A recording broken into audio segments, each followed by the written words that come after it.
Preface. The feeling of having no power over people and events is generally unbearable to us. When we feel helpless, we feel miserable. No one wants less power. Everyone wants more. In the world today, however, it is dangerous to seem too power-hungry, to be overt with your power moves. We have to seem fair and decent. So we need to be subtle, congenial yet cunning, democratic yet devious. This game of constant duplicity most resembles the power dynamic that existed in the scheming world of the old aristocratic court. Throughout history, a court has always formed itself around the person in power: king, queen, emperor, leader. The courtiers who filled this court were in an especially delicate position. They had to serve their masters, but if they seemed to fawn, if they curried favor too obviously, the other courtiers around them would notice and would act against them. Attempts to win the master's favor then had to be subtle. And even skilled courtiers capable of such subtlety still had to protect themselves from their fellow courtiers, who at all moments were scheming to push them aside. Meanwhile, the court was supposed to represent the height of civilization and refinement. Violent or overt power moves were frowned upon. Courtiers would work silently and secretly against any among them who used force. This was the courtier's dilemma. While appearing the very paragon of elegance, they had to outwit and thwart their own opponents in the subtlest of ways. The successful courtier learned over time to make all of his moves indirect. If he stabbed an opponent in the back, it was with a velvet glove on his hand and the sweetest of smiles on his face. Instead of using coercion or outright treachery, the perfect courtier got his way through seduction, charm, deception, and subtle strategy, always planning several moves ahead. Life in the court was a never-ending game that required constant vigilance and tactical thinking. It was civilized war. Today, we face a peculiarly similar paradox to that of the courtier. Everything must appear civilized, decent, democratic, and fair. But if we play by those rules too strictly, if we take them too literally, we are crushed by those around us who are not so foolish. As the great Renaissance diplomat and courtier Niccolò Machiavelli wrote, "Any man who tries to be good all the time is bound to come to ruin among the great number who are not good." The court imagined itself the pinnacle of refinement, but underneath its glittering surface a cauldron of dark emotions, greed, envy, lust, hatred, boiled and simmered. Our world today similarly imagines itself the pinnacle of fairness, yet the same ugly emotions still stir within us, as they have forever. The game is the same. Outwardly, you must seem to respect the niceties, but inwardly, unless you are a fool, you learn quickly to be prudent and to do as Napoleon advised: place your iron hand inside a velvet glove. If, like the courtier of times gone by, you can master the arts of indirection, learning to seduce, charm, deceive, and subtly outmaneuver your opponents, you will attain the heights of power. You will be able to make people bend to your will without their realizing what you have done. And if they do not realize what you have done, they will neither resent nor resist you. To some people, the notion of consciously playing power games, no matter how indirect, seems evil, asocial, a relic of the past. They believe they can opt out of the game by behaving in ways that have nothing to do with power. You must beware of such people. They are often among the most adept players at power. They utilize strategies that cleverly disguise the nature of the manipulation involved. These types, for example, will often display their weakness and lack of power as a kind of moral virtue. But true powerlessness, without any motive of self-interest, would not publicize its weakness to gain sympathy or respect. Making a show of one's weakness is actually a very effective strategy, subtle and deceptive, in the game of power. Another strategy of the supposed non-player is to demand equality in every area of life. Everyone must be treated alike, whatever their status and strength. But if, to avoid the taint of power, you attempt to treat everyone equally and fairly, you will confront the problem that some people do certain things better than others. Treating everyone equally means ignoring their differences, elevating the less skillful, and suppressing those who excel. Again, many of those who behave this way are actually deploying another power strategy, redistributing people's rewards in a way that they determine. Yet another way of avoiding the game would be perfect honesty and straightforwardness, since one of the main techniques of those who seek power is deceit and secrecy. But being perfectly honest will inevitably hurt and insult a great many people, some of whom will choose to injure you in return. No one will see your honest statement as completely objective and free of some personal motivation. And they will be right. In truth, the use of honesty is indeed a power strategy intended to convince people of one's noble, good-hearted, selfless character. It is a form of persuasion, even a subtle form of coercion. Finally, those who claim to be non-players may affect an air of naivete to protect them from the accusation that they are after power. Beware again, however, for the appearance of naivete can be an effective means of deceit, and even genuine naivete is not free of the snares of power. Children may be naive in many ways, but they often act from an elemental need to gain control over those around them. Children suffer greatly from feeling powerless in the adult world, and they use any means available to get their way. Genuinely innocent people may still be playing for power, and are often horribly effective at the game, since they are not hindered by reflection. Once again, those who make a show or display of innocence are the least innocent of all. You can recognize these supposed non-players by the way they flaunt their moral qualities, their piety, their exquisite sense of justice. But since all of us hunger for power, and almost all of our actions are aimed at gaining it, the non-players are merely throwing dust in our eyes, distracting us from their power plays with their air of moral superiority. If you observe them closely, you will see, in fact, that they are often the ones most skillful at indirect manipulation, even if some of them practice it unconsciously, and they greatly resent any publicizing of the tactics they use every day. If the world is like a giant scheming court, and we are trapped inside it, there is no use in trying to opt out of the game. That will only render you powerless, and powerlessness will make you miserable. Instead of struggling against the inevitable, instead of arguing and whining and feeling guilty, it is far better to excel at power. In fact, the better you are at dealing with power, the better friend, lover, husband, wife, and person you become. By following the route of the perfect courtier, you learn to make others feel better about themselves, becoming a source of pleasure to them. They will grow dependent on your abilities and desirous of your presence.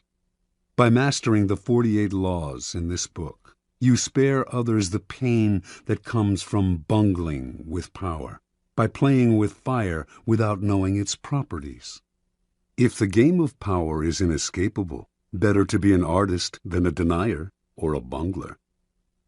Learning the game of power requires a certain way of looking at the world, a shifting of perspective. It takes effort and years of practice, for much of the game may not come naturally. Certain basic skills are required, and once you master these skills, you will be able to apply the laws of power more easily.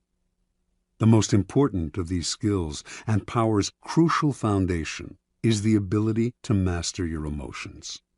An emotional response to a situation is the single greatest barrier to power, a mistake that will cost you a lot more than any temporary satisfaction you might gain by expressing your feelings.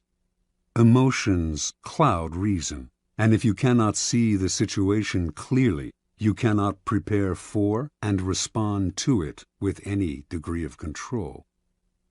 Anger is the most destructive of emotional responses, for it clouds your vision the most. It also has a ripple effect that invariably makes situations less controllable and heightens your enemy's resolve. If you are trying to destroy an enemy who has hurt you, far better to keep him off guard by feigning friendliness than showing your anger. Love and affection are also potentially destructive in that they blind you to the often self-serving interests of those whom you least suspect of playing a power game. You cannot repress anger or love, or avoid feeling them, and you should not try, but you should be careful about how you express them. And most important, they should never influence your plans and strategies in any way. Related to mastering your emotions is the ability to distance yourself from the present moment and think objectively about the past and future. Like the double-faced Roman deity and guardian of all gates and doorways, you must be able to look in both directions at once, the better to handle danger from wherever it comes. Such is the face you must create for yourself, one face looking continuously to the future and the other to the past. For the future, the motto is, no days unalert. Nothing should catch you by surprise because you are constantly imagining problems before they arise. Instead of spending your time dreaming of your plan's happy ending, you must work on calculating every possible permutation and pitfall that might emerge in it. The further you see, the more steps ahead you plan, the more powerful you become. The other face of Janus looks constantly to the past, though not to remember past hurts or bear grudges. That would only curb your power. Half of the game is learning how to forget those events in the past that eat away at you and cloud your reason. The real purpose of the backward glancing eye is to educate yourself constantly. You look at the past to learn from those who came before you. The many historical examples in this book will greatly help that process. Then, having looked to the past, you look closer at hand, to your own actions and those of your friends. This is the most vital school you can learn from because it comes from personal experience. You begin by examining the mistakes you have made in the past, the ones that have most grievously held you back. You analyze them in terms of the 48 laws of power, and you extract from them a lesson and an oath. I shall never repeat such a mistake. I shall never fall into such a trap again. If you can evaluate and observe yourself in this way, you can learn to break the patterns of the past, an immensely valuable skill. Power requires the ability to play with appearances. To this end, you must learn to wear many masks and keep a bag full of deceptive tricks. Deception and masquerade should not be seen as ugly or immoral. All human interaction requires deception on many levels, and in some ways, what separates humans from animals is our ability to lie and deceive. In Greek myths, in India's Mahabharata cycle, in the Middle Eastern epic of Gilgamesh, it is the privilege of the gods to use deceptive arts. A great man, Odysseus, for instance, was judged by his ability to rival the craftiness of the gods, stealing some of their divine power by matching them in wits and deception. Deception is a developed art of civilization and the most potent weapon in the game of power. You cannot succeed at deception unless you take a somewhat distanced approach to yourself, unless you can be many different people wearing the mask that the day and the moment require. With such a flexible approach to all appearances, including your own, you lose a lot of the inward heaviness that holds people down. Make your face as malleable as the actor's. Work to conceal your intentions from the others. Practice luring people into traps. Playing with appearances and mastering arts of deception are among the aesthetic pleasures of life. They are also key components in the acquisition of power. If deception is the most potent weapon in your arsenal, then patience in all things is your crucial shield. Patience will protect you from making moronic blunders. Like mastering your emotions, patience is a skill. It does not come naturally, but nothing about power is natural. Power is more godlike than anything in the natural world.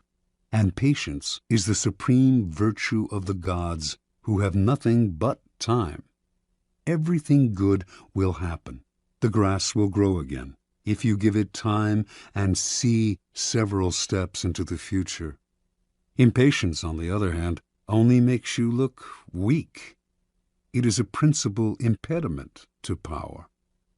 Power is essentially amoral, and one of the most important skills to acquire is the ability to see circumstances rather than good or evil.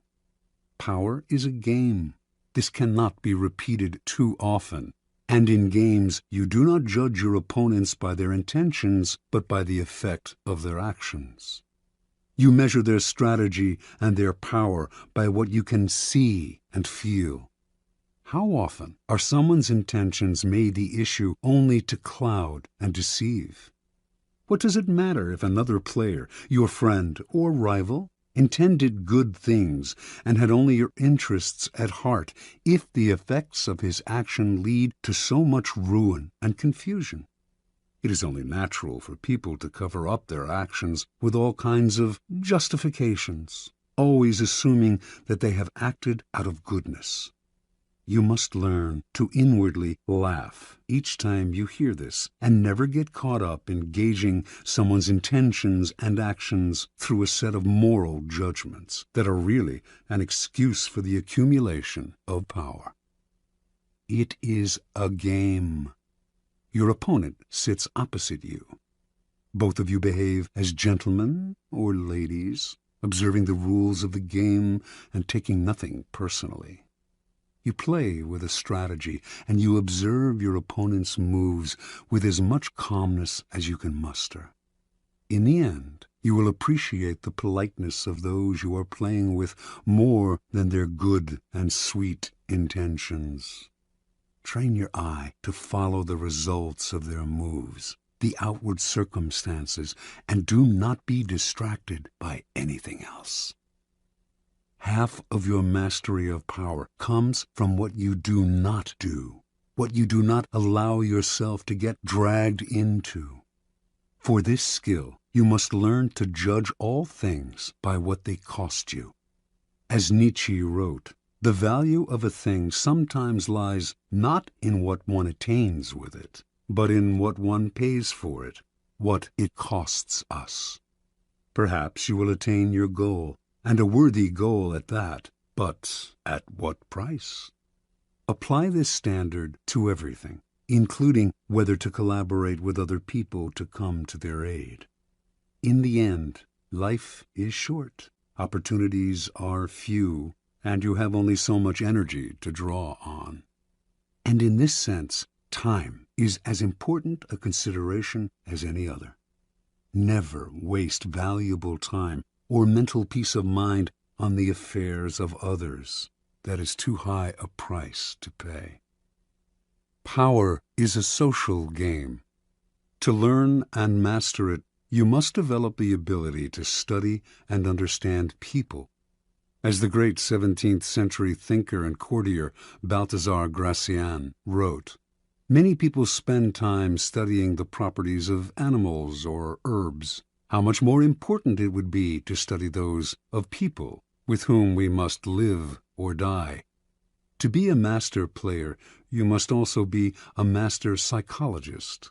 You must recognize motivations and see through the cloud of dust with which people surround their actions. An understanding of people's hidden motives is the single greatest piece of knowledge you can have in acquiring power. It opens up endless possibilities of deception, seduction, and manipulation. People are of infinite complexity, and you can spend a lifetime watching them without ever fully understanding them. So it is all the more important, then, to begin your education now. In doing so, you must also keep one principle in mind. Never discriminate as to whom you study and whom you trust. Never trust anyone completely, and study everyone, including friends and loved ones. Finally, you must learn always to take the indirect route to power. Disguise your cunning like a billiard ball that caroms several times before it hits its target. Your moves must be planned and developed in the least obvious way. By training yourself to be indirect, you can thrive in the modern court, appearing the paragon of decency while being the consummate manipulator. Consider the 48 Laws of Power, a kind of handbook on the arts of indirection. The laws are based on the writings of men and women who have studied and mastered the game of power. These writings span a period of more than 3,000 years and were created in civilizations as disparate as ancient China and Renaissance Italy. Yet they share common threads and themes, together hinting at an essence of power that has yet to be fully articulated. The 48 Laws of Power are the distillation of this accumulated wisdom, gathered from the writings of the most illustrious strategists, statesmen, courtiers, seducers, and con artists in history. The laws have a simple premise.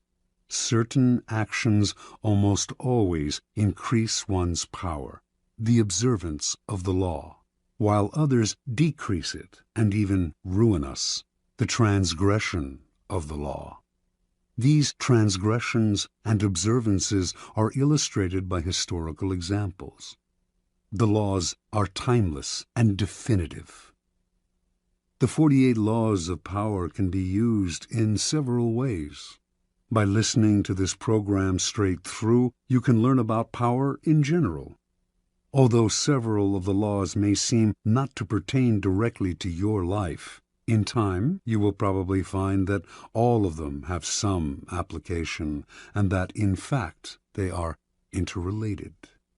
By getting an overview of the entire subject, you will best be able to evaluate your own past actions and gain a greater degree of control over your immediate affairs. The program can also be picked apart for entertainment, for an enjoyable ride through the foibles and great deeds of our predecessors in power. A warning, however, to those who use the program for this purpose: it might be better to turn back. Power is endlessly seductive and deceptive in its own way. It is a labyrinth. Your mind becomes consumed with solving its infinite problems, and you soon realize how pleasantly lost you have become. In other words, it becomes most amusing by taking it seriously. Do not be frivolous with such a critical matter. The gods of power frown on the frivolous. They give ultimate satisfaction only to those who study and reflect, and punish those who skim the surfaces looking for a good time.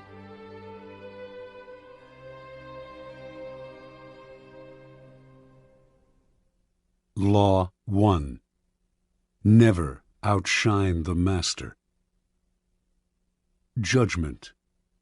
Always make those above you feel comfortably superior. In your desire to please and impress them, do not go too far in displaying your talents, or you might accomplish the opposite, inspire fear and insecurity. Make your masters appear more brilliant than they are, and you will attain the heights of power. Transgression of the law.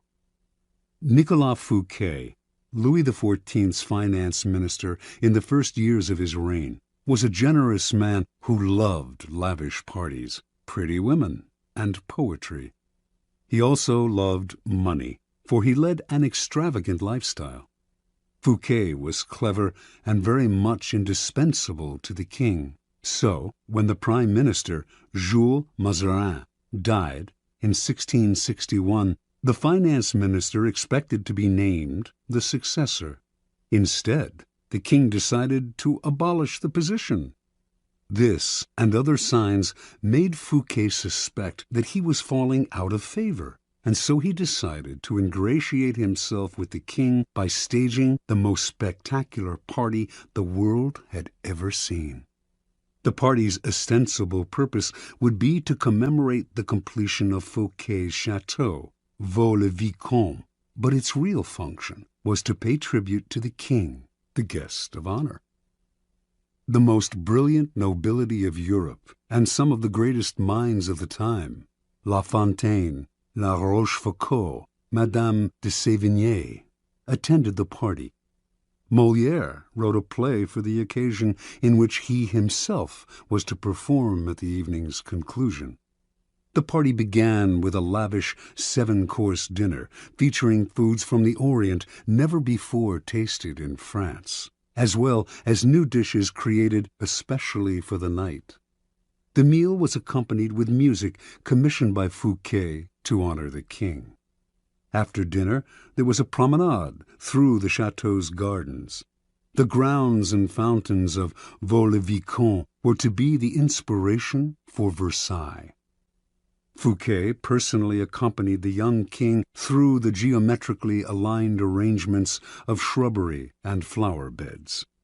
Arriving at the garden's canals, they witnessed a fireworks display which was followed by the performance of Molière's play. The party ran well into the night, and everyone agreed it was the most amazing affair they had ever attended. The next day, Fouquet was arrested by the king's head musketeer, D'Artagnan. 3 months later, he went on trial for stealing from the country's treasury. Actually, most of the stealing he was accused of he had done on the king's behalf and with the king's permission. Fouquet was found guilty and sent to the most isolated prison in France, high in the Pyrenees Mountains, where he spent the last 20 years of his life in solitary confinement. Interpretation. Louis XIV, the Sun King, was a proud and arrogant man who wanted to be the center of attention at all times. He could not countenance being outdone in lavishness by anyone, and certainly not his finance minister. To succeed Fouquet, Louis chose Jean-Baptiste Colbert, a man famous for his parsimony and for giving the dullest parties in Paris. Colbert made sure that any money liberated from the treasury went straight into Louis's hands. With the money, Louis built a palace even more magnificent than Fouquet's, the glorious Palace of Versailles. He used the same architects, decorators, and garden designer. And at Versailles, Louis hosted parties even more extravagant than the one that cost Fouquet his freedom. Let us examine the situation. The evening of the party, as Fouquet presented spectacle on spectacle to Louis, each more magnificent than the one before, he imagined the affair as demonstrating his loyalty and devotion to the king. Not only did he think the party would put him back in the king's favor, he thought it would show his good taste, his connections, and his popularity, making him indispensable to the king and demonstrating that he would make an excellent prime minister. Instead, however, each new spectacle, each appreciative smile bestowed by the guests on Fouquet, made it seem to Louis that his own friends and subjects were more charmed by the finance minister than by the king himself, and that Fouquet was actually flaunting his wealth and power. Rather than flattering Louis XIV, Fouquet's elaborate party offended the king's vanity. Louis would not admit this to anyone, of course. Instead, he found a convenient excuse to rid himself of a man who had inadvertently made him feel insecure.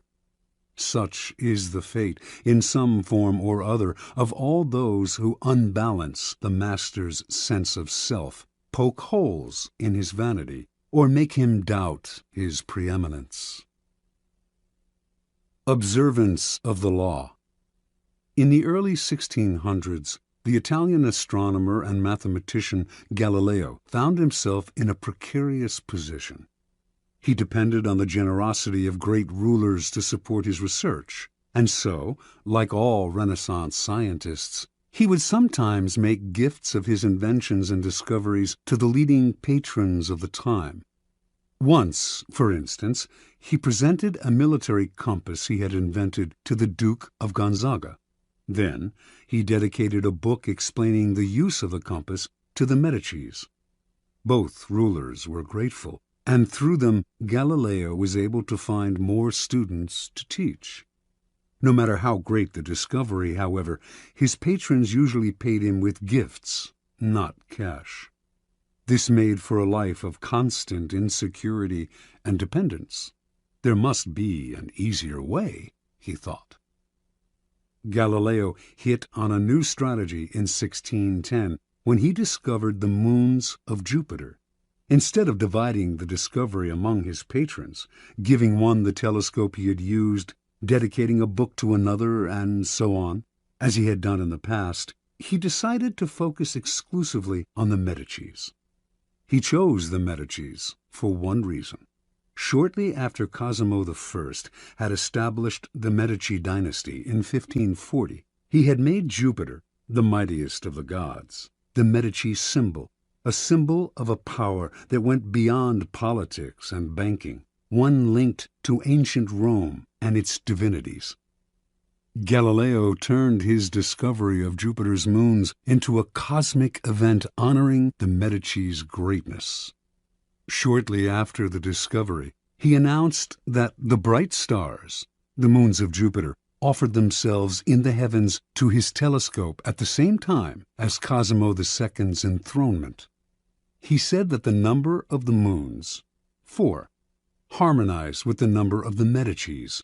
Cosimo II had 3 brothers, and that the moons orbited Jupiter as these 4 suns revolved around Cosimo I, the dynasty's founder. More than coincidence, this showed that the heavens themselves reflected the ascendancy of the Medici family. After he dedicated the discovery to the Medicis, Galileo commissioned an emblem representing Jupiter sitting on a cloud with the 4 stars circling about him, and presented this to Cosimo II as a symbol of his link to the stars. In 1610, Cosimo II made Galileo his official court philosopher and mathematician with a full salary. For a scientist, this was the coup of a lifetime. The days of begging for patronage were over. Interpretation. In one stroke, Galileo gained more with his new strategy than he had in years of begging. The reason is simple. All masters want to appear more brilliant than other people. The producer of a great work wants to feel he is more than just the provider of the financing. He wants to appear creative and powerful, and also more important than the work produced in his name. Instead of insecurity, you must give him glory. Galileo did not challenge the intellectual authority of the Medicis with his discovery, or make them feel inferior in any way. By literally aligning them with the stars, he made them shine brilliantly among the courts of Italy. He did not outshine the master. He made the master outshine all others. Keys to power. When it comes to power, outshining the master is perhaps the worst mistake of all. Do not fool yourself into thinking that life has changed much since the days of Louis XIV and the Medicis. Those who attain high standing in life are like kings and queens. They want to feel secure in their positions and superior to those around them in intelligence, wit, and charm. It is a deadly but common misperception to believe that by displaying and vaunting your gifts and talents, you are winning the master's affection. He may feign appreciation, but at his first opportunity he will replace you with someone less intelligent, less attractive, less threatening, just as Louis XIV replaced the sparkling Fouquet with the bland Colbert. And as with Louis, he will not admit the truth, but will find an excuse to rid himself of your presence. This law involves two rules that you must realize. First, you can inadvertently outshine a master simply by being yourself. There are masters who are more insecure than others, monstrously insecure. You may naturally outshine them by your charm and grace. No one had more natural talents than Astorre Manfredi, Prince of Faenza. The most handsome of all the young princes of Italy, he captivated his subjects with his generosity and open spirit. In the year 1500, Cesare Borgia laid siege to Faenza. When the city surrendered, the citizens expected the worst from the cruel Borgia, who, however, decided to spare the town. He simply occupied its fortress, executed none of its citizens, and allowed Prince Manfredi, 18 at the time, to remain with his court in complete freedom. A few weeks later, though, soldiers hauled Astorre Manfredi away to a Roman prison. A year after that, his body was fished out of the river Tiber, a stone tied around his neck. Borgia justified the horrible deed with some sort of trumped-up charge of treason and conspiracy. But the real problem was that he was notoriously vain and insecure. The young man was outshining him without even trying. Given Manfredi's natural talents, the prince's mere presence made Borgia seem less attractive and charismatic. The lesson is simple. If you cannot help being charming and superior, you must learn to avoid such monsters of vanity. Either that, or find a way to mute your good qualities when in the company of a Cesare Borgia. Second, never imagine that because the master loves you, you can do anything you want.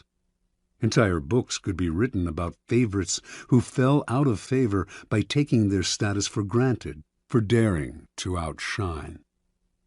Knowing the dangers of outshining your master, you can turn this law to your advantage. First, you must flatter and puff up your master. Overt flattery can be effective, but has its limits. It is too direct and obvious, and looks bad to other courtiers. Discreet flattery is much more powerful. If you are more intelligent than your master, for example, seem the opposite. Make him appear more intelligent than you. Act naive. Make it seem that you need his expertise. Commit harmless mistakes that will not hurt you in the long run, but will give you the chance to ask for his help. Masters adore such requests. A master who cannot bestow on you the gifts of his experience may direct rancor and ill will at you instead. If your ideas are more creative than your master's, ascribe them to him in as public a manner as possible. Make it clear that your advice is merely an echo of his advice. He must appear as the sun around which everyone revolves, radiating power and brilliance, the center of attention.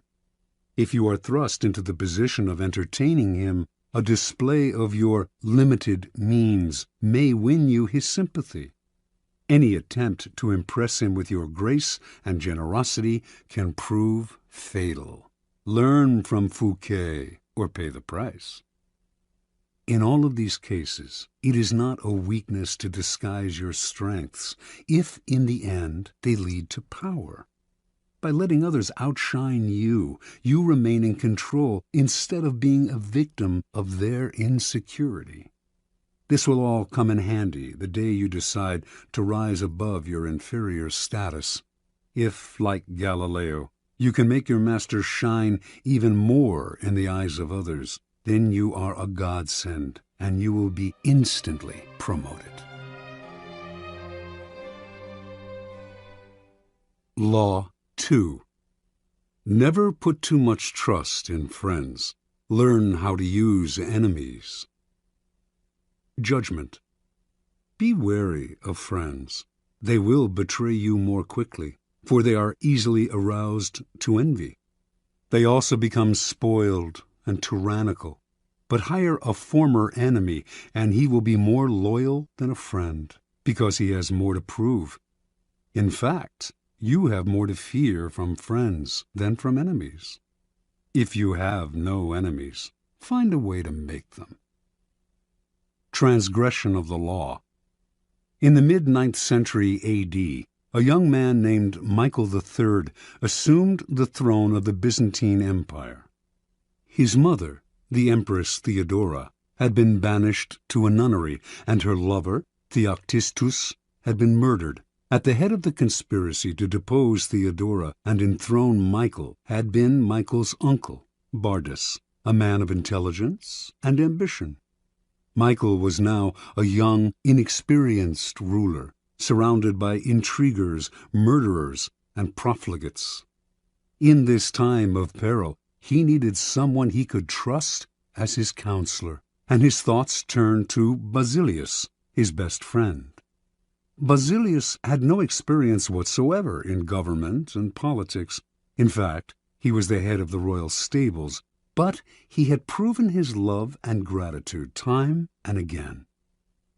They had met a few years before, when Michael had been visiting the stables just as a wild horse got loose. Basilius, a young groom from peasant Macedonian stock, had saved Michael's life. The groom's strength and courage had impressed Michael, who immediately raised Basilius from the obscurity of being a horse trainer to the position of head of the stables. He loaded his friend with gifts and favors, and they became inseparable. Basilius was sent to the finest school in Byzantium, and the crude peasant became a cultured and sophisticated courtier. Now Michael was emperor, and in need of someone loyal. Who could he better trust with the post of chamberlain and chief counselor than a young man who owed him everything? Basilius could be trained for the job, and Michael loved him like a brother. Ignoring the advice of those who recommended the much more qualified Bardas, Michael chose his friend. Basilius learned well, and was soon advising the emperor on all matters of state. The only problem seemed to be money. Basilius never had enough. Exposure to the splendor of Byzantine court life made him avaricious for the perks of power. Michael doubled, then tripled his salary, ennobled him, and married him off to his own mistress, Eudoxia Ingerina. Keeping such a trusted friend and adviser satisfied was worth any price. But more trouble was to come. Bardas was now head of the army, and Basilius convinced Michael that the man was hopelessly ambitious.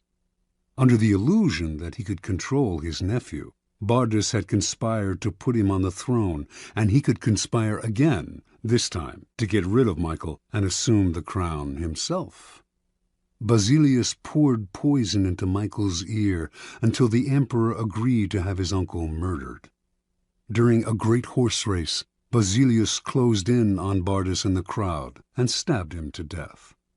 Soon after, Basilius asked that he replace Bardas as head of the army, where he could keep control of the realm and quell rebellion. This was granted. Now Basilius's power and wealth only grew, and a few years later Michael, in financial straits from his own extravagance, asked him to pay back some of the money he had borrowed over the years. To Michael's shock and astonishment, Basilius refused, with a look of such impudence that the emperor suddenly realized his predicament. The former stable boy had more money, more allies in the army and senate, and in the end, more power than the emperor himself. A few weeks later, after a night of heavy drinking, Michael awoke to find himself surrounded by soldiers. Basilius watched as they stabbed the emperor to death.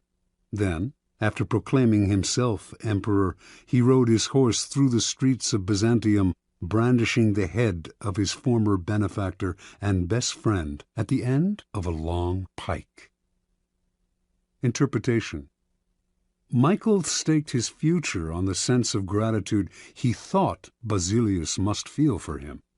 Surely Basilius would serve him best. He owed the emperor his wealth, his education, and his position.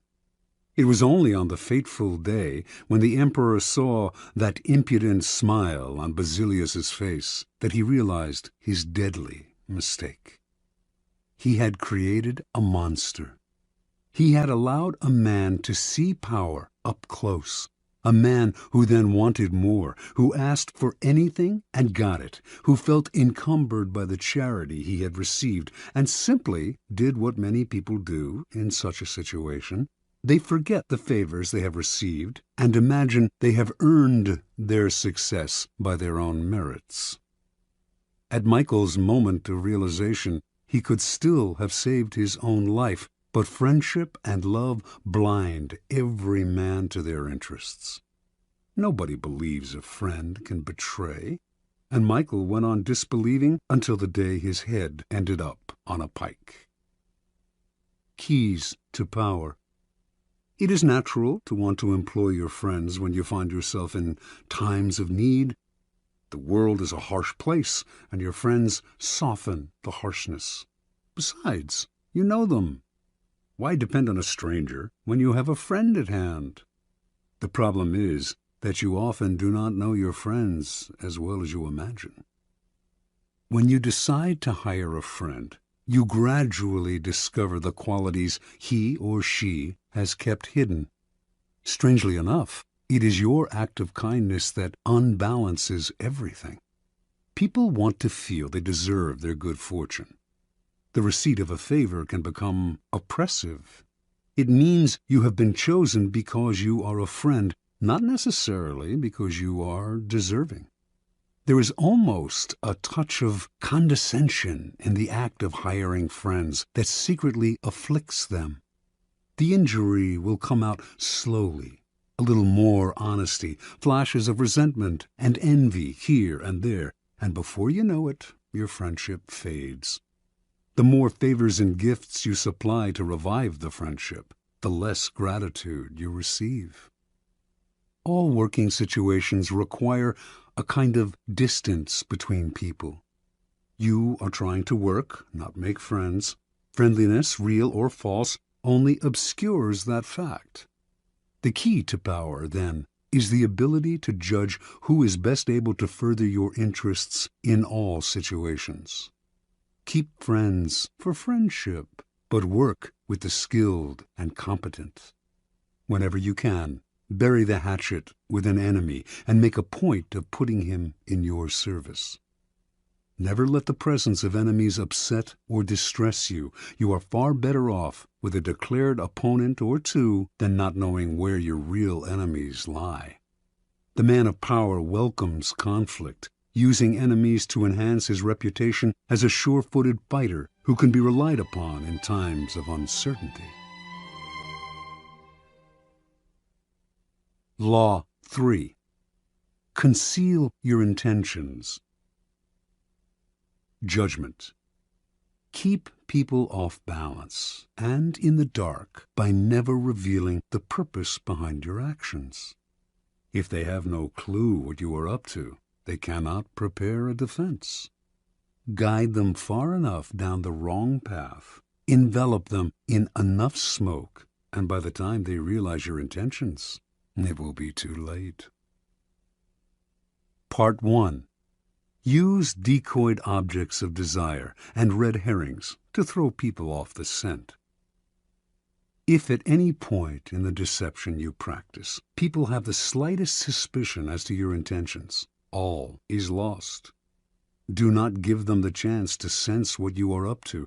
Throw them off the scent by dragging red herrings across the path. Use false sincerity, send ambiguous signals, set up misleading objects of desire. Unable to distinguish the genuine from the false, they cannot pick out your real goal. Observance of the law.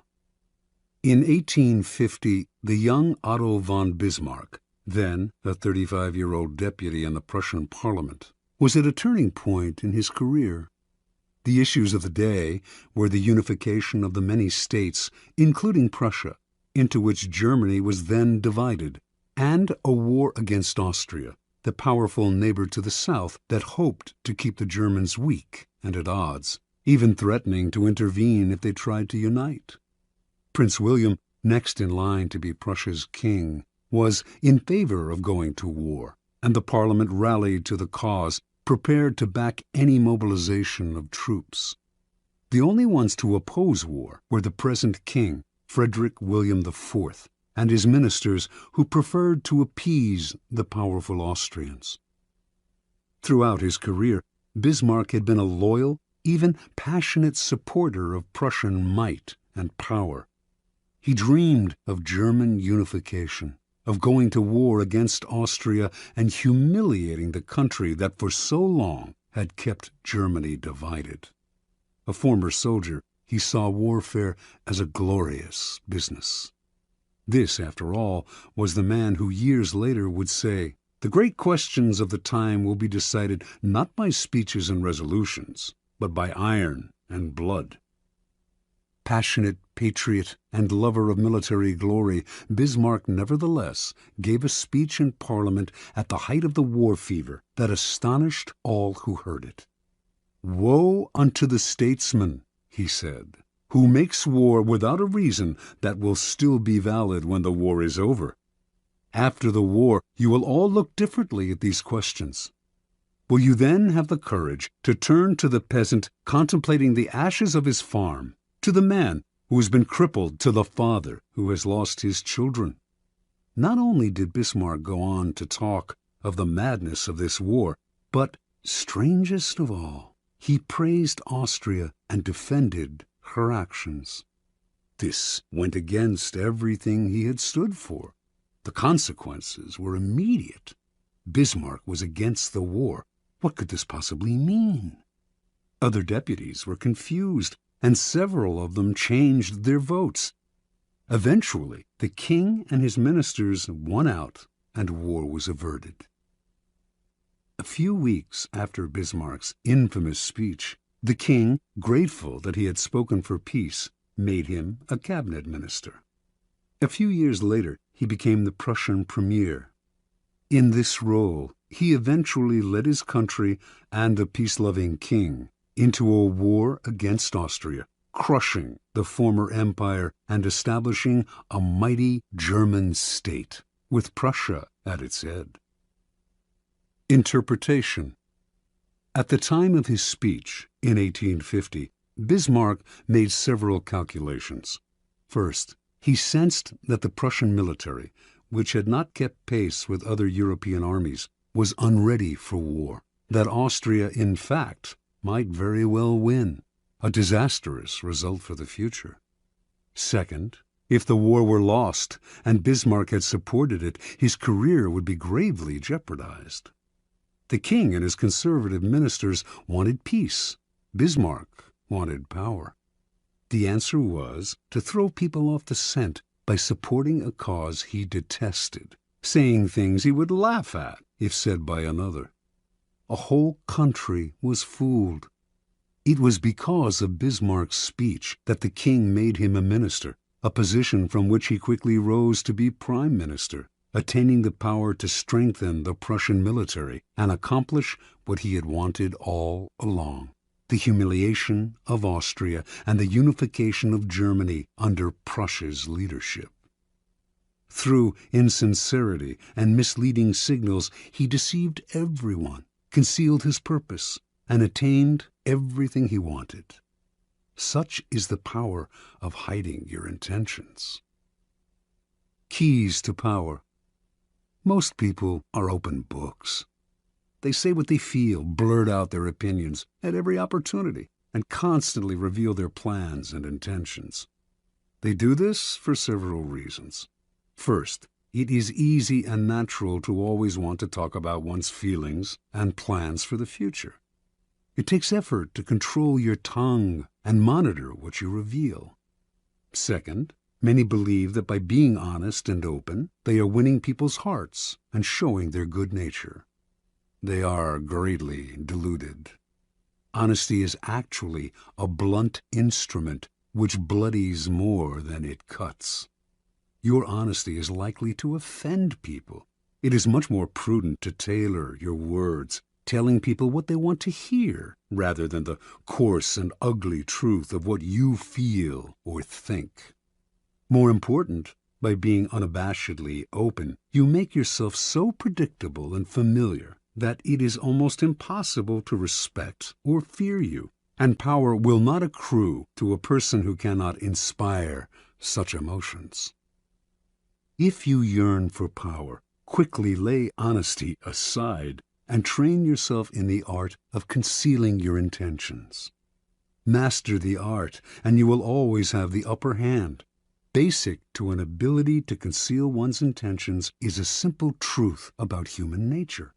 Our first instinct is to always trust appearances. We cannot go around doubting the reality of what we see and hear. Constantly imagining that appearances concealed something else would exhaust and terrify us. This fact makes it relatively easy to conceal one's intentions. Simply dangle an object you seem to desire, a goal you seem to aim for, in front of people's eyes, and they will take the appearance for reality. Once their eyes focus on the decoy, they will fail to notice what you are really up to. You can use this tactic in the following manner. Hide your intentions not by closing up, with the risk of appearing secretive and making people suspicious, but by talking endlessly about your desires and goals, just not your real ones. You will kill 3 birds with 1 stone. You appear friendly, open, and trusting. You conceal your intentions, and you send your rivals on time-consuming goose chases. Another powerful tool in throwing people off the scent is false sincerity. People easily mistake sincerity for honesty. Remember, their first instinct is to trust appearances, and since they value honesty and want to believe in the honesty of those around them, they will rarely doubt you or see through your act. Seeming to believe what you say gives your words great weight. To make your false sincerity an effective weapon in concealing your intentions, espouse a belief in honesty and forthrightness as important social values. Do this as publicly as possible. Emphasize your position on this subject by occasionally divulging some heartfelt thought, though only one that is actually meaningless or irrelevant, of course.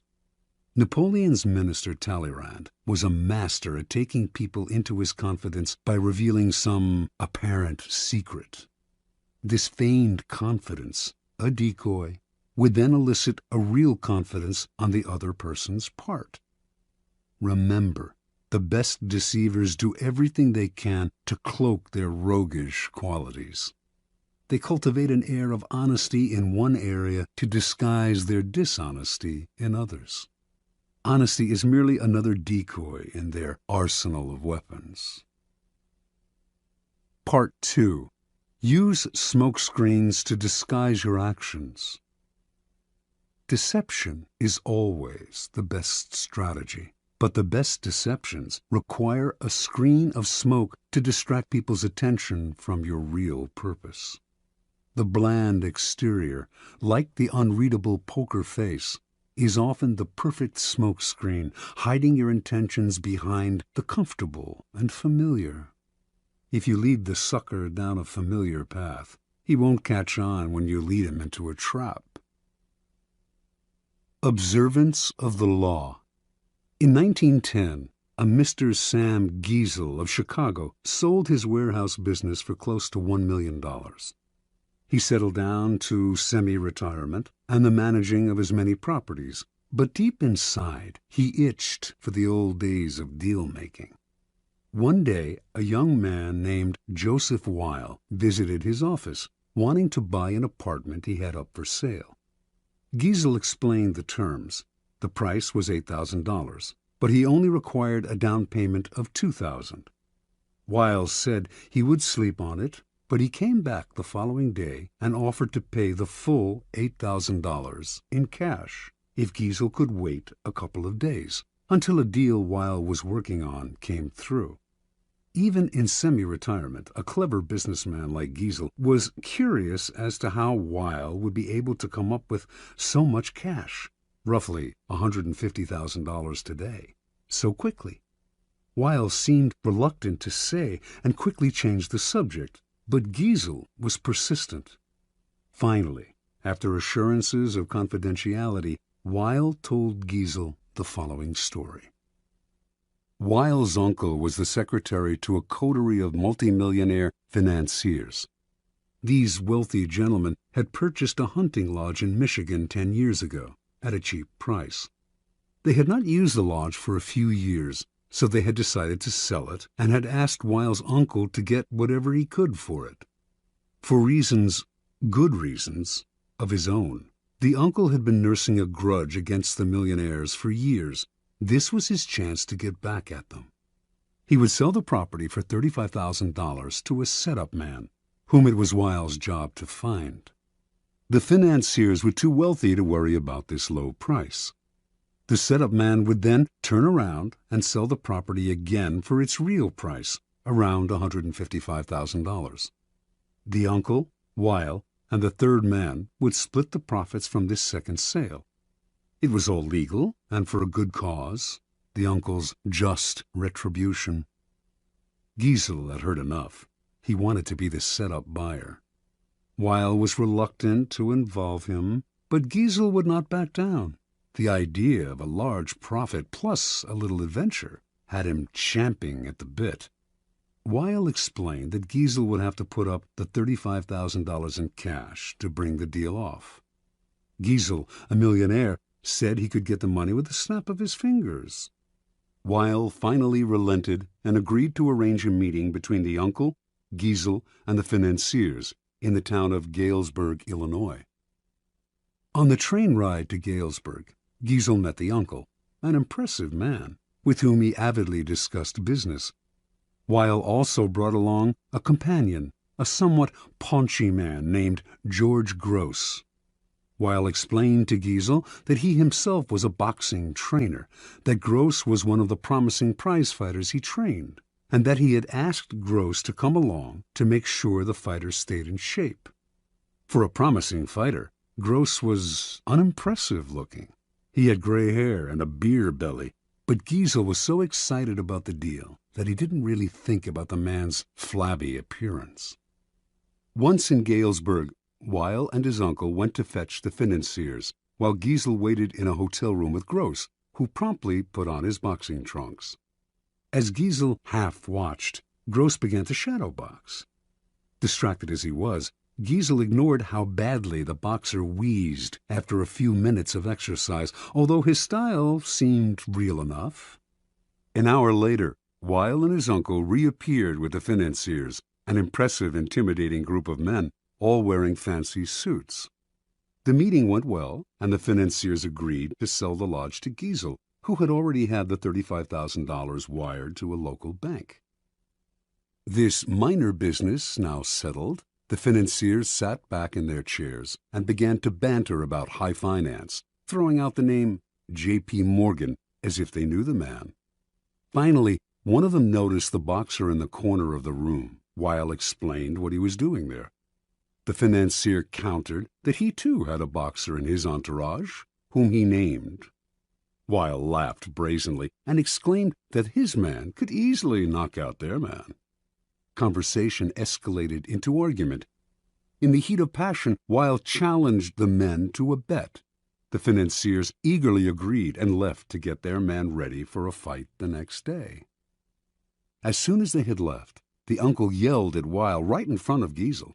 They did not have enough money to bet with, and once the financiers discovered this, the uncle would be fired. Weil apologized for getting him in this mess, but he had a plan. He knew the other boxer well, and with a little bribe they could fix the fight. But where would the money come from for the bet? The uncle replied. Without it, they were as good as dead. Finally, Giesel had heard enough. Unwilling to jeopardize his deal with any ill will, he offered his own $35,000 cash for part of the bet. Even if he lost that, he would wire for more money and still make a profit on the sale of the lodge. The uncle and nephew thanked him. With their own $15,000 and Giesel's $35,000, they would manage to have enough for the bet. That evening, as Giesel watched the two boxers rehearse the fix in the hotel room, his mind reeled at the killing he was going to make from both the boxing match and the sale of the lodge. The fight took place in a gym the next day. Weil handled the cash, which was placed for security in a locked box. Everything was proceeding as planned in the hotel room. The financiers were looking glum at how badly their fighter was doing, and Giesel was dreaming about the easy money he was about to make. Then, suddenly, a wild swing by the financier's fighter hit Gross hard on the face, knocking him down. When he hit the canvas, blood spurted from his mouth. He coughed, then lay still. One of the financiers, a former doctor, checked his pulse. He was dead. The millionaires panicked. Everyone had to get out before the police arrived. They could all be charged with murder. Terrified, Giesel hightailed it out of the gym and back to Chicago, leaving behind his $35,000, which he was only too glad to forget, for it seemed a small price to pay to avoid being implicated in a crime. He never wanted to see Weil or any of the others again. After Giesel scurried out, Gross stood up under his own steam. The blood that had spurted from his mouth came from a ball filled with chicken blood and hot water that he had hidden in his cheek. The whole affair had been masterminded by Weil, better known as the Yellow Kid, one of the most creative con artists in history. Weil split the $35,000 with the financiers and the boxers, all fellow con artists, a nice little profit for a few days' work. Interpretation. The Yellow Kid had staked out Giesel as the perfect sucker long before he set up the con. He knew the boxing match scam would be the perfect ruse to separate Giesel from his money quickly and definitively. But he also knew that if he had begun by trying to interest Giesel in the boxing match, he would have failed miserably. He had to conceal his intentions and switch attention, create a smokescreen, in this case the sale of the lodge. On the train ride and in the hotel room, Giesel's mind had been completely occupied with the pending deal, the easy money, the chance to hobnob with wealthy men. He had failed to notice that Gross was out of shape and middle-aged at best. Such is the distracting power of a smokescreen. Engrossed in the business deal, Giesel's attention was easily diverted to the boxing match, but only at a point when it was already too late for him to notice the details that would have given Gross away. The match, after all, now depended on a bribe rather than on the boxer's physical condition, and Giesel was so distracted at the end by the illusion of the boxer's death that he completely forgot about his money. Learn from the Yellow Kid. The familiar, inconspicuous front is the perfect smokescreen. Approach your mark with an idea that seems ordinary enough, a business deal, financial intrigue. The sucker's mind is distracted, his suspicions allayed. That is when you gently guide him onto the second path, the slippery slope down which he slides helplessly into your trap. Keys to power. If you believe that the deceivers are colorful folk who mislead with elaborate lies and tall tales, you are greatly mistaken. The best deceivers utilize a bland and inconspicuous front that calls no attention to themselves. They know that extravagant words and gestures immediately raise suspicion. Instead, they envelop their mark in the familiar, the banal, the harmless. The simplest form of smokescreen is facial expression.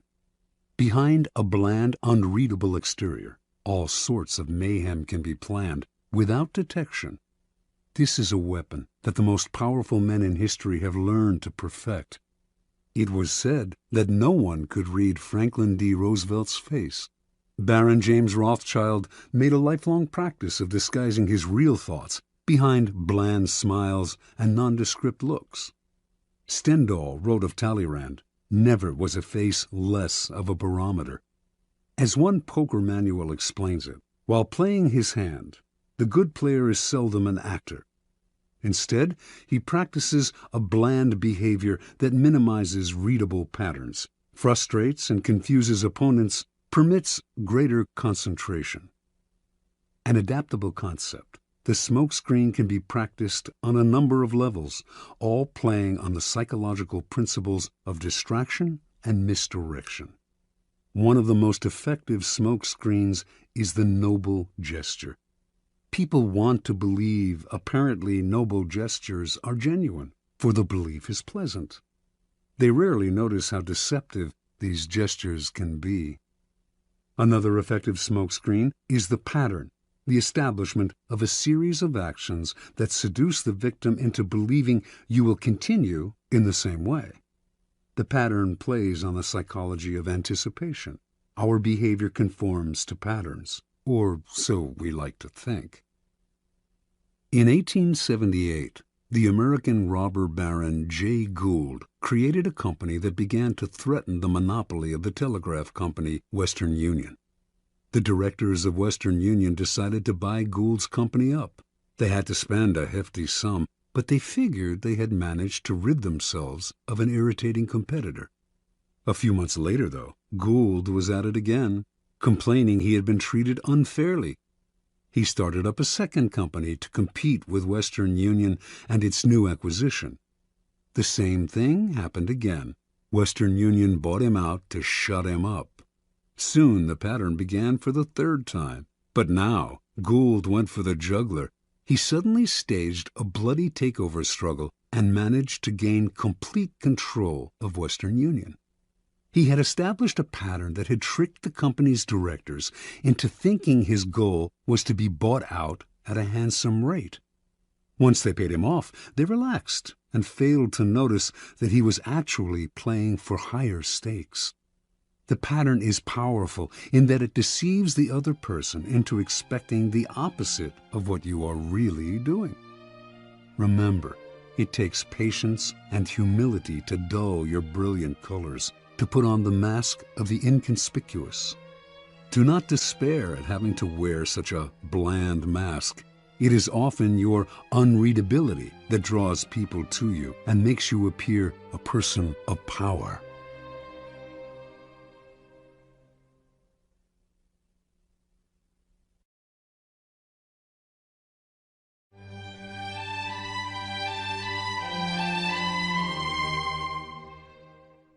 Law 4.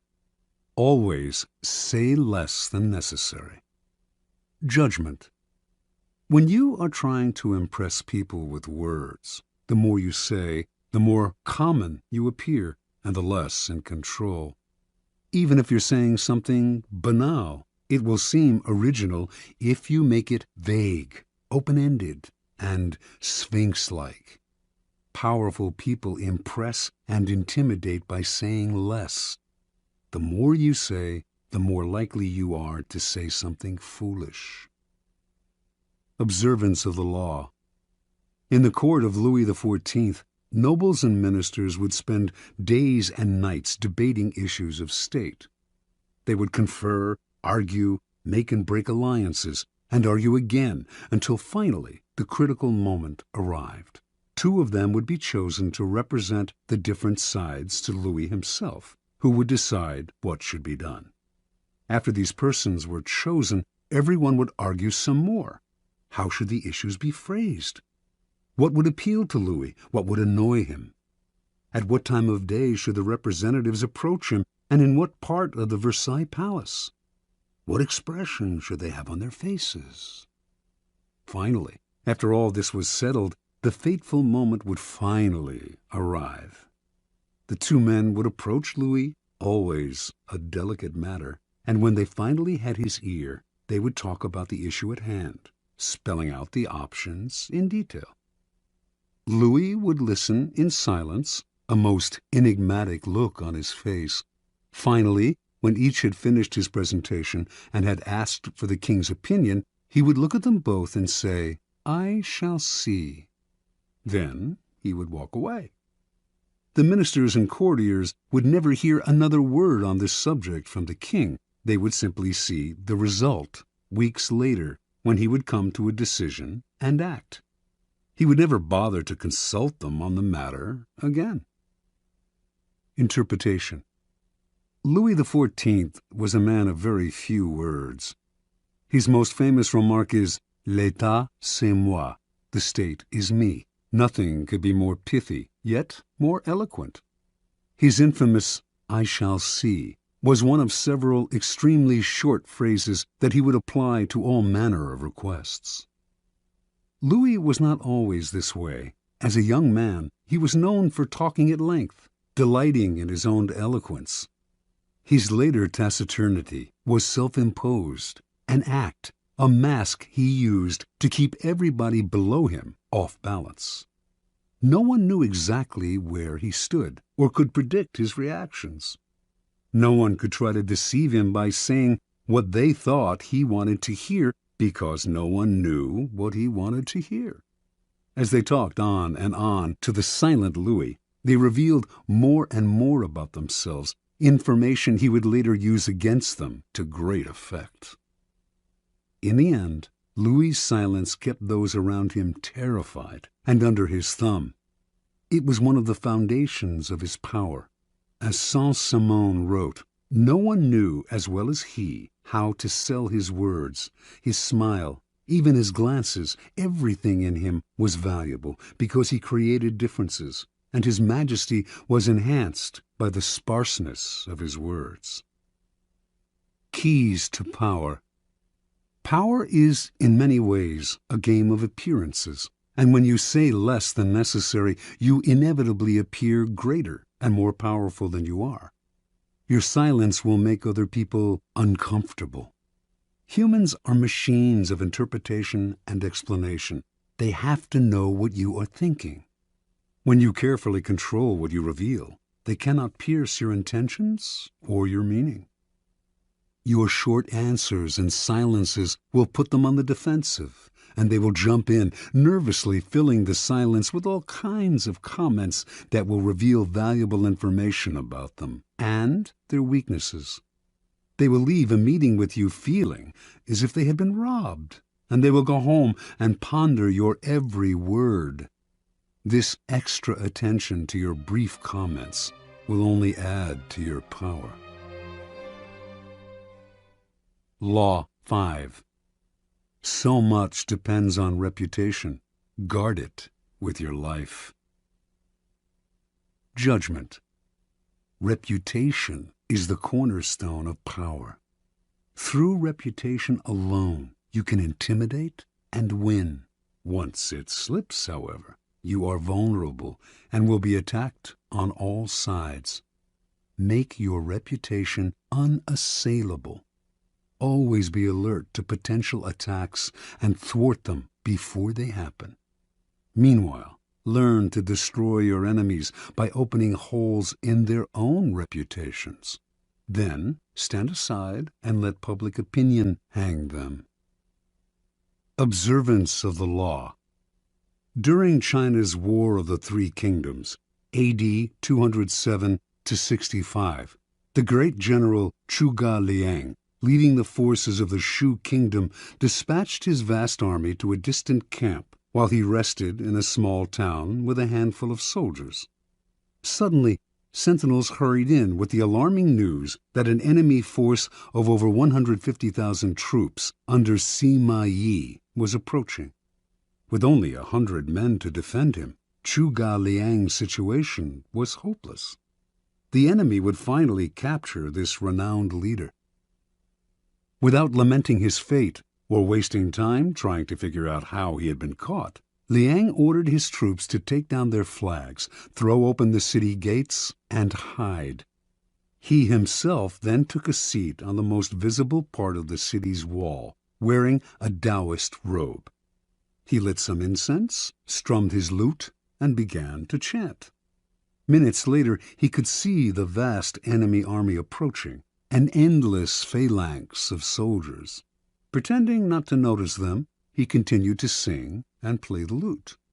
Soon the army stood at the town gates. At its head was Sima Yi, who instantly recognized the man on the wall.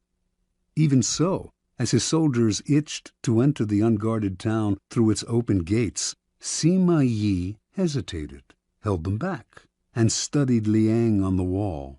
Then he ordered an immediate and speedy retreat. Interpretation. Zhuge Liang was commonly known as the Sleeping Dragon. His exploits in the War of the Three Kingdoms were legendary. Once a man claiming to be a disaffected enemy lieutenant came to his camp offering help and information. Liang instantly recognized the situation as a setup. This man was a false deserter and should be beheaded. At the last minute, though, as the axe was about to fall, Liang stopped the execution and offered to spare the man's life if he agreed to become a double agent. Grateful and terrified, the man agreed and began supplying false information to the enemy. Liang won battle after battle. The Sleeping Dragon carefully cultivated his reputation of being the cleverest man in China, one who always had a trick up his sleeve.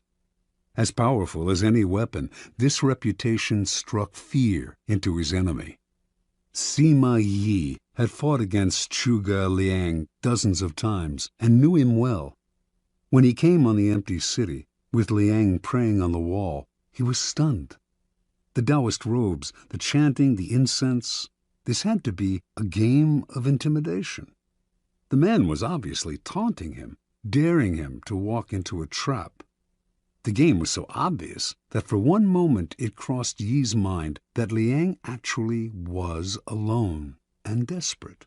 But so great was his fear of Liang that he dared not risk finding out.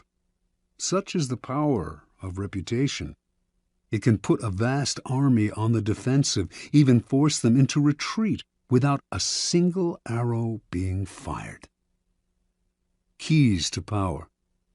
The people around us, even our closest friends, will always, to some extent, remain mysterious and unfathomable. Their characters have secret recesses that they never reveal. The unknowableness of other people could prove disturbing if we thought about it long enough, since it would make it impossible for us really to judge other people. So, we prefer to ignore this fact and to judge people on their appearances, on what is most visible to our eyes: clothes, gestures, words, actions.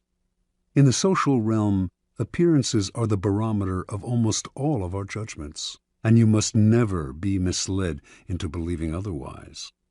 One false slip, one awkward or sudden change in your appearance can prove disastrous. This is the reason for the supreme importance of making and maintaining a reputation that is of your own creation. That reputation will protect you in the dangerous game of appearances, distracting the probing eyes of others from knowing what you are really like, and giving you a degree of control over how the world judges you, a powerful position to be in. Reputation has a power like magic. With one stroke of its wand, it can double your strength. It can also send people scurrying away from you. Whether the exact same deeds appear brilliant or dreadful can depend entirely on the reputation of the doer. In the beginning, you must work to establish a reputation for one outstanding quality, whether generosity or honesty or cunning. This quality sets you apart and gets other people to talk about you.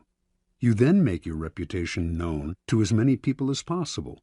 Subtly, though, take care to build slowly and with a firm foundation, and watch as it spreads like wildfire. Reputation is a treasure to be carefully collected and hoarded. Especially when you are first establishing it, you must protect it strictly, anticipating all attacks on it.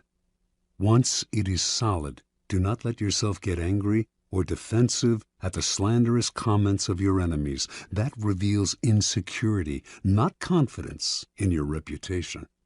Take the high road instead, and never appear desperate in your self-defense.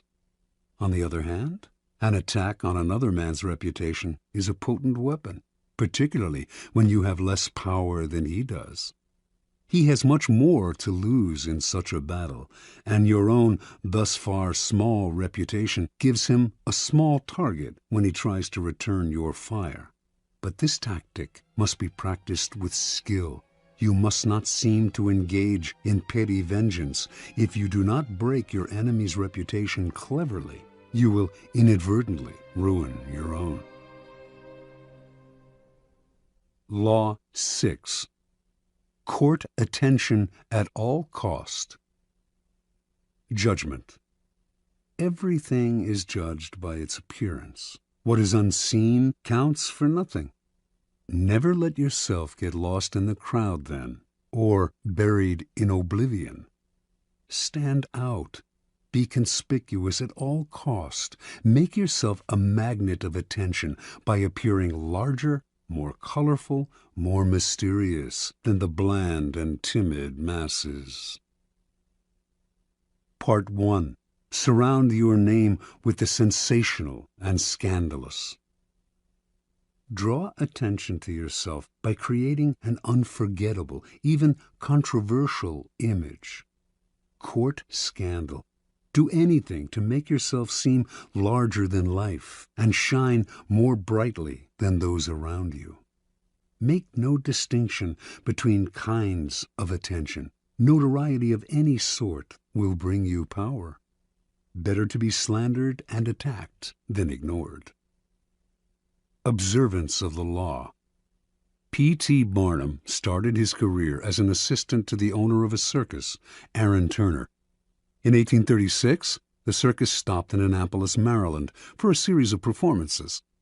On the morning of opening day, Barnum took a stroll through town, wearing a new black suit. People started to follow him. Someone in the gathering crowd shouted out that he was the Reverend Ephraim K. Avery, infamous as a man acquitted of the charge of murder, but still believed guilty by most Americans. The angry mob tore off Barnum's suit and was ready to lynch him. After desperate appeals, Barnum finally convinced them to follow him to the circus where he could verify his identity. Once there, old Turner confirmed that this was all a practical joke. He himself had spread the rumor that Barnum was Avery. The crowd dispersed, but Barnum, who had nearly been killed, was not amused. He wanted to know what could have induced his boss to play such a trick. "My dear Mr. Barnum," Turner replied, "it was all for our good. Remember, all we need to ensure success is notoriety." And indeed, everyone in town was talking about the joke, and the circus was packed that night, and every night it stayed in Annapolis. Barnum had learned a lesson he would never forget. Barnum's first big venture of his own was for the American Museum, a collection of curiosities located in New York. One day, a beggar approached Barnum in the street. Instead of giving him money, Barnum decided to employ him. Taking him back to the museum, he gave the man 5 bricks and told him to make a slow circuit of several blocks. At certain points, he was to lay down a brick on the sidewalk, always keeping 1 brick in hand. On the return journey, he was to replace each brick on the street with the one he held. Meanwhile, he was to remain serious of countenance and to answer no questions. Once back at the museum, he was to enter, walk around inside, then leave through the back door, and make the same bricklaying circuit again. On the man's first walk through the streets, several hundred people watched his mysterious movements. By his fourth circuit, onlookers swarmed around him, debating what he was doing. Every time he entered the museum, he was followed by people who bought tickets to keep watching him. Many of them were distracted by the museum's collections and stayed inside. By the end of the first day, the brick man had drawn over 1,000 people into the museum. A few days later, the police ordered him to cease and desist from his walks. The crowds were blocking traffic. The bricklaying stopped, but thousands of New Yorkers had entered the museum, and many of those had become P.T. Barnum converts. Barnum would put a band of musicians on a balcony overlooking the street, beneath a huge banner proclaiming "Free music for the millions." What generosity, New Yorkers thought, and they flocked to hear the free concerts. But Barnum took pains to hire the worst musicians he could find, and soon after the band struck up, people would hurry to buy tickets to the museum, where they would be out of earshot of the band's noise and of the booing of the crowd. Interpretation. Barnum understood the fundamental truth about attracting attention. Once people's eyes are on you, you have a special legitimacy. For Barnum, creating interest meant creating a crowd. As he later wrote, every crowd has a silver lining. At the beginning of your rise to the top, then, spend all your energy on attracting attention. Most important, the quality of the attention is irrelevant, no matter how badly his shows were reviewed or how slanderously personal were the attacks on his hoaxes. Barnum would never complain. If a newspaper critic reviled him particularly badly, in fact, he made sure to invite the man to an opening and to give him the best seat in the house. He would even write anonymous attacks on his own work, just to keep his name in the papers. From Barnum's vantage, attention, whether negative or positive, was the main ingredient of his success. The worst fate in the world for a man who yearns fame, glory, and of course power, is to be ignored. Keys to power. Burning more brightly than those around you is a skill that no one is born with. You have to learn to attract attention as surely as the lodestone attracts iron. At the start of your career, you must attach your name and reputation to a quality, an image that sets you apart from other people.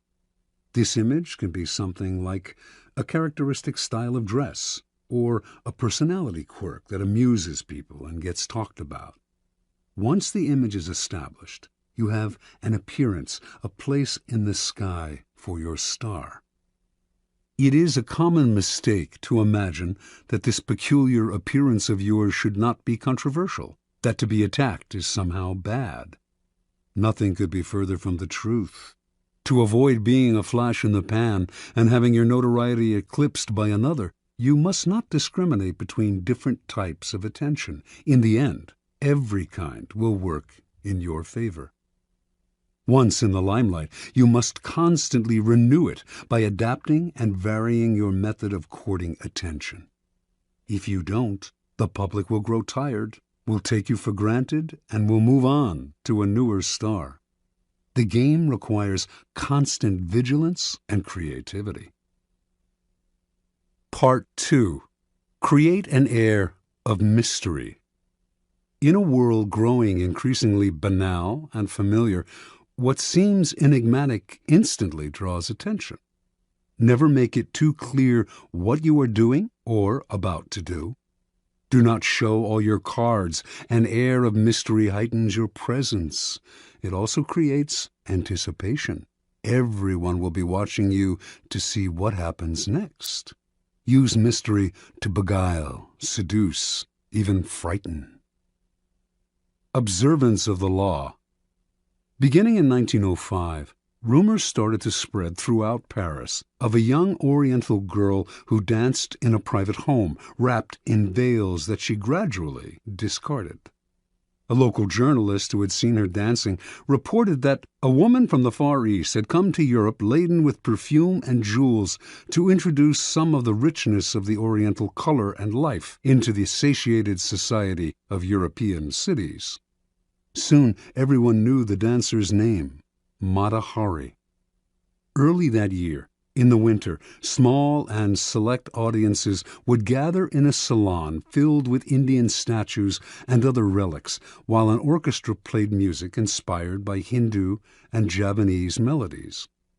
After keeping the audience waiting and wondering, Mata Hari would suddenly appear in a startling costume, a white cotton brassiere covered with Indian-type jewels, jeweled bands at the waist supporting a sarong that revealed as much as it concealed, bracelets up the arms. Then Mata Hari would dance, in a style no one in France had seen before, her whole body swaying as if she were in a trance. She told her excited and curious audience that her dances told stories from Indian mythology and Javanese folk tales. Soon, the cream of Paris, ambassadors from far-off lands, were competing for invitations to the salon, where it was rumored that Mata Hari was actually performing sacred dances in the nude. The public wanted to know more about her. She told journalists that she was actually Dutch in origin, but had grown up on the island of Java. She would also talk about time spent in India, how she had learned sacred Hindu dances there, and how Indian women can shoot straight, ride horseback, and are capable of doing logarithms and talk philosophy. By the summer of 1905, although few Parisians had actually seen Mata Hari dance, her name was on everyone's lips. As Mata Hari gave more interviews, the story of her origins kept changing. She had grown up in India. Her grandmother was the daughter of a Javanese princess. She had lived on the island of Sumatra, where she had spent her time horseback riding, gun in hand, and risking her life. No one knew anything certain about her, but journalists did not mind these changes in her biography. They compared her to an Indian goddess, a creature from the pages of Baudelaire. Whatever their imagination wanted to see in this mysterious woman from the East. In August of 1905, Mata Hari performed for the first time in public. Crowds thronging to see her on opening night caused a riot. She had now become a cult figure, spawning many imitations. One reviewer wrote, "Mata Hari personifies all the poetry of India, its mysticism, its voluptuousness, its hypnotizing charm." Another noted, "If India possesses such unexpected treasures, then all Frenchmen will emigrate to the shores of the Ganges." Soon, the fame of Mata Hari and her sacred Indian dances spread beyond Paris. She was invited to Berlin, Vienna, Milan. Over the next few years she performed throughout Europe, mixed with the highest social circles, and earned an income that gave her an independence rarely enjoyed by a woman of the period. Then, near the end of World War I, she was arrested in France, tried, convicted, and finally executed as a German spy. Only during the trial did the truth come out. Mata Hari was not from Java or India, had not grown up in the Orient, did not have a drop of Eastern blood in her body. Her real name was Margaretha Zell, and she came from the stolid northern province of Friesland, Holland. Interpretation. When Margaretha Zell arrived in Paris in 1904, she had half a franc in her pocket. She was one of the thousands of beautiful young girls who flocked to Paris every year, taking work as artists' models, nightclub dancers, or vaudeville performers at the Folies Bergère. After a few years, they would inevitably be replaced by younger girls, and would often end up on the streets, turning to prostitution, or else returning to the town they came from, older and chastened. Zell had higher ambitions. She had no dance experience and had never performed in the theater, but as a young girl, she had traveled with her family and had witnessed local dances in Java and Sumatra. Zell clearly understood that what was important in her act was not the dance itself, or even her face or figure, but her ability to create an air of mystery about herself. The mystery she created lay not just in her dancing, or her costumes, or the stories she would tell, or her endless lies about her origins. It lay in an atmosphere enveloping everything she did. There was nothing you could say for sure about her. She was always changing, always surprising her audience with new costumes, new dances, new stories. This air of mystery left the public always wanting to know more, always wondering about her next move. Mata Hari was no more beautiful than many of the other young girls who came to Paris, and she was not a particularly good dancer. What separated her from the mass, what attracted and held the public's attention and made her famous and wealthy, was her mystery. People are enthralled by mystery because it invites constant interpretation. They never tire of it. The mysterious cannot be grasped, and what cannot be seized and consumed creates power. Keys to power. In a world that is ever more banal, that has had its mystery and myth squeezed out of it, we secretly crave enigmas, people or things that cannot be instantly interpreted, seized, and consumed. That is the power of the mysterious. It invites layers of interpretation, excites our imagination, seduces us into believing that it conceals something marvelous. The world has become so familiar and its inhabitants so predictable that what wraps itself in mystery will almost always draw the limelight to it and make us watch it. Do not imagine that to create an air of mystery, you have to be grand and awe-inspiring. Mystery that is woven into your day-to-day demeanor and is subtle has that much more power to fascinate and attract attention. Remember, most people are up front, can be read like an open book, take little care to control their words or image, and are hopelessly predictable. By simply holding back, keeping silent, occasionally uttering ambiguous phrases, deliberately appearing inconsistent, and acting odd in the subtlest of ways, you will emanate an aura of mystery. The people around you will then magnify that aura by constantly trying to interpret you. Mysterious people put others in a kind of inferior position, that of trying to figure them out. To degrees that they can control, they also elicit the fear surrounding anything uncertain or unknown. All great leaders know that an aura of mystery draws attention to them and creates an intimidating presence. If your social position prevents you from completely wrapping your actions in mystery, you must at least learn to make yourself less obvious.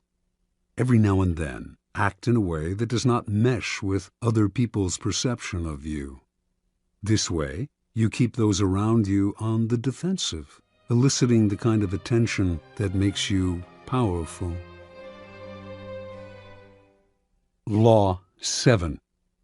Get others to do the work for you, but always take the credit. Judgment. Use the wisdom, knowledge, and legwork of other people to further your own cause. Not only will such assistance save you valuable time and energy, it will give you a godlike aura of efficiency and speed. In the end, your helpers will be forgotten, and you will be remembered. Never do yourself what others can do for you. Transgression and observance of the law.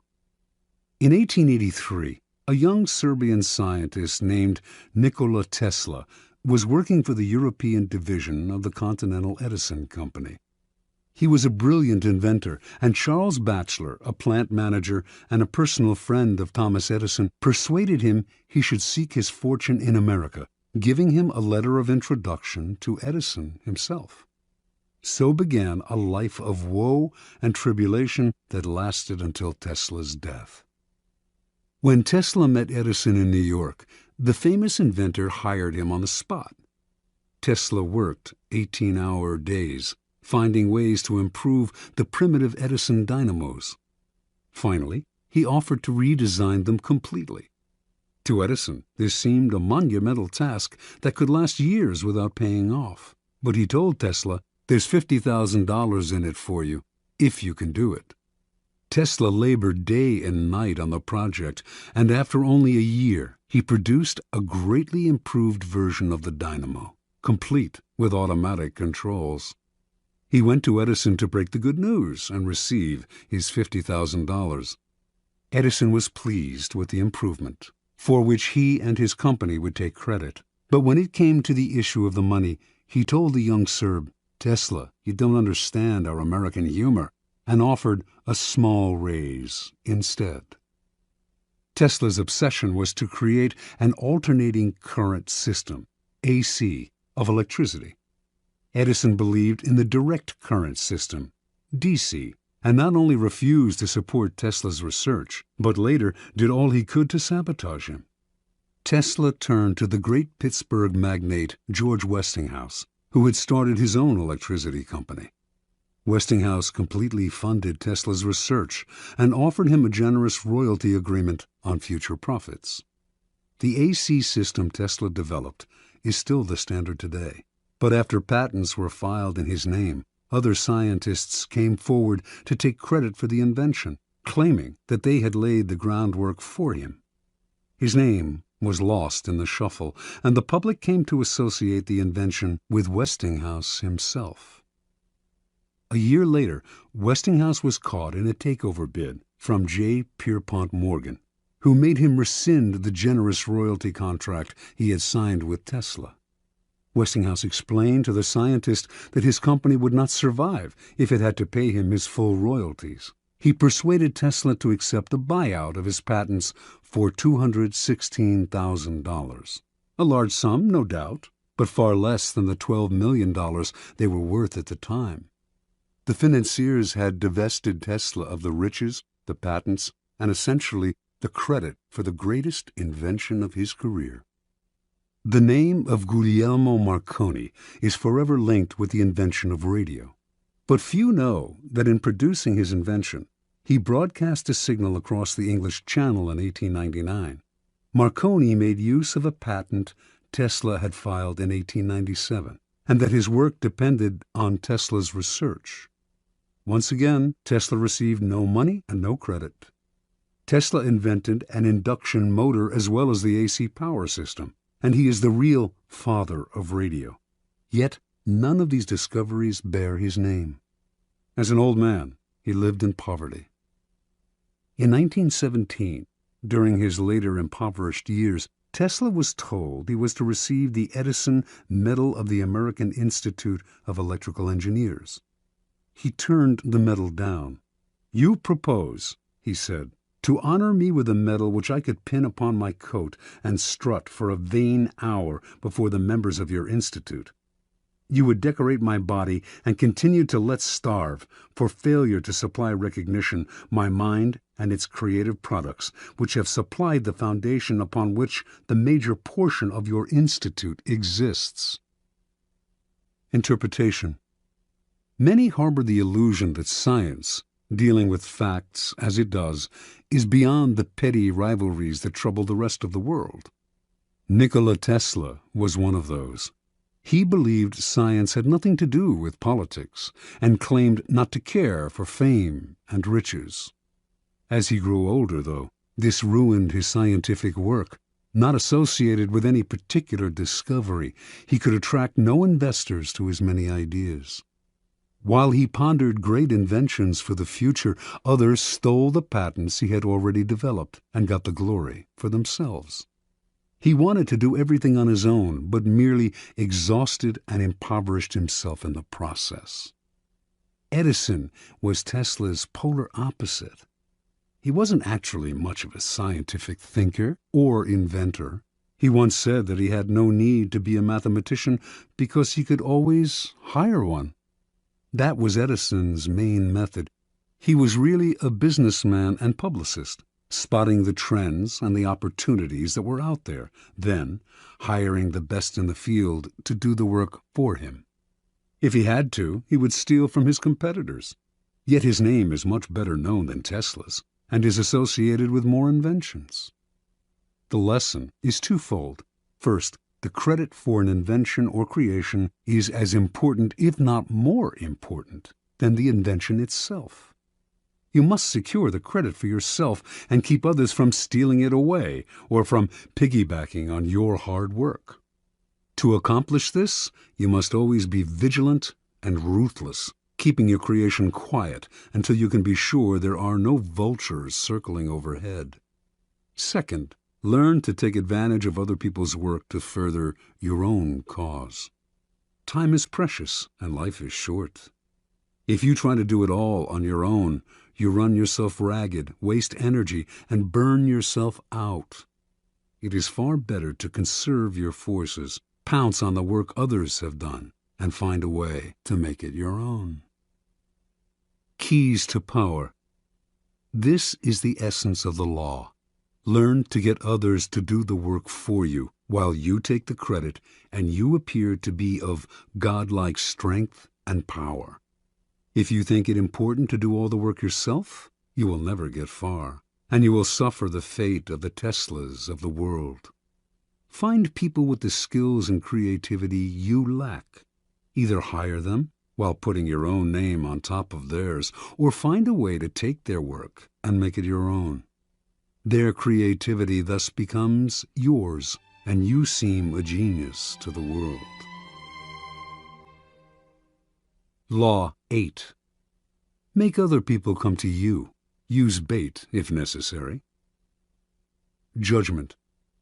When you force the other person to act, you are the one in control. It is always better to make your opponent come to you, abandoning his own plans in the process. Lure him with fabulous gains, then attack. You hold the cards. Observance of the law. At the Congress of Vienna in 1814, the major powers of Europe gathered to carve up the remains of Napoleon's fallen empire. The city was full of gaiety, and the balls were the most splendid in memory. Hovering over the proceedings, however, was the shadow of Napoleon himself. Instead of being executed or exiled far away, he had been sent to the island of Elba, not far from the coast of Italy. Even imprisoned on an island, a man as bold and creative as Napoleon Bonaparte made everyone nervous. The Austrians plotted to kill him on Elba, but decided it was too risky. Alexander I, Russia's temperamental czar, heightened the anxiety by throwing a fit during the Congress when a part of Poland was denied him. "Beware, I shall loose the monster," he threatened. Everyone knew he meant Napoleon. Of all the statesmen gathered in Vienna, only Talleyrand, Napoleon's former foreign minister, seemed calm and unconcerned. It was as if he knew something the others did not. Meanwhile, on the island of Elba, Napoleon's life was a mockery of his previous glory. As Elba's king, he had been allowed to form a court. There was a cook, a wardrobe mistress, an official pianist, and a handful of courtiers. All this was designed to humiliate Napoleon, and it seemed to work. That winter, however, there occurred a series of events so strange and dramatic they might have been scripted in a play. Elba was surrounded by British ships, their cannons covering all possible exit points. Yet somehow, in broad daylight, on 26 February 1815, a ship with 900 men on board picked up Napoleon and put to sea. The English gave chase, but the ship got away. This almost impossible escape astonished the public throughout Europe and terrified the statesmen at the Congress of Vienna. Although it would have been safer to leave Europe, Napoleon not only chose to return to France, he raised the odds by marching on Paris with a tiny army in hopes of recapturing the throne. His strategy worked. People of all classes threw themselves at his feet. An army under Marshal Ney sped from Paris to arrest him, but when the soldiers saw their beloved former leader, they changed sides. Napoleon was declared emperor again. Volunteers swelled the ranks of his new army. Delirium swept the country. In Paris, crowds went wild. The king who had replaced Napoleon fled the country. For the next 100 days, Napoleon ruled France. Soon, however, the giddiness subsided. France was bankrupt, its resources nearly exhausted, and there was little Napoleon could do about this. At the Battle of Waterloo in June of that year, he was finally defeated for good. This time, his enemies had learned their lesson. They exiled him to the barren island of St. Helena off the west coast of Africa. There, he had no more hope of escape. Interpretation. Only years later did the facts of Napoleon's dramatic escape from Elba come to light. Before he decided to attempt this bold move, visitors to his court had told him that he was more popular in France than ever, and that the country would embrace him again. One of these visitors was Austria's General Kohler, who convinced Napoleon that if he escaped, the European powers, England included, would welcome him back into power. Napoleon was tipped off that the English would let him go, and indeed his escape occurred in the middle of the afternoon, in full view of English spyglasses.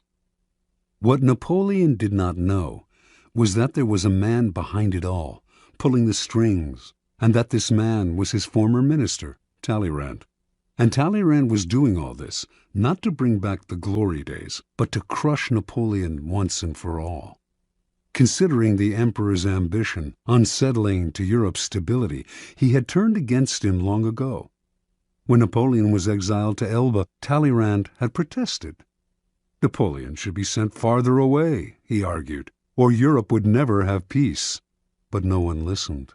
Instead of pushing his opinion, Talleyrand bided his time. Working quietly, he eventually won over Castlereagh and Metternich, the foreign ministers of England and Austria. Together, these men baited Napoleon into escaping. Even Kohler's visit, to whisper the promise of glory in the exile's ear, was part of the plan. Like a master card player, Talleyrand figured everything out in advance. He knew Napoleon would fall into the trap he had set. He also foresaw that Napoleon would lead the country into a war which, given France's weakened condition, could only last a few months. One diplomat in Vienna, who understood that Talleyrand was behind it all, said, "He has set the house ablaze in order to save it from the plague." Keys to power. How many times has this scenario played itself out in history? An aggressive leader initiates a series of bold moves that begin by bringing him much power. Slowly, however, his power reaches a peak, and soon everything turns against him. His numerous enemies band together, trying to maintain his power. He exhausts himself going in this direction and that, and inevitably he collapses. The reason for this pattern is that the aggressive person is rarely in full control. He cannot see more than a couple of moves ahead, cannot see the consequences of this bold move or that one, because he is constantly being forced to react to the moves of his ever-growing host of enemies, and to the unforeseen consequences of his own rash actions. His aggressive energy is turned against him. In the realm of power, you must ask yourself, what is the point of chasing here and there, trying to solve problems and defeat my enemies if I never feel in control? Why am I always having to react to events instead of directing them? The answer is simple. Your idea of power is wrong. You have mistaken aggressive action for effective action. And most often, the most effective action is to stay back, keep calm, and let others be frustrated by the traps you lay for them, playing for long-term power rather than quick victory. Remember, the essence of power is the ability to keep the initiative, to get others to react to your moves, to keep your opponent and those around you on the defensive. When you make other people come to you, you suddenly become the one controlling the situation, and the one who has control has power. Two things must happen to place you in this position. You yourself must learn to master your emotions and never to be influenced by anger. Meanwhile, however, you must play on people's natural tendency to react angrily when pushed and baited. In the long run, the ability to make others come to you is a weapon far more powerful than any tool of aggression. Manipulation is a dangerous game. Once someone suspects he is being manipulated, it becomes harder and harder to control him. But when you make your opponent come to you, you create the illusion that he is controlling the situation. He does not feel the strings that pull him, just as Napoleon imagined that he himself was the master of his daring escape and return to power.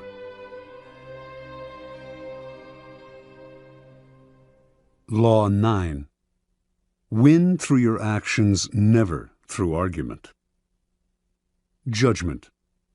Any momentary triumph you think you have gained through argument is really a Pyrrhic victory.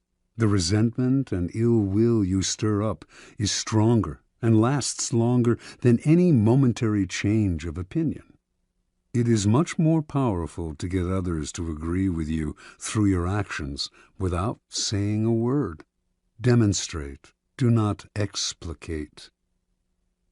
Observance of the law. In 1502, in Florence, Italy, an enormous block of marble stood in the works department of the Church of Santa Maria del Fiore. It had once been a magnificent piece of raw stone, but an unskilled sculptor had mistakenly bored a hole through it where there should have been a figure's legs, generally mutilating it. Piero Soderini, Florence's mayor, had contemplated trying to save the block by commissioning Leonardo da Vinci to work on it, or some other master, but had given up, since everyone agreed that the stone had been ruined.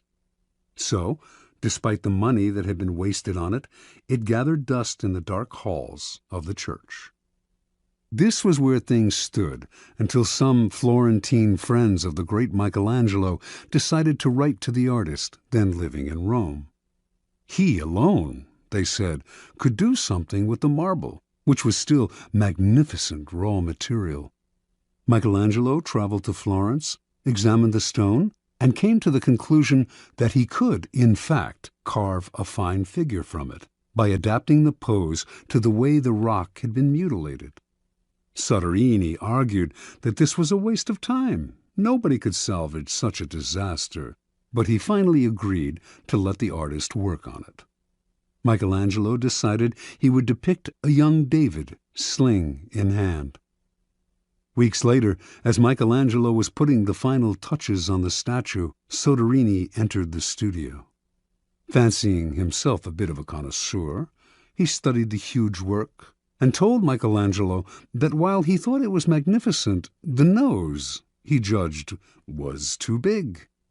Michelangelo realized that Soderini was standing in a place right under the giant figure and did not have the proper perspective.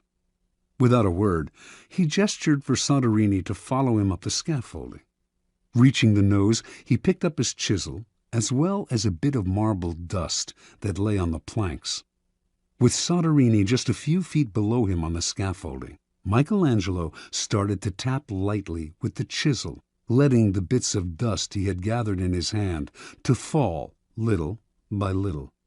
He actually did nothing to change the nose, but gave every appearance of working on it. After a few minutes of the charade, he stood aside. "Look at it now." "I like it better," replied Soderini. "You've made it come alive." Interpretation. Michelangelo knew that by changing the shape of the nose, he might ruin the entire sculpture. Yet Soderini was a patron who prided himself on his aesthetic judgment. To offend such a man by arguing would not only gain Michelangelo nothing, it would put future commissions in jeopardy. Michelangelo was too clever to argue. His solution was to change Soderini's perspective, literally bringing him closer to the nose, without making him realize that this was the cause of his misperception.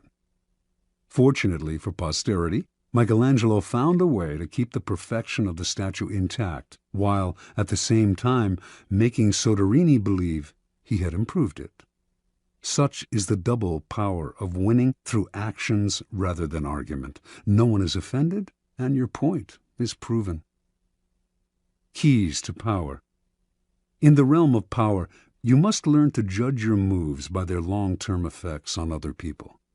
The problem in trying to prove a point or gain a victory through argument is that in the end you can never be certain how it affects the people you're arguing with. They may appear to agree with you politely, but inside they may resent you. Or perhaps something you said inadvertently even offended them. Words have that insidious ability to be interpreted according to the other person's mood and insecurities.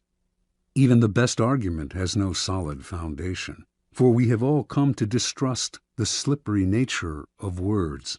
And days after agreeing with someone, we often revert to our old opinion out of sheer habit. Understand this: words are a dime a dozen. Everyone knows that in the heat of an argument we will all say anything to support our cause. We will quote the Bible, refer to unverifiable statistics. Who can be persuaded by bags of air like that? Action and demonstration are much more powerful and meaningful. They are there before our eyes for us to see. Yes, now the statue's nose does look just right. There are no offensive words, no possibility of misinterpretation. No one can argue with a demonstrated proof. As Balthazar Gracian remarks, the truth is generally seen, rarely heard. Law 10. Infection. Avoid the unhappy and unlucky. Judgment. You can die from someone else's misery. Emotional states are as infectious as diseases. You may feel you are helping the drowning man, but you are only precipitating your own disaster. The unfortunate sometimes draw misfortune on themselves. They will also draw it on you. Associate with the happy and fortunate instead. Transgression of the law. Born in Limerick, Ireland in 1818, Marie Gilbert came to Paris in the 1840s to make her fortune as a dancer and performer. Taking the name Lola Montez, her mother was of distant Spanish descent. She claimed to be a flamenco dancer from Spain. By 1845, her career was languishing, and to survive, she became a courtesan, quickly one of the more successful in Paris. Only one man could salvage Lola's dancing career: Alexandre Dujarier, owner of the newspaper with the largest circulation in France, and also the newspaper's drama critic. She decided to woo and conquer him. Investigating his habits, she discovered that he went riding every morning.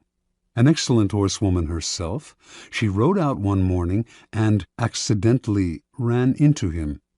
Soon they were riding together every day. A few weeks later, Lola moved into his apartment. For a while, the two were happy together. With Dujarrier's help, Lola began to revive her dancing career. Despite the risk to his social standing, Dujarrier told friends he would marry her in the spring. Lola had never told him that she had eloped at age 19 with an Englishman and was still legally married. Although Dujarrier was deeply in love, his life started to slide downhill. His fortunes in business changed, and influential friends began to avoid him. One night, Dujarrier was invited to a party, attended by some of the wealthiest young men in Paris. Lola wanted to go too, but he would not allow it. They had their first quarrel, and Dujarrier attended the party by himself. There, hopelessly drunk, he insulted an influential drama critic, Jean-Baptiste Rosemond de Beauvalon, perhaps because of something the critic had said about Lola. The following morning, Beauvalon challenged him to a duel. Beauvalon was one of the best pistol shots in France. Dujarrier tried to apologize, but the duel took place, and he was shot and killed. Thus ended the life of one of the most promising young men of Paris society. Devastated, Lola left Paris. In 1846, Lola Montez found herself in Munich, where she decided to woo and conquer King Ludwig of Bavaria. The best way to Ludwig, she discovered, was through his aide-de-camp, Count Otto von Rechberg, a man with a fondness for pretty girls. One day, when the Count was breakfasting at an outdoor cafe, Lola rode by on her horse, was accidentally thrown from the saddle, and landed at Rechberg's feet. The Count rushed to help her and was enchanted. He promised to introduce her to Ludwig. Rechberg arranged an audience with the king for Lola, but when she arrived in the anteroom, she could hear the king saying he was too busy to meet a favor-seeking stranger. Lola pushed aside the sentries and entered his room anyway. In the process, the front of her dress somehow got torn, perhaps by her, perhaps by one of the sentries, and to the astonishment of all, most especially the king, her bare breasts were brazenly exposed. Lola was granted her audience with Ludwig. 55 hours later, she made her debut on the Bavarian stage. The reviews were terrible, but that did not stop Ludwig from arranging more performances. Ludwig was, in his own words, bewitched by Lola. He started to appear in public with her on his arm, and then he bought and furnished an apartment for her on one of Munich's most fashionable boulevards. Although he had been known as a miser and was not given to flights of fancy, he started to shower Lola with gifts and to write poetry for her. Now his favored mistress, she catapulted to fame and fortune overnight. Lola began to lose her sense of proportion. One day, when she was out riding, an elderly man rode ahead of her, a bit too slowly for her liking. Unable to pass him, she began to slash him with her riding crop. On another occasion, she took her dog, unleashed, out for a stroll. The dog attacked a passer-by, but instead of helping the man get the dog away, she whipped him with the leash. Incidents like this infuriated the stolid citizens of Bavaria, but Ludwig stood by Lola and even had her naturalized as a Bavarian citizen. The king's entourage tried to wake him to the dangers of the affair, but those who criticized Lola were summarily fired. While Bavarians who had loved their king now outwardly disrespected him, Lola was made a countess, had a new palace built for herself, and began to dabble in politics, advising Ludwig on policy. She was the most powerful force in the kingdom. Her influence in the king's cabinet continued to grow, and she treated the other ministers with disdain. As a result, riots broke out throughout the realm. A once peaceful land was virtually in the grip of civil war, and students everywhere were chanting, "Raus mit Lola!" By February of 1848, Ludwig was finally unable to withstand the pressure. With great sadness, he ordered Lola to leave Bavaria immediately. She left, but not until she was paid off. For the next 5 weeks, the Bavarians' wrath was turned against their formerly beloved king. In March of that year, he was forced to abdicate. Lola Montez moved to England. More than anything, she needed respectability, and despite being married, she still had not arranged a divorce from the Englishman she had wed years before. She set her sights on George Trafford Heald, a promising young army officer who was the son of an influential barrister. Although he was 10 years younger than Lola and could have chosen a wife among the prettiest and wealthiest young girls of English society, Heald fell under her spell. They were married in 1849. Soon, arrested on the charge of bigamy, she skipped bail, and she and Heald made their way to Spain. They quarreled horribly, and on one occasion Lola slashed him with a knife. Finally, she drove him away. Returning to England, he found he had lost his position in the army. Ostracized from English society, he moved to Portugal, where he lived in poverty. After a few months, his short life ended in a boating accident. A few years later, the man who published Lola Montez's autobiography went bankrupt. In 1853, Lola moved to California, where she met and married a man named Pat Hull. Their relationship was as stormy as all the others, and she left Hull for another man. He took to drink and fell into a deep depression that lasted until he died 4 years later, still a relatively young man. At the age of 41, Lola gave away her clothes and finery and turned to God. She toured America lecturing on religious topics, dressed in white and wearing a halo-like white headgear. She died 2 years later, in 1861. Interpretation. Lola Montez attracted men with her wiles, but her power over them went beyond the sexual. It was through the force of her character that she kept her lovers enthralled.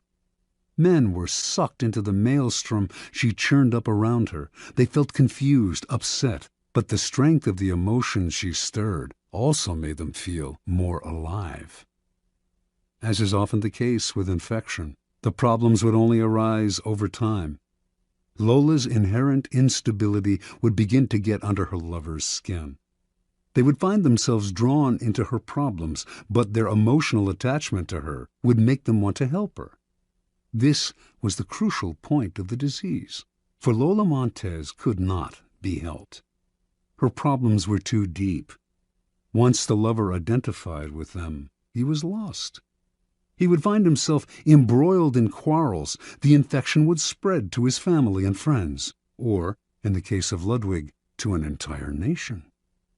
You could spend a lifetime studying the pathology of infecting characters, but don't waste your time.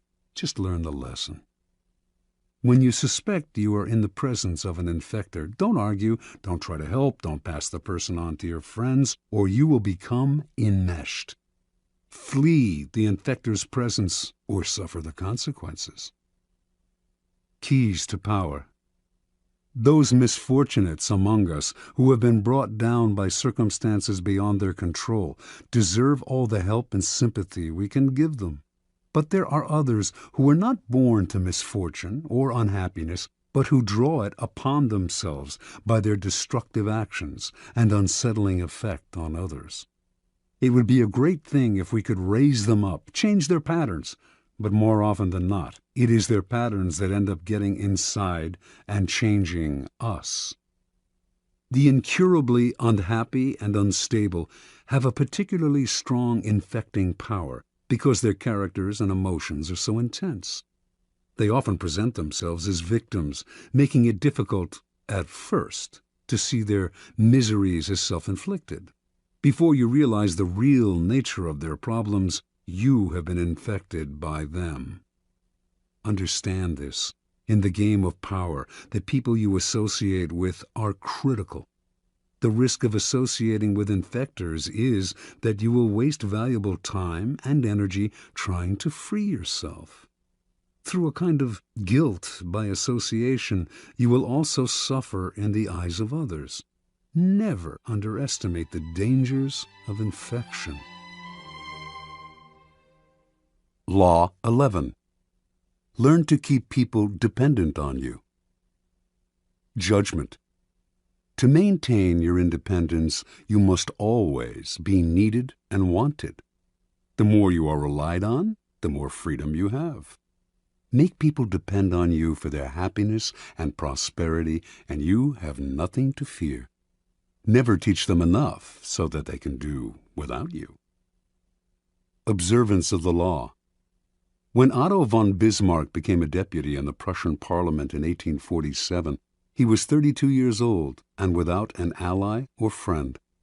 Looking around him, he decided that the side to ally himself with was not the Parliament's liberals or conservatives, not any particular minister, and certainly not the people. It was with the king, Frederick William IV. This was an odd choice, to say the least, for Frederick was at a low point of his power. A weak, indecisive man, he consistently gave in to the liberals in Parliament. In fact, he was spineless and stood for much that Bismarck disliked personally and politically. Yet Bismarck courted Frederick night and day. When other deputies attacked the king for his many inept moves, only Bismarck stood by him. Finally, It all paid off. In 1851, Bismarck was made a minister in the king's cabinet. Now he went to work. Time and again, he forced the king's hand, getting him to build up the military, to stand up to the liberals, to do exactly as Bismarck wished. He worked on Frederick's insecurity about his manliness, challenging him to be firm and to rule with pride. And he slowly restored the king's powers until the monarchy was once again the most powerful force in Prussia. When Frederick died in 1861, his brother William assumed the throne. William disliked Bismarck intensely and had no intention of keeping him around. But he also inherited the same situation his brother had: enemies galore who wanted to nibble his power away. He actually considered abdicating, feeling he lacked the strength to deal with this dangerous and precarious position. But Bismarck insinuated himself once again. He stood by the new king, gave him strength, and urged him into firm and decisive action. The king grew dependent on Bismarck's strong-arm tactics to keep his enemies at bay, and despite his antipathy toward the man, he soon made him his prime minister. The two quarreled often over policy. Bismarck was much more conservative, but the king understood his own dependency. Whenever the prime minister threatened to resign, the king gave in to him, time after time. It was, in fact, Bismarck who set state policy. Years later, Bismarck's actions as Prussia's prime minister led the various German states to be united into one country. Now, Bismarck finagled the king into letting himself be crowned Emperor of Germany. Yet it was really Bismarck who had reached the heights of power. As right-hand man to the emperor and as imperial chancellor and knighted prince, he pulled all the levers.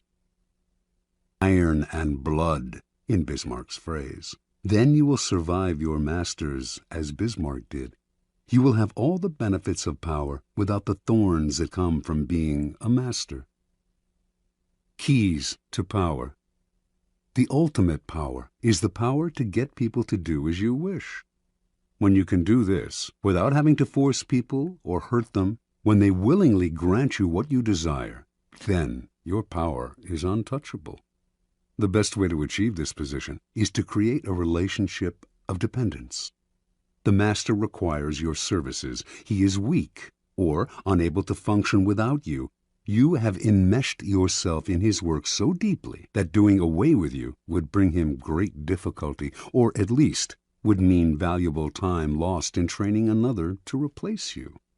Once such a relationship is established, you have the upper hand, the leverage to make the master do as you wish. It is the classic case of the man behind the throne, the servant of the king who actually controls the king. Do not be one of the many who mistakenly believe that the ultimate form of power is independence. Power involves a relationship between people. You will always need others as allies, pawns, or even as weak masters who serve as your front. The completely independent man would live in a cabin in the woods. He would have the freedom to come and go as he pleased, but he would have no power. The best you can hope for is that others will grow so dependent on you that you enjoy a kind of reverse independence. Their need for you frees you. One last warning. Do not imagine that your master's dependence on you will make him love you.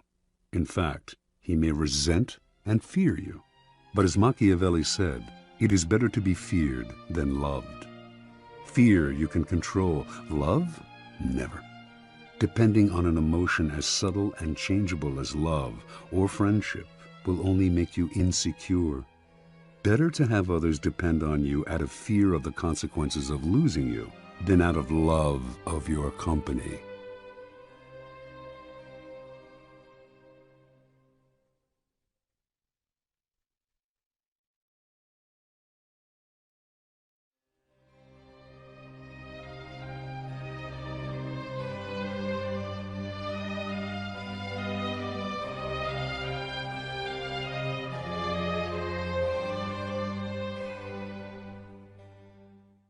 Law 12.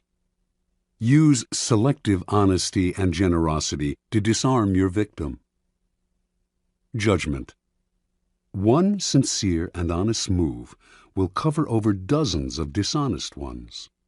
Open-hearted gestures of honesty and generosity bring down the guard of even the most suspicious people. Once your selective honesty opens a hole in their armor, you can deceive and manipulate them at will. A timely gift, a Trojan horse, will serve the same purpose. Observance of the law.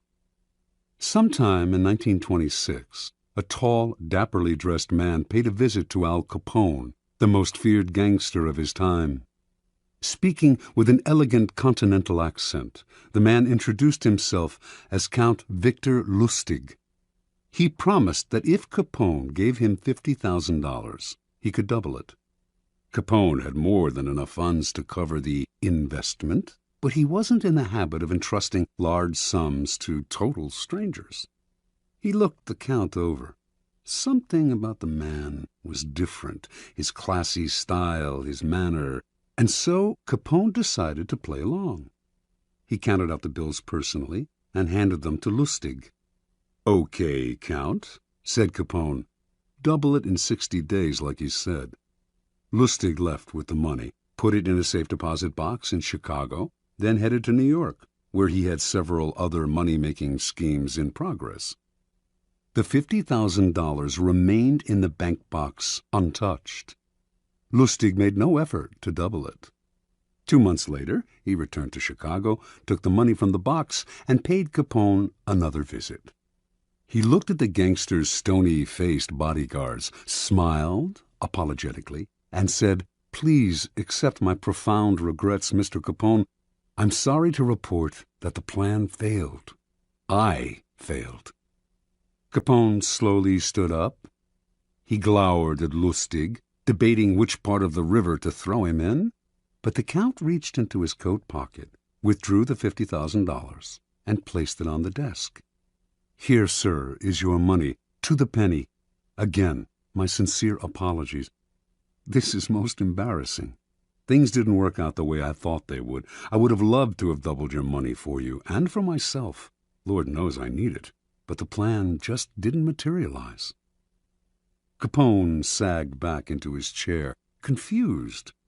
"I know you're a con man, Count," said Capone. "I knew it the moment you walked in here. I expected either $100,000 or nothing. But this, getting my money back, well... Again, my apologies, Mr. Capone," said Lustig, as he picked up his hat and began to leave. "My God, you're honest," yelled Capone.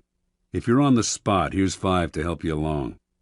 He counted out 5 $1,000 bills out of the $50,000. The Count seemed stunned, bowed deeply, mumbled his thanks, and left, taking the money. The $5,000 was what Lustig had been after all along. Interpretation. Count Victor Lustig, a man who spoke several languages and prided himself on his refinement and culture, was one of the great con artists of modern times. He was known for his audacity, his fearlessness, and, most important, his knowledge of human psychology. He could size up a man in minutes, discovering his weaknesses, and he had radar for suckers. Lustig knew that most men build up defenses against crooks and other troublemakers. The con artist's job is to bring those defenses down. One sure way to do this is through an act of apparent sincerity and honesty. Who will distrust a person literally caught in the act of being honest? Lustig used selective honesty many times, but with Capone he went a step further. No normal con man would have dared such a con. He would have chosen his suckers for their meekness, for that look about them that says they will take their medicine without complaint. Con Capone, and you would spend the rest of your life, whatever remained of it, afraid. But Lustig understood that a man like Capone spends his life mistrusting others. No one around him is honest or generous, and being so much in the company of wolves is exhausting, even depressing. A man like Capone yearns to be the recipient of an honest or generous gesture, to feel that not everyone has an angle or is out to rob him. Lustig's act of selective honesty disarmed Capone because it was so unexpected. A con artist loves conflicting emotions like these, since the person caught up in them is so easily distracted and deceived. Do not shy away from practicing this law on the Capones of the world. With a well-timed gesture of honesty or generosity, you will have the most brutal and cynical beast in the kingdom eating out of your hand. Keys to power. The essence of deception is distraction. Distracting the people you want to deceive gives you the time and space to do something they won't notice. An act of kindness, generosity, or honesty is the most powerful form of distraction because it disarms other people's suspicions. It turns them into children, eagerly lapping up any kind of affectionate gesture. In ancient China, this was called giving before you take. The giving makes it hard for the other person to notice the taking. It is a device with infinite practical uses. Brazenly taking something from someone is dangerous, even for the powerful. The victim will plot revenge. It is also dangerous simply to ask for what you need, no matter how politely. Unless the other person sees some gain for themselves, they may come to resent your neediness. Learn to give before you take. It softens the ground, takes the bite out of a future request, or simply creates a distraction. And the giving can take many forms: an actual gift, a generous act, a kind favor, an honest admission, whatever it takes. Selective honesty is best employed on your first encounter with someone. We are all creatures of habit, and our first impressions last a long time. If someone believes you are honest at the start of your relationship, it takes a lot to convince them otherwise. This gives you room to maneuver. A single act of honesty is often not enough. What is required is a reputation for honesty built on a series of acts. But these can be quite inconsequential. Once this reputation is established, as with first impression, it is hard to shake. Selective kindness should also be part of your arsenal of deception.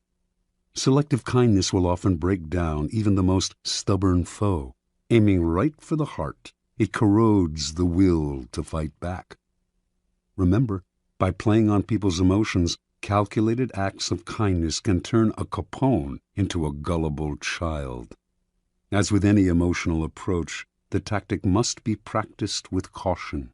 If people see through it, their disappointed feelings of gratitude and warmth will become the most violent hatred and distrust. Unless you can make the gesture seem sincere and heartfelt, do not play with fire. Law 13. When asking for help, appeal to people's self-interest, never to their mercy or gratitude. Judgment. If you need to turn to an ally for help, do not bother to remind him of your past assistance and good deeds. He will find a way to ignore you. Instead, uncover something in your request or in your alliance with him that will benefit him and emphasize it out of all proportion. He will respond enthusiastically when he sees something to be gained for himself. Observance of the law. In 433 BC, just before the Peloponnesian War, the island of Corcyra, later called Corfu, and the Greek city-state of Corinth stood on the brink of conflict. Both sides sent ambassadors to Athens to try to win over the Athenians to their side. The stakes were high, since whoever had Athens on his side was sure to win, and whoever won the war would certainly give the defeated side no mercy. Corcyra spoke first. Its ambassador began by admitting that the island had never helped Athens before, and in fact had allied itself with Athens' enemies.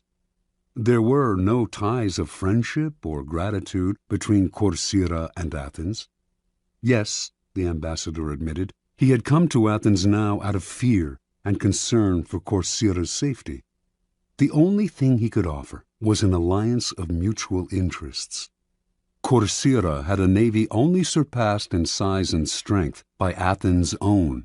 An alliance between the two states would create a formidable force, one that could intimidate the rival state of Sparta. That, unfortunately, was all Corcyra had to offer. The representative from Corinth then gave a brilliant, passionate speech in sharp contrast to the dry, colorless approach of the Corcyran. He talked of everything Corinth had done for Athens in the past. He asked how it would look to Athens' other allies if the city put an agreement with a former enemy over one with a present friend, one that had served Athens' interest loyally. Perhaps those allies would break their agreements with Athens if they saw that their loyalty was not valued.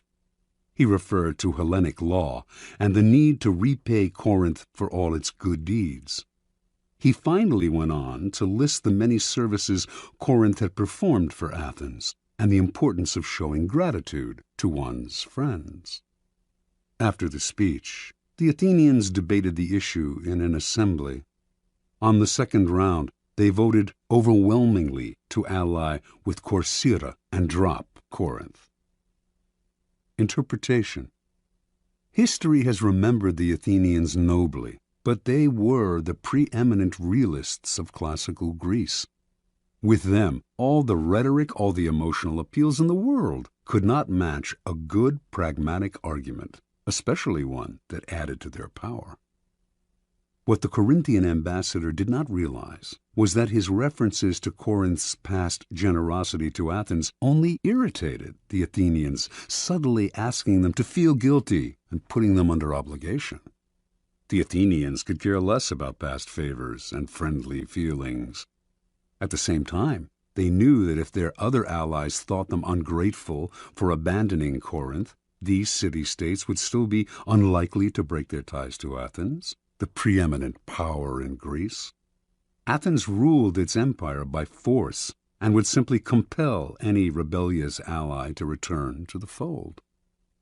When people choose between talk about the past and talk about the future, a pragmatic person will always opt for the future and forget the past. As the Corcyrans realized, it is always best to speak pragmatically to a pragmatic person, and in the end, most people are, in fact, pragmatic. They will rarely act against their own self-interest. Keys to power.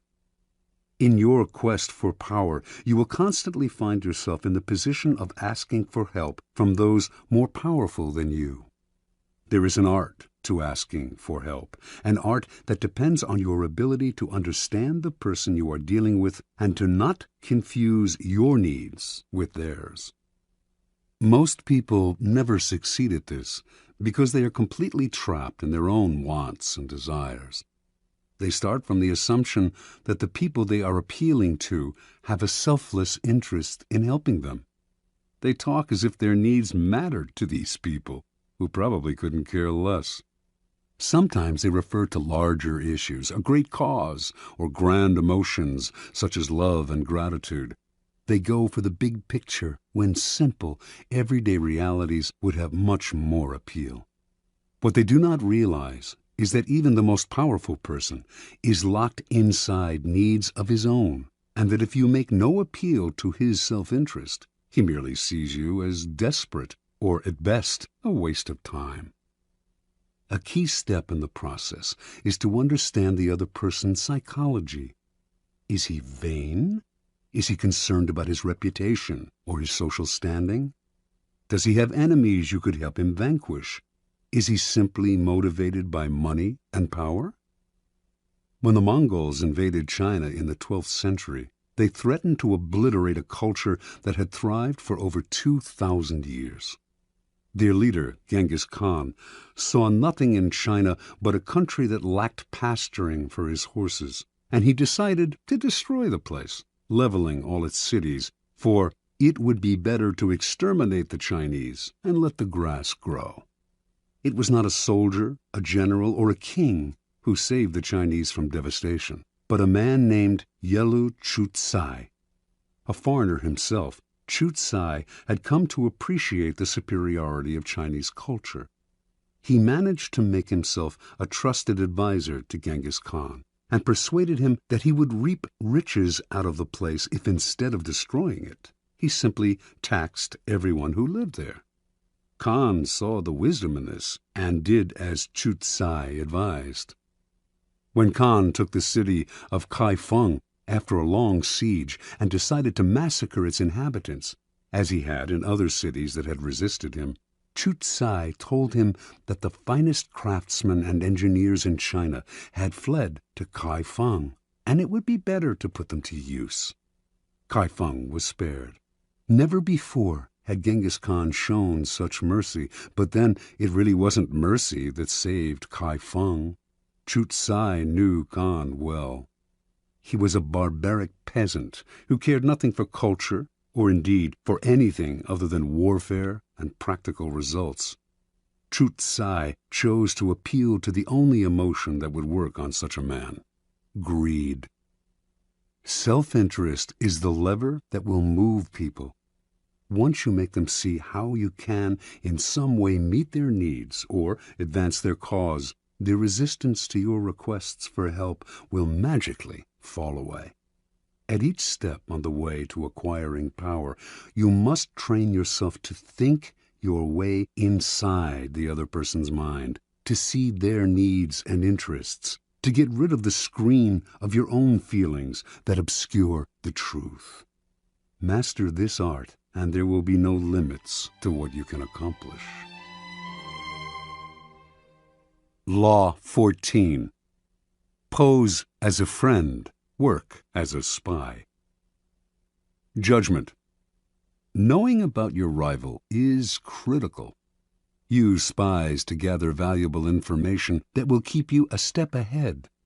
Better still, play the spy yourself. In polite social encounters, learn to probe. Ask indirect questions to get people to reveal their weaknesses and intentions. There is no occasion that is not an opportunity for artful spying. Observance of the law. Joseph Devine was undoubtedly the greatest art dealer of his time. From 1904 to 1940, he almost single-handedly monopolized America's millionaire art collecting market.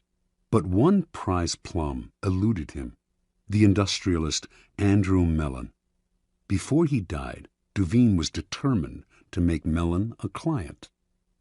Devine's friends said this was an impossible dream. Mellon was a stiff, taciturn man.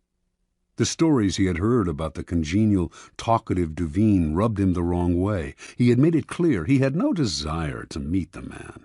Yet Devine told his doubting friends, "Not only will Mellon buy from me, but he will buy only from me." For several years he tracked his prey, learning the man's habits, tastes, phobias. To do this, he secretly put several of Mellon's staff on his own payroll, worming valuable information out of them. By the time he moved into action, he knew Mellon about as well as Mellon's wife did. In 1921, Mellon was visiting London and staying in a palatial suite on the third floor of Claridge's Hotel. Devine booked himself into the suite just below Mellon's on the second floor. He had arranged for his valet to befriend Mellon's valet, and on the fateful day he had chosen to make his move, Mellon's valet told Devine's valet, who told Devine, that he had just helped Mellon on with his overcoat and that the industrialist was making his way down the corridor to ring for the lift. Devine's valet hurriedly helped Devine with his own overcoat. Seconds later, Devine entered the lift, and lo and behold, there was Mellon. "How do you do, Mr. Mellon?" said Devine, introducing himself. "I am on my way to the National Gallery to look at some pictures." How uncanny! That was precisely where Mellon was headed. And so Devine was able to accompany his prey to the one location that would ensure his success. He knew Mellon's taste, inside and out, and while the two men wandered through the museum, he dazzled the magnate with his knowledge.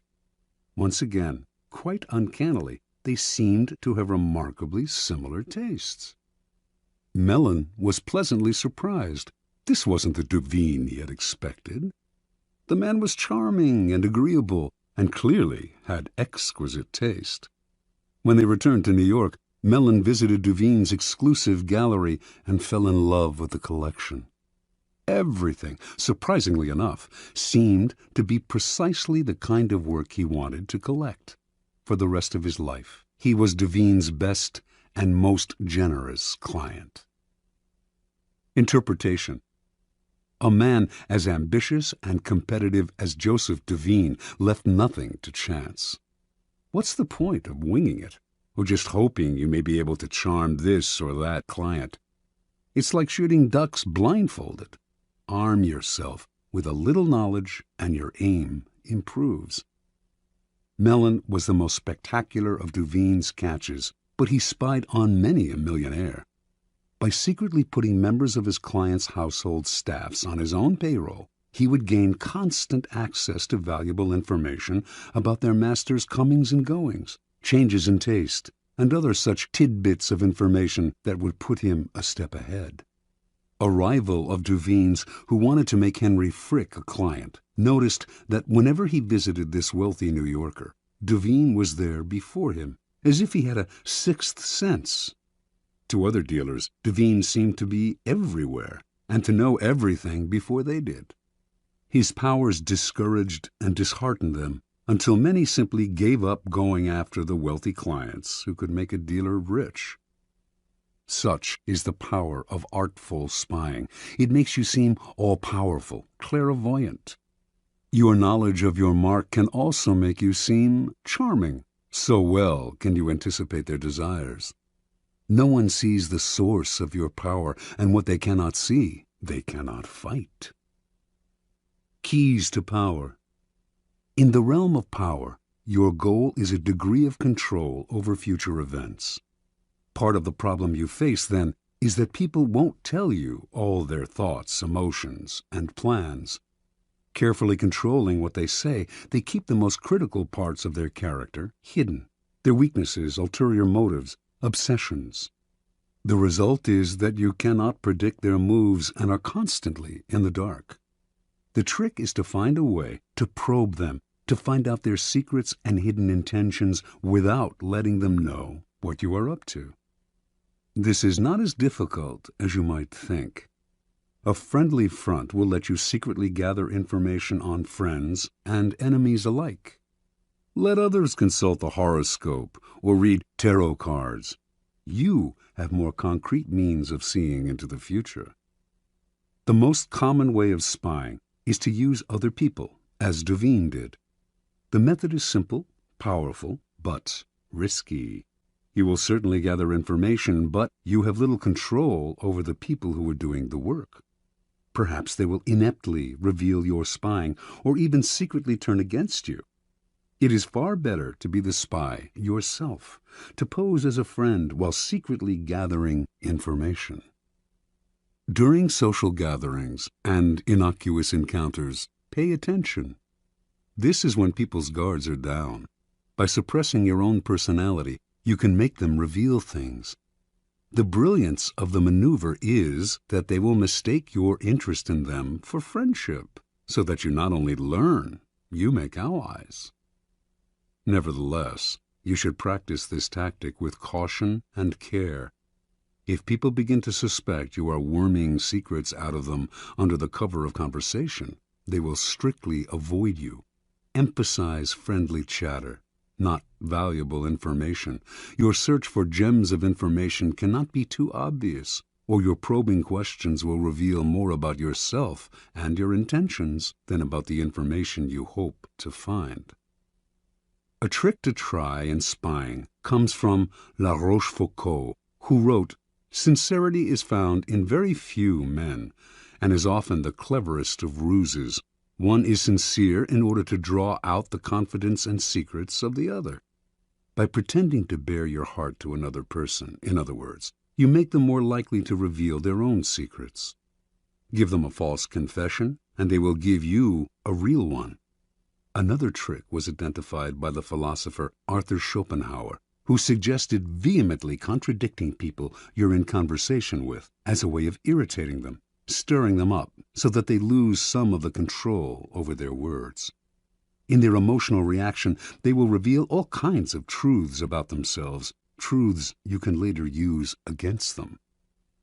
Another method of indirect spying is to test people, to lay little traps that make them reveal things about themselves. Khosroes II, a notoriously clever 7th century king of the Persians, had many ways of seeing through his subjects without raising suspicion. If he noticed, for instance, that 2 of his courtiers had become particularly friendly, he would call one of them aside and say he had information that the other was a traitor and would soon be killed.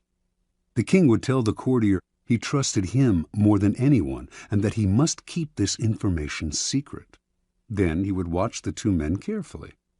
If he saw that the second courtier had not changed in his behavior toward the king, he would conclude that the first courtier had kept the secret, and he would quickly promote the man, later taking him aside to confess, "I meant to kill your friend because of certain information that had reached me, but when I investigated the matter, I found it was untrue." If, on the other hand, the second courtier started to avoid the king, acting aloof and tense, Khosroes would know that the secret had been revealed. He would ban the second courtier from his court, letting him know that the whole business had only been a test, but that even though the man had done nothing wrong, he could no longer trust him. The first courtier, however, had revealed the secret, and him Khosroes would ban from his entire kingdom. It may seem an odd form of spying that reveals not empirical information, but a person's character. Often, however, it is the best way of solving problems before they arise.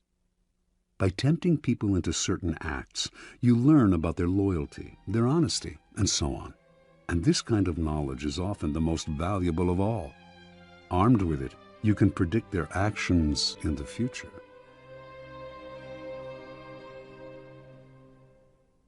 Law 15. Crush your enemy totally. Judgment.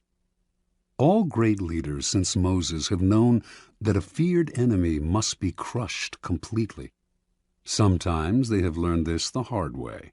If one ember is left alight, no matter how dimly it smolders, a fire will eventually break out. More is lost through stopping halfway than through total annihilation. The enemy will recover and will seek revenge.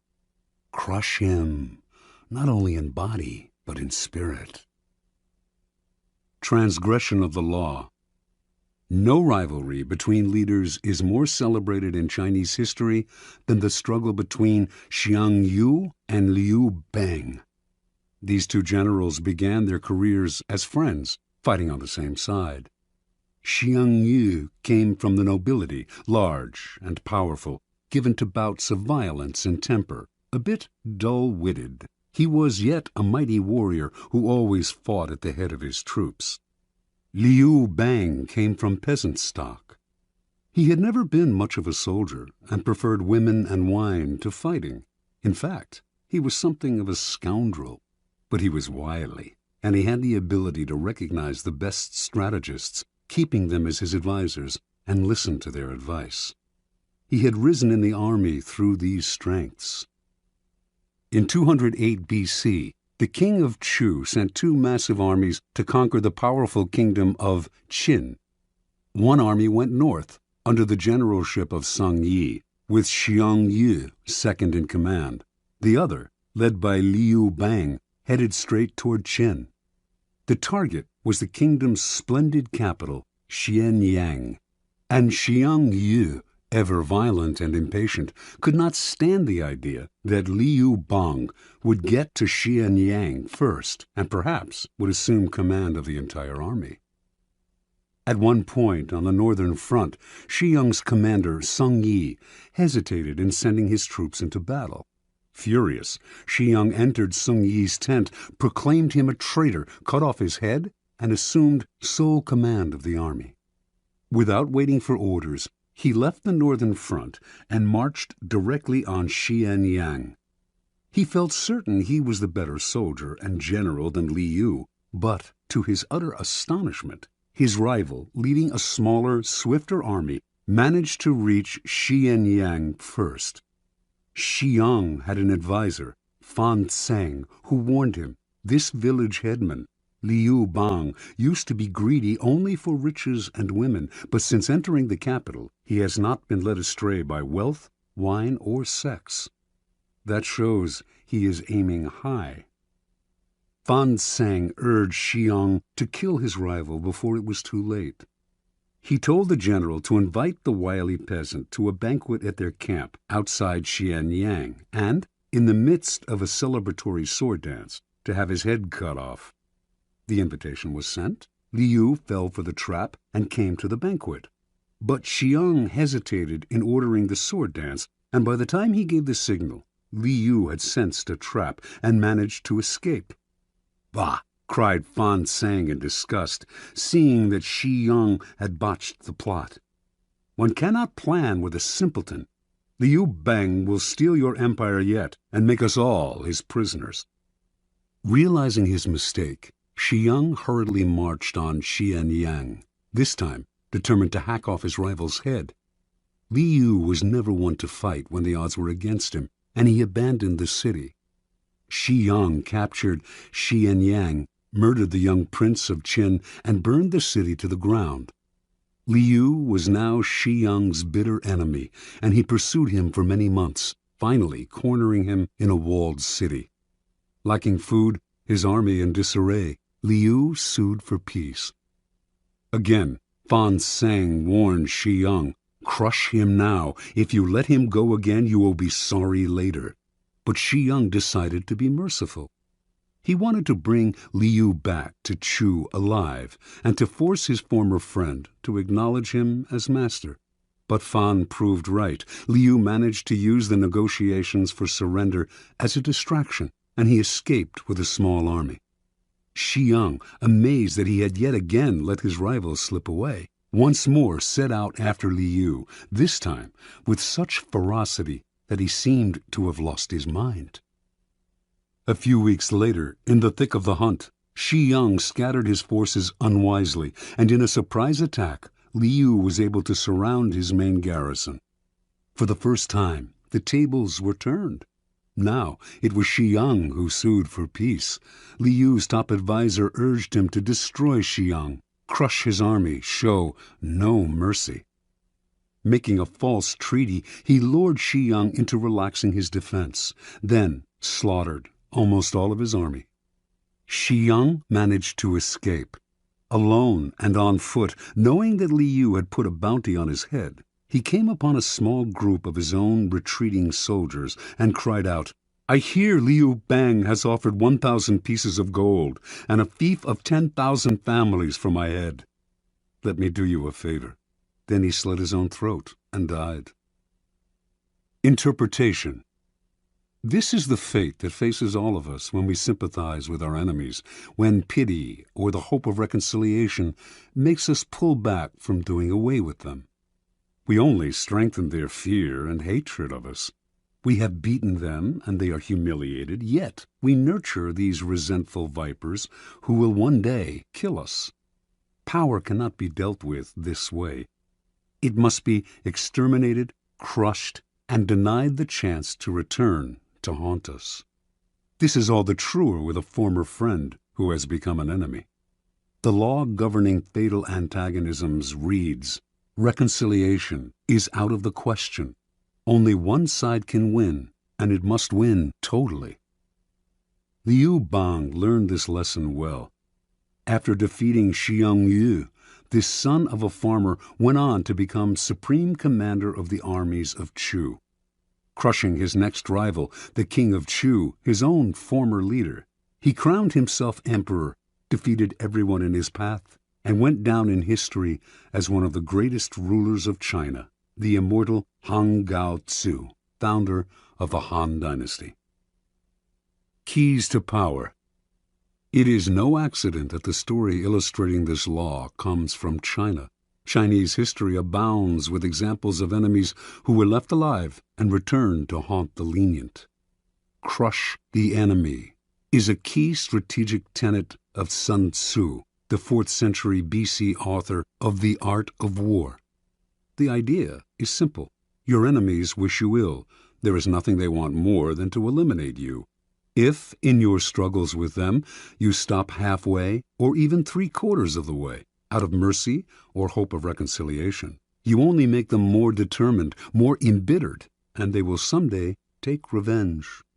They may act friendly for the time being, but this is only because you have defeated them. They have no choice but to bide their time. The solution? Have no mercy. Crush your enemies as totally as they would crush you. Ultimately, the only peace and security you can hope for from your enemies is their disappearance. Law 16. Use absence to increase respect and honor. Judgment. Too much circulation makes the price go down. The more you are seen and heard from, the more common you appear. If you are already established in a group, temporary withdrawal from it will make you more talked about, even more admired. You must learn when to leave, create value through scarcity. Observance of the law. For many centuries, the Assyrians ruled Upper Asia with an iron fist. In the 8th century BC, however, the people of Media, now northwestern Iran, revolted against them and finally broke free. Now the Medes had to establish a new government. Determined to avoid any form of despotism, they refused to give ultimate power to any one man or to establish a monarchy. Without a leader, however, the country soon fell into chaos and fractured into small kingdoms with village fighting against village. In one such village lived a man named Deioces, who began to make a name for himself for fair dealing and the ability to settle disputes. He did this so successfully, in fact, that soon any legal conflict in the area was brought to him, and his power increased. Throughout the land, the law had fallen into disrepute. The judges were corrupt, and no one entrusted their cases to the courts anymore, resorting to violence instead.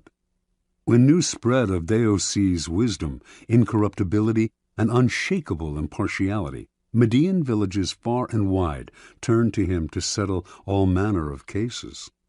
Soon he became the sole arbiter of justice in the land. At the height of his power, Deioces suddenly decided he had had enough. He would no longer sit in the chair of judgment, would hear no more suits, settle no more disputes between brother and brother, village and village.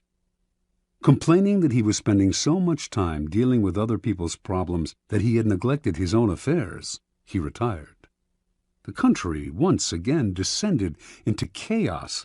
With the sudden withdrawal of a powerful arbiter like Deioces, crime increased, and contempt for the law was never greater. The Medes held a meeting of all the villages to decide how to get out of their predicament. "We cannot continue to live in this country under these conditions," said one tribal leader. "Let us appoint one of our number to rule so that we can live under orderly government rather than losing our homes altogether in the present chaos." And so, despite all that the Medes had suffered under the Assyrian despotism, they decided to set up a monarchy and name a king. And the man they most wanted to rule, of course, was the fair-minded Deioces. He was hard to convince, for he wanted nothing more to do with the village's infighting and bickering. But the Medes begged and pleaded. Without him, the country had descended into a state of lawlessness. Deioces finally agreed. Yet he also imposed conditions. An enormous palace was to be constructed for him. He was to be provided with bodyguards, and a capital city was to be built from which he could rule. All of this was done, and Deioces settled into his palace. In the center of the capital, the palace was surrounded by walls and completely inaccessible to ordinary people. Deioces then established the terms of his rule. Admission to his presence was forbidden. Communication with the king was only possible through messengers. No one in the royal court could see him more than once a week, and then only by permission. Deioces ruled for 53 years, extended the Median Empire, and established the foundation for what would later be the Persian Empire under his great-great-grandson Cyrus. During Deioces' reign, the people's respect for him gradually turned into a form of worship. He was not a mere mortal, they believed, but the son of a god. Interpretation. Deioces was a man of great ambition. He determined early on that the country needed a strong ruler and that he was the man for the job. In a land plagued with anarchy, the most powerful man is the judge and arbiter, so Deioces began his career by making his reputation as a man of impeccable fairness. At the height of his power as a judge, however, Deioces realized the truth of the law of absence and presence. By serving so many clients, he had become too noticeable, too available, and had lost the respect he had earlier enjoyed. People were taking his services for granted. The only way to regain the veneration and power he wanted was to withdraw completely and let the Medes taste what life was like without him. As he expected, they came begging for him to rule. Once Deioces had discovered the truth of this law, he carried it to its ultimate realization. In the palace his people had built for him, none could see him, except a few courtiers, and those only rarely. As Herodotus wrote, there was a risk that if they saw him habitually, it might lead to jealousy and resentment, and plots would follow. But if nobody saw him, the legend would grow that he was a being of a different order from mere men. Keys to power. Everything in the world depends on absence and presence. A strong presence will draw power and attention to you. You shine more brightly than those around you. But a point is inevitably reached where too much presence creates the opposite effect. The more you are seen and heard from, the more your value degrades. You become a habit. No matter how hard you try to be different, subtly, without your knowing why, people respect you less and less. At the right moment, you must learn to withdraw yourself before they unconsciously push you away. It is a game of hide and seek. Another, more everyday side of this law, but one that demonstrates its truth even further, is the law of scarcity in the science of economics. By withdrawing something from the market, you create instant value. Extend the law of scarcity to your own skills. Make what you are offering the world rare and hard to find, and you instantly increase its value. There always comes a point when those in power overstay their welcome. We have grown tired of them, lost respect for them. We see them as no different from the rest of mankind, which is to say that we see them as rather worse, since we inevitably compare their current status in our eyes to their former one. There is an art to knowing when to retire. If it is done right, you regain the respect you had lost and retain a part of your power. Make yourself too available, and the aura of power you have created around yourself will wear away. Turn the game around. Make yourself less accessible, and you increase the value of your presence. Law 17. Keep others in suspense. Cultivate an air of unpredictability. Judgment. Humans are creatures of habit, with an insatiable need to see familiarity in other people's actions. Your predictability gives them a sense of control. Turn the tables. Be deliberately unpredictable. Behavior that seems to have no consistency or purpose will keep them off balance, and they will wear themselves out trying to explain your moves. Taken to an extreme, this strategy can intimidate and terrorize. Observance of the law. In May of 1972, chess champion Boris Spassky anxiously awaited his rival Bobby Fischer in Reykjavik, Iceland. The two men had been scheduled to meet for the World Championship of Chess, but Fischer had not arrived on time, and the match was on hold. Fischer had problems with the size of the prize money, problems with the way the money was to be distributed, problems with the logistics of holding the match in Iceland. He might back out at any moment. Spassky tried to be patient. His Russian bosses felt that Fischer was humiliating him and told him to walk away, but Spassky wanted this match. He knew he could destroy Fischer, and nothing was going to spoil the greatest victory of his career. "So it seems that all our work may come to nothing," Spassky told a comrade. "But what can we do? It is Bobby's move. If he comes, we play. If he does not come, we do not play. A man who is willing to commit suicide has the initiative." Fischer finally arrived in Reykjavik, but the problems and the threat of cancellation continued. He disliked the hall where the match was to be fought. He criticized the lighting. He complained about the noise of the cameras. He even hated the chairs in which he and Spassky were to sit.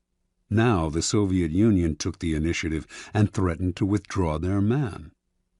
The bluff apparently worked. After all the weeks of waiting, the endless and infuriating negotiations, Fischer agreed to play.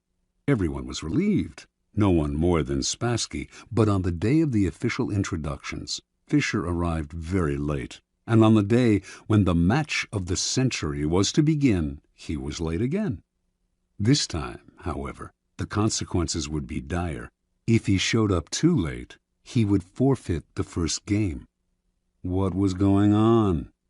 Was he playing some sort of mind game, or was Bobby Fischer perhaps afraid of Boris Spassky? It seemed to the assembled Grand Masters and to Spassky that this young kid from Brooklyn had a terrible case of the jitters. At 5:09, Fischer showed up exactly 1 minute before the match was to be cancelled. The first game of a chess tournament is critical, since it sets the tone for the months to come. It is often a slow and quiet struggle, with the two players preparing themselves for the war and trying to read each other's strategies. This game was different. Fischer made a terrible move early on, perhaps the worst of his career, and when Spassky had him on the ropes, he seemed to give up. Yet Spassky knew that Fischer never gave up. Even when facing checkmate, he fought to the bitter end, wearing the opponent down. This time, though, he seemed resigned. Then, suddenly, he broke out a bold move that put the room in a buzz. The move shocked Spassky, but he recovered and managed to win the game. But no one could figure out what Fischer was up to. Had he lost deliberately? Or was he rattled? Unsettled? Even as some thought, insane? After his defeat in the first game, Fischer complained all the more loudly about the room, the cameras, and everything else. He also failed to show up on time for the second game. This time, the organizers had had enough. He was given a forfeit. Now he was down 2-0, a position from which no one had ever come back to win a chess championship. Fischer was clearly unhinged. Yet, in the third game, as all those who witnessed it remember, he had a ferocious look in his eye, a look that clearly bothered Spassky. And despite the hole he had dug for himself, he seemed supremely confident. He did make what appeared to be another blunder, as he had in the first game, but his cocky air made Spassky smell a trap. Yet, despite the Russian's suspicions, he could not figure out the trap, and before he knew it, Fischer had checkmated him. In fact, Fischer's unorthodox tactics had completely unnerved his opponent. At the end of the game, Fischer leaped up and rushed out, yelling to his confederates as he smashed a fist into his palm, "I'm crushing him with brute force." In the next games, Fischer pulled moves that no one had seen from him before, moves that were not his style. Now Spassky started to make blunders. After losing the sixth game, he started to cry. One grandmaster said, "After this, Spassky's got to ask himself if it's safe to go back to Russia." After the eighth game, Spassky decided he knew what was happening. Bobby Fischer was hypnotizing him. He decided not to look Fischer in the eye. He lost anyway. After the 14th game, he called a staff conference and announced, "An attempt is being made to control my mind." He wondered whether the orange juice they drank at the chess table could have been drugged.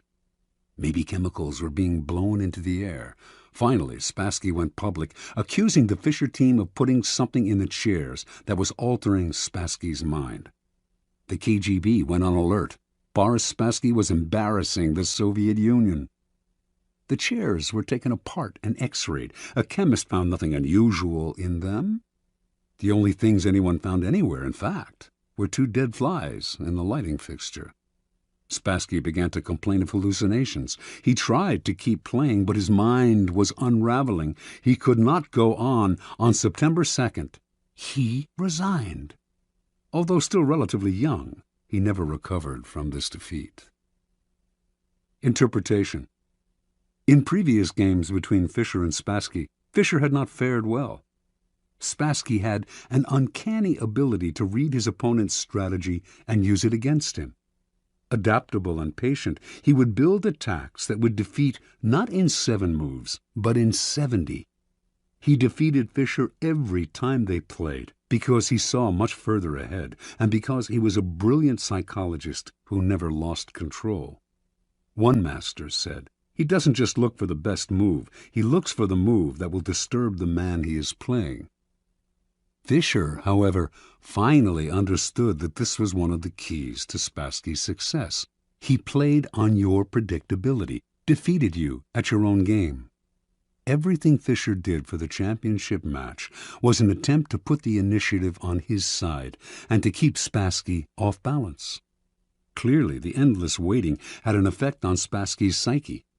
Most powerful of all, though, were Fischer's deliberate blunders and his appearance of having no clear strategy.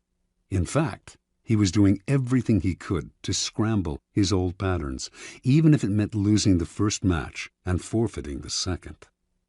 Spassky was known for his sang-froid and level-headedness, but for the first time in his life he could not figure out his opponent. He slowly melted down, until at the end he was the one who seemed insane. Chess contains the concentrated essence of life. First, because to win, you have to be supremely patient and far-seeing. And second, because the game is built on patterns, whole sequences of moves that have been played before and will be played again with slight alterations in any one match. Your opponent analyzes the patterns you are playing and uses them to try to foresee your moves. Allowing him nothing predictable to base his strategy on gives you a big advantage. In chess, as in life, when people cannot figure out what you are doing, they are kept in a state of terror, waiting, uncertain, confused. Keys to power. Nothing is more terrifying than the sudden and unpredictable. That is why we are so frightened by earthquakes and tornadoes. We do not know when they will strike. After one has occurred, we wait in terror for the next one. To a lesser degree, this is the effect that unpredictable human behavior has on us. Animals behave in set patterns, which is why we are able to hunt and kill them. Only man has the capacity consciously to alter his behavior, to improvise and overcome the weight of routine and habit. Yet most men do not realize this power. They prefer the comforts of routine, of giving in to the animal nature that has them repeating the same compulsive actions time and time again. They do this because it requires no effort, and because they mistakenly believe that if they do not unsettle others, they will be left alone. Understand, a person of power instills a kind of fear by deliberately unsettling those around him to keep the initiative on his side. You sometimes need to strike without warning to make others tremble when they least expect it. It is a device that the powerful have used for centuries. Unpredictability is most often the tactic of the master, but the underdog, too, can use it to great effect. If you find yourself outnumbered or cornered, throw in a series of unpredictable moves. Your enemies will be so confused that they will pull back or make a tactical blunder. People are always trying to read the motives behind your actions and to use your predictability against you. Throw in a completely inexplicable move and you put them on the defensive. because they do not understand you. They are unnerved, and in such a state you can easily intimidate them. Unpredictability is not only a weapon of terror. Scrambling your patterns on a day-to-day basis will cause a stir around you and stimulate interest. People will talk about you, ascribe motives and explanations that have nothing to do with the truth, but that keep you constantly in their minds. In the end, the more capricious you appear, the more respect you will garner. Only the terminally subordinate act in a predictable manner. Law 18. Do not build fortresses to protect yourself. Isolation is dangerous. Judgment. The world is dangerous and enemies are everywhere. Everyone has to protect themselves. A fortress seems the safest, but isolation exposes you to more dangers than it protects you from. It cuts you off from valuable information. It makes you conspicuous and an easy target. Better to circulate among people, find allies, mingle. You are shielded from your enemies by the crowd. Transgression of the law. Qin Shi Huangdi, the first emperor of China in 221 to 210 B.C., was the mightiest man of his day. His empire was vaster and more powerful than that of Alexander the Great. He had conquered all of the kingdoms surrounding his own kingdom of Qin and unified them into one massive realm called China. But in the last years of his life, few, if anyone, saw him. The emperor lived in the most magnificent palace built to that date, in the capital of Xianyang. The palace had 270 pavilions. All of these were connected by secret underground passageways, allowing the emperor to move through the palace without anyone seeing him. He slept in a different room every night, and anyone who inadvertently laid eyes on him was instantly beheaded. Only a handful of men knew his whereabouts, and if they revealed it to anyone, they too were put to death. The first emperor had grown so terrified of human contact that when he had to leave the palace, he traveled incognito, disguising himself carefully. On one such trip through the provinces, he suddenly died. His body was borne back to the capital in the emperor's carriage, with a cart packed with salted fish trailing behind it to cover up the smell of the rotting corpse. No one was to know of his death. He died alone, far from his wives, his family, his friends, and his courtiers, accompanied only by a minister and a handful of eunuchs. Interpretation. Shi Huangdi started off as the king of Qin, a fearless warrior of unbridled ambition. Writers of the time described him as a man with a waspish nose, eyes like slits, the voice of a jackal, and the heart of a tiger or wolf. He could be merciful sometimes, but more often he swallowed men up without a scruple. It was through trickery and violence that he conquered the provinces surrounding his own and created China, forging a single nation and culture out of many. As part of this process of unification, however, the first emperor outlawed the writings and teachings of Confucius, the philosopher whose ideas on the moral life had already become virtually a religion in Chinese culture. On Shi Huangdi's order, thousands of books relating to Confucius were burned, and anyone who quoted Confucius was to be beheaded. This made many enemies for the emperor, and he grew constantly afraid, even paranoid. The executions mounted. A contemporary, the writer Han Fei Tzu, noted that Qin has been victorious for 4 generations, yet has lived in constant terror and apprehension of destruction. As the emperor withdrew deeper and deeper into the palace to protect himself, he slowly lost control of the realm. Eunuchs and ministers enacted political policies without his approval or even his knowledge. They also plotted against him.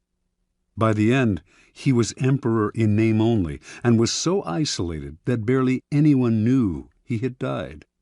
He had probably been poisoned by the same scheming ministers who encouraged his isolation. That is what isolation brings: Retreat into a fortress and you lose contact with the sources of your power. You lose your ear for what is happening around you, as well as a sense of proportion. Instead of being safer, you cut yourself off from the kind of knowledge on which your life depends. Never enclose yourself so far from the streets that you cannot hear what is happening around you, including the plots against you. Keys to power. Machiavelli makes the argument that in a strictly military sense, a fortress is invariably a mistake. It becomes a symbol of power's isolation and is an easy target for its builder's enemies. Designed to defend you, fortresses actually cut you off from help and cut into your flexibility. They may appear impregnable, but once you retire to one, everyone knows where you are, and a siege does not have to succeed to turn your fortress into a prison. The danger for most people comes when they feel threatened. In such times, they tend to retreat and close ranks to find security in a kind of fortress. In doing so, however, they come to rely for information on a smaller and smaller circle and lose perspective on events around them. They lose maneuverability and become easy targets, and their isolation makes them paranoid. As in warfare and most games of strategy, isolation often precedes defeat and death. In moments of uncertainty and danger, you need to fight this desire to turn inward. Instead, make yourself more accessible, seek out old allies, and make new ones. Force yourself into more and more different circles. This has been the trick of powerful people for centuries. Finally, since power is a human creation, it is inevitably increased by contact with other people. Instead of falling into the fortress mentality, view the world in the following manner. It is like a vast palace, with every room communicating with another. You need to be permeable, able to float in and out of different circles and mix with different types. That kind of mobility and social contact will protect you from plotters, who will be unable to keep secrets from you and from your enemies, who will be unable to isolate you from your allies. Always on the move, you mix and mingle in the rooms of the palace, never sitting or settling in one place. No hunter can fix his aim on such a swift-moving creature. Law 19. Know who you are dealing with. Do not offend the wrong person. Judgment. There are many different kinds of people in the world, and you can never assume that everyone will react to your strategies in the same way. Deceive or outmaneuver some people, and they will spend the rest of their lives seeking revenge. They are wolves in lamb's clothing. Choose your victims and opponents carefully then. Never offend or deceive the wrong person. Opponents, suckers, and victims. Preliminary typology. In your rise to power, you will come across many breeds of opponent, sucker, and victim. The highest form of the art of power is the ability to distinguish the wolves from the lambs, the foxes from the hares, the hawks from the vultures. If you make this distinction well, you will succeed without needing to coerce anyone too much. But if you deal blindly with whomever crosses your path, you will have a life of constant sorrow, if you even live that long. Being able to recognize types of people and to act accordingly is critical. The following are the 5 most dangerous and difficult types of mark in the jungle as identified by artists, con and otherwise, of the past. The arrogant and proud man. Although he may initially disguise it, this man's touchy pride makes him very dangerous. Any perceived slight will lead to a vengeance of overwhelming violence. You may say to yourself, "But I only said such and such at a party where everyone was drunk." It does not matter. There is no sanity behind his overreaction, so do not waste time trying to figure him out. If, at any point in your dealings with a person, you sense an oversensitive and overactive pride, flee. whatever you are hoping for from him isn't worth it. The hopelessly insecure man. This man is related to the proud and arrogant type, but is less violent and harder to spot. His ego is fragile, his sense of self insecure, and if he feels himself deceived or attacked, the hurt will simmer. He will attack you in bites that will take forever to get big enough for you to notice. If you find you have deceived or harmed such a man, disappear for a long time. Do not stay around him, or he will nibble you to death. Mr. Suspicion. Another variant on the breeds above. This is a future Joe Stalin. He sees what he wants to see, usually the worst, in other people, and imagines that everyone is after him. Mr. Suspicion is, in fact, the least dangerous of the three. Genuinely unbalanced, he is easy to deceive, just as Stalin himself was constantly deceived. Play on his suspicious nature to get him to turn against other people.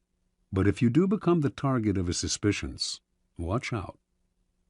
The serpent with a long memory. If hurt or deceived, this man will show no anger on the surface. He will calculate and wait. Then, when he is in a position to turn the tables, he will exact a revenge marked by a cold-blooded shrewdness. Recognize this man by his calculation and cunning in the different areas of his life. He is usually cold and unaffectionate.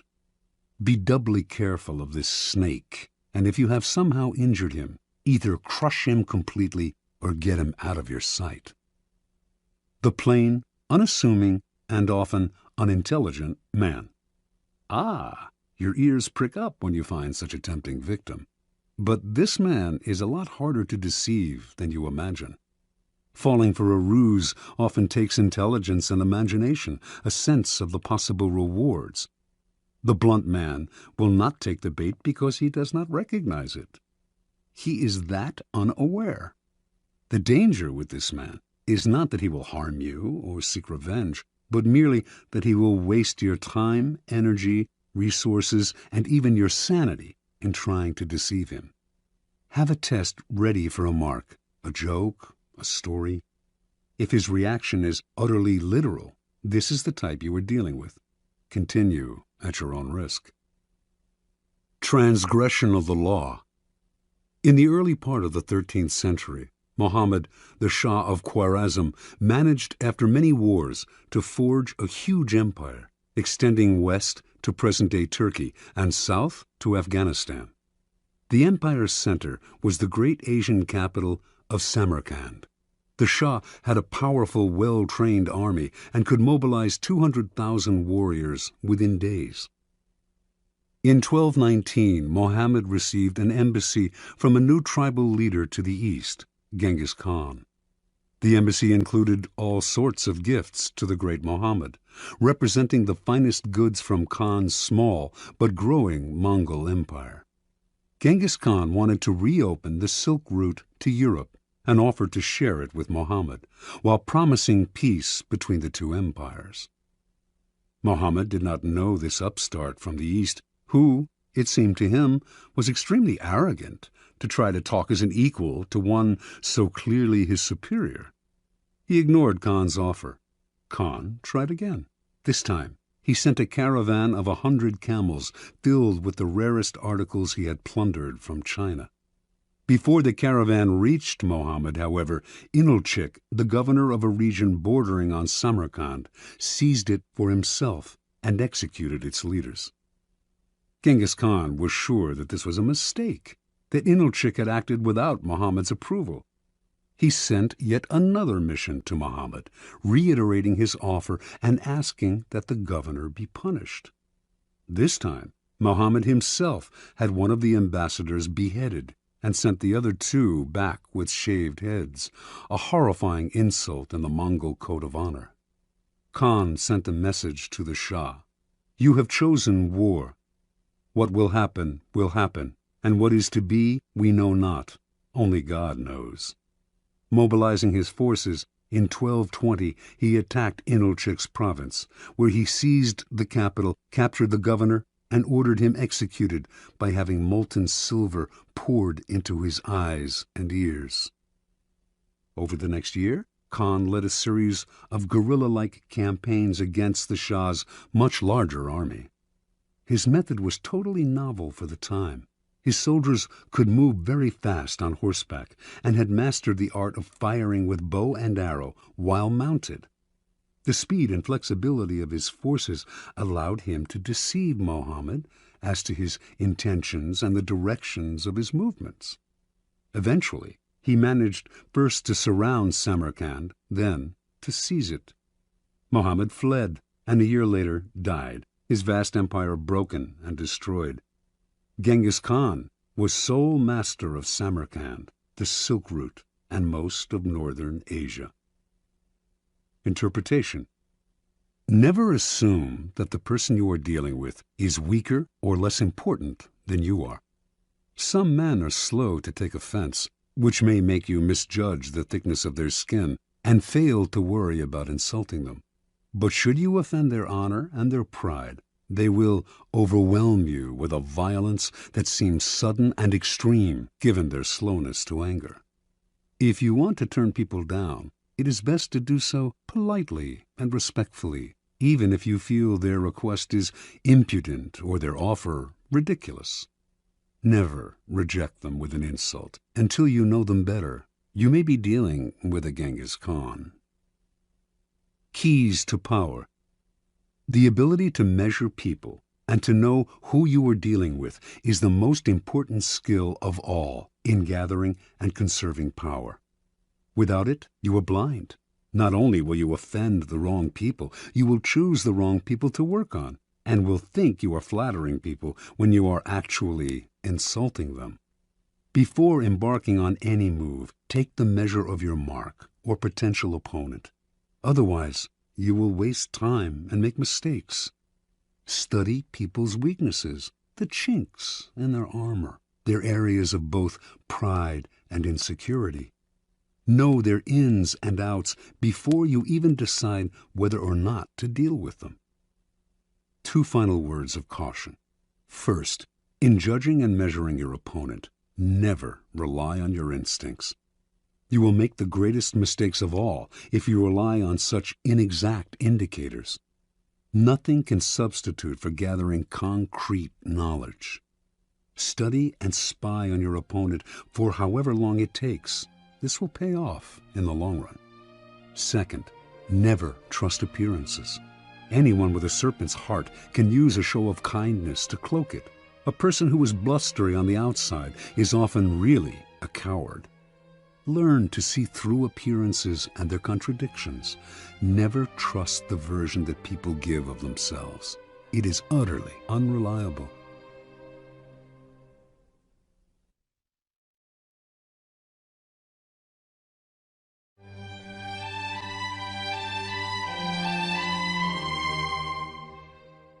Law 20. Do not commit to anyone. Judgment. It is the fool who always rushes to take sides. Do not commit to any side or cause but yourself. By maintaining your independence, you become the master of others, playing people against one another, making them pursue you. Part 1. Do not commit to anyone, but be courted by all. If you allow people to feel they possess you to any degree, you lose all power over them. By not committing your affections, they will only try harder to win you over. Stay aloof, and you gain the power that comes from their attention and frustrated desire. Play the virgin queen. Give them hope, but never satisfaction. Observance of the law. When Queen Elizabeth I ascended the throne of England in 1558, there was much to do about her finding a husband. The issue was debated in Parliament and was a main topic of conversation among Englishmen of all classes. They often disagreed as to whom she should marry, but everyone thought she should marry as soon as possible, for a queen must have a king and must bear heirs for the kingdom. The debates raged on for years. Meanwhile, The most handsome and eligible bachelors in the realm, Sir Robert Dudley, the Earl of Essex, Sir Walter Raleigh, vied for Elizabeth's hand. She did not discourage them, but she seemed to be in no hurry, and her hints as to which man might be her favorite often contradicted each other. In 1566, Parliament sent a delegation to Elizabeth urging her to marry before she was too old to bear children. She did not argue, nor did she discourage the delegation, but she remained a virgin nonetheless. The delicate game that Elizabeth played with her suitors slowly made her the subject of innumerable sexual fantasies and the object of cultish worship. The court physician, Simon Forman, used his diary to describe his dreams of deflowering her. Painters represented her as Diana and other goddesses. The poet Edmund Spenser and others wrote eulogies to the Virgin Queen. She was referred to as the world's empress, that virtuous Virgo who rules the world and sets the stars in motion. In conversation with her, her many male suitors would employ bold sexual innuendo, a dare that Elizabeth did not discourage. She did all she could to stir their interest and simultaneously keep them at bay. Throughout Europe, kings and princes knew that a marriage with Elizabeth would seal an alliance between England and any nation. The King of Spain wooed her, as did the Prince of Sweden and the Archduke of Austria. She politely refused them all. The great diplomatic issue of Elizabeth's day was posed by the revolt of the Flemish and Dutch lowlands, which were then possessions of Spain. Should England break its alliance with Spain and choose France as its main ally on the continent, thereby encouraging Flemish and Dutch independence? By 1570, it had come to seem that an alliance with France would be England's wisest course. France had two eligible men of noble blood, the Dukes of Anjou and Alençon, brothers of the French king. Would either of them marry Elizabeth? Both had advantages, and Elizabeth kept the hopes of both alive. The issue simmered for years. The Duke of Anjou made several visits to England, kissed Elizabeth in public, even called her by pet names. She appeared to requite his affections. Meanwhile, as she flirted with the two brothers, a treaty was signed that sealed peace between France and England. By 1582, Elizabeth felt she could break off the courtship. In the case of the Duke of Anjou in particular, she did so with great relief. For the sake of diplomacy, she had allowed herself to be courted by a man whose presence she could not stand and whom she found physically repulsive. Once peace between France and England was secure, she dropped the unctuous Duke as politely as she could. By this time, Elizabeth was too old to bear children. She was accordingly able to live the rest of her life as she desired, and she died the Virgin Queen. She left no direct heir, but ruled through a period of incomparable peace and cultural fertility. Interpretation. Elizabeth knew that marriage can often lead to a female ruler's undoing. By marrying and committing to an alliance with one party or nation, the queen becomes embroiled in conflicts that are not of her choosing, conflicts which may eventually overwhelm her or lead her into a futile war. Also, the husband becomes the de facto ruler and often tries to do away with his wife, the queen. She had two goals as a ruler: to avoid marriage and to avoid war. She managed to combine these goals by dangling the possibility of marriage in order to forge alliances. The moment she committed to any single suitor would have been the moment she lost her power. She had to emanate mystery and desirability, never discouraging anyone's hopes, but never yielding. Through this lifelong game of flirting and withdrawing, Elizabeth dominated the country and every man who sought to conquer her. As the center of attention, she was in control. Keeping her independence above all, Elizabeth protected her power and made herself an object of worship. keys to power. When you hold yourself back, you incur not anger, but a kind of respect. You instantly seem powerful because you make yourself ungraspable rather than succumbing to the group or to the relationship, as most people do.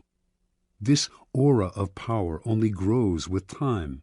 As your reputation for independence grows, more and more people will come to desire you, wanting to be the one who gets you to commit. Desire is like a virus. If we see that someone is desired by other people, we tend to find this person desirable too. The moment you commit, the magic is gone. You become like everyone else. People will try all kinds of underhanded methods to get you to commit. They will give you gifts, shower you with favors, all to put you under obligation. Encourage the attention, stimulate their interest, but do not commit at any cost. Accept the gifts and favors if you so desire, but be careful to maintain your inner aloofness. You cannot inadvertently allow yourself to feel obligated to anyone. Stay aloof, and people will come to you. It will become a challenge for them to win your affections. As long as you imitate the wise virgin queen and stimulate their hopes, you will remain a magnet of attention and desire. Part 2. Do not commit to anyone. Stay above the fray. Do not let people suck you into their petty fights and squabbles. Seem supportive and interested, but find a way to remain neutral. Let others do the fighting, while you stand back, watch, and wait. When the fighting parties are good and tired, they will be ripe for the picking. You can make it a practice, in fact, to stir up quarrels between other people and then offer to mediate, gaining power as the go-between. Observance of the law. In the late 15th century, the strongest city-states in Italy, Venice, Florence, Rome, and Milan, found themselves constantly squabbling. Hovering above their struggles were the nations of France and Spain, ready to grab whatever they could from the weakened Italian powers. And trapped in the middle was the small state of Mantua, ruled by the young Duke Gianfrancesco Gonzaga. Mantua was strategically located in central Italy, and it seemed only a matter of time before one of the powers swallowed it up, and it ceased to exist as an independent kingdom. Gonzaga was a fierce warrior and a skilled commander of troops, and he became a kind of mercenary general for whatever side paid him best. In the year 1490, he married Isabella d'Este, daughter of the ruler of another small Italian kingdom, Ferrara. Since he now spent most of his time away from Mantua, it fell to Isabella to rule in his stead.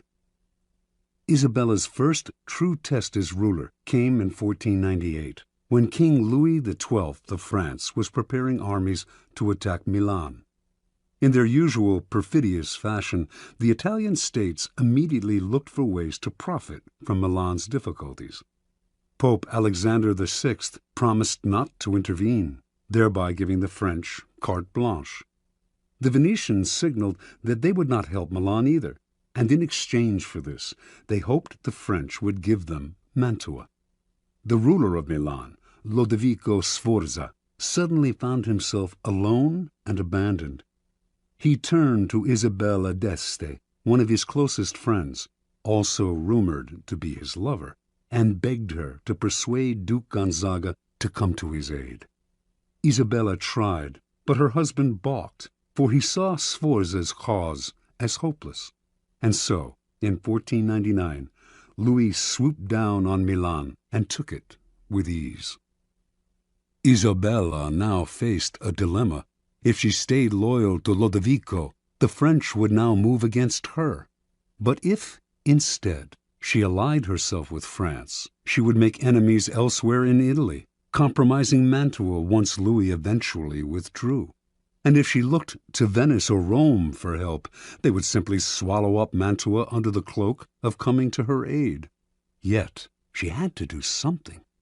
The mighty king of France was breathing down her neck. She decided to befriend him as she had befriended Lodovico Sforza before him, with alluring gifts, witty, intelligent letters, and the possibility of her company. For Isabella was famous as a woman of incomparable beauty and charm. In 1500, Louis invited Isabella to a great party in Milan to celebrate his victory. Leonardo da Vinci built an enormous mechanical lion for the affair. When the lion opened its mouth, it spewed fresh lilies, the symbols of French royalty. At the party, Isabella wore one of her celebrated dresses. She had by far the largest wardrobe of any of the Italian princesses. And just as she had hoped, she charmed and captivated Louis, who ignored all the other ladies vying for his attention. She soon became his constant companion, and in exchange for her friendship, he pledged to protect Mantua's independence from Venice. As one danger receded, however, another, more worrying one arose, this time from the south, in the form of Cesare Borgia.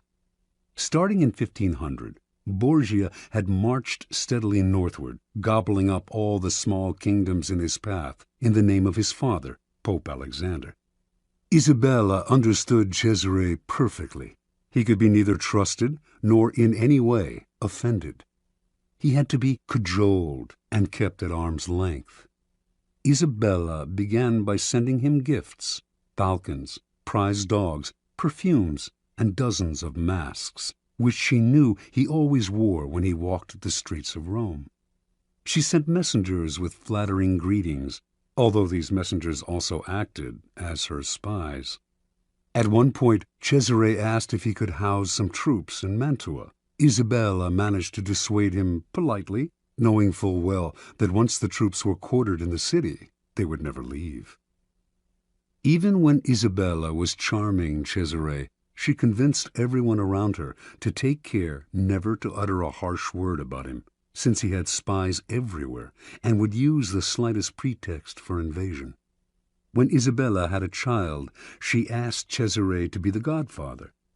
She even dangled in front of him the possibility of a marriage between her family and his. Somehow it all worked, for although elsewhere he seized everything in his path, he spared Mantua. In 1503, Cesare's father Alexander died, and a few years later the new pope, Julius II, went to war to drive the French troops from Italy. When the ruler of Ferrara, Alfonso, Isabella's brother, sided with the French, Julius decided to attack and humble him. Once again, Isabella found herself in the middle, the Pope on one side, the French and her brother on the other. She dared not ally herself with either, but to offend either would be equally disastrous. Again, she played the double game at which she had become so expert. On the one hand, she got her husband Gonzaga to fight for the Pope, knowing he would not fight very hard. On the other, she let French troops pass through Mantua to come to Ferrara's aid. While she publicly complained that the French had invaded her territory, she privately supplied them with valuable information.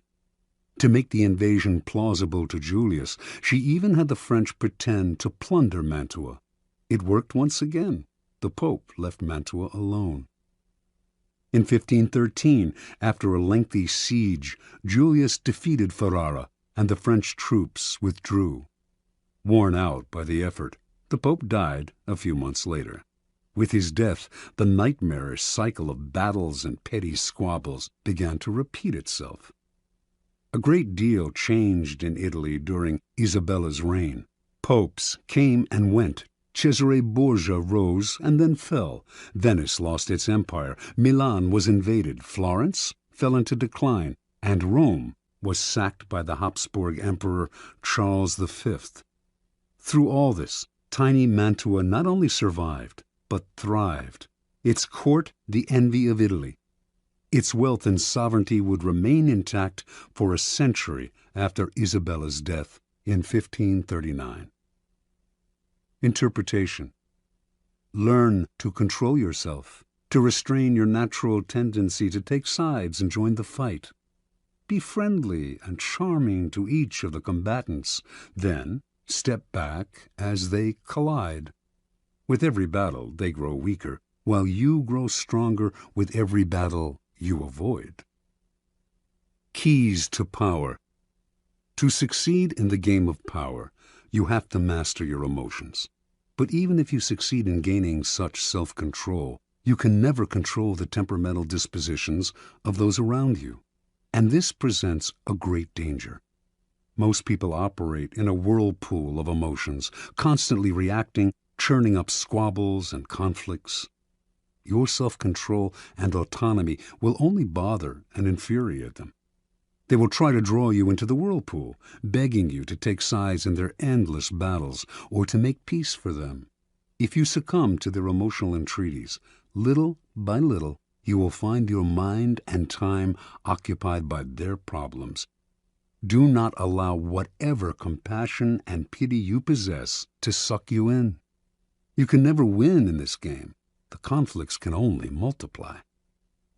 On the other hand, you cannot completely stand aside, for that would cause needless offense. To play the game properly, you must seem interested in other people's problems, even sometimes appear to take their side. But while you make outward gestures of support, you must maintain your inner energy and sanity by keeping your emotions disengaged. No matter how hard people try to pull you in, never let your interest in their affairs and petty squabbles go beyond the surface. Give them gifts. Listen with a sympathetic look. Even occasionally, play the charmer. But inwardly, keep both the friendly kings and the perfidious Borgias at arm's length. By refusing to commit and thus maintaining your autonomy, you retain the initiative. Your moves stay matters of your own choosing, not defensive reactions to the push and pull of those around you. Play a waiting game, and you cannot lose. Law 21. Play a sucker to catch a sucker. Seem dumber than your mark. Judgment. No one likes feeling stupider than the next person. The trick, then, is to make your victims feel smart, and not just smart, but smarter than you are. Once convinced of this, they will never suspect that you may have ulterior motives. Observance of the law. In the winter of 1872, the U.S. financier Asbury Harpending was visiting London when he received a cable. A diamond mine had been discovered in the American West.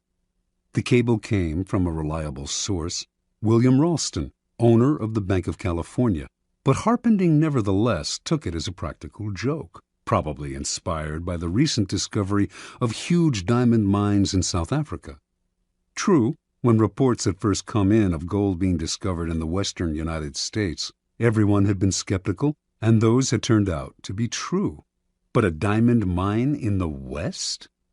Harpending showed the cable to his fellow financier, Baron Rothschild, one of the richest men in the world, saying it must be a joke.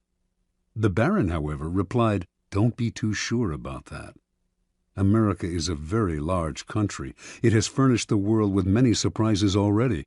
Perhaps it has others in store." Harpending promptly took the first ship back to the States.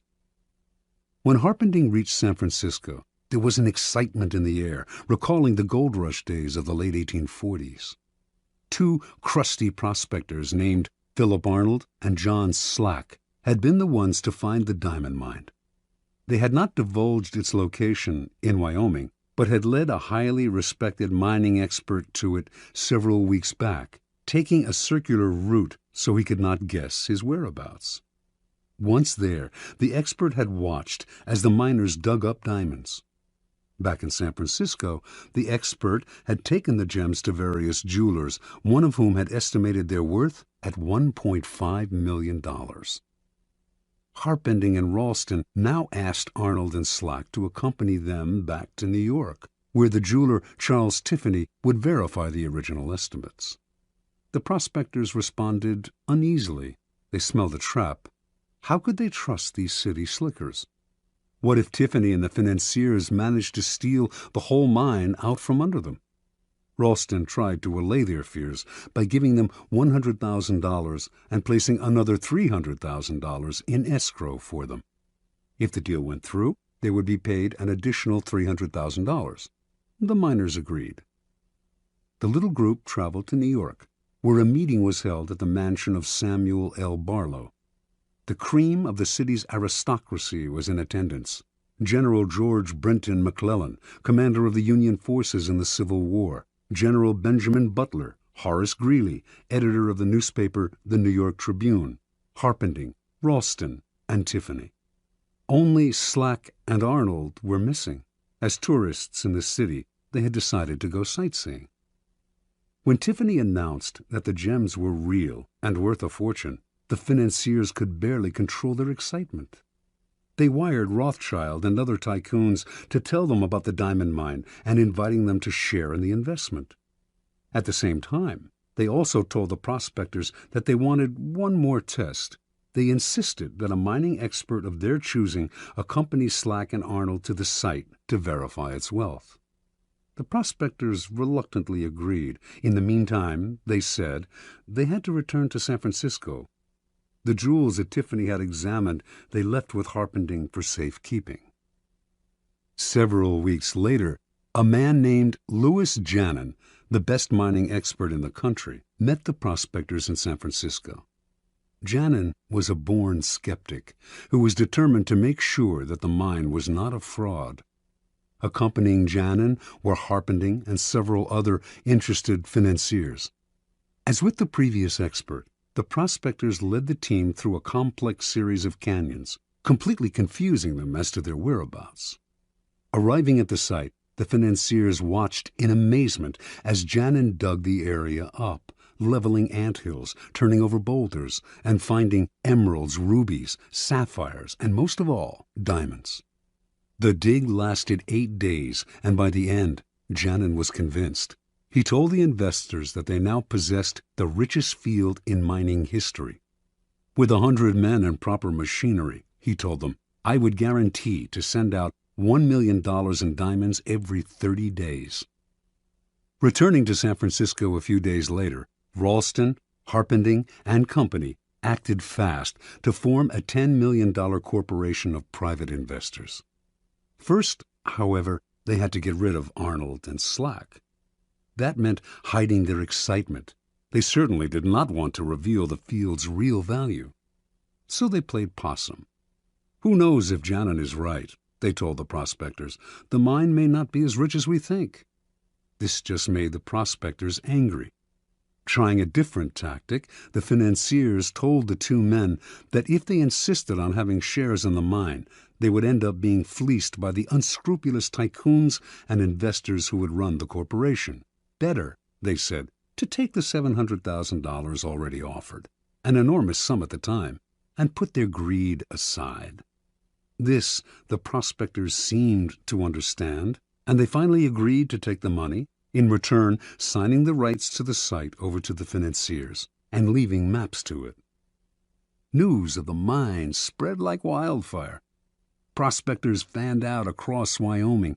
Meanwhile, Harpending and group began spending the millions they had collected from their investors, buying equipment, hiring the best men in the business, and furnishing luxurious offices in New York and San Francisco.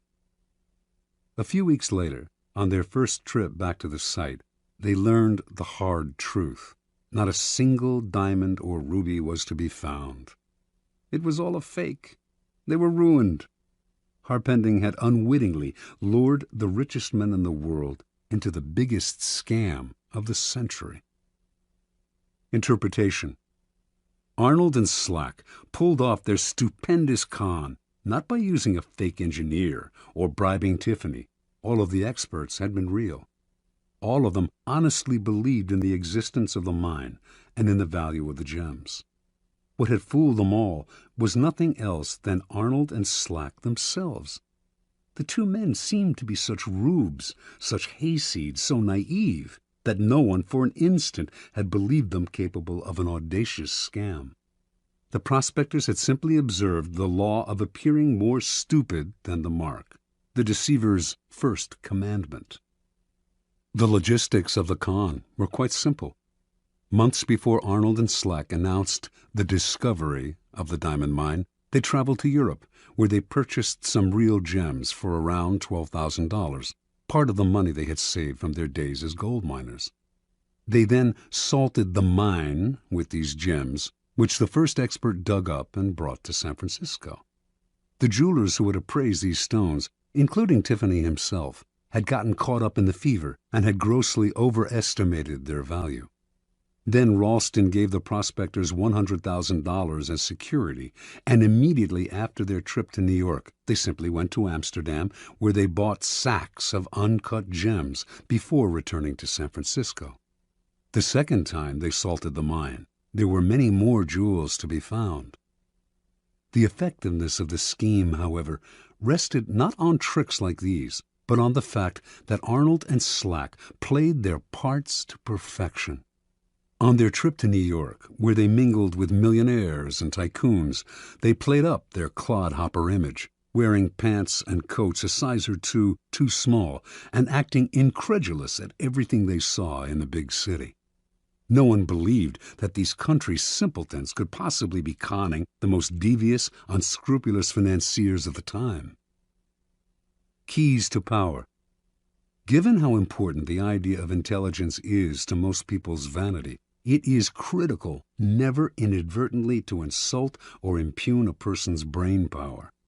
That is an unforgivable sin, but if you can make this iron rule work for you, it opens up all sorts of avenues of deception. Subliminally reassure people that they are more intelligent than you are, or even that you are a bit of a moron, and you can run rings around them.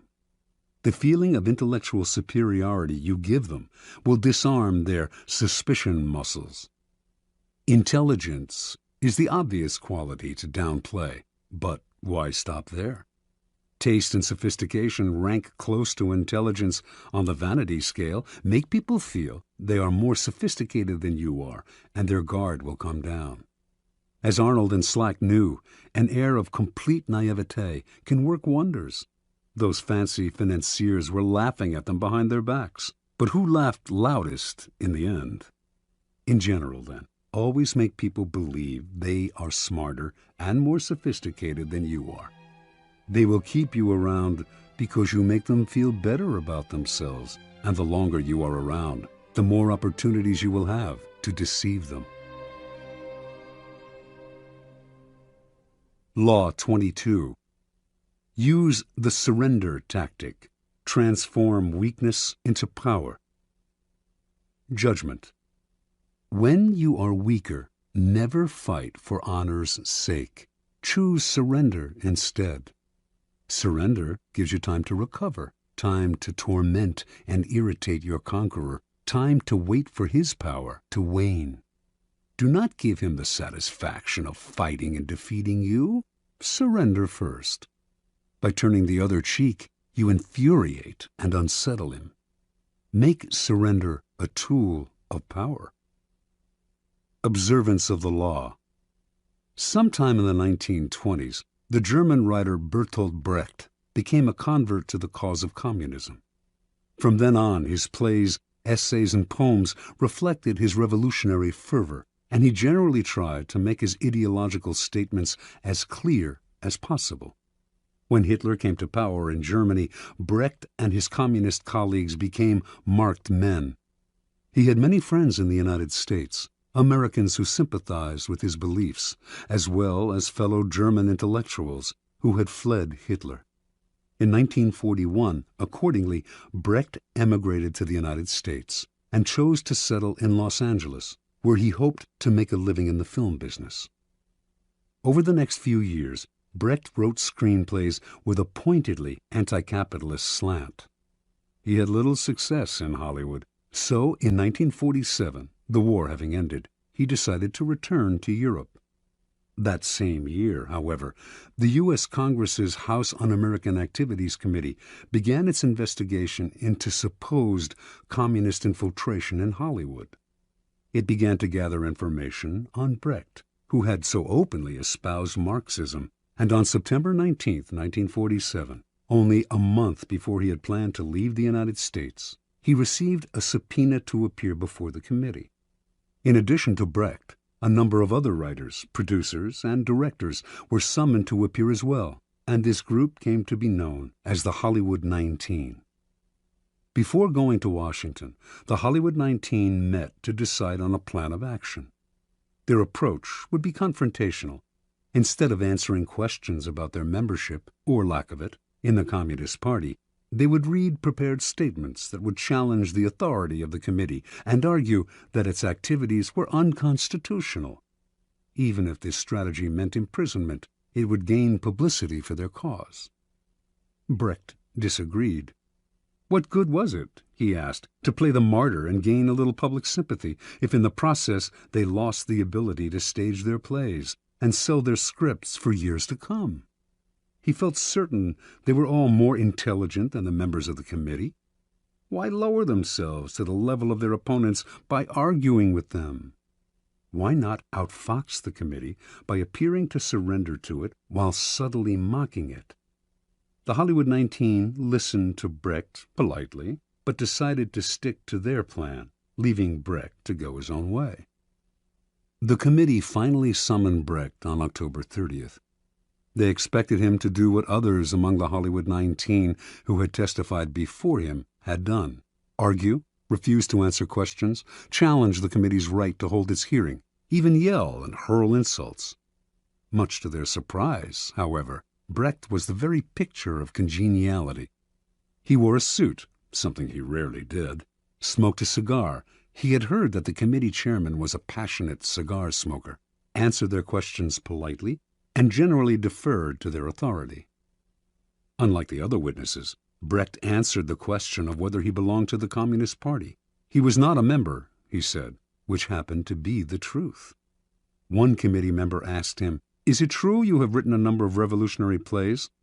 Brecht had written many plays with overt communist messages, but he responded, "I have written a number of poems and songs and plays in the fight against Hitler, and, of course, they can be considered, therefore, as revolutionary because I, of course, was for the overthrow of that government."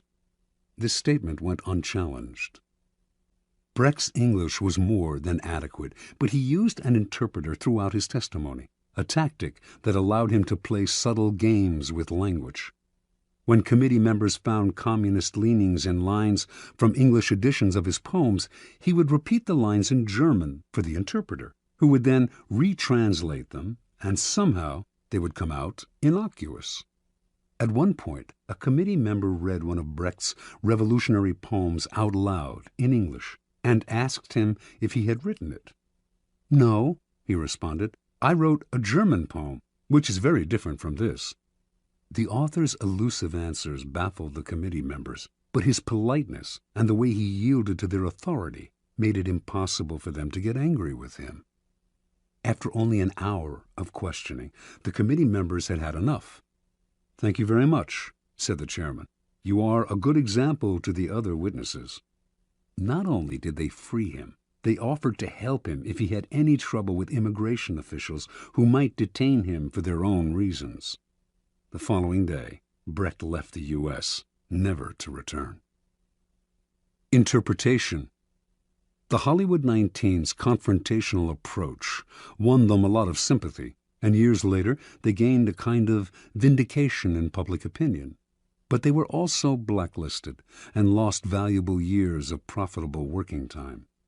Brecht, on the other hand, expressed his disgust at the committee more indirectly. It was not that he changed his beliefs or compromised his values. Instead, during his short testimony, he kept the upper hand by appearing to yield, while all the time running circles around the committee with vague responses, outright lies that went unchallenged because they were wrapped in enigmas and word games. In the end, he kept the freedom to continue his revolutionary writing, as opposed to suffering imprisonment or detainment in the United States, even while subtly mocking the committee and its authority with his pseudo-obedience. Keep in mind the following. People trying to make a show of their authority are easily deceived by the surrender tactic. Your outward sign of submission makes them feel important. Satisfied that you respect them, they become easier targets for a later counterattack or for the kind of indirect ridicule used by Brecht. Measuring your power over time, never sacrifice long-term maneuverability for the short-lived glories of martyrdom. Keys to power. What gets us into trouble in the realm of power is often our own overreaction to the moves of our enemies and rivals. That overreaction creates problems we would have avoided had we been more reasonable. It also has an endless rebound effect, for the enemy then overreacts as well. It is always our first instinct to react, to meet aggression with some other kind of aggression. But the next time someone pushes you, and you find yourself starting to react, try this. Do not resist or fight back, but yield, turn the other cheek, bend. You will find that this often neutralizes their behavior. They expected, even wanted you to react with force, and so they are caught off guard and confounded by your lack of resistance. By yielding, you in fact control the situation, because your surrender is part of a larger plan to lull them into believing they have defeated you. This is the essence of the surrender tactic. Inwardly, you stay firm, but outwardly, you bend. Deprived of a reason to get angry, your opponents will often be bewildered instead, and they are unlikely to react with more violence, which would demand a reaction from you. Instead, you are allowed the time and space to plot the counter moves that will bring them down. In the battle of the intelligent against the brutal and the aggressive, the surrender tactic is the supreme weapon. It does require self-control. Those who genuinely surrender give up their freedom and may be crushed by the humiliation of their defeat. You have to remember that you only appear to surrender, like the animal that plays dead to save its hide. Power is always in flux. Since the game is, by nature, fluid and an arena of struggle, those with power almost always find themselves eventually on the downward swing. If you find yourself temporarily weakened, the surrender tactic is perfect for raising yourself up again. It disguises your ambition. It teaches you patience and self-control, key skills in the game, and it puts you in the best possible position for taking advantage of your oppressor's sudden slide. If you run away or fight back, in the long run, you cannot win. If you surrender, you will almost always emerge victorious. Law 23. Concentrate your forces. Judgment. Conserve your forces and energies by keeping them concentrated at their strongest point. You gain more by finding a rich mine and mining it deeper than by flitting from one shallow mine to another. Intensity defeats extensity every time. When looking for sources of power to elevate you, find the one key patron, the fat cow, who will give you milk for a long time to come. Transgression of the law. In China, in the early 6th century B.C., the kingdom of Wu began a war with the neighboring northern provinces of the Middle Kingdom. Wu was a growing power, but it lacked the great history and civilization of the Middle Kingdom, for centuries the center of Chinese culture. By defeating the Middle Kingdom, the king of Wu would instantly raise his status. The war began with great fanfare and several victories, but it soon bogged down. A victory on one front would leave the Wu armies vulnerable on another. The king's chief minister and advisor, Wu Zishu, warned him that the barbarous state of Yue to the south was beginning to notice the kingdom of Wu's problems and had designs to invade.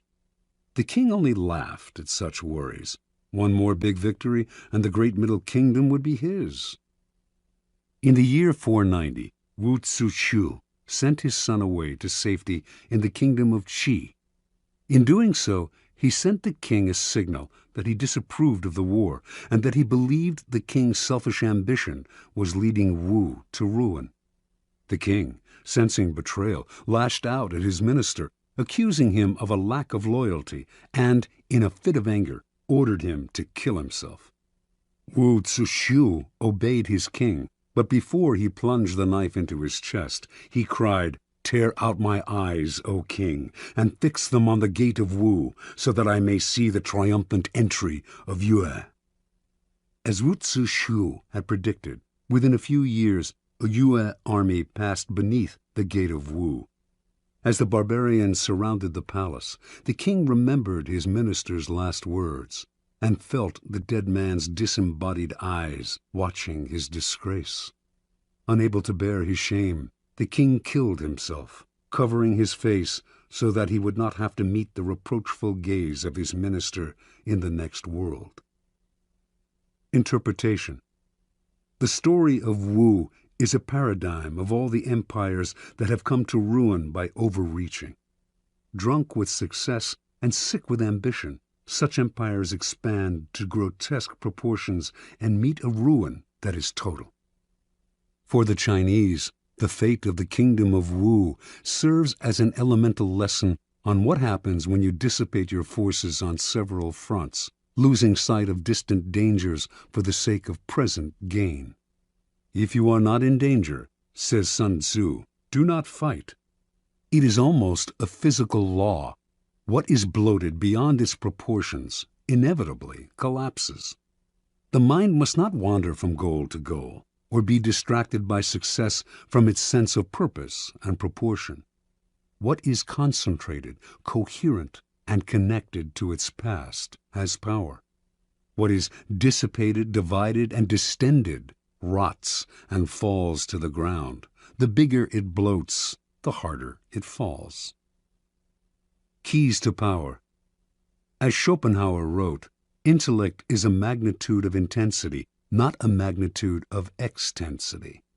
Napoleon knew the value of concentrating your forces at the enemy's weakest spot. It was the secret of his success on the battlefield. But his willpower and his mind were equally modeled on this notion. Single-mindedness of purpose, total concentration on the goal, and the use of these qualities against people less focused, people in a state of distraction, such an arrow will find its mark every time and overwhelm the enemy. Concentrate on a single goal, a single task, and beat it into submission. In the world of power, you will constantly need help from other people, usually those more powerful than you. The fool flits from one person to another, believing that he will survive by spreading himself out.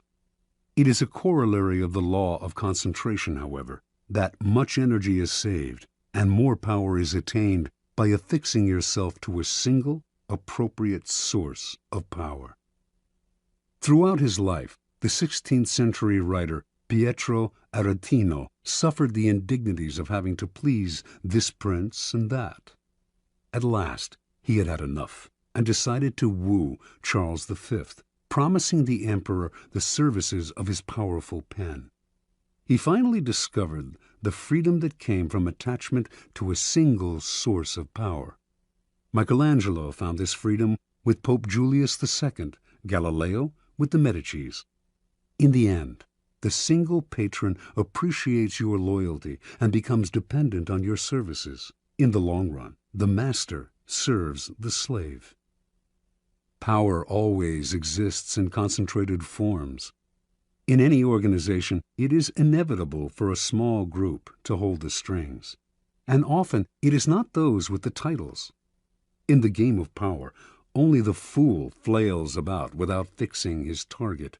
You must find out who controls the operations, who is the real director behind the scenes. As Richelieu discovered at the beginning of his rise to the top of the French political scene during the early 17th century, it was not King Louis XIII who decided things. It was the king's mother, and so he attached himself to her and catapulted through the ranks of the courtiers all the way to the top. It is enough to strike oil once. Your wealth and power are assured for a lifetime. Law 24. Play the perfect courtier. Judgment. The perfect courtier thrives in a world where everything revolves around power and political dexterity. He has mastered the art of indirection. He flatters, yields to superiors, and asserts power over others in the most oblique and graceful manner. Learn and apply the laws of courtiership, and there will be no limit to how far you can rise in the court. Court society. It is a fact of human nature that the structure of a court society forms itself around power. In the past, the court gathered around the ruler and had many functions. Besides keeping the ruler amused, it was a way to solidify the hierarchy of royalty, nobility, and the upper classes, and to keep the nobility both subordinate and close to the ruler, so that he could keep an eye on them. The court serves power in many ways, but most of all, it glorifies the ruler, providing him with a microcosmic world that must struggle to please him. To be a courtier was a dangerous game. A 19th century Arab traveler to the court of Darfur, in what is now Sudan, reported that courtiers there had to do whatever the Sultan did. If he were injured, they had to suffer the same injury. If he fell off his horse during a hunt, they fell too. Mimicry like this appeared in courts all over the world. More troublesome was the danger of displeasing the ruler. One wrong move spelled death or exile. The successful courtier had to walk a tightrope, pleasing but not pleasing too much, obeying but somehow distinguishing himself from the other courtiers, while also never distinguishing himself so far as to make the ruler insecure. Great courtiers throughout history have mastered the science of manipulating people. They make the king feel more kingly. They make everyone else fear their power. They are magicians of appearance, knowing that most things at court are judged by how they seem. Great courtiers are gracious and polite. Their aggression is veiled and indirect. Masters of the word, they never say more than necessary, getting the most out of a compliment or hidden insult. They are magnets of pleasure. People want to be around them because they know how to please. Yet they neither fawn nor humiliate themselves. Great courtiers become the king's favorites, enjoying the benefits of that position. They often end up more powerful than the ruler, for they are wizards in the accumulation of influence. Many today dismiss court life as a relic of the past, a historical curiosity. They reason, according to Machiavelli, as though heaven, the sun, the elements, and men had changed the order of their motions and power, and were different from what they were in ancient times. There may be no more sun kings, but there are still plenty of people who believe the sun revolves around them. The royal court may have more or less disappeared, or at least lost its power, but courts and courtiers still exist because power still exists. A courtier is rarely asked to fall off a horse anymore, but the laws that govern court politics are as timeless as the laws of power. There is much to be learned, then, from great courtiers past and present. The laws of court politics. Avoid ostentation. It is never prudent to prattle on about yourself or call too much attention to your actions.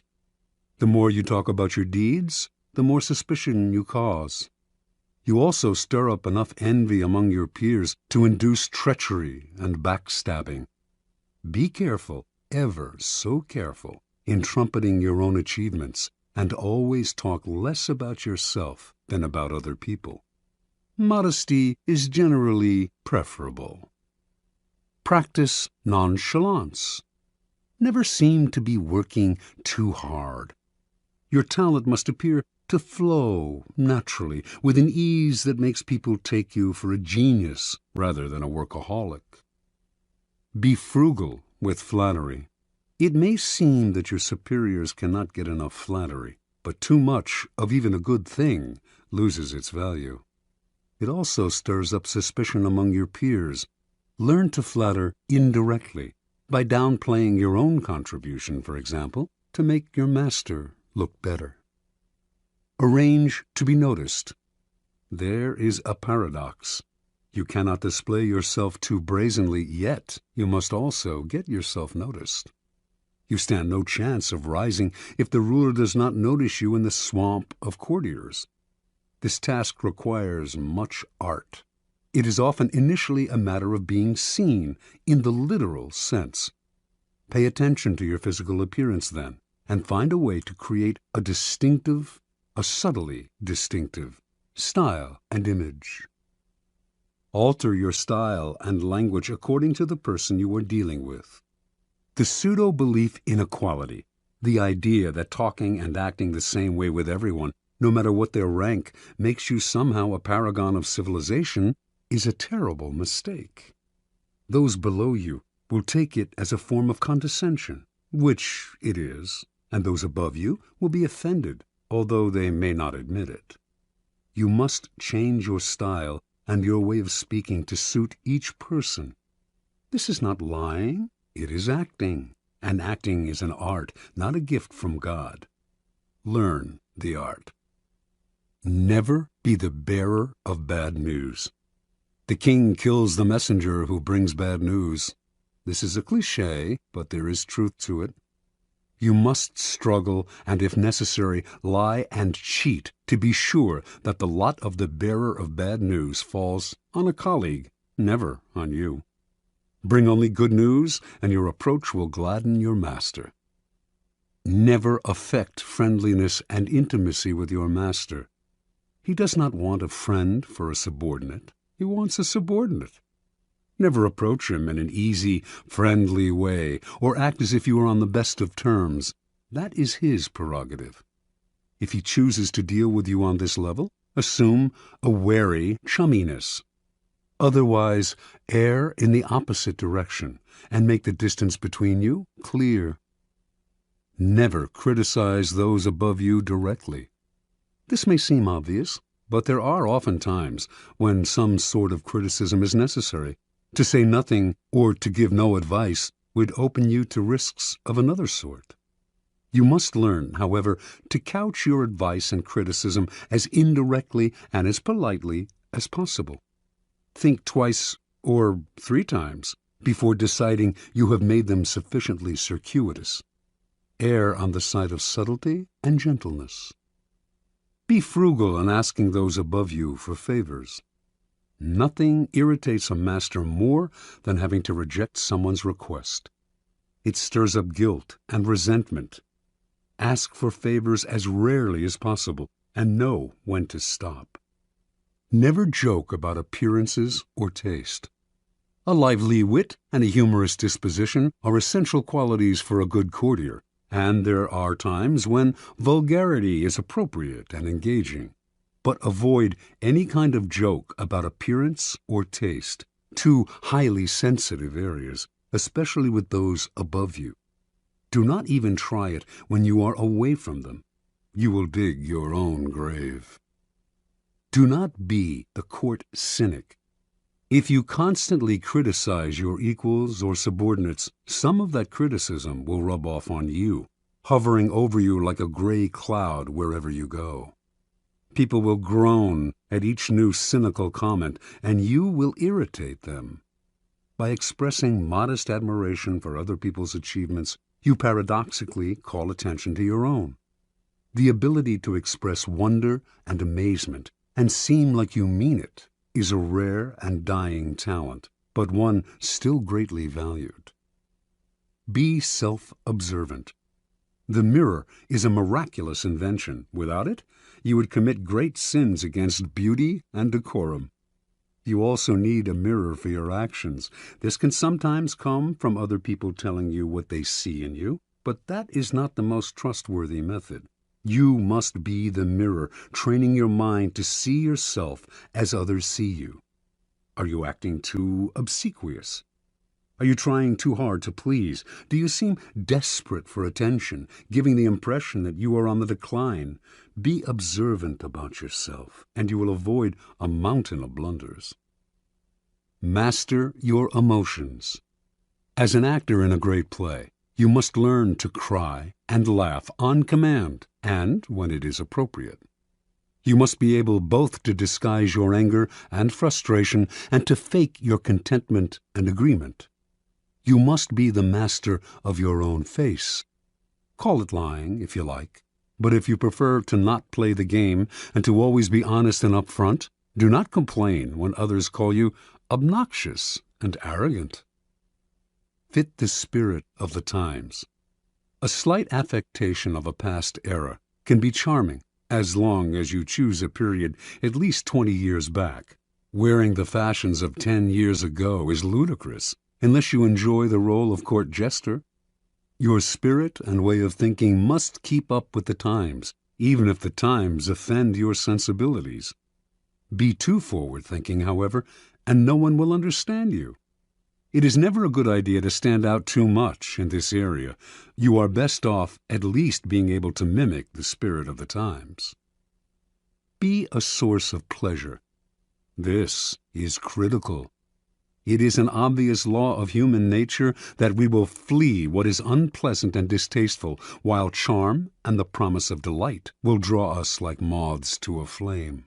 Make yourself the flame, and you will rise to the top. Since life is otherwise so full of unpleasantness, and pleasure so scarce, you will be as indispensable as food and drink. This may seem obvious, but what is obvious is often ignored or unappreciated. There are degrees to this. Not everyone can play the role of favorite, for not everyone is blessed with charm and wit. But we can all control our unpleasant qualities and obscure them when necessary. Law 25. Recreate yourself. Judgment. Do not accept the roles that society foists on you. Recreate yourself by forging a new identity, one that commands attention and never bores the audience. Be the master of your own image rather than letting others define it for you. Incorporate dramatic devices into your public gestures and actions. Your power will be enhanced and your character will seem larger than life. Observance of the law. In the year 1831, a young woman named Aurore Dupin Dudevant left her husband and family in the provinces and moved to Paris. She wanted to be a writer. Marriage, she felt, was worse than prison, for it left her neither the time nor the freedom to pursue her passion. In Paris, she would establish her independence and make her living by writing. Soon after Dudevant arrived in the capital, however, she had to confront certain harsh realities. To have any degree of freedom in Paris, you had to have money. For a woman, money could only come through marriage or prostitution. No woman had ever come close to making a living by writing. Women wrote as a hobby, supported by their husbands, or by an inheritance. In fact, when Dudevant first showed her writing to an editor, he told her, "You should make babies, madam, not literature." Clearly, Dudevant had come to Paris to attempt the impossible. In the end, though, she came up with a strategy to do what no woman had ever done, a strategy to recreate herself completely, forging a public image of her own making. Women writers before her had been forced into a ready-made role, that of the second-rate artist who wrote mostly for other women. Dudevant decided that if she had to play a role, she would turn the game around. She would play the part of a man. In 1832, a publisher accepted Dudevant's first major novel, Indiana. She had chosen to publish it under a pseudonym, George Sand, and all of Paris assumed this impressive new writer was male. Dudevant had sometimes worn men's clothing before creating George Sand. She had always found men's shirts and riding breeches more comfortable. Now, as a public figure, she exaggerated the image. She added long men's coats, gray hats, heavy boots, and dandyish cravats to her wardrobe. She smoked cigars and in conversation expressed herself like a man, unafraid to dominate the conversation or to use a saucy word. This strange male-female writer fascinated the public, and unlike other women writers, Sand found herself accepted into the clique of male artists. She drank and smoked with them, even carried on affairs with the most famous artists of Europe, Musset, Liszt, Chopin. It was she who did the wooing, and also the abandoning. She moved on at her discretion. Those who knew Sand well understood that her male persona protected her from the public's prying eyes. Out in the world, she enjoyed playing the part to the extreme. In private, she remained herself. She also realized that the character of George Sand could grow stale or predictable, and to avoid this, she would, every now and then, dramatically alter the character she had created. Instead of conducting affairs with famous men, she would begin meddling in politics, leading demonstrations, inspiring student rebellions. No one would dictate to her the limits of the character she had created. Long after she died, and after most people had stopped reading her novels, the larger-than-life theatricality of that character has continued to fascinate and inspire. Interpretation. The world wants to assign you a role in life, and once you accept that role, you are doomed.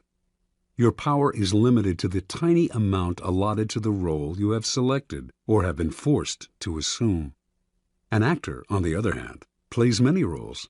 Enjoy that protean power, and if it is beyond you, at least forge a new identity, one of your own making, one that has had no boundaries assigned to it by an envious and resentful world. This act of defiance is Promethean. It makes you responsible for your own creation. Your new identity will protect you from the world precisely because it is not you.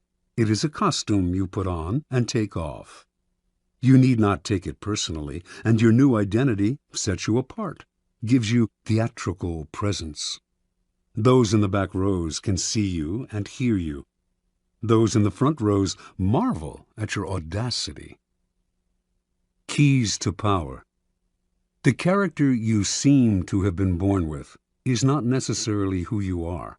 Beyond the characteristics you have inherited, your parents, your friends, and your peers have helped to shape your personality. The Promethean task of the powerful is to take control of the process, to stop allowing others that ability to limit and mold them. Remake yourself into a character of power. Working on yourself like clay should be one of your greatest and most pleasurable life tasks. It makes you, in essence, an artist creating yourself. The first step in the process of self-creation is self-consciousness, being aware of yourself as an actor and taking control of your appearance and emotions. The bad actor is the one who is always sincere. People who wear their hearts on their sleeves out in society are tiresome and embarrassing. Their sincerity notwithstanding, it is hard to take them seriously. Good actors control themselves better. They can play sincere and heartfelt, can affect a tear and a compassionate look at will, but they don't have to feel it. They externalize emotion in a form that others can understand. Method acting is fatal in the real world. No ruler or leader could possibly play the part if all the emotions he showed had to be real. So learn self-control. Adopt the plasticity of the actor who can mold his or her face to the emotion required. The second step in the process of self-creation is a variation on the George Sand strategy. The creation of a memorable character, one that compels attention, that stands out above the other players on the stage. This was the game Abraham Lincoln played. The homespun, common countryman he knew was a kind of president that America had never had but would delight in electing. Although many of these qualities came naturally to him, he played them up, the hat and clothes, the beard. No president before him had worn a beard. Lincoln was also the first president to use photographs to spread his image, helping to create the icon of the homespun president. You must appreciate the importance of stage entrances and exits. When Cleopatra first met Caesar in Egypt, she arrived rolled up in a carpet, which she arranged to have unfurled at his feet. Your own entrances and exits should be crafted and planned as carefully. Remember that overacting can be counterproductive. It is another way of spending too much effort trying to attract attention. The actor Richard Burton discovered early in his career that by standing totally still on stage, he drew attention to himself and away from the other actors. It is less what you do that matters clearly than how you do it. Your gracefulness and imposing stillness on the social stage count for more than overdoing your part and moving around too much. Finally, learn to play many roles, to be whatever the moment requires. Adapt your mask to the situation. Be protean in the faces you wear. Bismarck played this game to perfection. To a liberal, he was a liberal. To a hawk, he was a hawk. He could not be grasped, and what cannot be grasped cannot be consumed. Law 26.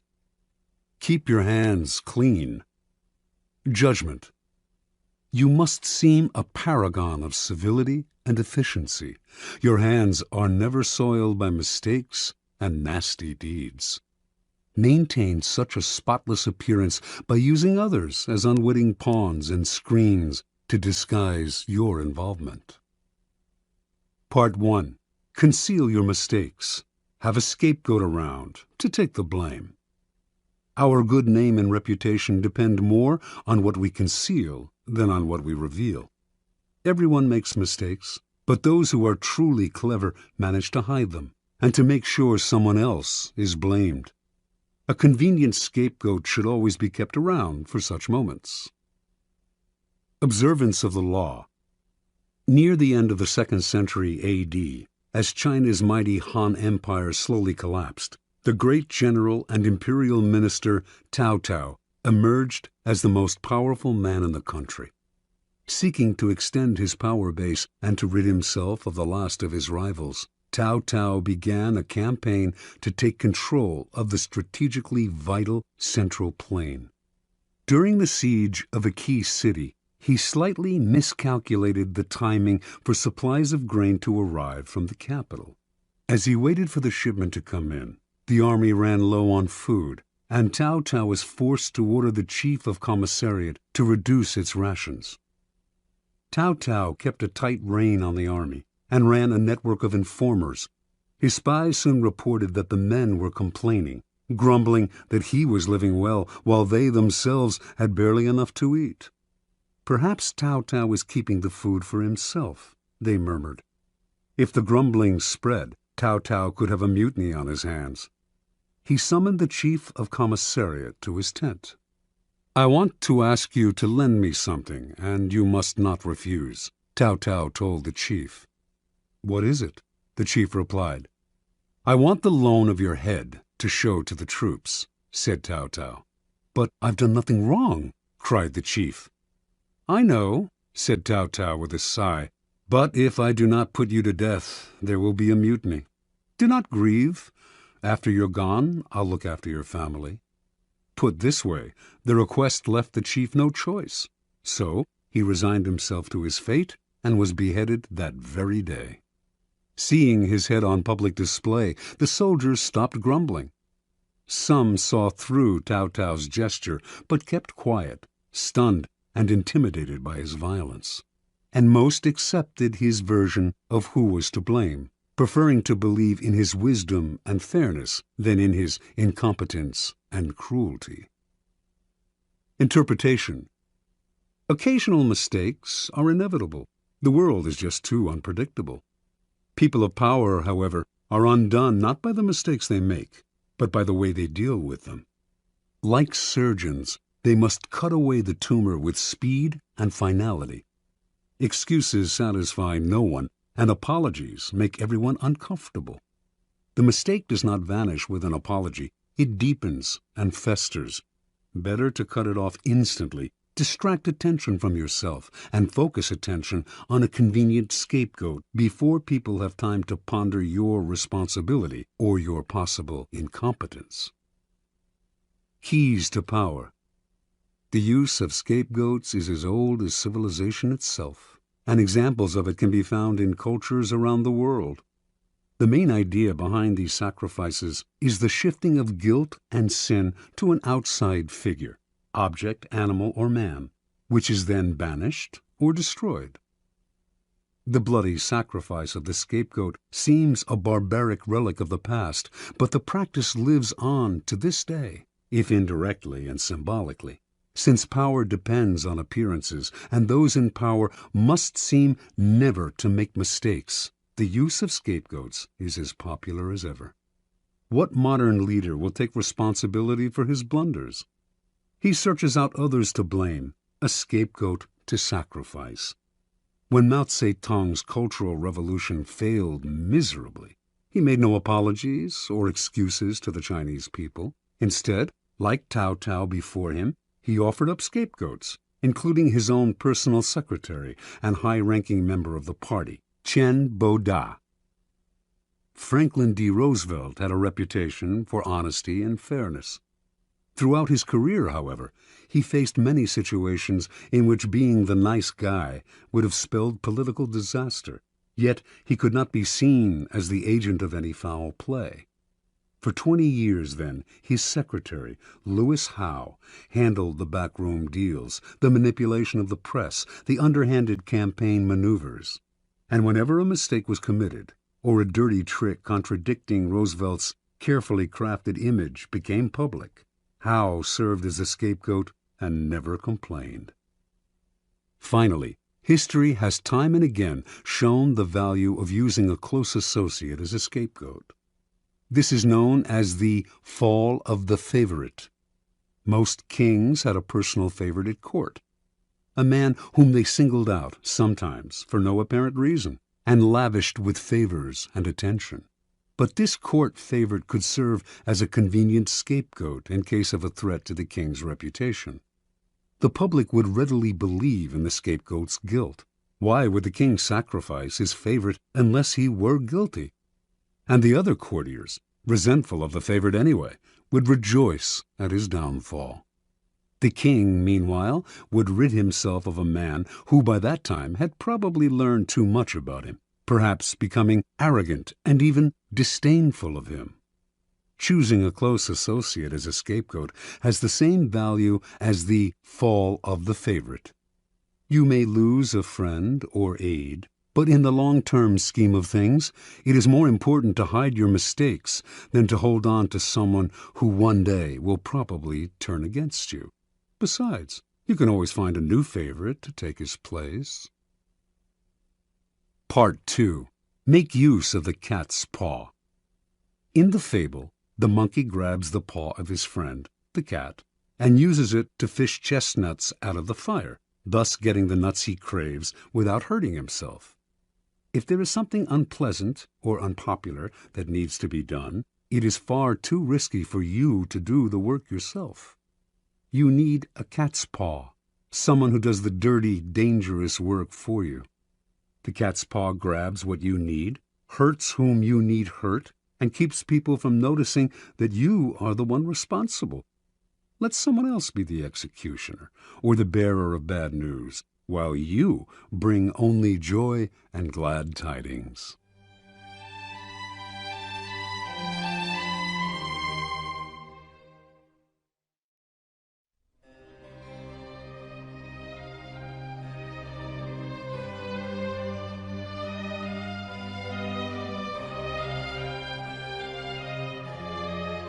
Observance of the law.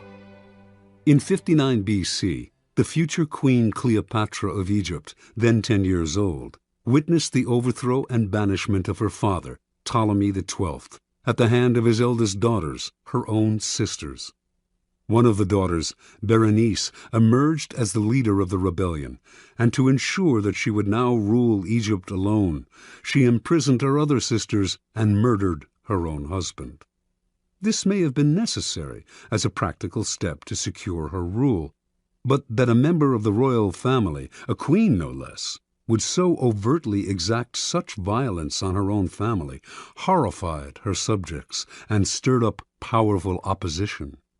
4 years later, this opposition was able to return Ptolemy to power, and he promptly had Berenice and the other elder sisters beheaded. In 51 BC, Ptolemy died, leaving 4 remaining children as heirs. As was the tradition in Egypt, the eldest son, Ptolemy XIII, only 10 at the time, married the elder sister, Cleopatra, now 18, and the couple took the throne together as king and queen. None of the 4 children felt satisfied with this. Everyone, including Cleopatra, wanted more power. A struggle emerged between Cleopatra and Ptolemy, each trying to push the other to the side. In 48 BC, with the help of a government faction that feared Cleopatra's ambitions, Ptolemy was able to force his sister to flee the country, leaving himself as sole ruler. In exile, Cleopatra schemed. She wanted to rule alone and to restore Egypt to its past glory, a goal she felt none of her other siblings could achieve, yet as long as they were alive, she could not realize her dream. And the example of Berenice had made it clear that no one would serve a queen who was seen murdering her own kind. Even Ptolemy XIII had not dared murder Cleopatra, although he knew she would plot against him from abroad. Within a year after Cleopatra's banishment, the Roman dictator Julius Caesar arrived in Egypt, determined to make the country a Roman colony. Cleopatra saw her chance. Re-entering Egypt in disguise, she traveled hundreds of miles to reach Caesar in Alexandria. Legend has it that she had herself smuggled into his presence rolled up inside a carpet, which was gracefully unfurled at his feet, revealing the young queen. Cleopatra immediately went to work on the Roman. She appealed to his love of spectacle and his interest in Egyptian history, and poured on her feminine charms. Caesar soon succumbed and restored Cleopatra to the throne. Cleopatra's siblings seethed. She had outmaneuvered them. Ptolemy XIII would not wait to see what happened next. From his palace in Alexandria, he summoned a great army to march on the city and attack Caesar. In response, Caesar immediately put Ptolemy and the rest of the family under house arrest. But Cleopatra's younger sister, Arsinoe, escaped from the palace and placed herself at the head of the approaching Egyptian troops, proclaiming herself Queen of Egypt. Now Cleopatra finally saw her chance. She convinced Caesar to release Ptolemy from house arrest, under the agreement that he would broker a truce. Of course, she knew he would do the opposite, that he would fight Arsinoe for control of the Egyptian army. But this was to Cleopatra's benefit, for it would divide the royal family. Better still, it would give Caesar the chance to defeat and kill her siblings in battle. Reinforced by troops from Rome, Caesar swiftly defeated the rebels. In the Egyptians' retreat, Ptolemy drowned in the Nile. Caesar captured Arsinoe and had her sent to Rome as a prisoner. He also executed the numerous enemies who had conspired against Cleopatra and imprisoned others who had opposed her. To reinforce her position as uncontested queen, Cleopatra now married the only sibling left, Ptolemy XIV, only 11 at the time, and the weakest of the lot. 4 years later, Ptolemy mysteriously died of poison. In 41 BC, Cleopatra employed on a second Roman leader, Mark Antony, the same tactic she had used so well on Julius Caesar. After seducing him, she hinted to him that her sister Arsinoe, still a prisoner in Rome, had conspired to destroy him. Mark Antony believed her and promptly had Arsinoe executed, thereby getting rid of the last of the siblings who had posed such a threat to Cleopatra. Interpretation. Legend has it that Cleopatra succeeded through her seductive charms, but in reality, her power came from an ability to get people to do her bidding without realizing they were being manipulated. Caesar and Antony not only rid her of her most dangerous siblings, Ptolemy XIII and Arsinoe. They decimated all of her enemies in both the government and the military. The two men became her cat's paws. They entered the fire for her, did the ugly but necessary work, while shielding her from appearing as the destroyer of her siblings and fellow Egyptians. And in the end, both men acquiesced to her desire to rule Egypt not as a Roman colony, but as an independent allied kingdom. And they did all this for her without realizing how she had manipulated them. This was persuasion of the subtlest and most powerful kind. A queen must never dirty her hands with ugly tasks, nor can a king appear in public with blood on his face. Yet power cannot survive without the constant squashing of enemies. There will always be dirty little tasks that have to be done to keep you on the throne. Like Cleopatra, you need a cat's paw. This will usually be a person from outside your immediate circle, who will therefore be unlikely to realize how he or she is being used. You will find these dupes everywhere, people who enjoy doing you favors, especially if you throw them a minimal bone or two in exchange. But as they accomplish tasks that may seem to them innocent enough, or at least completely justified, they are actually clearing the field for you, spreading the information you feed them, undermining people they do not realize are your rivals, inadvertently furthering your cause, dirtying their hands while yours remain spotless. Keys to power. As a leader, you may imagine that constant diligence and the appearance of working harder than anyone else signify power. Actually, though, they have the opposite effect. They imply weakness. Why are you working so hard? Perhaps you are incompetent and have to put in extra effort just to keep up. Perhaps you are one of those people who does not know how to delegate and has to meddle in everything. The truly powerful, on the other hand, seem never to be in a hurry or overburdened. While others work their fingers to the bone, they take their leisure. They know how to find the right people to put in the effort while they save their energy and keep their hands out of the fire. Similarly, you may believe that by taking on the dirty work yourself, involving yourself directly in unpleasant actions, you impose your power and instill fear. In fact, you make yourself look ugly and abusive of your high position. Truly powerful people keep their hands clean. Only good things surround them, and the only announcements they make are of glorious achievements. You will often find it necessary, of course, to expend energy or to effect an evil but necessary action. But you must never appear to be this action's agent. Find a cat's paw. Develop the arts of finding, using, and, in time, getting rid of these people when their cat's paw role has been fulfilled. The easiest and most effective way to use a cat's paw is often to plant information with him that he will then spread to your primary target.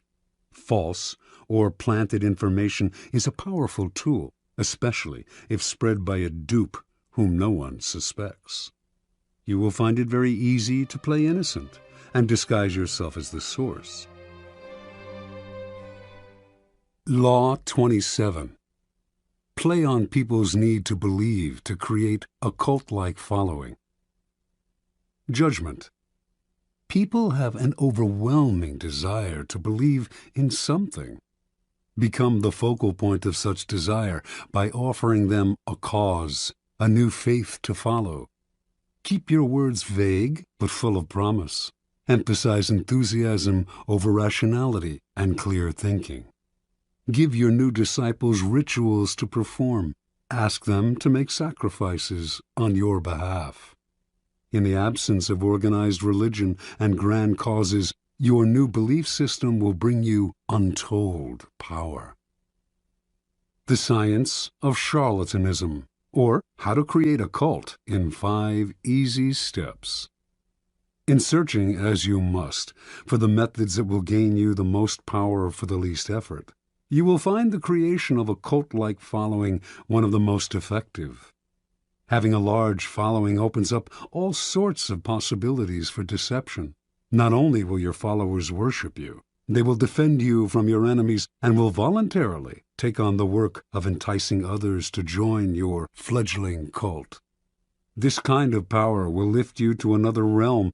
You will no longer have to struggle or use subterfuge to enforce your will. You are adored and can do no wrong. You might think it's a gargantuan task to create such a following, but in fact it is fairly simple.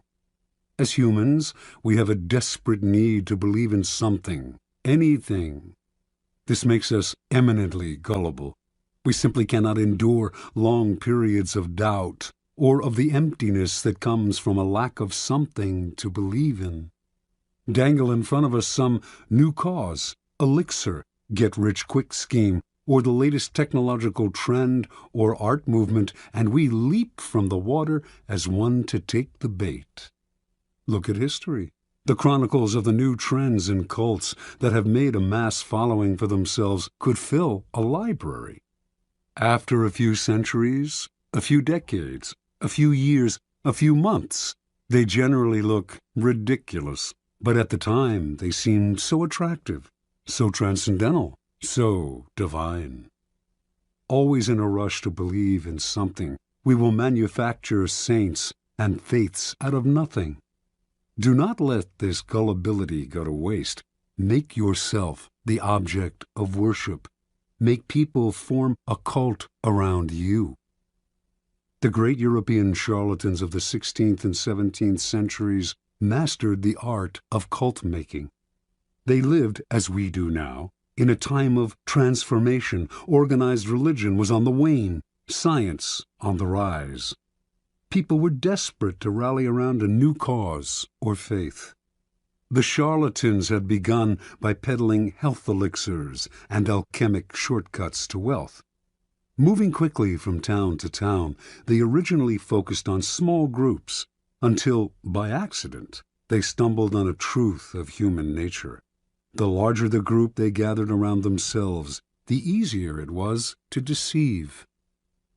The charlatan would station himself on a high wooden platform, hence the term mountebank, and crowds would swarm around him. In a group setting, people were more emotional, less able to reason. Had the charlatan spoken to them individually, they might have found him ridiculous, but lost in a crowd, they got caught up in a communal mood of rapt attention. It became impossible for them to find the distance, to be skeptical. Any deficiencies in the charlatan's ideas were hidden by the zeal of the mass. Passion and enthusiasm swept through the crowd like a contagion, and they reacted violently to anyone who dared to spread a seed of doubt. Both consciously studying this dynamic over decades of experiment and spontaneously adapting to these situations as they happened, the charlatans perfected the science of attracting and holding a crowd, molding the crowd into followers and the followers into a cult. The gimmicks of the charlatans may seem quaint today, but there are thousands of charlatans among us still, using the same tried and true methods their predecessors refined centuries ago, only changing the names of their elixirs and modernizing the look of their cults. We find these latter-day charlatans in all arenas of life: business, fashion, politics, art. Many of them perhaps are following in the charlatan tradition without having any knowledge of its history. But you can be more systematic and deliberate. Simply follow the 5 steps of cult-making that our charlatan ancestors perfected over the years. Step 1. Keep it vague. Keep it simple. To create a cult, you must first attract attention. This you should do not through actions, which are too clear and readable, but through words, which are hazy and deceptive. Your initial speeches, conversations, and interviews must include 2 elements. On the one hand, the promise of something great and transformative, and on the other, a total vagueness. This combination will stimulate all kinds of hazy dreams in your listeners, who will make their own connections and see what they want to see. As a corollary to its vagueness, your appeal should also be simple. Most people's problems have complex causes, deep-rooted neurosis, interconnected social factors, roots that go way back in time and are exceedingly hard to unravel. Few, however, have the patience to deal with this. Most people want to hear that a simple solution will cure their problems. The ability to offer this kind of solution will give you great power and build you a following. Step 2. Emphasize the visual and the sensual over the intellectual. Once people have begun to gather around you, two dangers will present themselves: boredom and skepticism. Boredom will make people go elsewhere. Skepticism will allow them the distance to think rationally about whatever it is you are offering, blowing away the mist you have artfully created and revealing your ideas for what they are. You need to amuse the bored, then ward off the cynics. The best way to do this is through theater or other devices of its kind. Surround yourself with luxury. Dazzle your followers with visual splendor. Fill their eyes with spectacle. Not only will this keep them from seeing the ridiculousness of your ideas, the holes in your belief system, it will also attract more attention, more followers. Appeal to all the senses. Use incense for scent, soothing music for hearing, colorful charts and graphs for the eye. You might even tickle the mind, perhaps by using new technological gadgets to give your cult a pseudo-scientific veneer, as long as you do not make anyone really think. Use the exotic, distant culture's strange customs to create theatrical effects, and to make the most banal and ordinary affairs seem signs of something extraordinary. Step 3. Borrow the forms of organized religion to structure the group. Your cult-like following is growing. It is time to organize it. Find a way, both elevating and comforting. Organized religions have long held unquestioned authority for large numbers of people, and continue to do so in our supposedly secular age. And even if the religion itself has faded some, its forms will resonate with power. The lofty and holy associations of organized religion can be endlessly exploited. Create rituals for your followers.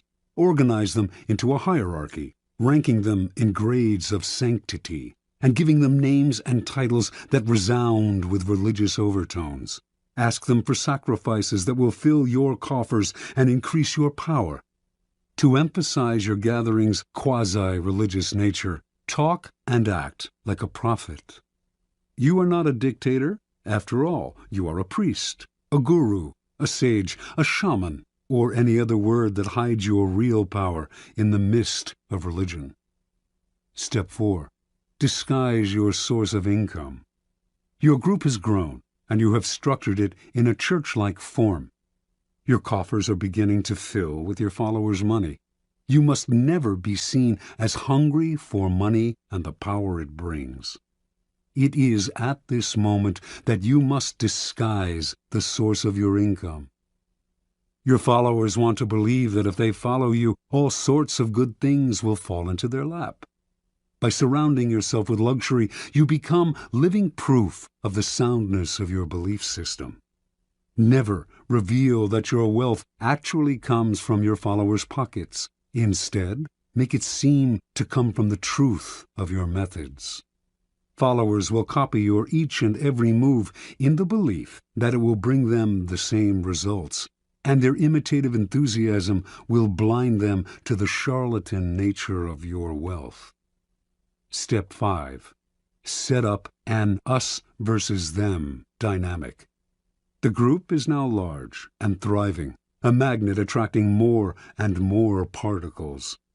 If you are not careful, though, inertia will set in, and time and boredom will demagnetize the group.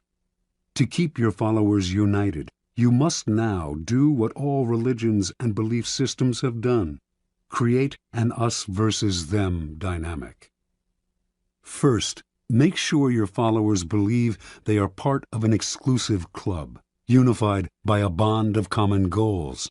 Then, to strengthen this bond, manufacture the notion of a devious enemy out to ruin you. There is a force of non-believers that will do anything to stop you. Any outsider who tries to reveal the charlatan nature of your belief system can now be described as a member of this devious force. If you have no enemies, invent one. Given a straw man to react against, your followers will tighten and cohere. They have your cause to believe in, and infidels to destroy. Observance of the law. In the year 1653, a 27-year-old Milan man named Francesco Giuseppe Borri claimed to have had a vision. He went around town telling one and all that the Archangel Michael had appeared to him and announced that he had been chosen to be the Capitano Generale of the army of the new Pope, an army that would seize and revitalize the world.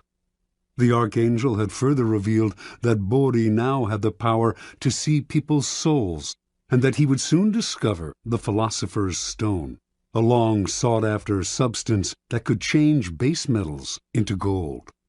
Friends and acquaintances who heard Borri explain the vision and who witnessed the change that had come over him were impressed, for Borri had previously devoted himself to a life of wine, women, and gambling. Now he gave all that up, plunging himself into the study of alchemy and talking only of mysticism and the occult.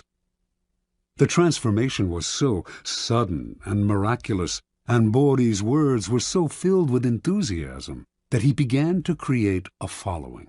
Unfortunately, the Italian Inquisition began to notice him as well. They prosecuted anyone who delved into the occult, so he left Italy and began to wander Europe, from Austria to Holland, telling one and all that, "To those who follow me, all joy shall be granted." Wherever Borri stayed, he attracted followers. His method was simple. He spoke of his vision, which had grown more and more elaborate, and offered to look into the soul of anyone who believed him, and they were many. Seemingly in a trance, he would stare at this new follower for several minutes, then claim to have seen the person's soul, degree of enlightenment, and potential for spiritual greatness. If what he saw showed promise, he would add the person to his growing order of disciples, an honor indeed. The cult had 6 degrees, into which the disciples were assigned according to what Borri had glimpsed in their souls. With work and total devotion to the cult, they could graduate to a higher degree. Borri, whom they called His Excellency and Universal Doctor, demanded from them the strictest vows of poverty. All the goods and monies they possessed had to be turned over to him, but they did not mind handing over their property, for Borri had told them, "I shall soon bring my chemical studies to a happy conclusion by the discovery of the philosopher's stone, and by this means we shall all have as much gold as we desire." Given his growing wealth, Borri began to change his style of living. Renting the most splendid apartment in the city into which he had temporarily settled, he would furnish it with fabulous furniture and accessories which he had begun to collect. He would drive through the city in a coach studded with jewels, with 6 magnificent black horses at its head. He never stayed too long in one place, and when he disappeared, saying he had more souls to gather into his flock, his reputation only grew in his absence. He became famous, although, in fact, he had never done a single concrete thing. From all over Europe, the blind, the crippled, and the desperate came to visit Borri, for word had spread that he had healing powers. He asked no fee for his services, which only made him seem more marvelous, and indeed some claimed that in this or that city he had performed a miracle cure. By only hinting at his accomplishments, he encouraged people's imaginations to blow them up to fantastic proportions. His wealth, for example, actually came from the vast sums he was collecting from his increasingly select group of rich disciples. Yet it was presumed that he had, in fact, perfected the philosopher's stone. The Church continued to pursue him, denouncing him for heresy and witchcraft, and Bodhi's response to these charges was a dignified silence. This only enhanced his reputation and made his followers more passionate. Only the great are persecuted, after all. How many understood Jesus Christ in his own time? Bodhi did not have to say a word. His followers now called the Pope the Antichrist. And so Bodhi's power grew and grew, until one day he left the city of Amsterdam, where he had settled for a while, absconding with huge sums of borrowed money and diamonds that had been entrusted to him. He claimed to be able to remove the flaws from diamonds through the power of his gifted mind. Now he was on the run. The Inquisition eventually caught up with him, and for the last 20 years of his life he was imprisoned in Rome. But so great was the belief in his occult powers that to his dying day he was visited by wealthy believers, including Queen Christina of Sweden. Supplying him with money and materials, these visitors allowed him to continue his search for the elusive philosopher's stone. Interpretation.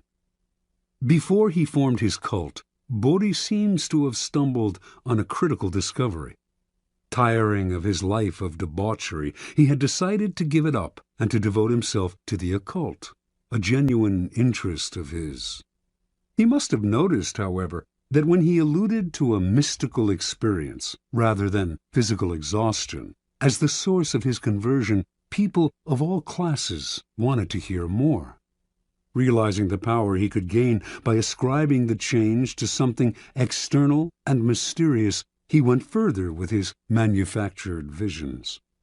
The grander the vision, and the more sacrifices he asked for, the more appealing and believable his story seemed to become. Remember, people are not interested in the truth about change. They do not want to hear that it has come from hard work or from anything as banal as exhaustion, boredom, or depression. They are dying to believe in something romantic, otherworldly. They want to hear of angels and out-of-body experiences. Indulge them. Hint at the mystical source of some personal change. Wrap it in ethereal colors, and a cult-like following will form around you. Adapt to people's needs. The Messiah must mirror the desires of his followers, and always aim high. The bigger and bolder your illusion, the better. Law 28. Enter action with boldness. Judgment. If you are unsure of a course of action, do not attempt it. Your doubts and hesitations will infect your execution. Timidity is dangerous. Better to enter with boldness. Any mistakes you commit through audacity are easily corrected with more audacity. Everyone admires the bold. No one honors the timid. Boldness and hesitation. A brief psychological comparison. Boldness and hesitation elicit very different psychological responses in their targets. Hesitation puts obstacles in your path. Boldness eliminates them. Once you understand this, you will find it essential to overcome your natural timidity and practice the art of audacity. The following are among the most pronounced psychological effects of boldness and timidity. The bolder the lie, the better. We all have weaknesses, and our efforts are never perfect. But entering action with boldness has the magical effect of hiding our deficiencies. Con artists know that the bolder the lie, the more convincing it becomes. The sheer audacity of the story makes it more credible, distracting attention from its inconsistencies. When putting together a con or entering any kind of negotiation, go further than you planned. Ask for the moon, and you will be surprised how often you get it. Lions circle the hesitant prey.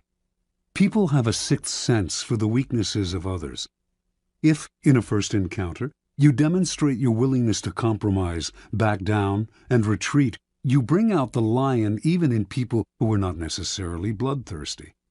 Everything depends on perception, and once you are seen as the kind of person who quickly goes on the defensive, who is willing to negotiate and be amenable, you will be pushed around without mercy. Boldness strikes fear. Fear creates authority. The bold move makes you seem larger and more powerful than you are.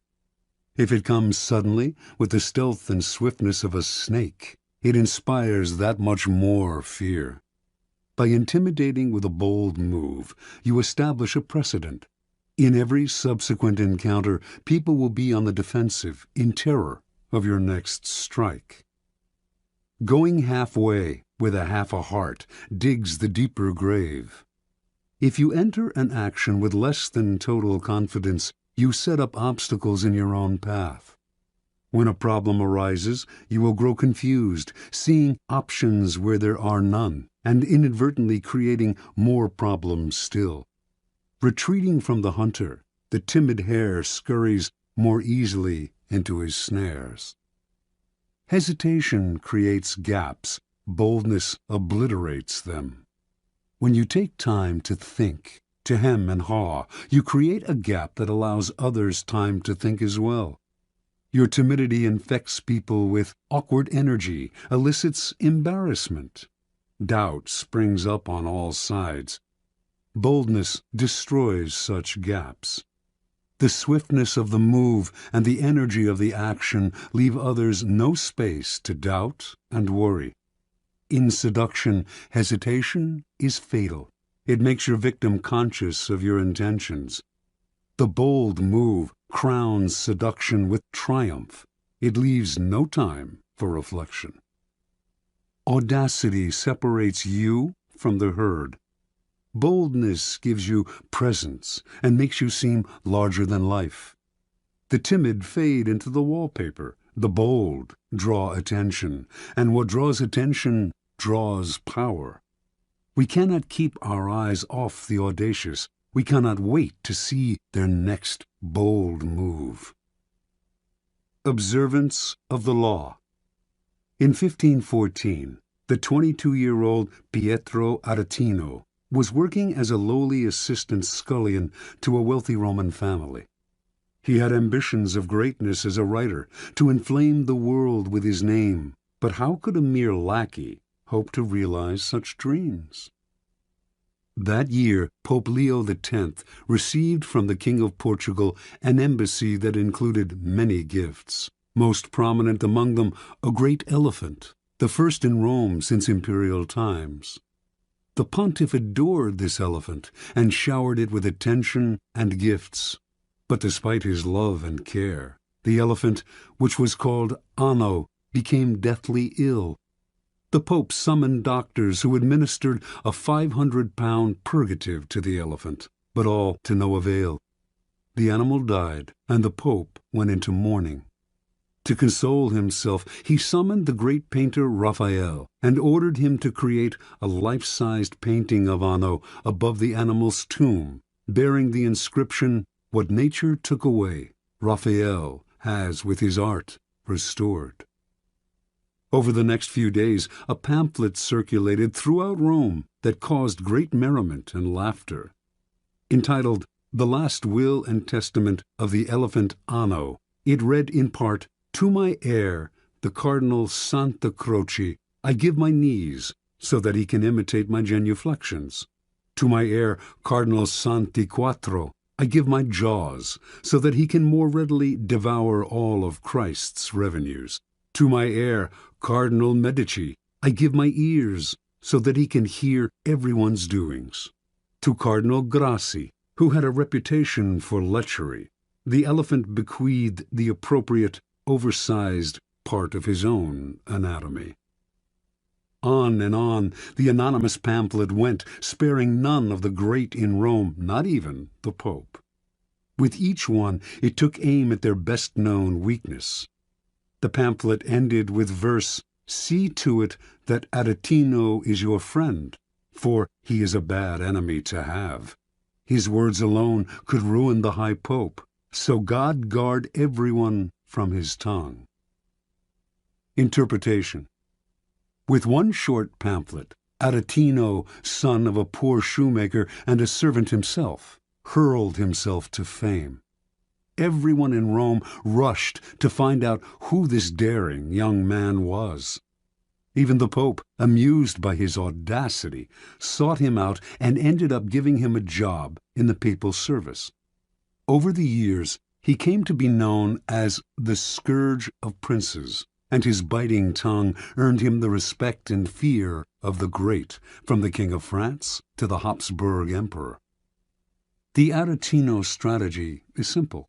When you are as small and obscure as David was, you must find a Goliath to attack. The larger the target, the more attention you gain. The bolder the attack, the more you stand out from the crowd, and the more admiration you earn.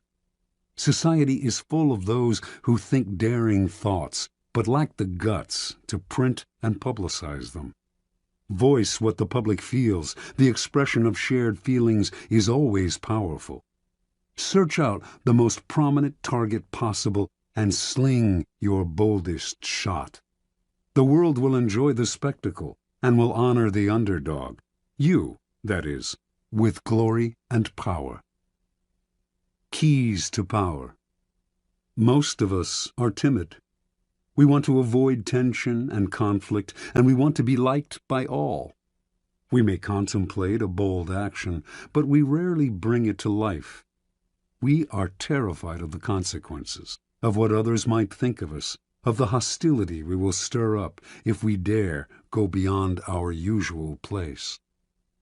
Although we may disguise our timidity as a concern for others, a desire not to hurt or offend them, in fact, it is the opposite. We are really self-absorbed, worried about ourselves and how others perceive us.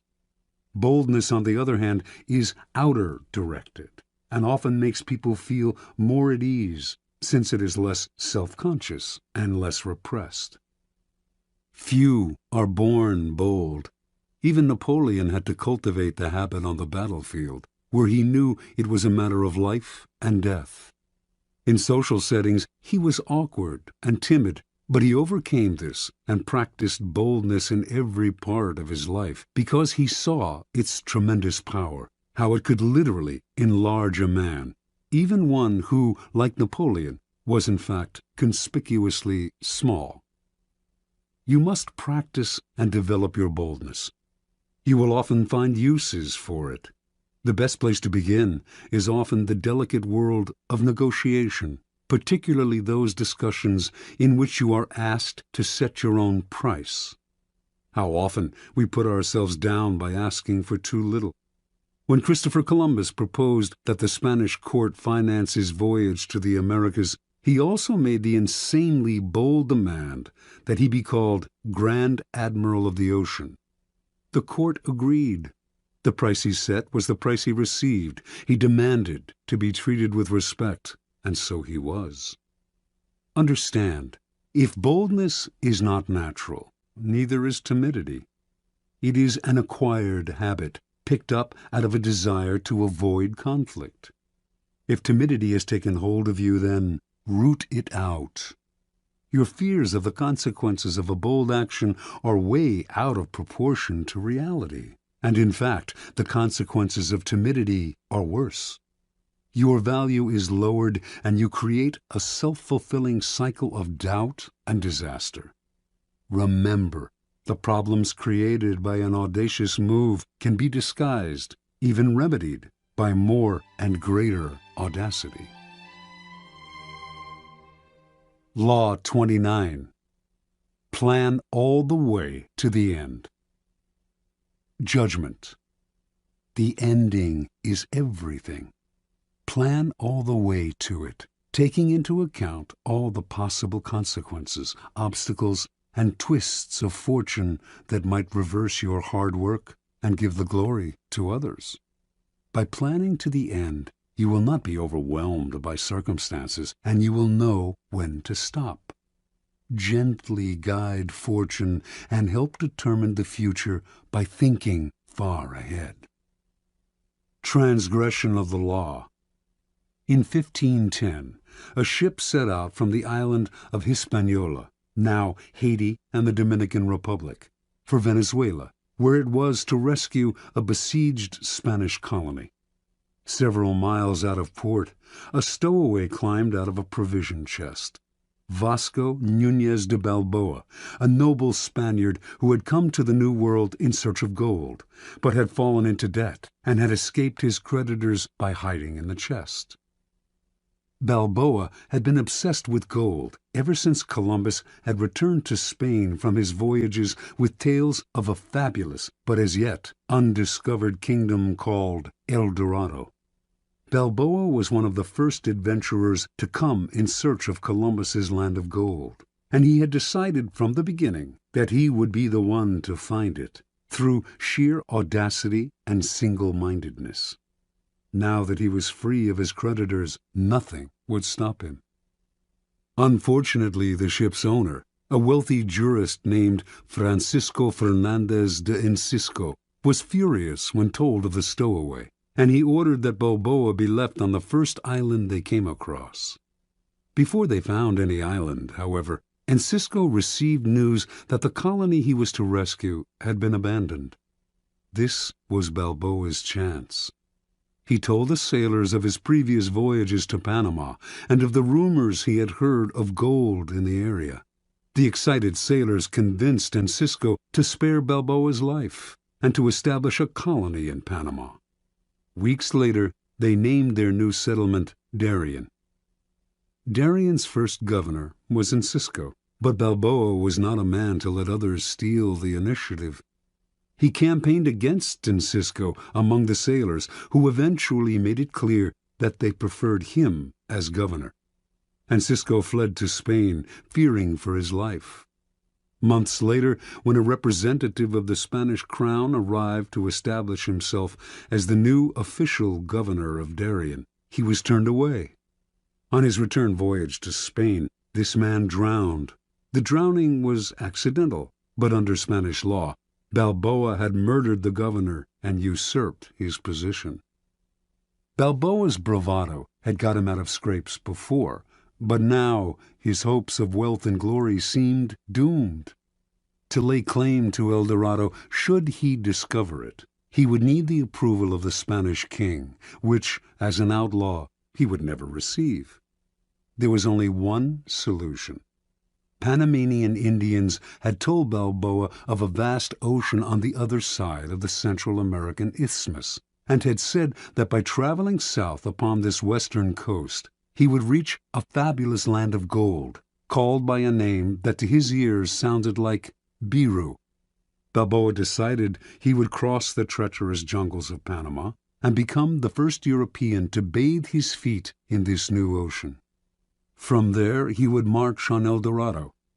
If he did this on Spain's behalf, he would obtain the eternal gratitude of the king and would secure his own reprieve.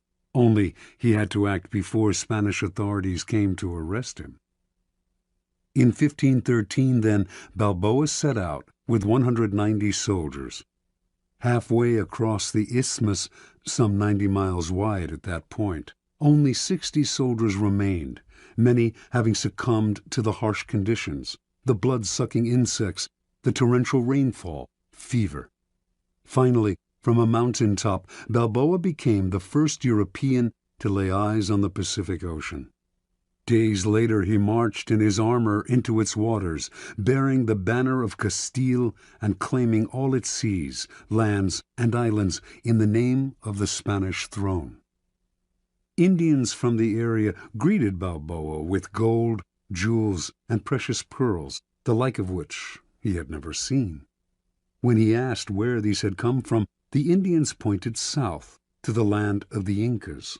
But Balboa had only a few soldiers left, For the moment, he decided he should return to Darien, send the jewels and gold to Spain as a token of goodwill, and ask for a large army to aid him in the conquest of El Dorado. When news reached Spain of Balboa's bold crossing of the Isthmus, his discovery of the Western Ocean, and his planned conquest of El Dorado, the former criminal became a hero. He was instantly proclaimed governor of the new land. But before the king and queen received word of his discovery, they had already sent a dozen ships under the command of a man named Pedro Arias Davila, Pedrerius, with orders to arrest Balboa for murder and to take command of the colony. By the time Pedrerius arrived in Panama, he had learned that Balboa had been pardoned and that he was to share the governorship with the former outlaw. All the same, Balboa felt uneasy. Gold was his dream, El Dorado his only desire. In pursuit of this goal, he had nearly died many times over, and to share the wealth and glory with a newcomer would be intolerable. He also soon discovered that Pedrerius was a jealous, bitter man, and equally unhappy with the situation. Once again, the only solution for Balboa was to seize the initiative by proposing to cross the jungle with a larger army, carrying shipbuilding materials and tools. Once on the Pacific coast, he would create an armada with which to conquer the Incas. Surprisingly enough, Pedrerius agreed to the plan, perhaps sensing it would never work. Hundreds died in this second march through the jungle, and the timber they carried rotted in the torrential rains. Balboa, as usual, was undaunted. No power in the world could thwart his plan, and on arriving at the Pacific, he began to cut down trees for new lumber. But the men remaining to him were too few and too weak to mount an invasion, and once again Balboa had to return to Darien. Pedrerius had, in any case, invited Balboa back to discuss a new plan, and on the outskirts of the settlement, the explorer was met by Francisco Pizarro, an old friend who had accompanied him on his first crossing of the Isthmus. But this was a trap.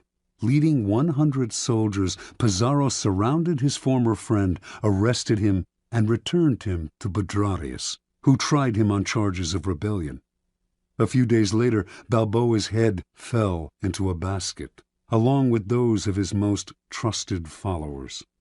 Years later, Pizarro himself reached Peru, and Balboa's deeds were forgotten. Interpretation. Most men are ruled by the heart, not the head. Their plans are vague, and when they meet obstacles, they improvise. But improvisation will only bring you as far as the next crisis, and is never a substitute for thinking several steps ahead and planning to the end. Balboa had a dream of glory and wealth, and a vague plan to reach it. Yet his bold deeds and his discovery of the Pacific are largely forgotten, for he committed what in the world of power is the ultimate sin. He went part way, leaving the door open for others to take over. A real man of power would have had the prudence to see the dangers in the distance, the rivals who would want to share in the conquests, the vultures that would hover once they heard the word gold. Balboa should have kept his knowledge of the Incas secret until after he had conquered Peru. Only then would his wealth and his head have been secure. Once Pedrerius arrived on the scene, a man of power and prudence would have schemed to kill or imprison him, and to take over the army he had brought for the conquest of Peru. But Balboa was locked in the moment, always reacting emotionally, never thinking ahead. What good is it to have the greatest dream in the world if others reap the benefits and the glory? Never lose your head over a vague, open-ended dream. Plan to the end. Keys to power. Most people believe that they are, in fact, aware of the future, that they are planning and thinking ahead. They are usually deluded. What they are really doing is succumbing to their desires, to what they want the future to be. Their plans are vague, based on their imaginations rather than their reality. They may believe they are thinking all the way to the end, but they are really only focusing on the happy ending and deluding themselves by the strength of their desire. The ending is everything. It is the end of the action that determines who gets the glory, the money, the prize. Your conclusion must be crystal clear, and you must keep it constantly in mind. You must also figure out how to ward off the vultures circling overhead, trying to live off the carcass of your creation. And you must anticipate the many possible crises that will tempt you to improvise.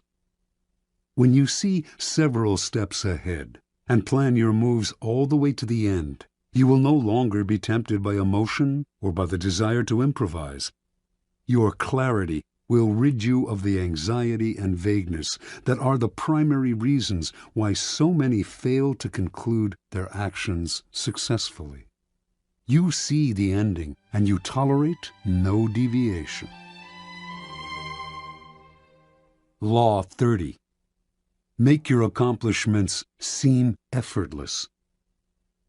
Judgment. Your actions must seem natural and executed with ease. All the toil and practice that go into them, and also all the clever tricks, must be concealed. When you act effortlessly, as if you could do much more. Avoid the temptation of revealing how hard you work. It only raises questions. Teach no one your tricks, or they will be used against you. Observance of the law. The great escape artist Harry Houdini once advertised his act as the impossible possible, and indeed those who witnessed his dramatic escapes felt that what he did on stage contradicted common-sense ideas of human capacity.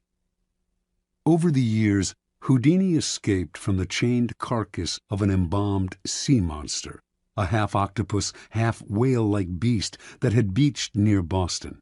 He had himself sealed inside an enormous envelope from which he emerged without breaking the paper. He passed through brick walls. He wriggled free from straitjackets while dangling high in the air. He leaped from bridges into icy waters, his hands manacled and his legs in chains. He had himself submerged in glass cases full of water, hands padlocked, while the audience watched in amazement as he worked himself free, struggling for close to an hour, apparently without breathing. Each time he seemed to court certain death, yet survived with superhuman aplomb. Meanwhile, he said nothing about his methods, gave no clues as to how he accomplished any of his tricks. He left his audiences and critics speculating, his power and reputation enhanced by their struggles with the inexplicable. Perhaps the most baffling trick of all was making a 10,000-pound elephant disappear before an audience's eyes, a feat he repeated on stage for over 19 weeks. No one has ever really explained how he did this, for in the auditorium where he performed the trick, there was simply nowhere for an elephant to hide.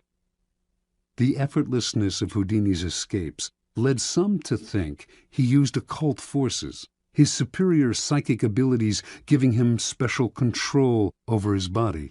But a German escape artist named Clapini claimed to know Houdini's secret. He simply used elaborate gadgets.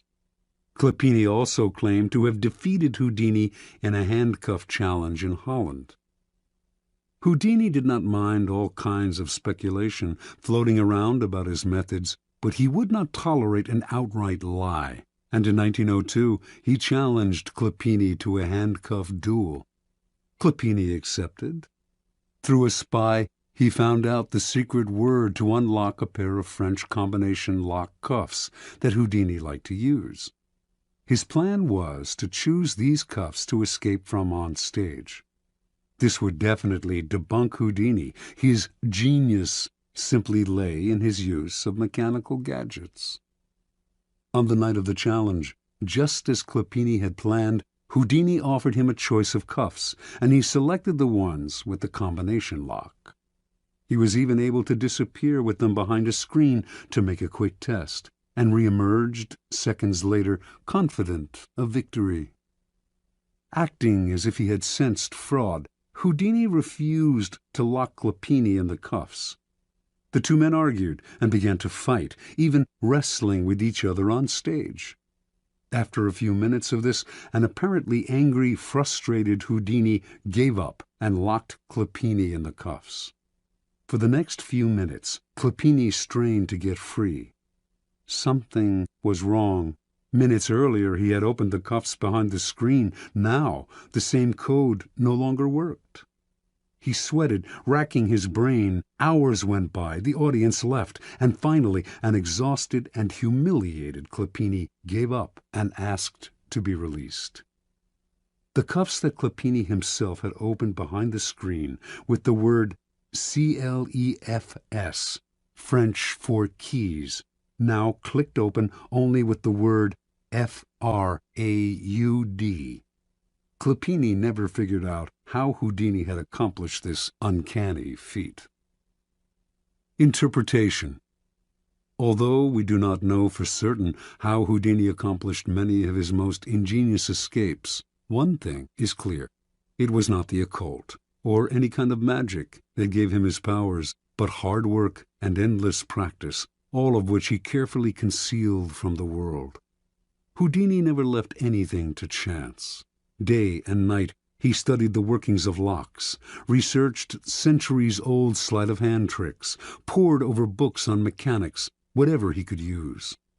Every moment not spent researching, he spent working his body, keeping himself exceptionally limber, and learning how to control his muscles and his breathing.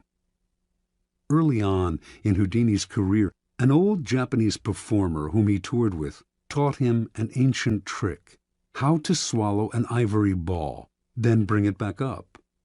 He practiced this endlessly with a small peeled potato tied to a string.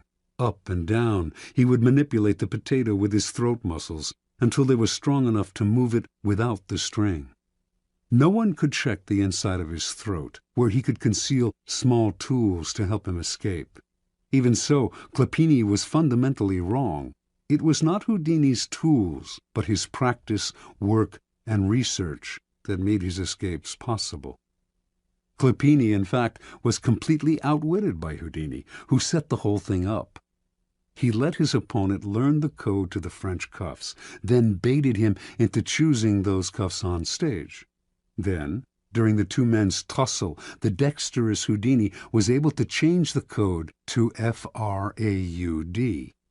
He had spent weeks practicing this trick, but the audience saw none of the sweat and toil behind the scenes. Nor was Houdini ever nervous. He induced nervousness in others. He deliberately dragged out the time it would take to escape as a way of heightening the drama and making the audience squirm.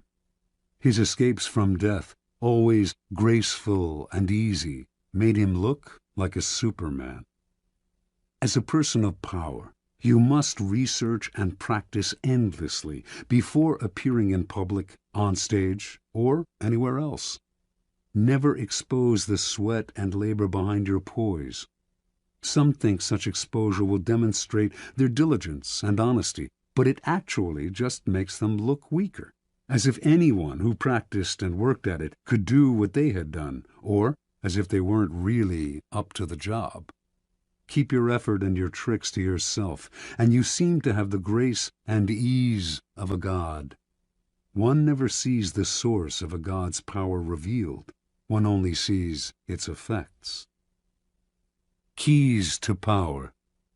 In the Book of the Courtier, published in 1528, Baldassare Castiglione describes the highly elaborate and codified manners of the perfect court citizen. And yet, Castiglione explains the courtier must execute these gestures with what he calls sprezzatura, the capacity to make the difficult seem easy. He urges the courtier to practice in all things a certain nonchalance which conceals all artistry and makes whatever one says or does seem uncontrived and effortless. We all admire the achievement of some unusual feat, but if it is accomplished naturally and gracefully, our admiration increases tenfold. Whereas to labor at what one is doing and to make bones over it shows an extreme lack of grace and causes everything, whatever it's worth, to be discounted. The idea of sprezzatura is relevant to all forms of power, for power depends vitally on appearances and the illusions you create. Your public actions are like artworks. They must have visual appeal, must create anticipation, even entertain. When you reveal the inner workings of your creation, you become just one more mortal among others. What is understandable is not awe-inspiring. We tell ourselves we could do as well if we had the money and time. Avoid the temptation of showing how clever you are. It is far more clever to conceal the mechanisms of your cleverness. There is another reason for concealing your shortcuts and tricks. When you let this information out, you give people ideas they can use against you. You lose the advantages of keeping silent. We tend to want the world to know what we have done. We want our vanity gratified by having our hard work and cleverness applauded. And we may even want sympathy for the hours it has taken to reach our point of artistry. Learn to control this propensity to blab, for its effect is often the opposite of what you expected. Remember, the more mystery surrounds your actions, the more awesome your power seems. You appear to be the only one who can do what you do, and the appearance of having an exclusive gift is immensely powerful. Finally, because you achieve your accomplishments with grace and ease, people believe that you could always do more if you tried harder. This elicits not only admiration, but a touch of fear. Your powers are untapped. No one can fathom their limits. Law 31. Control the options. Get others to play with the cards you deal. Judgment. The best deceptions are the ones that seem to give the other person a choice. Your victims feel they are in control, but are actually your puppets. Give people options that come out in your favor, whichever one they choose. Force them to make choices between the lesser of two evils, both of which serve your purpose. Put them on the horns of a dilemma. They are gored wherever they turn. Observance of the law. From early in his reign, Ivan IV, later known as Ivan the Terrible, had to confront an unpleasant reality. The country desperately needed reform, but he lacked the power to push it through. The greatest limit to his authority came from the boyars, the Russian princely class that dominated the country and terrorized the peasantry. In 1553, at the age of 23, Ivan fell ill. Lying in bed, nearing death, he asked the boyars to swear allegiance to his son as the new Tsar. Some hesitated, some even refused. Then and there, Ivan saw he had no power over the boyars. He recovered from his illness, but he never forgot the lesson. The boyars were out to destroy him, and indeed, in the years to come, many of the most powerful of them defected to Russia's main enemies, Poland and Lithuania, where they plotted their return and the overthrow of the Tsar. Even one of Ivan's closest friends, Prince Andrei Kurbsky, suddenly turned against him, defecting to Lithuania in 1564 and becoming the strongest of Ivan's enemies. When Kurbsky began raising troops for an invasion, the royal dynasty seemed suddenly more precarious than ever. With émigré nobles fomenting invasion from the west, Tartars bearing down from the east, and the boyars stirring up trouble within the country, Russia's vast size made it a nightmare to defend. In whatever direction Ivan struck, he would leave himself vulnerable on the other side. Only if he had absolute power could he deal with this many-headed hydra, and he had no such power. Ivan brooded until the morning of December 3rd, 1564, when the citizens of Moscow awoke to a strange sight. Hundreds of sleds filled the square before the Kremlin, loaded with the Tsar's treasures and with provisions for the entire court. They watched in disbelief as the Tsar and his court boarded the sleds and left town. Without explaining why, he established himself in a village south of Moscow. For an entire month, a kind of terror gripped the capital, for the Muscovites feared that Ivan had abandoned them to the bloodthirsty boyars. Shops closed up, and riotous mobs gathered daily. Finally, on January 3rd of 1565, a letter arrived from the Tsar explaining that he could no longer bear the boyars' betrayals and had decided to abdicate once and for all. Read aloud in public, the letter had a startling effect. Merchants and commoners blamed the boyars for Ivan's decision and took to the streets, terrifying the nobility with their fury. Soon a group of delegates representing the church, the princes, and the people made the journey to Ivan's village and begged the Tsar, in the name of the Holy Land of Russia, to return to the throne. Ivan listened, but would not change his mind. After days of hearing their pleas, however, he offered his subjects a choice. Either they grant him absolute powers to govern as he pleased, with no interference from the boyars, or they find a new leader. Faced with a choice between civil war and the acceptance of despotic power, almost every sector of Russian society opted for a strong Tsar, calling for Ivan's return to Moscow and the restoration of law and order.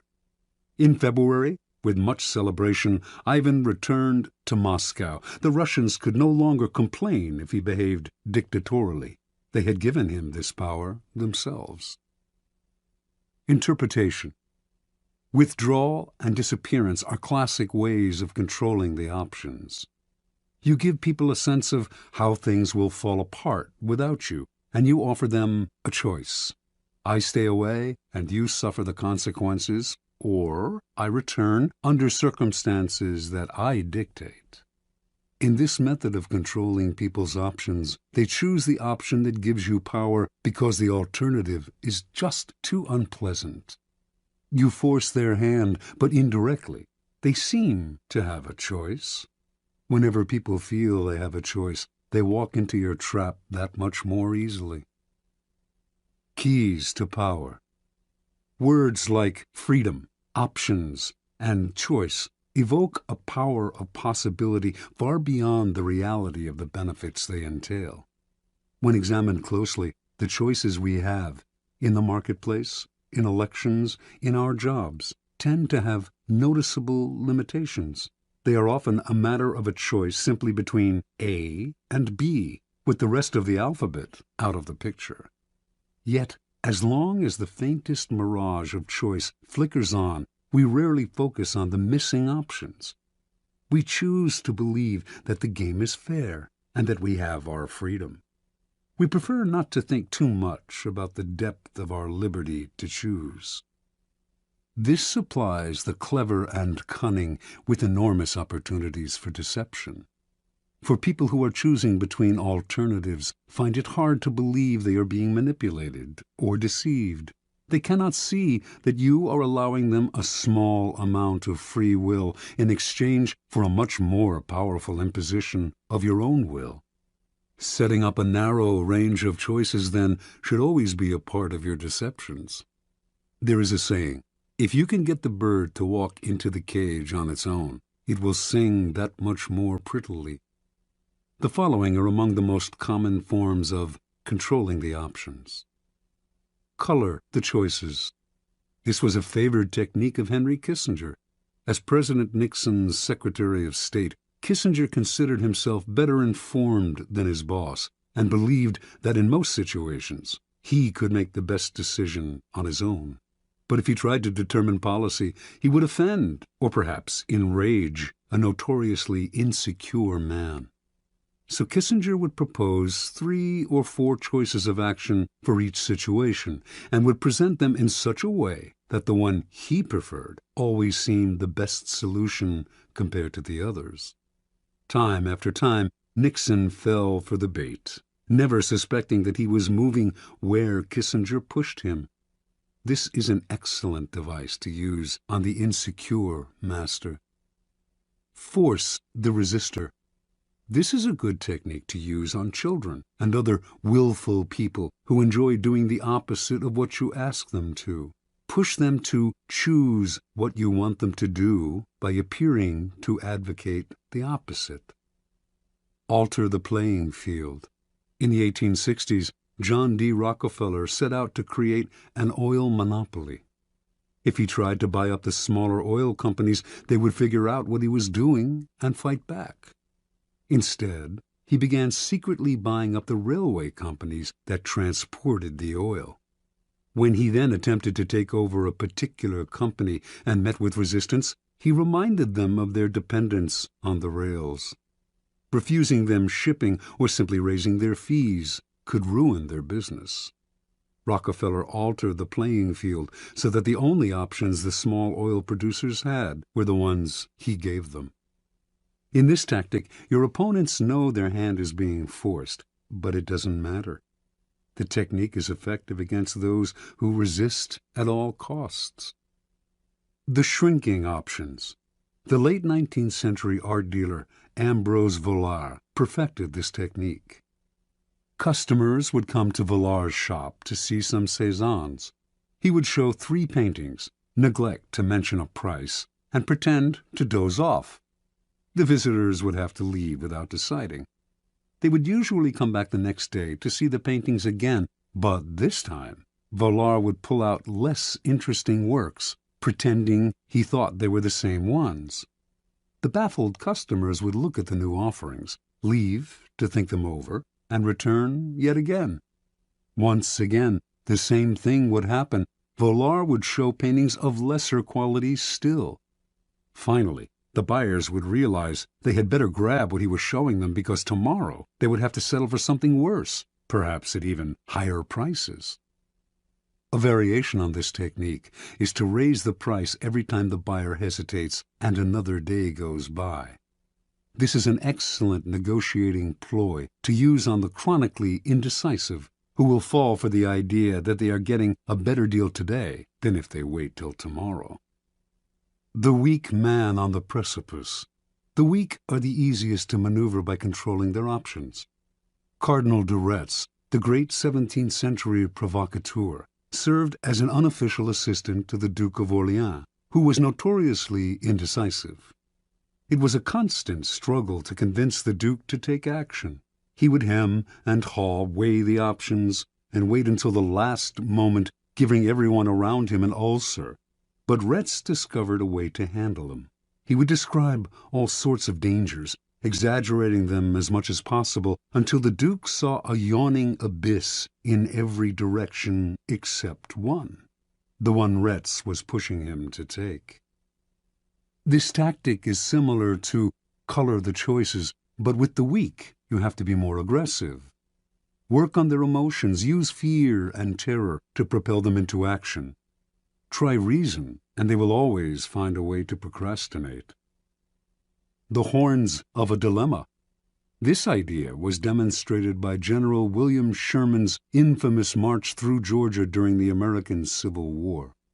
Although the Confederates knew what direction Sherman was heading in, they never knew if he would attack from the left or the right, for he divided his army into 2 wings, and if the rebels retreated from one wing, they found themselves facing the other.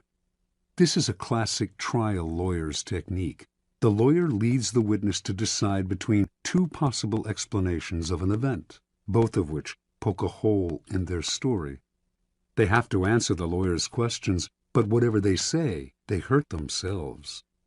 The key to this move is to strike quickly, deny the victim the time to think of an escape. As they wriggle between the horns of the dilemma, they dig their own grave. Understand, in your struggles with your rivals, it will often be necessary for you to hurt them. and if you are clearly the agent of their punishment, expect a counterattack, expect revenge. If, however, they seem to themselves to be the agents of their own misfortune, they will submit quietly. When Ivan left Moscow for his rural village, the citizens asking him to return agreed to his demand for absolute power. Over the years to come, they resented him less for the terror he unleashed on the country, because, after all, they had granted him his power themselves. This is why it is always good to allow your victims their choice of poison and to cloak your involvement in providing it to them as far as possible.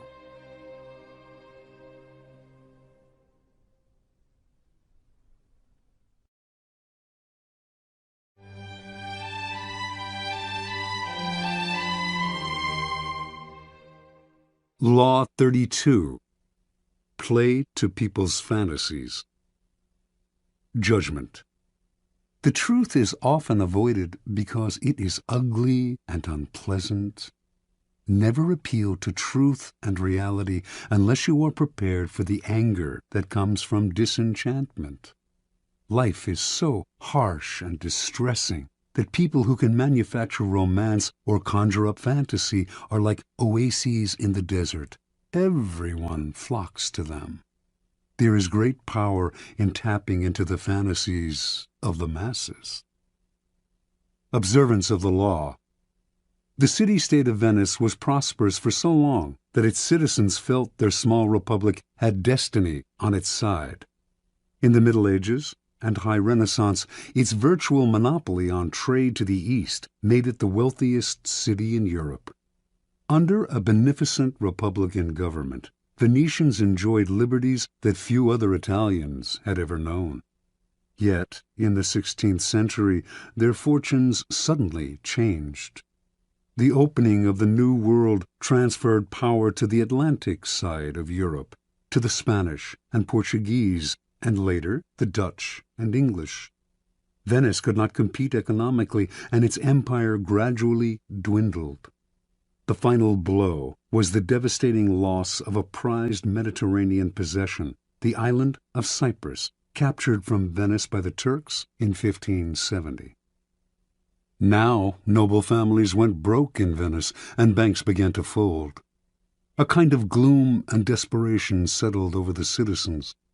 They had known a glittering past, had either lived through it or heard stories about it from their elders. The closeness of the glory years was humiliating. The Venetians half believed that the goddess Fortune was only playing a joke on them, and that the old days would soon return. For the time being, though, what could they do? In 1589, rumors began to swirl around Venice of the arrival not far away of a mysterious man called Il Bragadino, a master of alchemy, a man who had won incredible wealth through his ability, it was said, to multiply gold through the use of a secret substance. The rumors spread quickly because a few years earlier, a Venetian nobleman passing through Poland had heard a learned man prophesy that Venice would recover her past glory and power if she could find a man who understood the alchemic art of manufacturing gold. And so, as word reached Venice of the gold this Bragadino possessed, he clinked gold coins continuously in his hands, and golden objects filled his palace. Some began to dream. Through him, their city would prosper again. Members of Venice's most important noble families accordingly went together to Brescia, where Bragadino lived. They toured his palace and watched in awe as he demonstrated his gold-making abilities, taking a pinch of seemingly worthless minerals and transforming it into several ounces of gold dust. The Venetian Senate prepared to debate the idea of extending an official invitation to Bragadino to stay in Venice at the city's expense, when word suddenly reached them that they were competing with the Duke of Mantua for his services. They heard of a magnificent party in Bragadino's palace for the Duke, featuring garments with golden buttons, gold watches, gold plates, and on and on.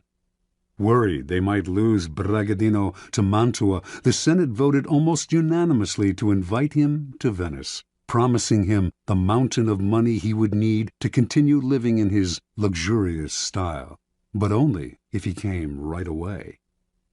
Late that year, the mysterious Bragadino arrived in Venice. With his piercing dark eyes under thick brows, and the two enormous black mastiffs that accompanied him everywhere, he was forbidding and impressive. He took up residence in a sumptuous palace on the island of Giudecca, with the Republic funding his banquets, his expensive clothes, and all his other whims. A kind of alchemy fever spread through Venice. On street corners, hawkers would sell coal, distilling apparatus, bellows, how-to books on the subject. Everyone began to practice alchemy, everyone except Bragadino. The alchemist seemed to be in no hurry to begin manufacturing the gold that would save Venice from ruin. Strangely enough, this only increased his popularity and following. People thronged from all over Europe, even Asia, to meet this remarkable man. Months went by, with gifts pouring in to Bragadino from all sides. Still, he gave no sign of the miracle that the Venetians confidently expected him to produce. Eventually, the citizens began to grow impatient, wondering if he would wait forever. At first the senators warned them not to hurry him. He was a capricious devil who needed to be cajoled. Finally, though, the nobility began to wonder too, and the Senate came under pressure to show a return on the city's ballooning investment. Bragadino had only scorn for the doubters, but he responded to them. He had, he said, already deposited in the city's mint the mysterious substance with which he multiplied gold. He could use this substance up all at once and produce double the gold, but the more slowly the process took place, the more it would yield. If left alone for 7 years, sealed in a casket, the substance would multiply the gold in the mint 30 times over. Most of the senators agreed to wait to reap the gold mine Bragadino promised. Others, however, were angry. 7 more years of this man living royally at the public trough? And many of the common citizens of Venice echoed these sentiments. Finally, the alchemist's enemies demanded he produce a proof of his skills, a substantial amount of gold, and soon. Lofty, apparently devoted to his art, Bragadino responded that Venice, in its impatience, had betrayed him, and would therefore lose his services. He left town, going first to nearby Padua, then, in 1590, to Munich, at the invitation of the Duke of Bavaria, who, like the entire city of Venice, had known great wealth but had fallen into bankruptcy through his own profligacy, and hoped to regain his fortune through the famous alchemist's services. And so Bragadino resumed the comfortable arrangement he had known in Venice, and the same pattern repeated itself. Interpretation. The young Cypriot Mamugna had lived in Venice for several years before reincarnating himself as the alchemist Bragadino. He saw how gloom had settled on the city, how everyone was hoping for a redemption from some indefinite source. At first, Mamugna did not use vulgar demonstrations to convince people of his alchemic skill. His sumptuous palace, his opulent garments, the clink of gold in his hands, all these provided a superior argument to anything rational, and these established the cycle that kept him going. His obvious wealth confirmed his reputation as an alchemist, so that patrons like the Duke of Mantua gave him money, which allowed him to live in wealth, which reinforced his reputation as an alchemist, and so on. Only once this reputation was established, and dukes and senators were fighting over him, did he resort to the trifling necessity of a demonstration. By then, however, people were easy to deceive. They wanted to believe. The Venetian senators who watched him multiply gold wanted to believe so badly that they failed to notice the glass pipe up his sleeve from which he slipped gold dust into his pinches of minerals. Brilliant and capricious, He was the alchemist of their fantasies, and once he had created an aura like this, no one noticed his simple deceptions. People rarely believe that their problems arise from their own misdeeds and stupidity. Someone or something out there is to blame, the other, the world, the gods, and so salvation comes from the outside as well. Had Bragadino arrived in Venice armed with a detailed analysis of the reasons behind the city's economic decline, and of the hard-nosed steps that it could take to turn things around, he would have been scorned. The reality was too ugly, and the solution too painful, mostly the kind of hard work that the citizens' ancestors had mustered to create an empire. Fantasy, on the other hand, in this case the romance of alchemy, was easy to understand and infinitely more palatable. To gain power, you must be a source of pleasure for those around you, and pleasure comes from playing to people's fantasies. Never promise a gradual improvement through hard work. Rather, promise the moon, the great and sudden transformation, the pot of gold. Keys to power. Fantasy can never operate alone. It requires the backdrop of the humdrum and the mundane. It is the oppressiveness of reality that allows fantasy to take root and bloom. In 16th century Venice, the reality was one of decline and loss of prestige. The corresponding fantasy described a sudden recovery of past glories through the miracle of alchemy. While the reality only got worse, the Venetians inhabited a happy dream world in which their city restored its fabulous wealth and power overnight, turning dust into gold. The person who can spin a fantasy out of an oppressive reality has access to untold power. As you search for the fantasy that will take hold of the masses, then, keep your eye on the banal truths that weigh heavily on us all. Never be distracted by people's glamorous portraits of themselves and their lives. Search and dig for what really imprisons them. Once you find that, you have the magical key that will put great power in your hands.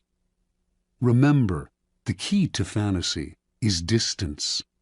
The distant has allure and promise, seems simple and problem-free.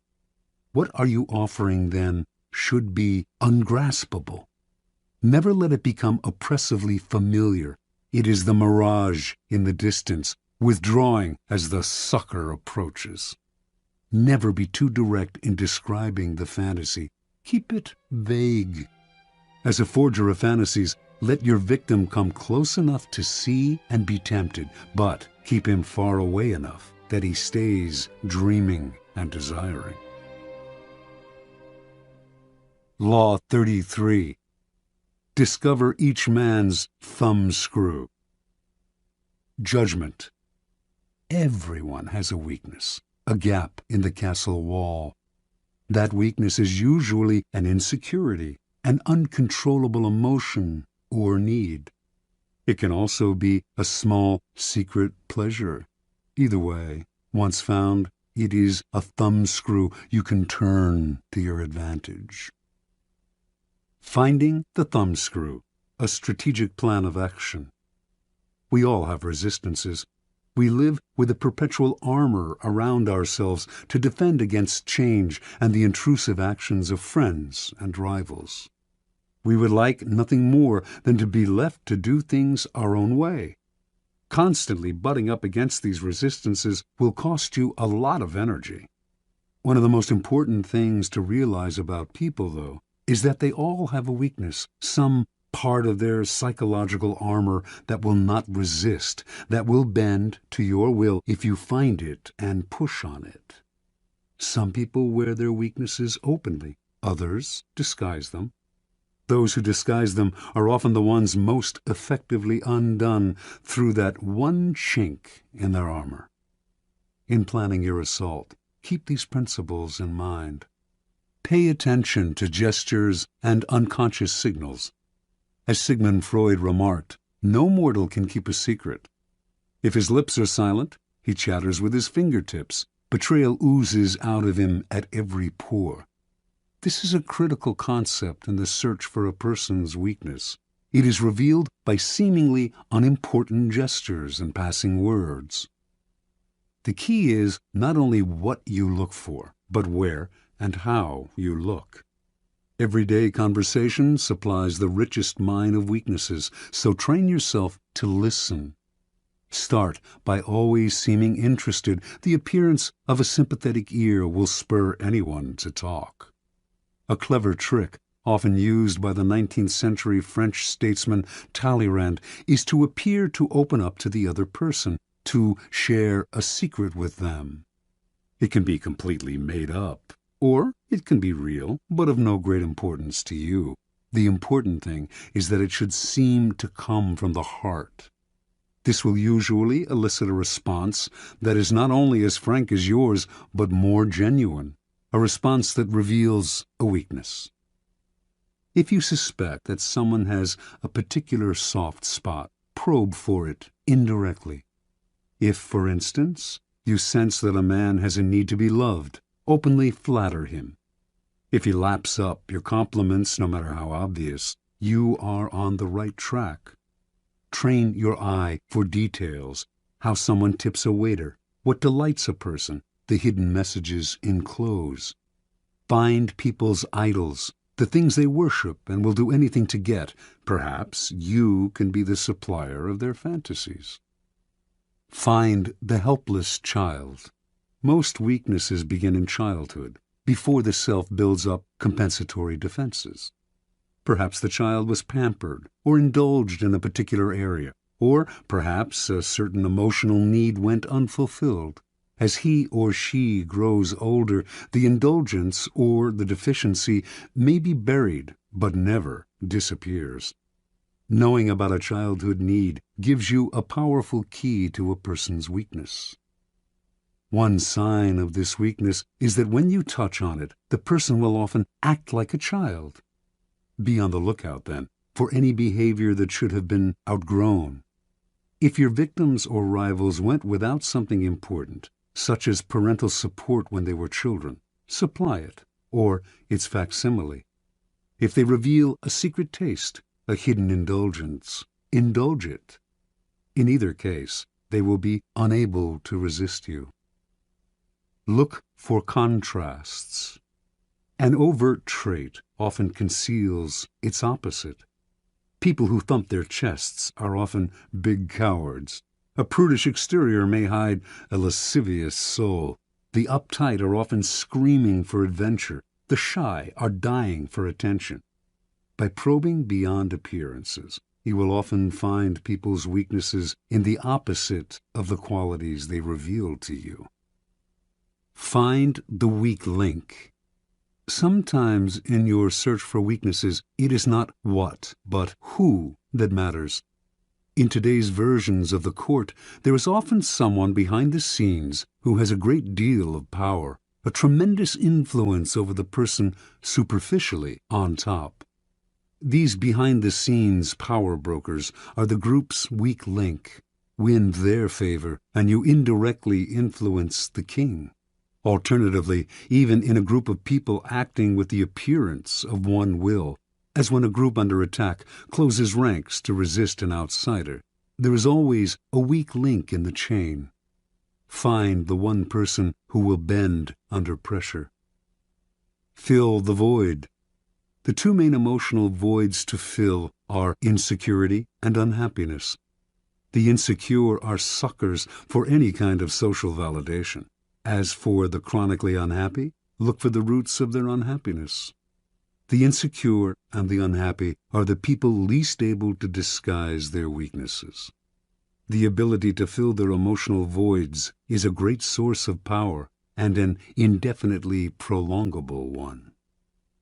Feed on uncontrollable emotions. The uncontrollable emotion can be a paranoid fear, a fear disproportionate to the situation, or any base motive such as lust, greed, vanity, or hatred.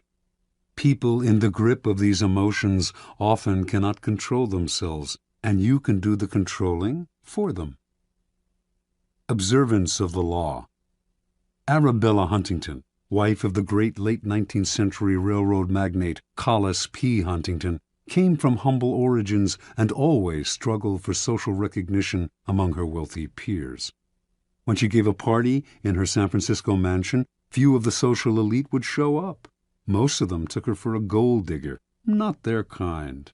Because of her husband's fabulous wealth, art dealers courted her, but with such condescension they obviously saw her as an upstart. Only one man of consequence treated her differently, the dealer Joseph Duveen. For the first few years of Duveen's relationship with Arabella, he made no effort to sell expensive art to her. Instead, he accompanied her to fine stores, chatted endlessly about queens and princesses he knew, on and on. At last, she thought, a man who treated her as an equal, even a superior, in high society. Meanwhile, if Duveen did not try to sell art to her, he did subtly educate her in his aesthetic ideas, namely, that the best art was the most expensive art. And after Arabella had soaked up his way of seeing things, Duveen would act as if she always had exquisite taste, even though before she met him her aesthetics had been abysmal. When Collis Huntington died in 1900, Arabella came into a fortune. She suddenly started to buy expensive paintings, by Rembrandt and Velázquez, for example, and only from Duveen. Years later, Duveen sold her Gainsborough's Blue Boy for the highest price ever paid for a work of art at the time, an astounding purchase for a family that previously had shown little interest in collecting. Interpretation.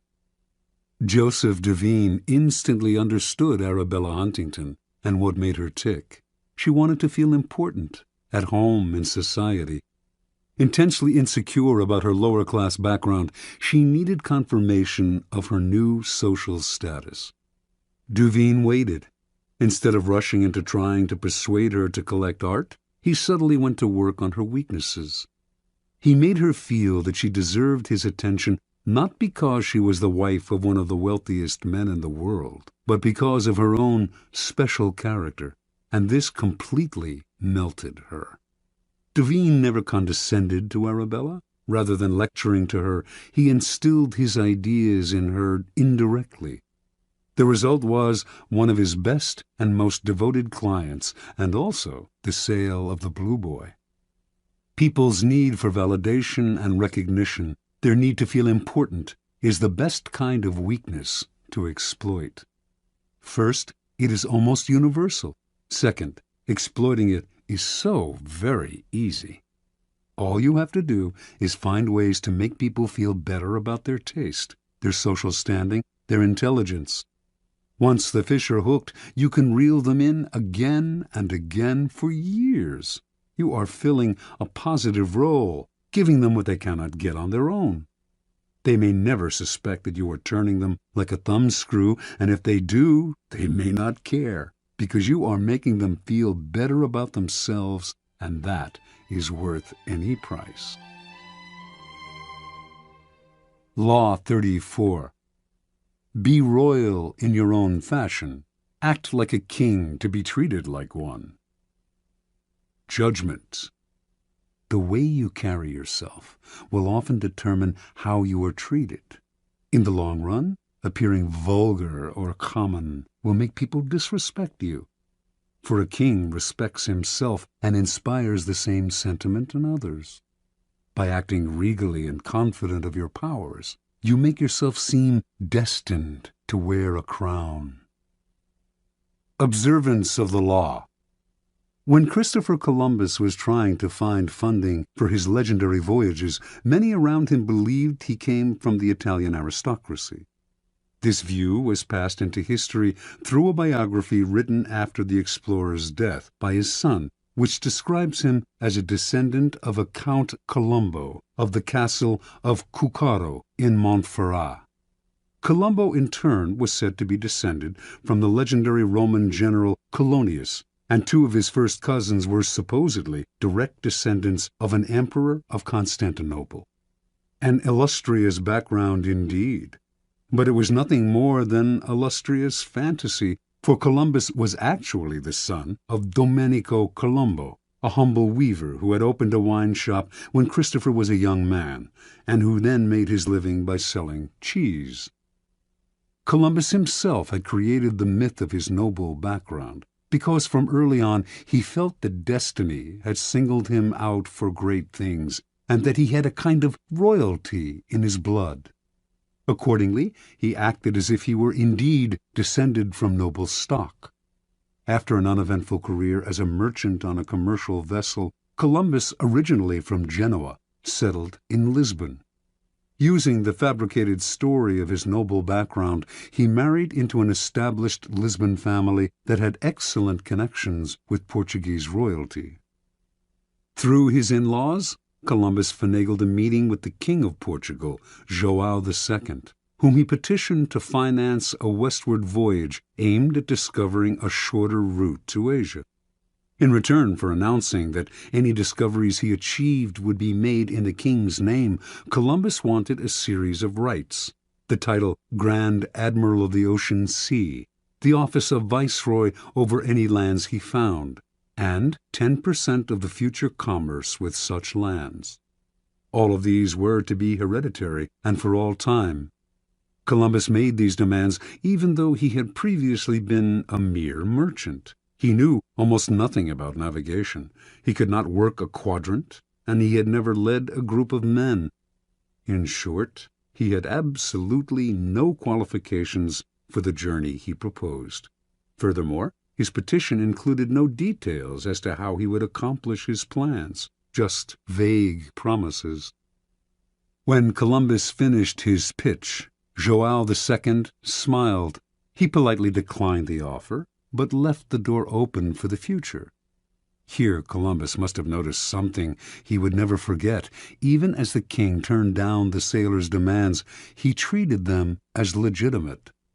He neither laughed at Columbus nor questioned his background and credentials. In fact, the king was impressed by the boldness of Columbus's requests, and clearly felt comfortable in the company of a man who acted so confidently. The meeting must have convinced Columbus that his instincts were correct. By asking for the moon, he had instantly raised his own status, for the king assumed that unless a man who set such a high price on himself were mad, which Columbus did not appear to be, he must somehow be worth it. A few years later, Columbus moved to Spain. Using his Portuguese connections, he moved in elevated circles at the Spanish court, receiving subsidies from illustrious financiers and sharing tables with dukes and princes. To all these men, he repeated his request for financing for a voyage to the West, and also for the rights he had demanded from João II. Some, such as the powerful Duke of Medina, wanted to help, but could not, since they lacked the power to grant him the titles and rights he wanted. But Columbus would not back down. He soon realized that only one person could meet his demands: Queen Isabella. In 1487, he finally managed a meeting with the Queen, and although he could not convince her to finance the voyage, he completely charmed her and became a frequent guest in the palace. In 1492, the Spanish finally expelled the Moorish invaders who centuries earlier had seized parts of the country. With the wartime burden on her treasury lifted, Isabella felt she could finally respond to the demands of her explorer friend, and she decided to pay for 3 ships, equipment, the salaries of the crews, and a modest stipend for Columbus. More important, she had a contract drawn up that granted Columbus the titles and rights on which he had insisted. The only one she denied, and only in the contract's fine print, was the 10% of all revenues from any lands discovered, an absurd demand, since he wanted no time limit on it. Had the clause been left in, it would eventually have made Columbus and his heirs the wealthiest family on the planet. Columbus never read the fine print. Satisfied that his demands had been met, Columbus set sail that same year in search of the passage to Asia. Before he left, he was careful to hire the best navigator he could find to help get him there. The mission failed to find such a passage, yet when Columbus petitioned the Queen to finance an even more ambitious voyage the following year, she agreed. By then, she had come to see Columbus as destined for great things. Interpretation. Columbus had an amazing power to charm the nobility, and it all came from the way he carried himself. He projected a sense of confidence that was completely out of proportion to his means. Nor was his confidence the aggressive, ugly self-promotion of an upstart. It was a quiet and calm self-assurance. In fact, it was the same confidence usually shown by the nobility themselves. The powerful in the old-style aristocracies felt no need to prove or assert themselves. Being noble, they knew they always deserved more and asked for it. With Columbus, then, they felt an instant affinity, for he carried himself just the way they did, elevated above the crowd, destined for greatness. Understand, it is within your power to set your own price. How you carry yourself reflects what you think of yourself. If you ask for little, shuffle your feet, and lower your head, people will assume this reflects your character. But this behavior is not you. It is only how you have chosen to present yourself to other people. You can just as easily present the Columbus front, buoyancy, confidence, and the feeling that you were born to wear a crown. Keys to power. As children, we start our lives with great exuberance, expecting and demanding everything from the world. This generally carries over into our first forays into society, as we begin our careers. But as we grow older, the rebuffs and failures we experience set up boundaries that only get firmer with time. Coming to expect less from the world, we accept limitations that are really self-imposed. We start to bow and scrape and apologize for even the simplest of requests. The solution to such a shrinking of horizons is to deliberately force ourselves in the opposite direction, to downplay the failures and ignore the limitations, to make ourselves demand and expect as much as the child. To accomplish this, we must use a particular strategy upon ourselves. Call it the strategy of the crown. The strategy of the crown is based on a simple chain of cause and effect. If we believe we are destined for great things, our belief will radiate outward just as a crown creates an aura around a king. This outward radiance will infect the people around us, who will think we must have reasons to feel so confident. People who wear crowns seem to feel no inner sense of the limits to what they can ask for or what they can accomplish. This, too, radiates outward. Limits and boundaries disappear. Use the strategy of the crown, and you will be surprised how often it bears fruit. Take as an example those happy children who ask for whatever they want and get it. Their high expectations are their charm. Adults enjoy granting their wishes, just as Isabella enjoyed granting the wishes of Columbus. Law 35. Master the art of timing. Judgment. Never seem to be in a hurry. Hurrying betrays a lack of control over yourself and over time. Always seem patient, as if you know that everything will come to you eventually. Become a detective of the right moment. Sniff out the spirit of the times, the trends that will carry you to power. Learn to stand back when the time is not yet ripe, and to strike fiercely when it has reached fruition. Observance of the law. Starting out in life as a nondescript French seminary school teacher, Joseph Fouché wandered from town to town for most of the decade of the 1780s, teaching mathematics to young boys. Yet he never completely committed himself to the church, never took his vows as a priest. He had bigger plans. Patiently waiting for his chance, he kept his options open. And when the French Revolution broke out in 1789, Fouché waited no longer. He got rid of his cassock, grew his hair long, and became a revolutionary. For this was the spirit of the times. To miss the boat at this critical moment could have spelt disaster. Fouché did not miss the boat. Befriending the revolutionary leader Robespierre, he quickly rose in the rebel ranks. In 1792, the town of Nantes elected Fouché to be its representative to the National Convention, created that year to frame a new constitution for a French republic. When Fouché arrived in Paris to take his seat at the convention, a violent rift had broken out between the moderates and the radical Jacobins.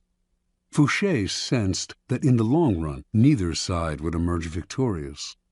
Power rarely ends up in the hands of those who start a revolution or even of those who further it. Power sticks to those who bring it to a conclusion. That was the side Fouché wanted to be on. His sense of timing was uncanny.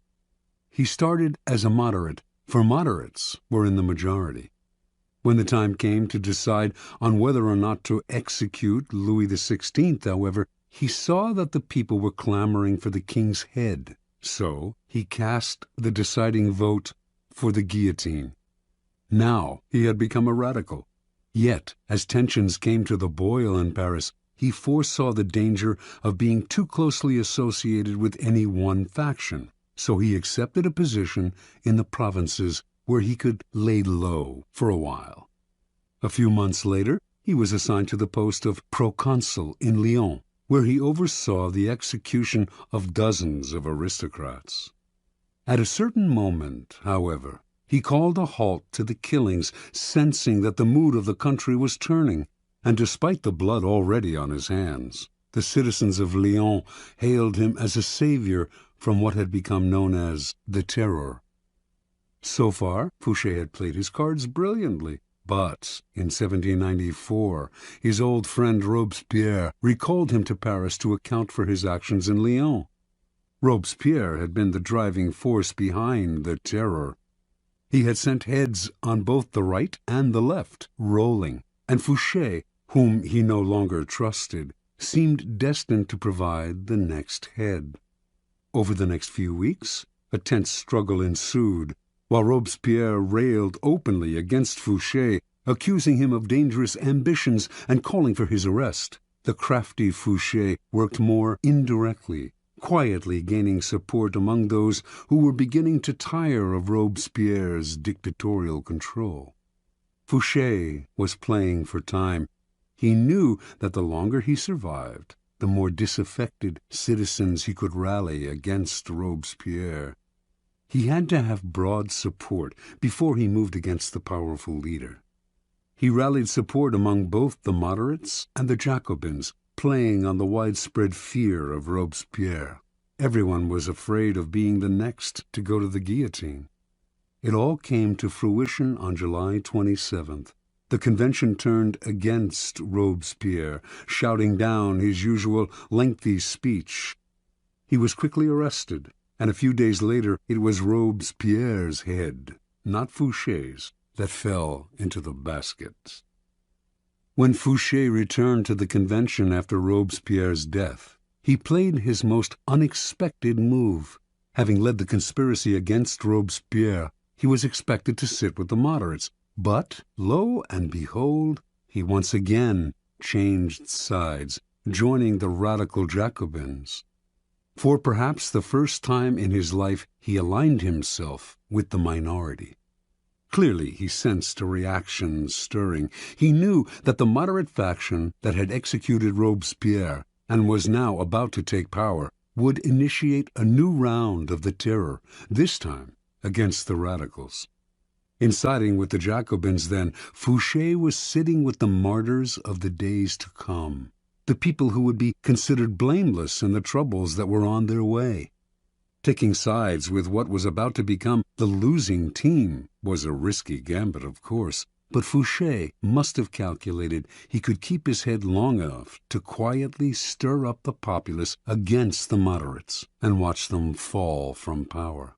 And indeed, although the moderates did call for his arrest in December of 1795, and would have sent him to the guillotine, too much time had passed. The executions had become unpopular with the people, and Fouché survived the swing of the pendulum one more time. A new government took over, the Directoire. It was not, however, a Jacobin government, but a moderate one, more moderate than the government that had reimposed the terror. Fouché, the radical, had kept his head, but now he had to keep a low profile. He waited patiently on the sidelines for several years, allowing time to soften any bitter feelings against him. Then he approached the Directoire and convinced them he had a new passion, intelligence gathering. He became a paid spy for the government, excelled at the job, and in 1799 was rewarded by being made Minister of Police. Now he was not just empowered, but required to extend his spying to every corner of France, a responsibility that would greatly reinforce his natural ability to sniff out where the wind was blowing. One of the first social trends he detected, in fact, came in the person of Napoleon, a brash young general whose destiny he right away saw was entwined with the future of France. When Napoleon unleashed a coup d'etat on November 9, 1799, Fouché pretended to be asleep. Indeed, he slept the whole day. For this indirect assistance, it might have been thought his job, after all, to prevent a military coup. Napoleon kept him on as Minister of Police in the new regime. Over the next few years, Napoleon came to rely on Fouché more and more. He even gave this former revolutionary a title, Duke of Otranto, and rewarded him with great wealth.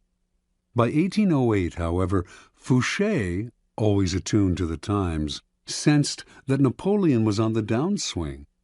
His feudal war with Spain, a country that posed no threat to France, was a sign that he was losing a sense of proportion. Never one to be caught on a sinking ship, Fouché conspired with Talleyrand to bring about Napoleon's downfall.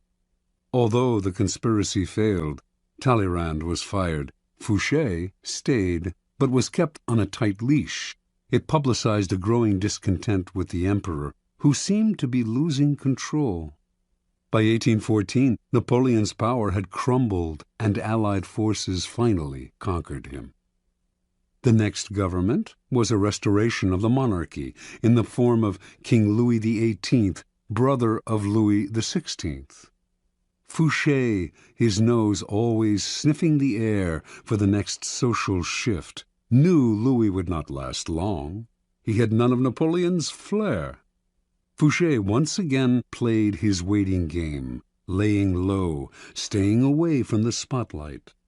Sure enough, in February of 1815, Napoleon escaped from the island of Elba, where he had been imprisoned. Louis XVIII panicked. His policies had alienated the citizenry, who were clamoring for Napoleon's return. So Louis turned to the one man who could maybe have saved his hide, Fouché, the former radical who had sent his brother Louis XVI to the guillotine, but was now one of the most popular and widely admired politicians in France. Fouché, however, would not side with a loser. He refused Louis's request for help by pretending that his help was unnecessary, by swearing that Napoleon would never return to power, although he knew otherwise. A short time later, of course, Napoleon and his new citizen army were closing in on Paris. Seeing his reign about to collapse, feeling that Fouché had betrayed him, and certain that he did not want this powerful and able man on Napoleon's team, King Louis ordered the minister's arrest and execution. On March 16, 1815, policemen surrounded Fouché's coach on a Paris boulevard. Was this finally his end?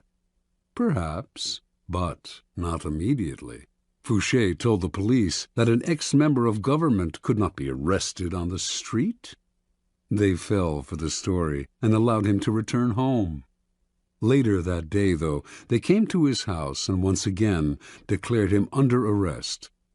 Fouché nodded, but would the officers be so kind as allow a gentleman to wash and to change his clothes before leaving his house for the last time? They gave their permission. Fouché left the room, and the minutes went by. Fouché did not return. Finally, the policemen went into the next room, where they saw a ladder against an open window leading down to the garden below. That day and the next the police combed Paris for Fouché, but by then Napoleon's cannons were audible in the distance, and the king and all the king's men had to flee the city. As soon as Napoleon entered Paris, Fouché came out of hiding. He had cheated the executioner once again. Napoleon greeted his former minister of police and gladly restored him to his old post. During the 100 days that Napoleon remained in power, until Waterloo, it was essentially Fouché who governed France. After Napoleon fell, Louis XVIII returned to the throne, and like a cat with 9 lives, Fouché stayed on to serve in yet another government. By then, his power and influence had grown so great that not even the king dared challenge him. Interpretation. In a period of unprecedented turmoil, Joseph Fouché thrived through his mastery of the art of timing. He teaches us a number of key lessons. First, it is critical to recognize the spirit of the times. Fouché always looked 2 steps ahead, found the wave that would carry him to power, and rode it. You must always work with the times, anticipate their twists and turns, and never miss the boat. Sometimes the spirit of the times is obscure. Recognize it not by what is loudest and most obvious in it, but by what lies hidden and dormant. Look forward to the Napoleons of the future rather than holding on to the ruins of the past. Second, recognizing the prevailing winds does not necessarily mean running with them. Any potent social movement creates a powerful reaction, and it is wise to anticipate what that reaction will be, as Fouché did after the execution of Robespierre. Rather than ride the cresting wave of the moment, wait for the tide's ebb to carry you back to power. Upon occasion, bet on the reaction that is brewing and place yourself in the vanguard of it. Finally, Fouché had remarkable patience. Without patience as your sword and shield, your timing will fail, and you will inevitably find yourself a loser. When the times were against Fouché, he did not struggle, get emotional, or strike out rashly. He kept his cool and maintained a low profile, patiently building support among the citizenry, the bulwark in his next rise to power. Whenever he found himself in the weaker position, he played for time, which he knew would always be his ally if he was patient. Recognize the moment then, to hide in the grass or slither under a rock, as well as the moment to bare your fangs and attack. Keys to power. There are 3 kinds of time for us to deal with. Each presents problems that can be solved with skill and patience. First, there is long time, the drawn-out, years-long kind of time that must be managed with patience and gentle guidance. Our handling of long time should be mostly defensive. This is the art of not reacting impulsively, of waiting for opportunity. Next, there is forced time, the short time that we can manipulate as an offensive weapon, upsetting the timing of our opponent. Finally, there is end time, when a plan must be executed with speed and force. We have waited, found the moment, and must not hesitate. Long time. When you force the pace out of fear and impatience, you create a nest of problems that require fixing, and you end up taking much longer than if you had taken your time. Hurriers may occasionally get there quicker, but papers fly everywhere, new dangers arise, and they find themselves in constant crisis mode, fixing the problems that they themselves have created. Sometimes not acting in the face of danger is your best move. You wait. You deliberately slow down. As time passes, it will eventually present opportunities you had not imagined.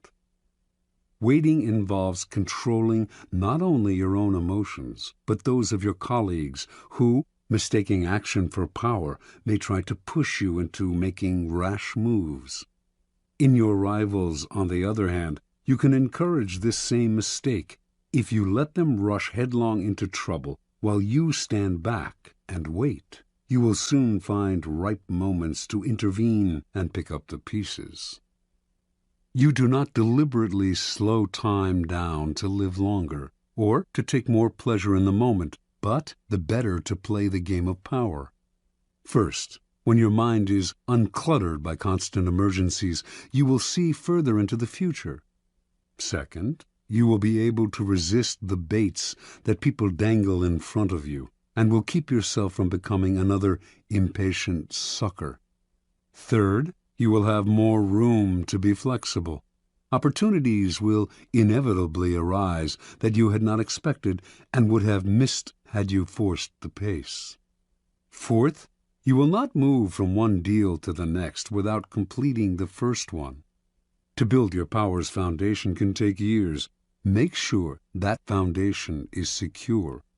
Do not be a flash in the pan. Success that is built up slowly and surely is the only kind that lasts. Forced time. The trick in forcing time is to upset the timing of others, to make them hurry, to make them wait, to make them abandon their own pace, to distort their perception of time. By upsetting the timing of your opponent while you stay patient, you open up time for yourself, which is half the game. Making people wait is a powerful way of forcing time, as long as they do not figure out what you are up to.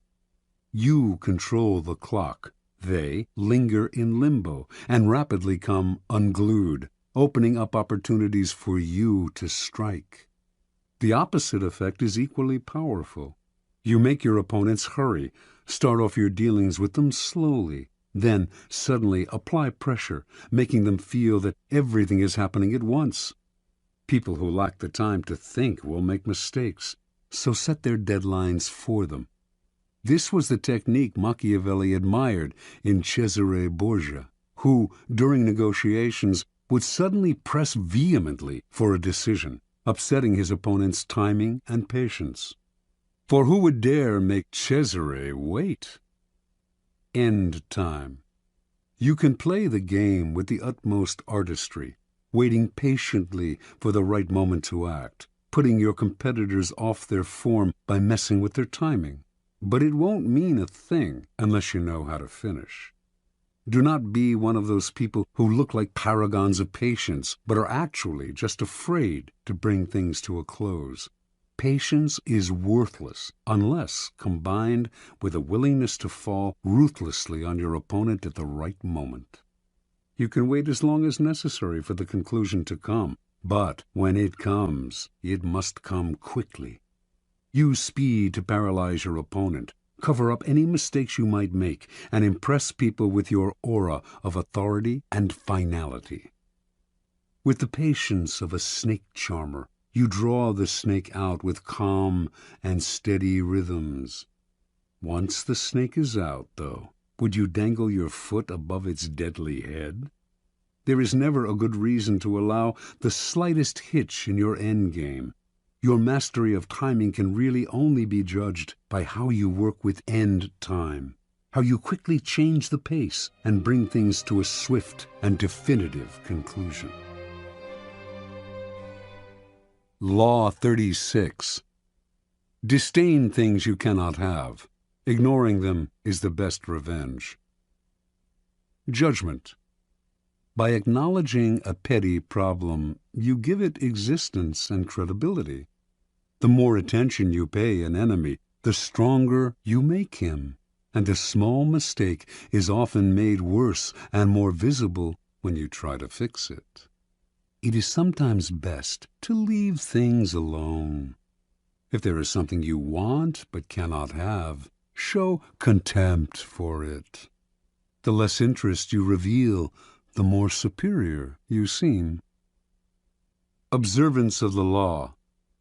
In the year 1527, King Henry VIII of England decided he had to find a way to get rid of his wife, Catherine of Aragon.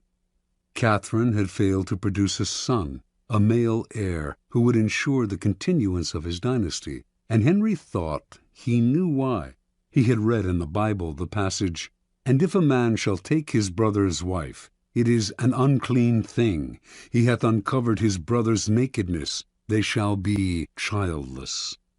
Before marrying Henry, Catherine had married his older brother Arthur, but Arthur had died 5 months later. Henry had waited an appropriate time, then had married his brother's widow. Catherine was the daughter of King Ferdinand and Queen Isabella of Spain, and by marrying her, Henry had kept alive a valuable alliance. Now, however, Catherine had to assure him that her brief marriage with Arthur had never been consummated. Otherwise, Henry would view their relationship as incestuous and their marriage as null and void. Catherine insisted that she had remained a virgin through her marriage to Arthur, and Pope Clement VII supported her by giving his blessing to the union, which he could not have done had he considered it incestuous. Yet, after years of marriage to Henry, Catherine had failed to produce a son, and in the early 1520s she had entered menopause. To the king, this could only mean one thing. She had lied about her virginity. Their union was incestuous, and God had punished them. There was another reason why Henry wanted to get rid of Catherine. He had fallen in love with a younger woman, Anne Boleyn. Not only was he in love with her, but if he married her, he could still hope to sire a legitimate son. The marriage to Catherine had to be annulled. For this, however, Henry had to apply to the Vatican, but Pope Clement would never annul their marriage. By the summer of 1527, rumors spread throughout Europe that Henry was about to attempt the impossible, to annul his marriage against Clement's wishes. Catherine would never abdicate, let alone voluntarily enter a nunnery, as Henry had urged her. But Henry had his own strategy. He stopped sleeping in the same bed with Catherine, since he considered her his sister-in-law, not his lawful wife.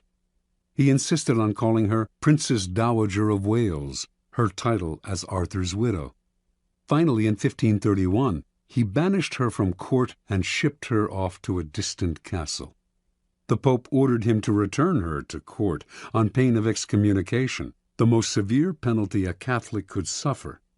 Henry not only ignored this threat, he insisted that his marriage to Catherine had been dissolved, and in 1533 he married Anne Boleyn. Clement refused to recognize the marriage, but Henry did not care. He no longer recognized the Pope's authority and proceeded to break with the Roman Catholic Church, establishing the Church of England in its stead, with the king as the head of the new church. And so, not surprisingly, the newly formed Church of England proclaimed Anne Boleyn England's rightful queen. The Pope tried every threat in the book, but nothing worked. Henry simply ignored him. Clement fumed. No one had ever treated him so contemptuously. Henry had humiliated him, and he had no power of recourse. Even excommunication, which he constantly threatened but never carried out, would no longer matter. Catherine, too, felt the devastating sting of Henry's disdain. She tried to fight back, but in appealing to Henry, her words fell on deaf ears, and soon they fell on no one's. Isolated from the court, ignored by the king, mad with anger and frustration, Catherine slowly deteriorated, and finally died in January of 1536 from a cancerous tumor of the heart. Interpretation. When you pay attention to a person, the two of you become partners of sorts, each moving in step to the actions and reactions of the other. In the process, you lose your initiative. It is a dynamic of all interactions. By acknowledging other people, even if only to fight with them. You open yourself to their influence. Had Henry locked horns with Catherine, he would have found himself mired in endless arguments that would have weakened his resolve and eventually worn him down. Had he set out to convince Clement to change his verdict on the marriage's validity, or tried to compromise and negotiate with him, he would have gotten bogged down in Clement's favorite tactic, playing for time, promising flexibility, but actually getting what popes always got, their way. Henry would have none of this. He played a devastating power game, total disdain. By ignoring people, you cancel them out. This unsettles and infuriates them, but since they have no dealings with you, there is nothing they can do. This is the offensive aspect of the law. Playing the card of contempt is immensely powerful, for it lets you determine the conditions of the conflict. The war is waged on your terms. This is the ultimate power pose. You are the king, and you ignore what offends you. Watch how this tactic infuriates people. Half of what they do is to get your attention, and when you withhold it from them, they flounder in frustration. Keys to power. If choosing to ignore enhances your power, it follows that the opposite approach, commitment and engagement, often weakens you. By paying undue attention to a puny enemy, you look puny, and the longer it takes you to crush such an enemy, the larger the enemy seems. When Athens set out to conquer the island of Sicily in 415 B.C., a giant power was attacking a tiny one. Yet by entangling Athens in a long, drawn-out conflict, Syracuse, Sicily's most important city-state, was able to grow in stature and confidence. Finally, defeating Athens, it made itself famous for centuries to come. In recent times, President John F. Kennedy made a similar mistake in his attitude to Fidel Castro of Cuba. His failed invasion at the Bay of Pigs in 1961 made Castro an international hero. When you are attacked by an inferior, deflect people's attention by making it clear that the attack has not even registered. Look away, or answer sweetly, showing how little the attack concerns you. Similarly, when you yourself have committed a blunder, the best response is often to make less of your mistake by treating it lightly. Remember, the powerful responses to niggling, petty annoyances, and irritations are contempt and disdain. Never show that something has affected you or that you are offended. That only shows you have acknowledged a problem. Contempt is a dish that is best served cold and without affection. Law 37. Create compelling spectacles. Judgment. Striking imagery and grand symbolic gestures create the aura of power. Everyone responds to them. Stage spectacles for those around you. Then, full of arresting visuals and radiant symbols that heighten your presence. Dazzled by appearances, no one will notice what you are really doing. Observance of the law. In 1536, the future king, Henry II of France, took his first mistress, Diane de Poitiers. Diane was 37 at the time, and was the widow of the Grand Seneschal of Normandy. Henry, meanwhile, was a sprightly lad of 17, who was just beginning to sow his wild oats. At first, their union seemed merely platonic, with Henry showing an intensely spiritual devotion to Diane. But it soon became clear that he loved her in every way, preferring her bed to that of his young wife, Catherine de' Medici. In 1547, King Francis died, and Henry ascended to the throne. This new situation posed perils for Diane de Poitiers. She had just turned 48, and despite her notorious cold baths and rumored youth potions, she was beginning to show her age. Now that Henry was king, perhaps he would return to the Queen's bed. and do as other kings had done, choose mistresses from the bevy of beauties who made the French court the envy of Europe. He was, after all, only 28, and cut a dashing figure. But Diane did not give up so easily. She would continue to enthrall her lover, as she had enthralled him for the past 11 years. Diane's secret weapons were symbols and images to which she had always paid great attention. Early on in her relationship with Henry, she had created a motif by intertwining her initials with his to symbolize their union. The idea worked like a charm. Henry put this insignia everywhere, on his royal robes, on monuments, on churches, on the façade of the Louvre, then the royal palace in Paris. Diane's favorite colors were black and white, which she wore exclusively, and wherever it was possible, the insignia appeared in these colors. Everyone recognized the symbol and its meaning. Soon after Henry took the throne, however, Diane went still further. She decided to identify herself with the Roman goddess Diana, her namesake. Diana was the goddess of the hunt, the traditional royal pastime, and the particular passion of Henry. Equally important, in Renaissance art, she symbolized chastity and purity. For a woman like Diane to identify herself with this goddess would instantly call up those images in the court, giving her an air of respectability.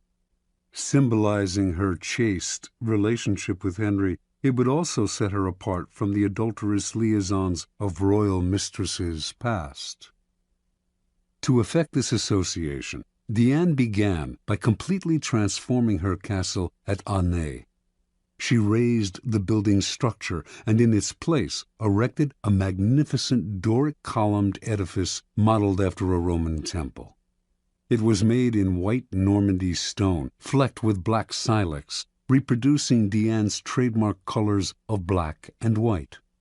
The insignia of her and Henry's initials appeared on the columns, the doors, the windows, the carpet. Meanwhile, symbols of Diana, crescent moons, stags, and hounds, adorned the gates and facade. Inside, enormous tapestries depicting episodes in the life of the goddess lay on the floors and hung on the walls.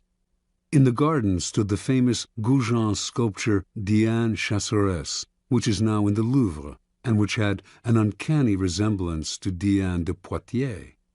Paintings and other depictions of Diana appeared in every corner of the castle.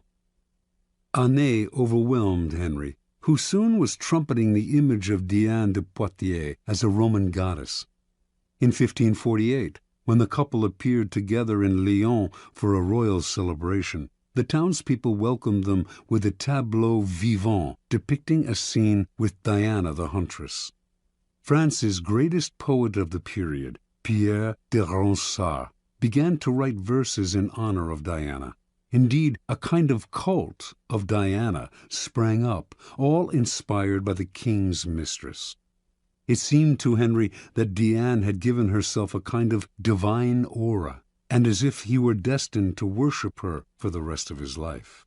And until his death in 1559, he did remain faithful to her, making her a duchess, giving her untold wealth, and displaying an almost religious devotion to his first and only mistress. Interpretation.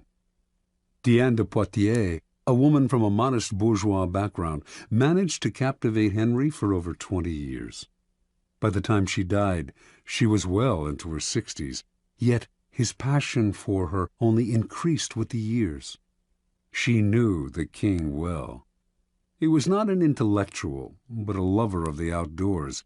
He particularly loved jousting tournaments, with their bright pennants, brilliantly caparisoned horses, and beautifully dressed women.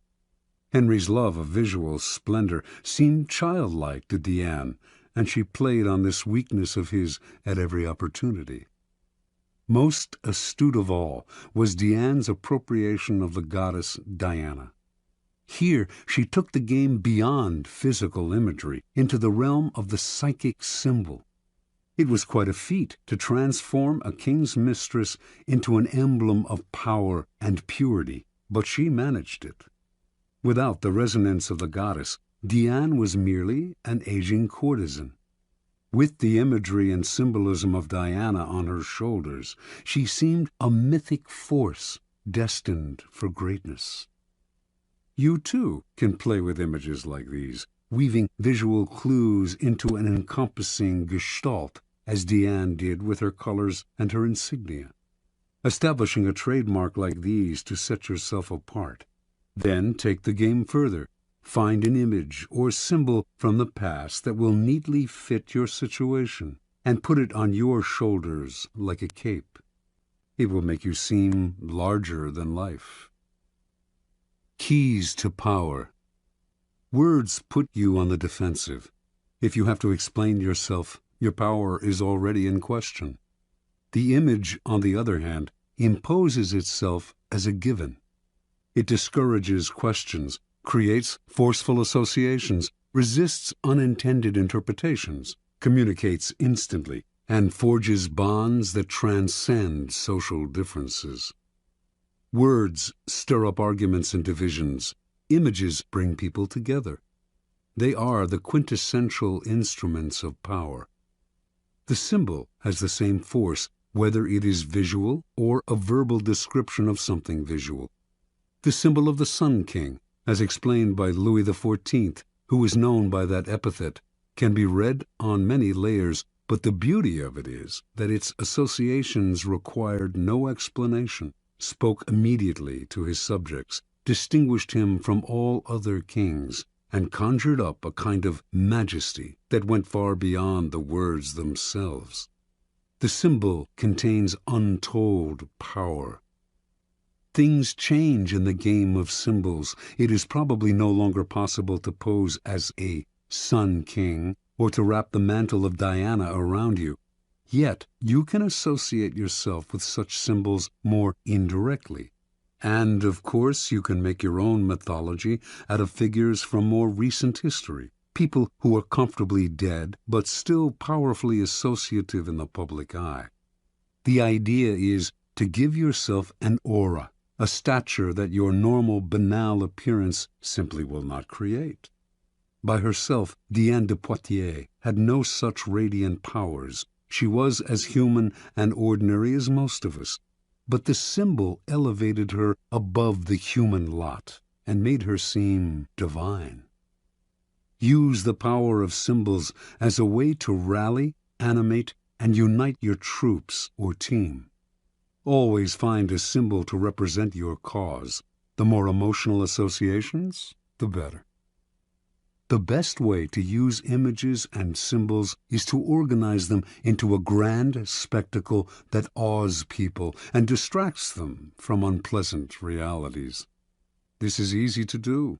People love what is grand, spectacular, and larger than life. Appeal to their emotions, and they will flock to your spectacle in hordes. The visual is the easiest route to their hearts.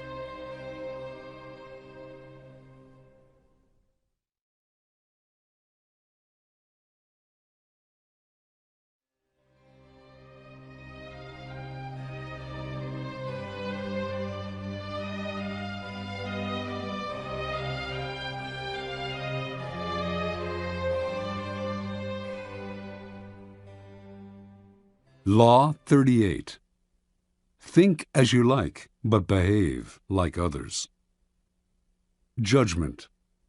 If you make a show of going against the times, flaunting your unconventional ideas and unorthodox ways, people will think that you only want attention and that you look down upon them. They will find a way to punish you for making them feel inferior. It is far safer to blend in and nurture the common touch. Share your originality only with tolerant friends and those who are sure to appreciate your uniqueness. Transgression of the law. Around the year 478 BC, the city of Sparta sent an expedition to Persia, led by the young Spartan nobleman Pausanias. The city-states of Greece had recently fought off a mighty invasion from Persia, and now Pausanias, along with allied ships from Athens, had orders to punish the invaders and win back the islands and coastal towns that the Persians had occupied. Both the Athenians and the Spartans had great respect for Pausanias. He had proven himself as a fearless warrior with a flair for the dramatic. With amazing speed, Pausanias and his troops took Cyprus, then moved on to the mainland of Asia Minor known as the Hellespont, and captured Byzantium, modern-day Istanbul. Now, master of part of the Persian Empire, Pausanias began to show signs of behavior that went beyond his normal flamboyance. He appeared in public wearing pomade in his hair and flowing Persian robes, and accompanied by a bodyguard of Egyptians. He held lavish banquets in which he sat in the Persian manner and demanded to be entertained. He stopped seeing his old friends, entered into communication with the Persian king Xerxes, and all in all affected the style and manner of a Persian dictator. Clearly power and success had gone to Pausanias' head. His army, Athenians and Spartans alike, at first thought this is a passing fancy. He had always been a bit exaggerated in his gestures, but when he flaunted his disdain for the Greek simple way of life and insulted the common Greek soldier, they began to feel he had gone too far. Although there was no concrete evidence for this, rumors spread that he had gone over to the other side, and that he dreamed of becoming a kind of Greek Xerxes. To quell the possibility of mutiny, the Spartans relieved Pausanias of his command and called him home. Pausanias, however, continued to dress in the Persian style, even in Sparta. After a few months he independently hired a trireme and returned to the Hellespont, telling his compatriots he was going to continue the fight against the Persians.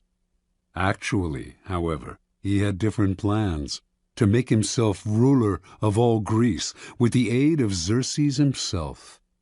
The Spartans declared him a public enemy and sent a ship to capture him. Pausanias surrendered, certain that he could clear himself of the charges of treason. It did come out during the trial that during his reign as commander he had offended his fellow Greeks time and again, erecting monuments, for instance, in his own name, rather than those of the cities whose troops had fought alongside him, as was the custom. Yet Pausanias proved right. Despite the evidence of his numerous contacts with the enemy, the Spartans refused to imprison a man of such noble birth and let him go. Now thinking himself untouchable, Pausanias hired a messenger to take a letter to Xerxes, but the messenger instead took the letter to the Spartan authorities. These men wanted to find out more, so they had the messenger arrange to meet Pausanias in a temple where they could hide and listen behind a partition. What Pausanias said shocked them. They had never heard such contempt for their ways spoken so brazenly by one of their own, and they made arrangements for his immediate arrest. On his way home from the temple, Pausanias got word of what had happened. He ran to another temple to hide, but the authorities followed him there and placed sentries all around. Pausanias refused to surrender. Unwilling to forcibly remove him from the sacred temple, the authorities kept him trapped inside until he eventually died of starvation. Interpretation. At first glance, it might seem that Pausanias simply fell in love with another culture, a phenomenon as old as time. Never comfortable with the asceticism of the Spartans, he found himself enthralled by the Persian love of luxury and sensual pleasure. He put on Persian robes and perfumes with a sense of deliverance from Greek discipline and simplicity. This is how it appears when people adopt a culture in which they were not raised. Often, however, there is also something else at play. People who flaunt their infatuation with a different culture are expressing a disdain and contempt for their own. They are using the outward appearance of the exotic to separate themselves from the common folk who unquestioningly follow the local customs and laws, and to express their sense of superiority. Otherwise, they would act with more dignity, showing respect for those who do not share their desires. Indeed, their need to show their difference so dramatically often makes them disliked by the people whose beliefs they challenge, indirectly and subtly, perhaps, but offensively nonetheless. Cultures have norms that reflect centuries of shared beliefs and ideals. Do not expect to scoff at such things with impunity. You will be punished somehow, even if just through isolation, a position of real powerlessness. Many of us, like Pausanias, feel the siren call of the exotic, the foreign. Measure and moderate this desire.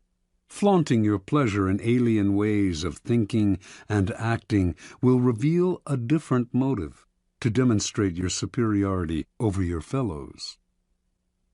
Keys to power. Wise and clever people learn early on that they can display conventional behavior and mouth conventional ideas without having to believe in them. The power these people gain from blending in is that of being left alone to have the thoughts they want to have, and to express them to the people they want to express them to, without suffering isolation or ostracism. Once they have established themselves in a position of power, they can try to convince a wider circle of the correctness of their ideas, perhaps working indirectly. Make a show of blending in, even going so far as to be the most zealous advocate of the prevailing orthodoxy. If you stick to conventional appearances in public, few will believe you think differently in private. Do not be so foolish as to imagine that in our own time the old orthodoxies are gone. Jonas Salk, for instance, thought science had gotten past politics and protocol, and so, in his search for a polio vaccine, he broke all the rules, going public with the discovery before showing it to the scientific community, taking credit for the vaccine without acknowledging the scientists who had paved the way, making himself a star. The public may have loved him, but scientists shunned him. His disrespect for his community's orthodoxies left him isolated, and he wasted years trying to heal the breach and struggling for funding and cooperation. The logical extension of this law is the invaluable ability to be all things to all people. When you go into society, leave behind your own ideas and values, and put on the mask that is most appropriate for the group in which you find yourself. People will swallow the bait because it flatters them to believe that you share their ideas. They will not take you as a hypocrite if you are careful, for how can they accuse you of hypocrisy if you do not let them know exactly what you stand for? Nor will they see you as lacking in values. Of course you have values, the values you share with them while in their company. Law 39. Stir up waters to catch fish. Judgment. Anger and emotion are strategically counterproductive. You must always stay calm and objective, but if you can make your enemies angry while staying calm yourself, you gain a decided advantage. Put your enemies off balance. Find the chink in their vanity through which you can rattle them and you hold the strings. Observance of the law. By the late 1920s, Haile Selassie had nearly achieved his goal of assuming total control over Ethiopia, a country he felt needed strong and unified leadership. As regent to the Empress Zewditu, stepdaughter of the late queen and heir to the throne, Selassie had spent several years weakening the power of Ethiopia's various warlords. Now, only one real obstacle stood in his way: the Empress and her husband, Ras Gugsa. Selassie knew the royal couple hated him and wanted to get rid of him. So, to cut short their plotting, he made Gugsa the governor of the northern province of Begemeder, forcing him to leave the capital, where the Empress lived. For several years, Gugsa played the loyal administrator, but Selassie did not trust him. He knew that Gugsa and the Empress were plotting revenge. As time passed, and Gugsa made no move, the chances of a plot only increased. Selassie knew what he had to do: draw Gugsa out, get under his skin, and push him into action before he was ready. For several years, a northern tribe, the Azibu Galas, had been in virtual rebellion against the throne, robbing and pillaging local villages and refusing to pay taxes. Selassie had done nothing to stop them, letting them grow stronger. Finally, in 1929, he ordered Ras Gugsa to lead an army against these disobedient tribesmen. Gugsa agreed, but inwardly he seethed. He had no grudge against the Azibu Galas, and the demand that he fight them hurt his pride. He could not disobey the order, but as he worked to put together an army, he began to spread an ugly rumor that Selassie was in cahoots with the Pope and planned to convert the country to Roman Catholicism and make it a colony of Italy. Gugsa's armies swelled, and some of the tribes from which his soldiers came secretly agreed to fight Selassie.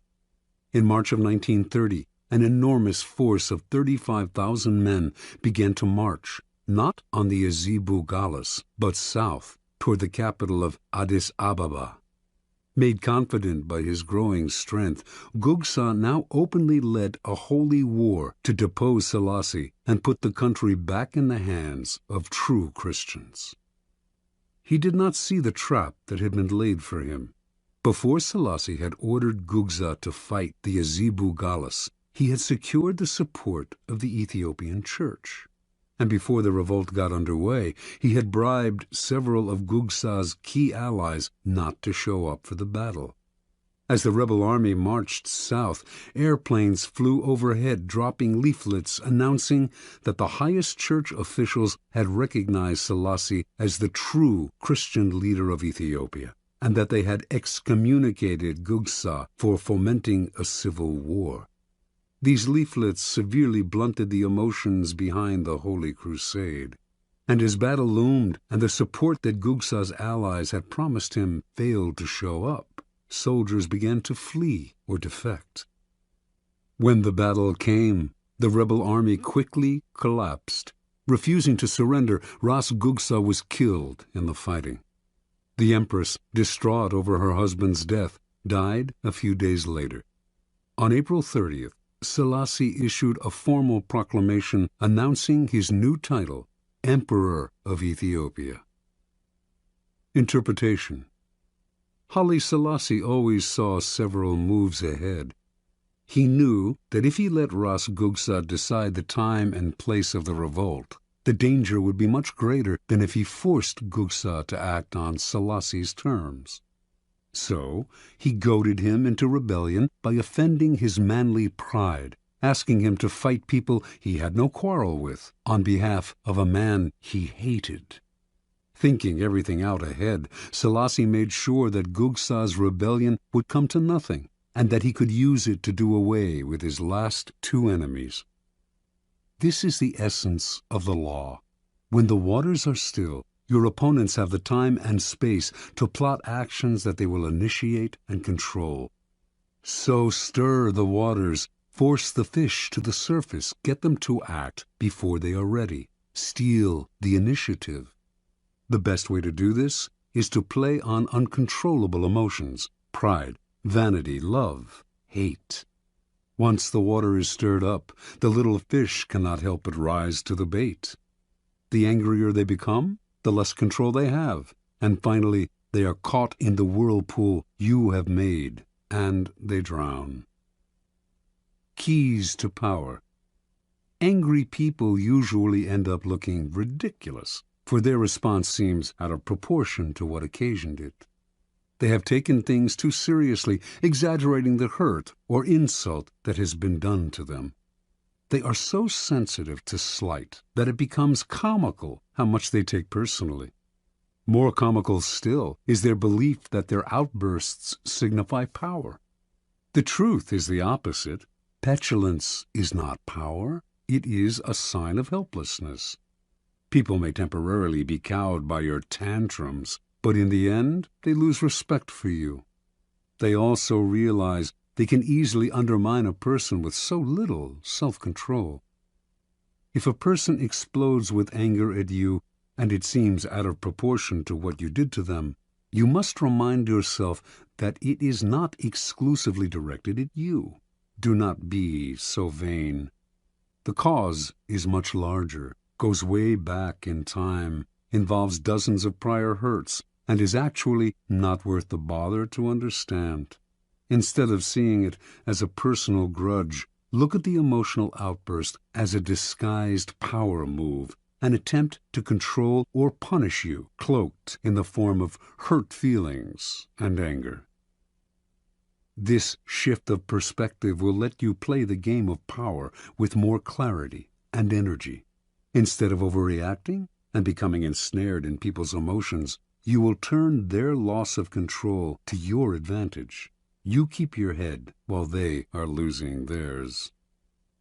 Once you train yourself not to take matters personally and to control your emotional responses, you will have placed yourself in a position of tremendous power. Now you can play with the emotional responses of other people. Stir the insecure into action by impugning their manhood and by dangling the prospect of an easy victory before their faces. With the arrogant, too, you can appear weaker than you are, taunting them into a rash action. Law 40. Despise the free lunch. Judgment. What is offered for free is dangerous. It usually involves either a trick or a hidden obligation. What has worth is worth paying for. By paying your own way, you stay clear of gratitude, guilt, and deceit. It is also often wise to pay the full price. There is no cutting corners with excellence. Be lavish with your money and keep it circulating, for generosity is a sign and a magnet for power. Money and power. In the realm of power, everything must be judged by its cost, and everything has a price. What is offered for free or at bargain rates often comes with a psychological price tag. Complicated feelings of obligation, compromises with quality, the insecurity those compromises bring, on and on. The powerful learn early to protect their most valuable resources, independence and room to maneuver. By paying the full price, they keep themselves free of dangerous entanglements and worries.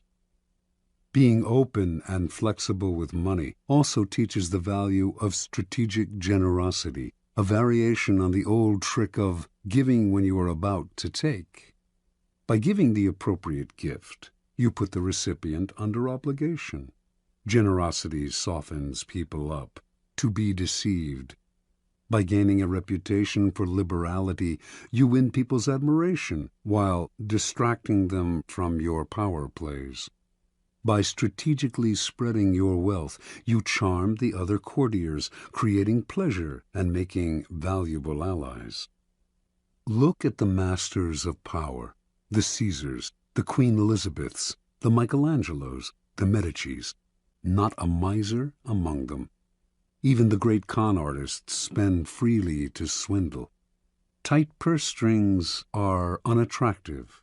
When engaged in seduction, Casanova would give completely, not only of himself, but of his wallet. The powerful understand that money is psychologically charged, and that it is also a vessel of politeness and sociability. They make the human side of money a weapon in their armory. For everyone able to play with money, thousands more are locked in a self-destructive refusal to use money creatively and strategically. These types represent the opposite pole to the powerful, and you must learn to recognize them, either to avoid their poisonous natures or to turn their inflexibility to your advantage. The greedy fish. The greedy fish take the human side out of money. Cold and ruthless, They see only the lifeless balance sheet, viewing others solely as either pawns or obstructions in their pursuit of wealth. They trample on people's sentiments and alienate valuable allies. No one wants to work with the greedy fish, and over the years they end up isolated, which often proves their undoing. The bargain demon. Powerful people judge everything by what it costs, not just in money, but in time, dignity, and peace of mind. And this is exactly what bargain demons cannot do. Wasting valuable time digging for bargains, they worry endlessly about what they could have gotten elsewhere for a little less. On top of that, the bargain item they do buy is often shabby. Perhaps it needs costly repairs, or will have to be replaced twice as fast as a high-quality item. The costs of these pursuits, not always in money, though the price of a bargain is often deceptive, but in time and peace of mind, discourage normal people from undertaking them. But for the bargain demon, the bargain is an end in itself. These types might seem to harm only themselves, but their attitudes are contagious. Unless you resist them, they will infect you with the insecure feeling that you should have looked harder to find a cheaper price. Don't argue with them or try to change them. Just mentally add up the cost in time and inner peace, if not in hidden financial expense, of the irrational pursuit of a bargain. The sadist. Financial sadists play vicious power games with money as a way of asserting their power. They might, for example, make you wait for money that is owed you, promising that the check is in the mail. Or, if they hire you to work for them, they meddle in every aspect of the job, haggling and giving you ulcers. Sadists seem to think that paying for something gives them the right to torture and abuse the seller. They have no sense of the courtier element in money. If you are unlucky enough to get involved with this type, accepting a financial loss may be better in the long run than getting entangled in their destructive power games. The indiscriminate giver. Generosity has a definite function in power. It attracts people, softens them up, makes allies out of them. But it has to be used strategically with a definite end in mind.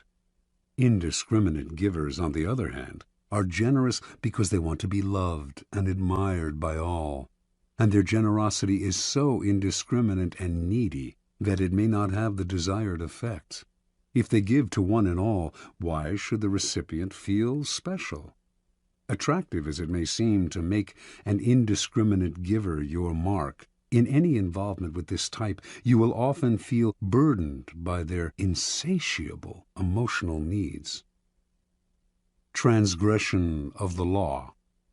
In the early 18th century, no one stood higher in English society than the Duke and Duchess of Marlborough. The Duke, having led successful campaigns against the French, was considered Europe's premier general and strategist, and his wife, the Duchess, after much maneuvering, had established herself as the favorite of Queen Anne, who became ruler of England in 1702. In 1704, the Duke's triumph at the Battle of Blenheim made him the toast of England, and to honor him, the Queen awarded him a large plot of land in the town of Woodstock, and the funds to create a great palace there. Calling his planned home the Palace of Blenheim, the Duke chose as his architect the young John Vanbrugh, a kind of Renaissance man who wrote plays as well as designed buildings. And so construction began in the summer of 1705, with much fanfare and great hopes. Vanbrugh had a dramatist's sense of architecture. His palace was to be a monument to Marlborough's brilliance and power, and was to include artificial lakes, enormous bridges, elaborate gardens, and other fantastical touches. From day one, however, the Duchess could not be pleased. She thought Vanbrugh was wasting money on yet another stands of trees. She wanted the palace finished as soon as possible. The Duchess tortured Vanbrugh and his workmen on every detail. She was consumed with petty matters. Although the government was paying for Blenheim, she counted every penny. Eventually, her grumbling about Blenheim and other things too created an irreparable rift between her and Queen Anne, who, in 1711, dismissed her from the court, ordering her to vacate her apartments at the royal palace. When the Duchess left, fuming over the loss of her position and also of her royal salary, she emptied the apartment of every fixture down to the brass doorknobs. Over the next 10 years, work on Blenheim would stop and start as the funds became harder to procure from the government. The Duchess thought Vanbrugh was out to ruin her. She quibbled over every carload of stone and bushel of lime, counted every extra yard of iron railing or foot of wainscot, hurling abuse at the wasteful workmen, contractors, and surveyors. Marlborough, old and weary, wanted nothing more than to settle into the palace in his last years. But the project became bogged down in a swamp of litigation. The workmen suing the Duchess for wages, the Duchess suing the architect right back. In the midst of this interminable wrangling, the Duke died. He had never spent a night in his beloved Blenheim. After Marlborough's death, it became clear that he had a vast estate, worth over £2 million, more than enough to pay for finishing the palace. But the Duchess would not relent. She held back Vanbrugh's wages as well as the workmen's, and finally had the architect dismissed. The man who took his place finished Blenheim in a few years, following Vanbrugh's designs to the letter. Vanbrugh died in 1726, locked out of the palace by the Duchess, unable to set foot in his greatest creation. Foreshadowing the Romantic movement, Blenheim had started a whole new trend in architecture, but had given its creator a 20-year nightmare. Interpretation. For the Duchess of Marlborough, money was a way to play sadistic power games. She saw the loss of money as a symbolic loss of power. With Vanbrugh, her contortions went deeper still. He was a great artist, and she envied his power to create, to attain a fame outside her reach. She may not have had his gifts, but she did have the money to torture and abuse him over the pettiest details, to ruin his life. This kind of sadism, however, bears an awful price. It made construction that should have lasted 10 years take 20. It poisoned many a relationship, alienated the Duchess from the court, deeply pained the Duke, who wanted only to live peacefully in Blenheim, created endless lawsuits, and took years off Vanbrugh's life. Finally, too, posterity had the last word. Vanbrugh is recognized as a genius, while the Duchess is forever remembered for her consummate cheapness. The powerful must have grandeur of spirit. They can never reveal any pettiness. And money is the most visible arena in which to display either grandeur or pettiness. Best spend freely, then, and create a reputation for generosity, which in the end will pay great dividends. Never let financial details blind you to the bigger picture of how people perceive you. Their resentment will cost you in the long run, and if you want to meddle in the work of creative people under your hire, at least pay them well. Your money will buy their submission better than your displays of power. Law 41. Avoid stepping into a great man's shoes. Judgment. What happens first always appears better and more original than what comes after.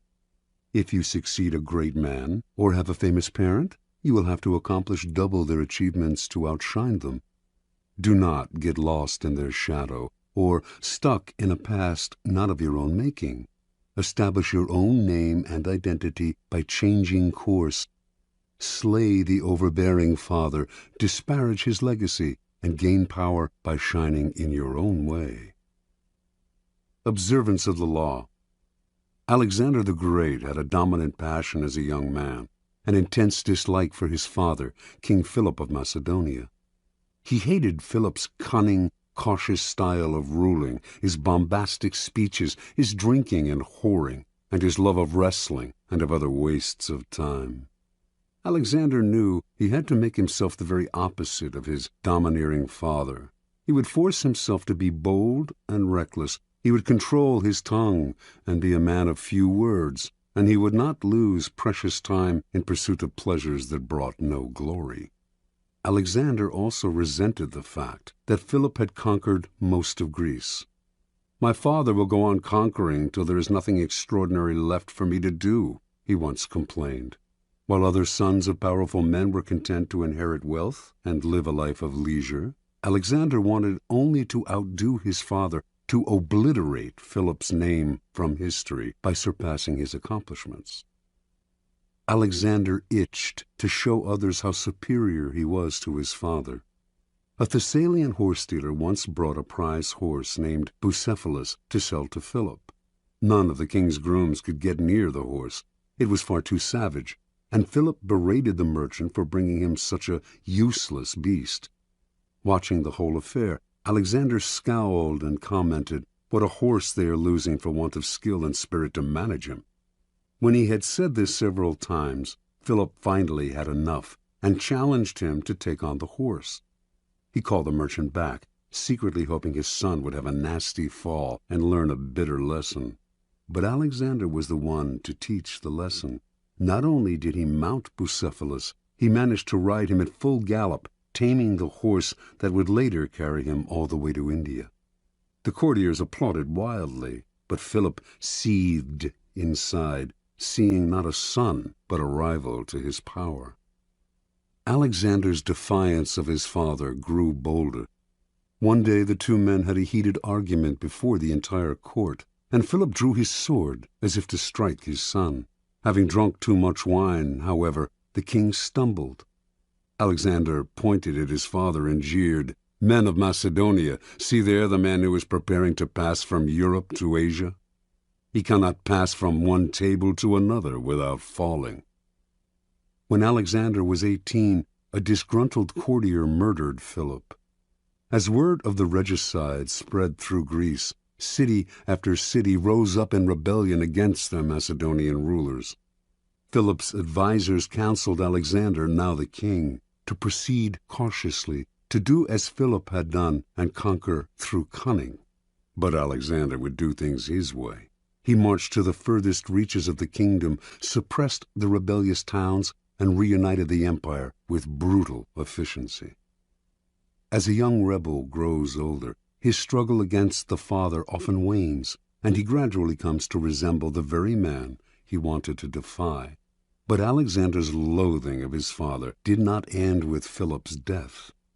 Once he had consolidated Greece, he set his eyes on Persia, the prize that had eluded his father, who had dreamed of conquering Asia. If he defeated the Persians, Alexander would finally surpass Philip in glory and fame. Alexander crossed into Asia with an army of 35,000 to face a Persian force numbering over 1,000,000. Before engaging the Persians in battle, he passed through the town of Gordium. Here, in the town's main temple, there stood an ancient chariot tied with cords made of the rind of the cornel tree. Legend had it that any man who could undo these cords, the Gordian knot, would rule the world. Many had tried to untie the enormous and intricate knot, but none had succeeded.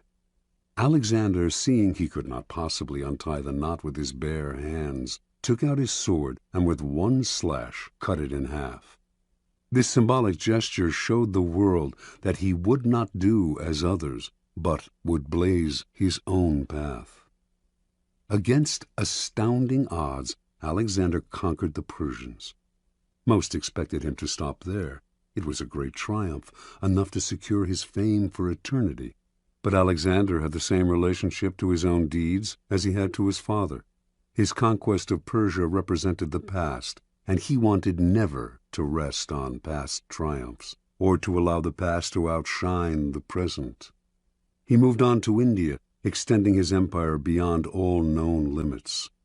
Only his disgruntled and weary soldiers prevented him from going further. Interpretation. Alexander represents an extremely uncommon type in history, the son of a famous and successful man who manages to surpass the father in glory and power. The reason this type is uncommon is simple. The father most often manages to amass his fortune, his kingdom, because he begins with little or nothing. A desperate urge impels him to succeed. He has nothing to lose by cunning and impetuousness, and has no famous father of his own to compete against. This kind of man has reason to believe in himself, to believe that his way of doing things is the best, because, after all, it worked for him. When a man like this has a son, he becomes domineering and oppressive, imposing his lessons on the son who is starting off life in circumstances totally different from those in which the father himself began. The sons of such men tend to become cowed and cautious, terrified of losing what their fathers have gained. The son will never step out of his father's shadow unless he adopts the ruthless strategy of Alexander. Disparage the past, create your own kingdom, put the father in the shadows instead of letting him do the same to you. If you cannot materially start from ground zero, it would be foolish to renounce an inheritance. You can at least begin from ground zero psychologically by throwing off the weight of the past and charting a new direction. Alexander instinctively recognized that privileges of birth are impediments to power. Be merciless with the past then, not only with your father and his father, but with your own earlier achievements. Only the weak rest on their laurels and dote on past triumphs. In the game of power, there is never time to rest. Keys to power. Power depends on the ability to fill a void, to occupy a field that has been cleared of the dead weight of the past. Only after the father figure has been properly done away with will you have the necessary space to create and establish a new order. There are several strategies you can adopt to accomplish this. Perhaps the simplest way to escape the shadow of the past is simply to belittle it, playing on the timeless antagonism between the generations, stirring up the young against the old. For this, you need a convenient older figure to pillory. John F. Kennedy knew the dangers of getting lost in the past. He radically distinguished his presidency from that of his predecessor, Dwight D. Eisenhower, and also from the preceding decade, the 1950s, which Eisenhower personified. Kennedy, for instance, would not play the dull and fatherly game of golf, a symbol of retirement and privilege, and Eisenhower's passion. Instead, he played football on the White House lawn. In every aspect, his administration represented vigor and youth, as opposed to the stodgy Eisenhower. Kennedy had discovered an old truth. The young are easily set against the old, since they yearn to make their own place in the world and resent the shadow of their fathers. Never let yourself be seen as following your predecessor's path. If you do, you will never surpass him. You must physically demonstrate your difference by establishing a style and symbolism that sets you apart. When General Douglas MacArthur assumed command of American forces in the Philippines during World War II, an assistant handed him a book containing the various precedents established by the commanders before him, the methods that had been successful for them. MacArthur asked the assistant how many copies there were of this book. 6, the assistant answered. Well, the general replied, you get all those 6 copies together and burn them, every one of them. I'll not be bound by precedents. Any time a problem comes up, I'll make the decision at once, immediately. Adopt this ruthless strategy toward the past, burn all the books, and train yourself to react to circumstances as they happen. You may believe that you have separated yourself from the predecessor or father figure, but as you grow older, you must be eternally vigilant, lest you become the father you had rebelled against. Finally, plenitude and prosperity tend to make us lazy and inactive. When our power is secure, we have no need to act. This is a serious danger, especially for those who achieve success and power at an early age. You must be prepared to return to square one psychologically, rather than growing fat and lazy with prosperity. Pablo Picasso could deal with success, but only by constantly changing the style of his painting, often breaking completely with what had made him successful before. How often our early triumphs turn us into a kind of caricature of ourselves. Powerful people recognize these traps. Like Alexander the Great, they struggle constantly to recreate themselves. The father must not be allowed to return. He must be slain at every step of the way. Law 42. Strike the shepherd and the sheep will scatter. Judgment. Trouble can often be traced to a single strong individual, the stirrer, the arrogant underling, the poisoner of goodwill. If you allow such people room to operate, others will succumb to their influence.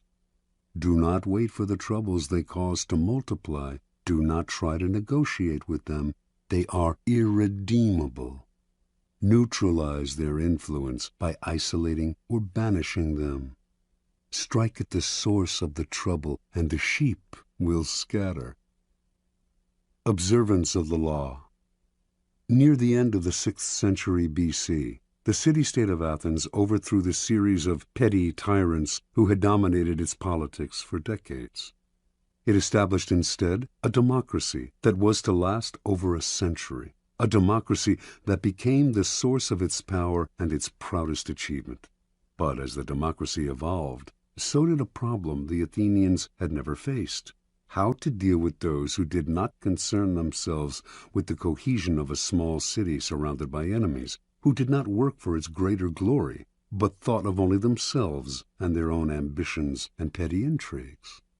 The Athenians understood that these people, if left alone, would sow dissension, divide the city into factions, and stir up anxieties, all of which could lead to the ruin of their democracy.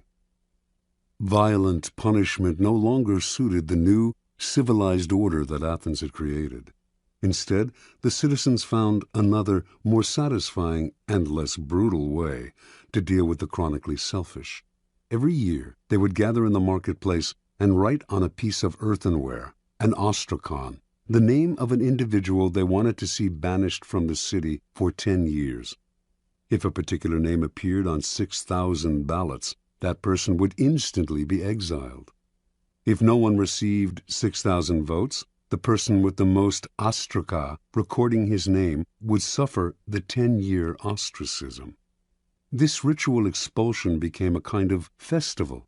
What a joy to be able to banish those irritating, anxiety-inducing individuals who wanted to rise above the group they should have served.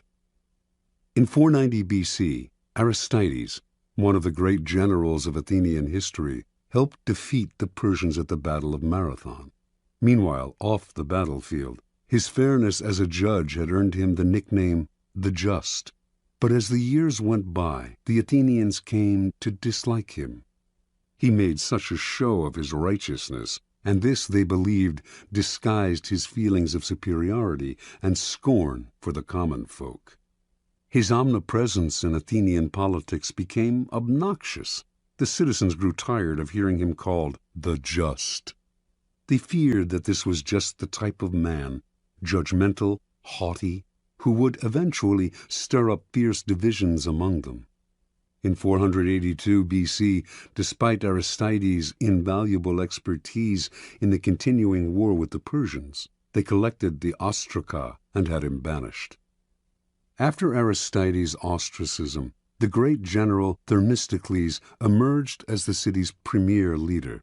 But his many honors and victories went to his head, and he too became arrogant and overbearing, constantly reminding the Athenians of his triumphs in battle, the temples he had built, the dangers he had fended off. He seemed to be saying that without him the city would come to ruin. And so, in 472 BC, Themistocles' name was filled in on the ostraka, and the city was rid of his poisonous presence. The greatest political figure in 5th century Athens was undoubtedly Pericles. Although several times threatened with ostracism, he avoided that fate by maintaining close ties with the people. Perhaps he had learned a lesson as a child from his favorite tutor, the incomparable Damon, who excelled above all other Athenians in his intelligence, his musical skills, and his rhetorical abilities. It was Damon who had trained Pericles in the arts of ruling. But he, too, suffered ostracism, for his superior airs and his insulting manner toward the commoners stirred up too much resentment. Toward the end of the century there lived a man named Hyperbolus. Most writers of the time describe him as the city's most worthless citizen. He did not care what anyone thought of him, and slandered whomever he disliked. He amused some, but irritated more. In 417 B.C., Hyperbolus saw an opportunity to stir up anger against the two leading politicians of the time, Alcibiades and Nicias. He hoped that one of the two would be ostracized and that he would rise in that man's place. His campaign seemed likely to succeed. The Athenians disliked Alcibiades' flamboyant and carefree lifestyle, and were wary of Nicias's wealth and aloofness. They seemed certain to ostracize one or the other, but Alcibiades and Nicias, although they were otherwise enemies, pooled their resources and managed to turn the ostracism on Hyperbolus instead. His obnoxiousness, they argued, could only be terminated by banishment. Earlier sufferers of ostracism had been formidable, powerful men. Hyperbolus, however, was a low buffoon, and with his banishment the Athenians felt that ostracism had been degraded, and so they ended the practice that for nearly 100 years had been one of the keys to keeping the peace within Athens. Interpretation. The Athenians sensed the dangers posed by asocial behavior and saw how such behavior often disguises itself in other forms. The holier-than-thou attitude that silently seeks to impose its standards on others, overweening ambition at the expense of the common good, the flaunting of superiority, quiet scheming, terminal obnoxiousness. Some of these behaviors would eat away at the city's cohesion by creating factions and sowing dissension. Others would ruin the democratic spirit by making the common citizen feel inferior and envious. The Athenians did not try to re-educate people who acted in these ways, or to absorb them somehow into the group, or to impose a violent punishment that would only create other problems. The solution was quick and effective. Get rid of them. Within any group, trouble can most often be traced to a single source, the unhappy, chronically dissatisfied one who will always stir up dissension and infect the group with his or her ill ease. Before you know what hit you, the dissatisfaction spreads. Act before it becomes impossible to disentangle one strand of misery from another, or to see how the whole thing started. First, recognize troublemakers by their overbearing presence or by their complaining nature. Once you spot them, do not try to reform them or appease them. That will only make things worse. Do not attack them, whether directly or indirectly, for they are poisonous in nature and will work underground to destroy you. Do as the Athenians did. Banish them before it is too late. Separate them from the group before they become the eye of a whirlpool. Do not give them time to stir up anxieties and sow discontent. Do not give them room to move. Let one person suffer so that the rest can live in peace. Keys to power. In the past, an entire nation would be ruled by a king and his handful of ministers. Only the elite had any power to play with. Over the centuries, power has gradually become more and more diffused and democratized. This has created, however, a common misperception that groups no longer have centers of power, that power is spread out and scattered among many people.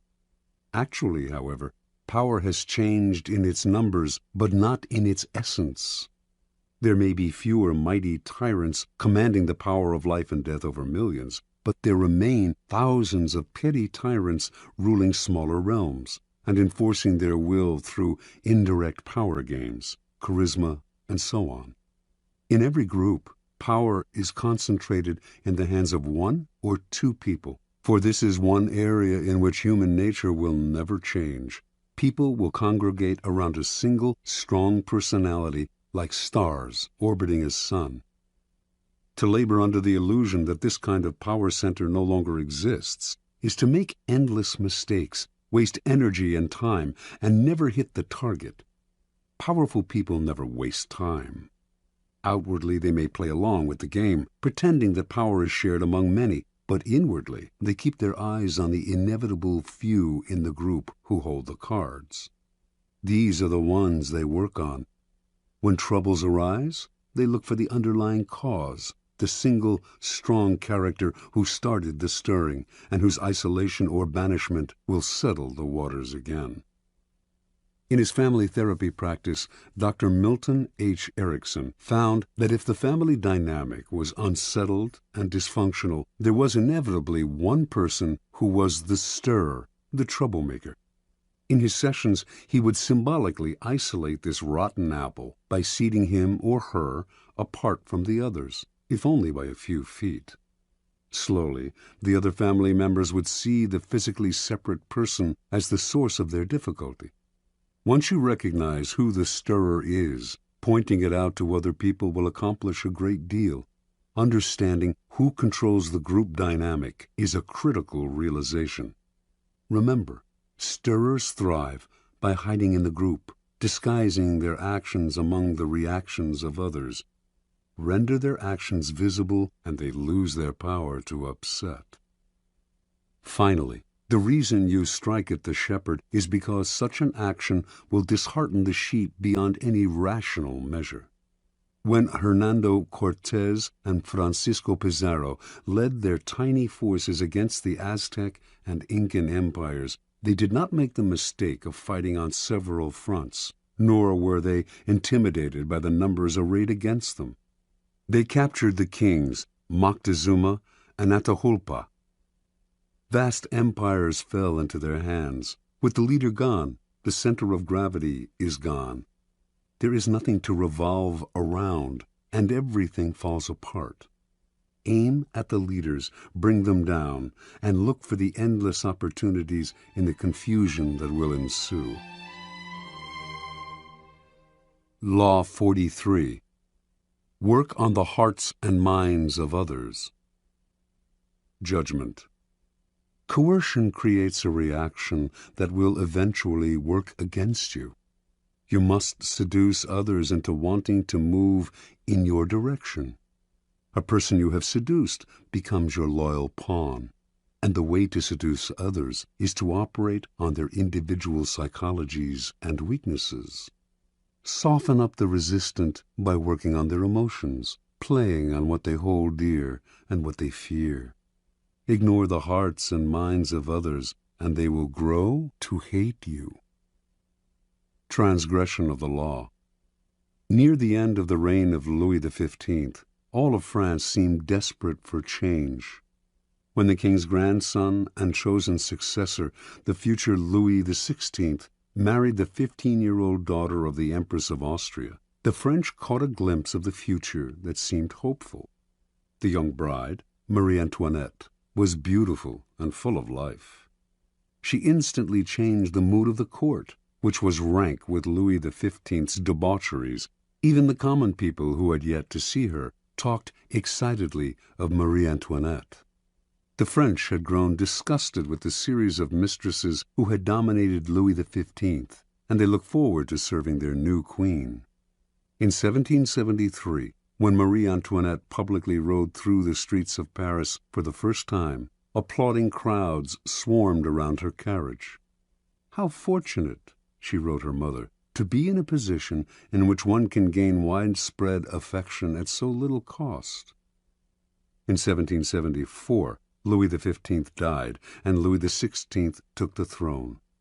As soon as Marie became queen, she abandoned herself to the pleasures she loved the most, ordering and wearing the most expensive gowns and jewelry in the realm, sporting the most elaborate hair in history.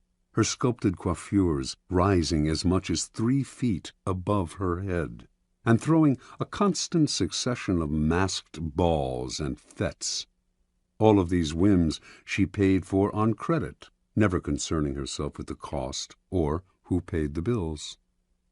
Marie Antoinette's greatest pleasure was the creation and designing of a private Garden of Eden at the Petit Trianon, a chateau on the grounds of Versailles with its own woods. The gardens at Petit Trianon were to be as natural as possible, including moss applied by hand to the trees and rocks. To heighten the pastoral effect, Marie employed peasant milkmaids to milk the finest-looking cows in the realm. Launderers and cheesemakers in special peasant outfits she helped design, shepherds to tend sheep with silk ribbons around their necks. When the Queen inspected the barns, she would watch her milkmaids squeezing milk into porcelain vases made at the Royal Ceramic Works. To pass the time, Marie would gather flowers in the woods around the Petit Trianon, or watch her good peasants doing their chores. The place became a separate world, its community limited to Marie's chosen favorites. With each new whim of Marie's, the cost of maintaining the Petit Trianon soared. Meanwhile, France itself was deteriorating. There was famine and widespread discontent. Even socially insulated courtiers seethed with resentment. The Queen treated them like children. Only her favorites mattered, and these were becoming fewer and fewer.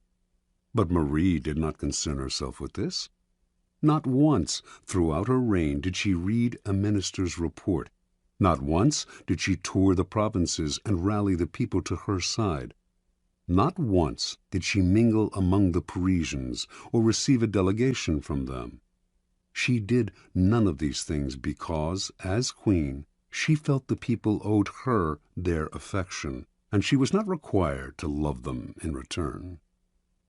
In 1784, the Queen became embroiled in a scandal.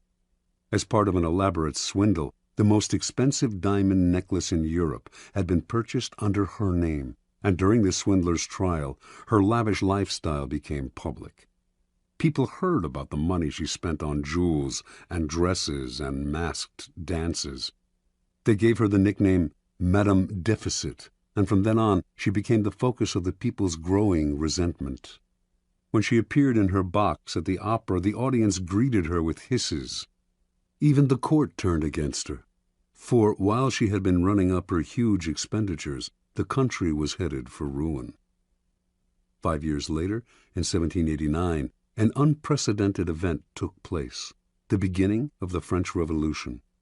The Queen did not worry. Let the people have their little rebellion, she seemed to think. It would soon quiet down, and she would be able to resume her life of pleasure. That year, the people marched on Versailles, forcing the royal family to quit the palace and take residence in Paris. This was a triumph for the rebels, but it offered the Queen an opportunity to heal the wounds she had opened and establish contact with the people. The Queen, however, had not learned her lesson. Not once would she leave the palace during her stay in Paris. Her subjects could rot in hell for all she cared.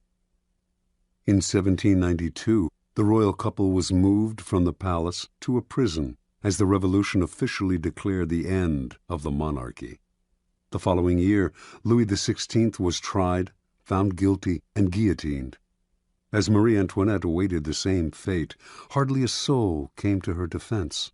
Not one of her former friends in the court, not one of Europe's other monarchs, who, as members of their own country's royal families, had all the reason in the world to show that revolution did not pay. Not even her own family in Austria, including her brother, who now sat on the throne. She had become the world's pariah. In October of 1793, she finally knelt at the guillotine, unrepentant and defiant to the bitter end. Interpretation. From early on, Marie Antoinette acquired the most dangerous of attitudes. As a young princess in Austria, she was endlessly flattered and cajoled. As the future queen of the French court, she was the center of everyone's attention. She never learned to charm or please other people, to become attuned to their individual psychologies. She never had to work to get her way, to use calculation or cunning or the arts of persuasion, and like everyone who was indulged from an early age, she evolved into a monster of insensitivity. Marie became the focus of an entire country's dissatisfaction because it is so infuriating to meet with a person who makes no effort to seduce you or attempt to persuade you, even if only for the purpose of deception. And do not imagine that she represents a bygone era, or that she is even rare. Her type is today more common than ever. Such types live in their own bubble. They seem to feel they are born kings and queens, and that attention is owed them. They do not consider anyone else's nature, but bulldoze over people with the self-righteous arrogance of a Marie Antoinette. Pampered and indulged as children, as adults, they still believe that everything must come to them. Convinced of their own charm, they make no effort to charm, seduce, or gently persuade. In the realm of power, such attitudes are disastrous. At all times you must attend to those around you, gauging their particular psychology, tailoring your words to what you know will entice and seduce them. This requires energy and art. The higher your station, the greater the need to remain attuned to the hearts and minds of those below you, creating a base of support to maintain you at the pinnacle. Without that base, your power will teeter, and at the slightest change of fortune, those below will gladly assist in your fall from grace. Keys to power. In the game of power, you are surrounded by people who have absolutely no reason to help you unless it is in their interest to do so. And if you have nothing to offer their self-interest, you are likely to make them hostile, for they will see in you just one more competitor, one more waster of their time. Those that overcome this prevailing coldness are the ones who find the key that unlocks the stranger's heart and mind, seducing him into their corner, if necessary, softening them up for a punch. But most people never learn this side of the game. When they meet someone new, rather than stepping back and probing to see what makes this person unique, they talk about themselves, eager to impose their own willpower and prejudices. They argue, boast, and make a show of their power. They may not know it, but they are secretly creating an enemy, a resistor, because there is no more infuriating feeling than having your individuality ignored, your own psychology unacknowledged. It makes you feel lifeless and resentful. Remember, the key to persuasion is softening people up and breaking them down, gently. Seduce them with a two-pronged approach. Work on their emotions and play on their intellectual weaknesses. Be alert to both what separates them from everyone else, their individual psychology, and what they share with everyone else, their basic emotional responses. Aim at the primary emotions: love, hate, jealousy. Once you move their emotions, you have reduced their control, making them more vulnerable to persuasion. Mao Zedong always appealed to popular emotions and spoke in the simplest terms. Educated and well-read himself, in his speeches he used visceral metaphors, voicing the public's deepest anxieties and encouraging them to vent their frustrations in public meetings. Rather than arguing the practical aspects of a particular program, he would describe how it would affect them on the most primitive, down-to-earth level. Do not believe that this approach works only with the illiterate and unschooled. It works on one and all. All of us are mortal and face the same dreadful fate, and all of us share the desire for attachment and belonging.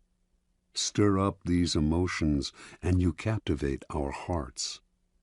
Finally, learn to play the numbers game. The wider your support base, the stronger your power. Understanding that one alienated, disaffected soul can spark a blaze of discontent, Louis XIV made sure to endear himself to the lowest members of his staff. You, too, must constantly win over more allies on all levels. A time will inevitably come when you will need them. Law 44. Disarm and infuriate with the mirror effect. Judgment. The mirror reflects reality, but it is also the perfect tool for deception. When you mirror your enemies, doing exactly as they do, they cannot figure out your strategy. The mirror effect mocks and humiliates them, making them overreact. By holding up a mirror to their psyches, you seduce them with the illusion that you share their values. By holding up a mirror to their actions, you teach them a lesson. Few can resist the power of the mirror effect. Mirror effects. Preliminary typology. Mirrors have the power to disturb us. Gazing at our own reflection in the mirror, we most often see what we want to see, the image of ourselves with which we are most comfortable. We tend not to look too closely, ignoring the wrinkles and blemishes. But if we do look hard at the reflected image, we sometimes feel that we are seeing ourselves as others see us, as a person among other people, an object rather than a subject. That feeling makes us shudder. We see ourselves, but from the outside, minus the thoughts, spirit, and soul that fill our consciousness. We are a thing. In using mirror effects, we symbolically recreate this disturbing power by mirroring the actions of other people, mimicking their movements to unsettle and infuriate them. Made to feel mocked, cloned, object-like, an image without a soul, they get angry. Or do the same thing slightly differently, and they might feel disarmed. You have perfectly reflected their wishes and desires. This is the narcissistic power of mirrors. In either case, the mirror effect unsettles your targets, whether angering or entrancing them, and in that instant, you have the power to manipulate or seduce them. The effect contains great power because it operates on the most primitive emotions. There are 4 main mirror effects in the realm of power. The neutralizing effect. This is the essence of the neutralizing effect. Do what your enemies do, following their actions as best you can, and they cannot see what you are up to. They are blinded by your mirror. Their strategy for dealing with you depends on your reacting to them in a way characteristic of you. Neutralize it by playing a game of mimicry with them. The tactic has a mocking, even infuriating effect. Most of us remember the childhood experience of someone teasing us by repeating our words exactly. After a while, usually not long, we wanted to punch them in the face. Working more subtly as an adult, you can still unsettle your opponents this way. Shielding your own strategy with the mirror, you lay invisible traps or push your opponents into the trap they planned for you. The narcissus effect. Gazing at an image in the waters of a pond, the Greek youth Narcissus fell in love with it. And when he found out that the image was his own reflection, and that he therefore could not consummate his love, he despaired and drowned himself. All of us have a similar problem. We are profoundly in love with ourselves, but since this love excludes a love object outside ourselves, it remains continuously unsatisfied and unfulfilled. The narcissus effect plays on this universal narcissism. You look deep into the souls of other people, fathom their inmost desires, their values, their tastes, their spirit, and you reflect it back to them, making yourself into a kind of mirror image. Your ability to reflect their psyche gives you great power over them. They may even feel a tinge of love. This is simply the ability to mimic another person, not physically, but psychologically, and it is immensely powerful because it plays upon the unsatisfied self-love of a child. Normally, people bombard us with their experiences, their tastes. They hardly ever make the effort to see things through our eyes. This is annoying, but it also creates great opportunity. If you can show you understand another person by reflecting their inmost feelings, they will be entranced and disarmed, all the more so because it happens so rarely. No one can resist this feeling of being harmoniously reflected in the outside world, even though you might well be manufacturing it for their benefit and for deceptive purposes of your own. The moral effect. The power of verbal argument is extremely limited and often accomplishes the opposite of what is intended. As Gracian remarks, the truth is generally seen, rarely heard. The moral effect is a perfect way to demonstrate your ideas through action. Quite simply, you teach others a lesson by giving them a taste of their own medicine. In the moral effect, you mirror what other people have done to you and do so in a way that makes them realize you are doing to them exactly what they did to you. You make them feel that their behavior has been unpleasant, as opposed to hearing you complain and whine about it, which only gets their defenses up. And as they feel the result of their actions mirrored back at them, they realize in the profoundest sense how they hurt or punish others with their unsocial behavior. You objectify the qualities you want them to feel ashamed of and create a mirror in which they can gaze at their follies and learn a lesson about themselves. This technique is often used by educators, psychologists, and anyone who has to deal with unpleasant and unconscious behavior. This is the teacher's mirror. Whether or not there is actually anything wrong with the way people have treated you, however, it can often be to your advantage to reflect it back to them in a way that makes them feel guilty about it. Hallucinatory effect. Mirrors are tremendously deceptive, for they create a sense that you are looking at the real world. Actually, though, you are only staring at a piece of glass, which, as everyone knows, cannot show the world exactly as it is. Everything in a mirror is reversed. When Alice goes through the looking glass in Lewis Carroll's book, she enters a world that is back to front, and more than just visually. The hallucinatory effect comes from creating a perfect copy of an object, a place, a person. This copy acts as a kind of dummy. People take it for the real thing because it has the physical appearance of the real thing. This is the preeminent technique of con artists, who strategically mimic the real world to deceive you. It also has applications in any arena that requires camouflage. This is the deceiver's mirror.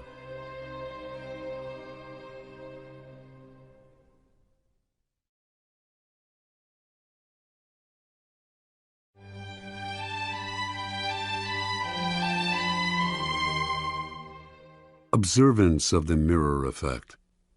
Early on in his career, the ambitious statesman and general Alcibiades of Athens, 450 to 404 BC, fashioned a formidable weapon that became the source of his power. In every encounter with others, he would sense their moods and tastes, then carefully tailor his words and actions to mirror their inmost desires. He would seduce them with the idea that their values were superior to everyone else's, and that his goal was to model himself on them or help them realize their dreams. Few could resist his charms. The first man to fall under his spell was the philosopher Socrates. Alcibiades represented the opposite of the Socratic ideal of simplicity and uprightness. He lived lavishly and was completely unprincipled. Whenever he met Socrates, however, he mirrored the older man's sobriety, eating simply, accompanying Socrates on long walks, and talking only of philosophy and virtue. Socrates was not completely fooled. He was not unaware of Alcibiades' other life. But that only made him vulnerable to a logic that flattered him.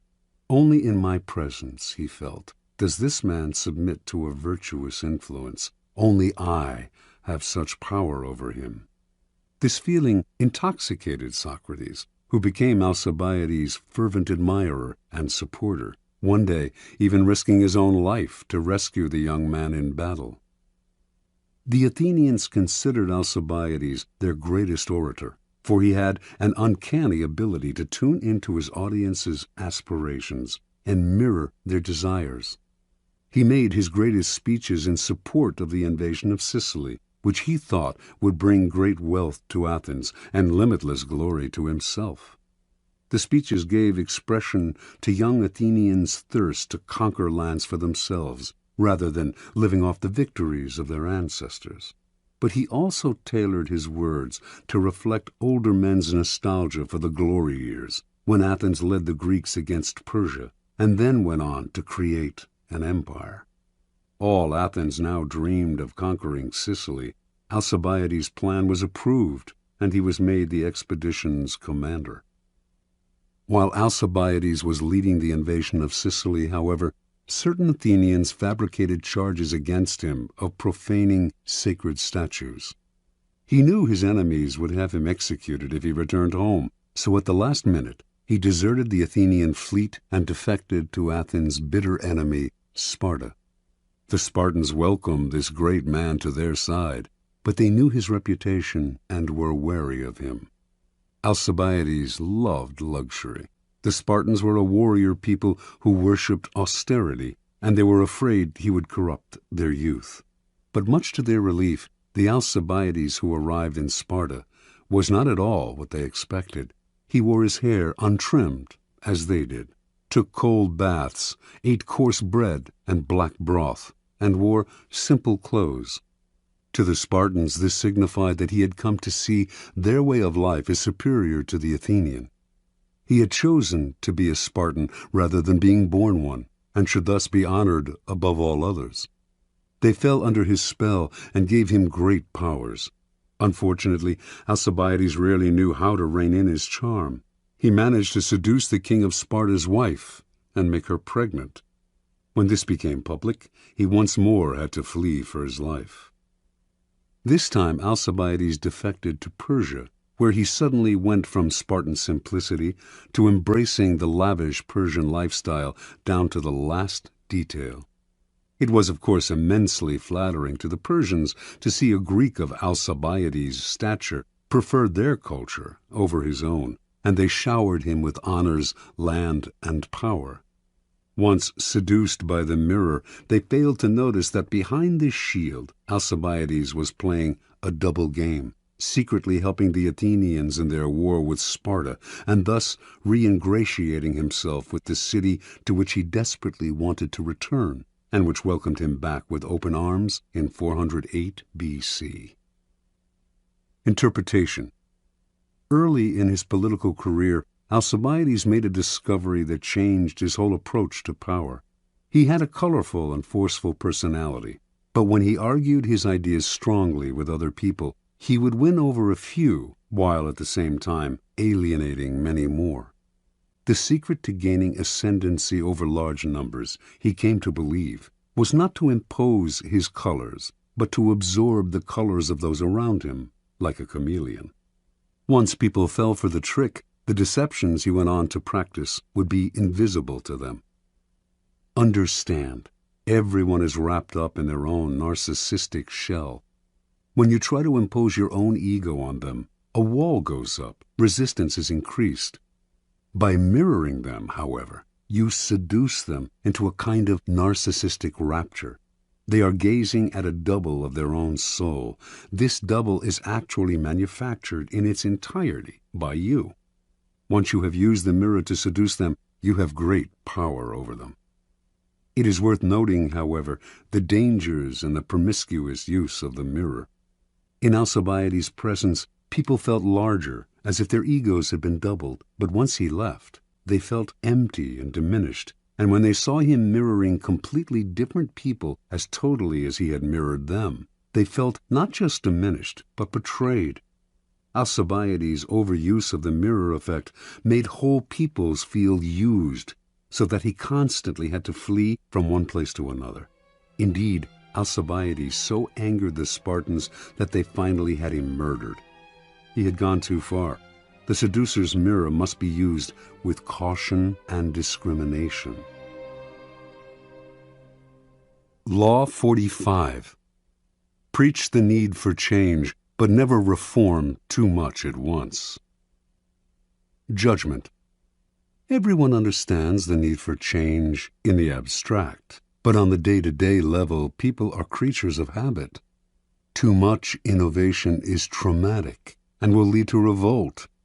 If you are new to a position of power, or an outsider trying to build a power base, make a show of respecting the old ways of doing things. If change is necessary, make it feel like a gentle improvement on the past. Transgression of the law.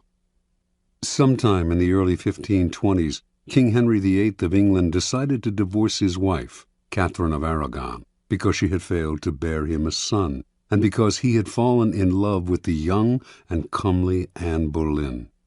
The Pope, Clement VII, opposed the divorce and threatened the king with excommunication. The king's most powerful minister, Cardinal Wolsey, also saw no need for divorce, and his half-hearted support of the king cost him his position and soon his life.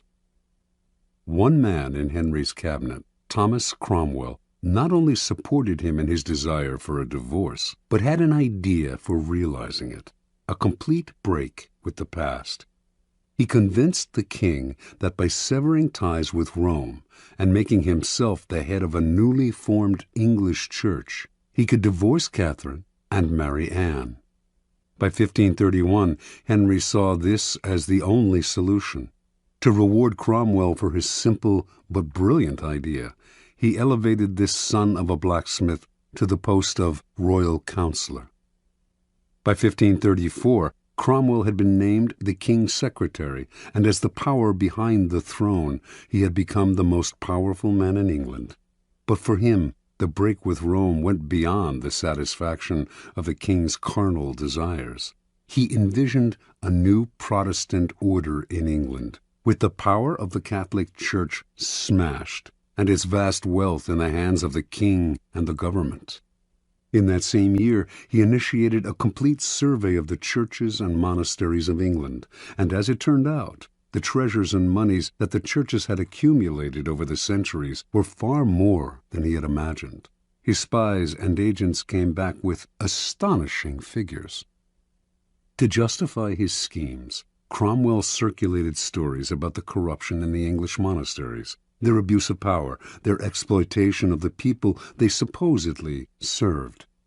Having won Parliament's support for breaking up the monasteries, he began to seize their holdings and to put them out of existence, one by one. At the same time, he began to impose Protestantism, introducing reforms in religious ritual and punishing those who stuck to Catholicism, and who now were called heretics. Virtually overnight, England was converted to a new official religion. A terror fell on the country.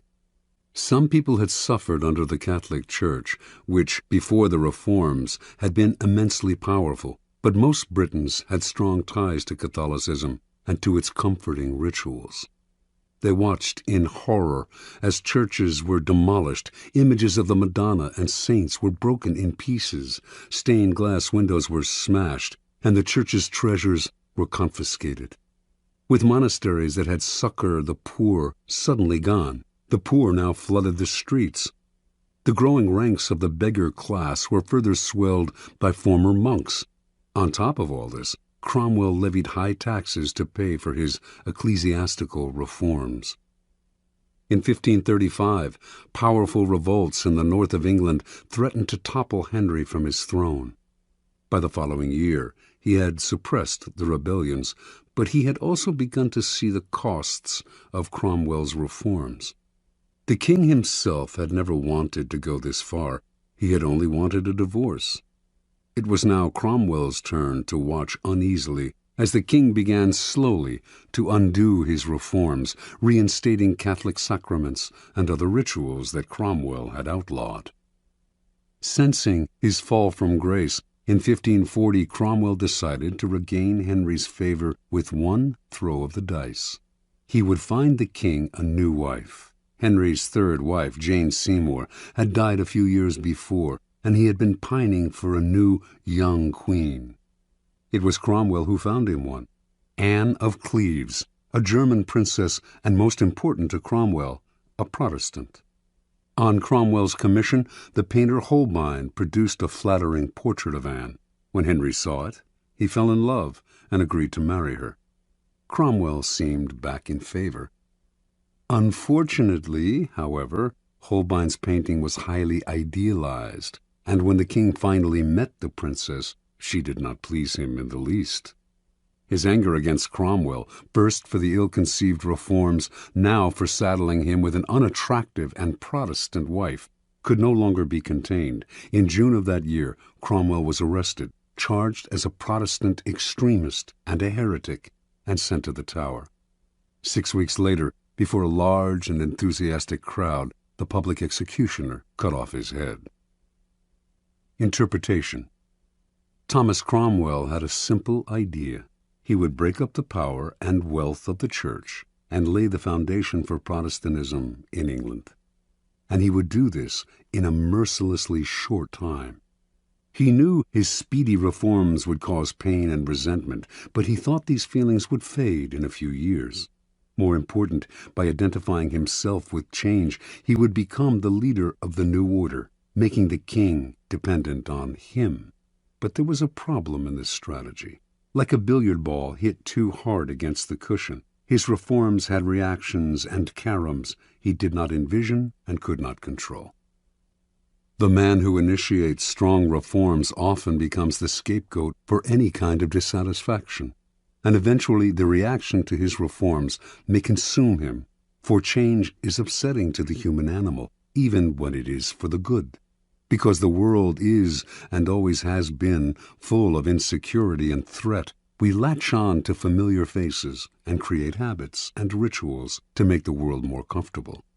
Change can be pleasant and even sometimes desirable in the abstract, but too much of it creates an anxiety that will stir and boil beneath the surface and then eventually erupt. Never underestimate the hidden conservatism of those around you. It is powerful and entrenched. Never let the seductive charm of an idea cloud your reason. Just as you cannot make people see the world your way, you cannot wrench them into the future with painful changes. They will rebel. If reform is necessary, anticipate the reaction against it and find ways to disguise the change and sweeten the poison. Keys to power. Human psychology contains many dualities, one of them being that even while people understand the need for change, knowing how important it is for institutions and individuals to be occasionally renewed, they are also irritated and upset by changes that affect them personally. They know the change is necessary and that novelty provides relief from boredom, but deep inside they cling to the past. Change in the abstract or superficial change they desire, but a change that upsets core habits and routines is deeply disturbing to them. No revolution is gone without a powerful later reaction against it, for in the long run, the void it creates proves too unsettling to the human animal, who unconsciously associates such voids with death and chaos. The opportunity for change and renewal seduces people to the side of the revolution, but once their enthusiasm fades, which it will, they are left with a certain emptiness. Yearning for the past, they create an opening for it to creep back in. For Machiavelli, the prophet who preaches and brings change can only survive by taking up arms. When the masses inevitably yearn for the past, he must be ready to use force. But the armed prophet cannot last long unless he quickly creates a new set of values and rituals to replace the old ones and to soothe the anxieties of those who dread change. It is far easier and less bloody to play a kind of con game. Preach change as much as you like and even enact your reforms, but give them the comforting appearance of older events and traditions. A simple gesture, like using an old title or keeping the same number for a group, will tie you to the past and support you with the authority of history. As Machiavelli himself observed, the Romans used this device when they transformed their monarchy into a republic. They may have installed 2 consuls in place of the king, But since the king had been served by 12 lictors, they retained the same number to serve under the consuls. The king had personally performed an annual sacrifice in a great spectacle that stirred the public. The Republic retained this practice, only transferring it to a special chief of the ceremony, whom they called the king of the sacrifice. These and similar gestures satisfied the people and kept them from clamoring for the monarchy's return. Another strategy to disguise change is to make a loud and public display of support for the values of the past. Seem to be a zealot for tradition, and few will notice how unconventional you really are. The answer to innate conservatism is to play the courtier's game. Galileo did this at the beginning of his scientific career. He later became more confrontational and paid for it. So pay lip service to tradition. Identify the elements in your revolution that can be made to seem to build on the past. Say the right things. Make a show of conformity, and meanwhile, let your theories do their radical work.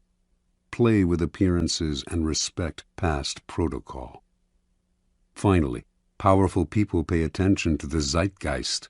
If their reform is too far ahead of its time, few will understand it, and it will stir up anxiety and be hopelessly misinterpreted. The changes you make must seem less innovative than they are. England did eventually become a Protestant nation, as Cromwell wished, but it took over a century of gradual evolution. Watch the zeitgeist. If you work in a tumultuous time, there is power to be gained by preaching a return to the past, to comfort, tradition, and ritual. During a period of stagnation, on the other hand, play the card of reform and revolution, but beware of what you stir up. Those who finish a revolution are rarely those who start it. You will not succeed at this dangerous game unless you are willing to forestall the inevitable reaction against it by playing with appearances and building on the past. Law 46.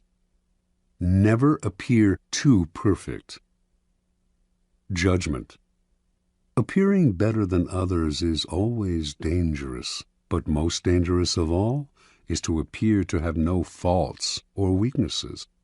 Envy creates silent enemies. It is smart to occasionally display defects and admit to harmless vices in order to deflect envy and appear more human and approachable. Only gods and the dead can seem perfect with impunity. Transgression of the law. Joe Orton met Kenneth Hallowell at the Royal Academy of Dramatic Arts, London, in 1953, where both had enrolled as acting students. They soon became lovers and moved in together. Hallowell, 25 at the time, was 7 years older than Orton and seemed the more confident of the two, but neither had much talent as actors, and after graduating, having settled down together in a dank London apartment, they decided to give up acting and collaborate as writers instead. Hallowell's inheritance was enough to keep them from having to find work for a few years, and in the beginning he was also the driving force behind the stories and novels they wrote. He would dictate to Orton, who would type the manuscripts, occasionally interjecting his own lines and ideas. Their first efforts attracted some interest from literary agents, but it sputtered. The promise they had shown was leading nowhere. Eventually, the inheritance money ran out, and the pair had to look for work. Their collaborations were less enthusiastic and less frequent. The future looked bleak. In 1957, Orton began to write on his own, but it wasn't until 5 years later, when the lovers were jailed for 6 months for defacing dozens of library books, that he began to find his voice, perhaps not by chance. This was the first time he and Hallowell had been separated in 9 years. He came out of prison determined to express his contempt for English society in the form of theatrical farces. He and Hallowell moved back in together, but now the roles were reversed. Orton did the writing, while Hallowell put in comments and ideas. In 1964, Joe Orton completed his first full-length play, Entertaining Mr. Sloane.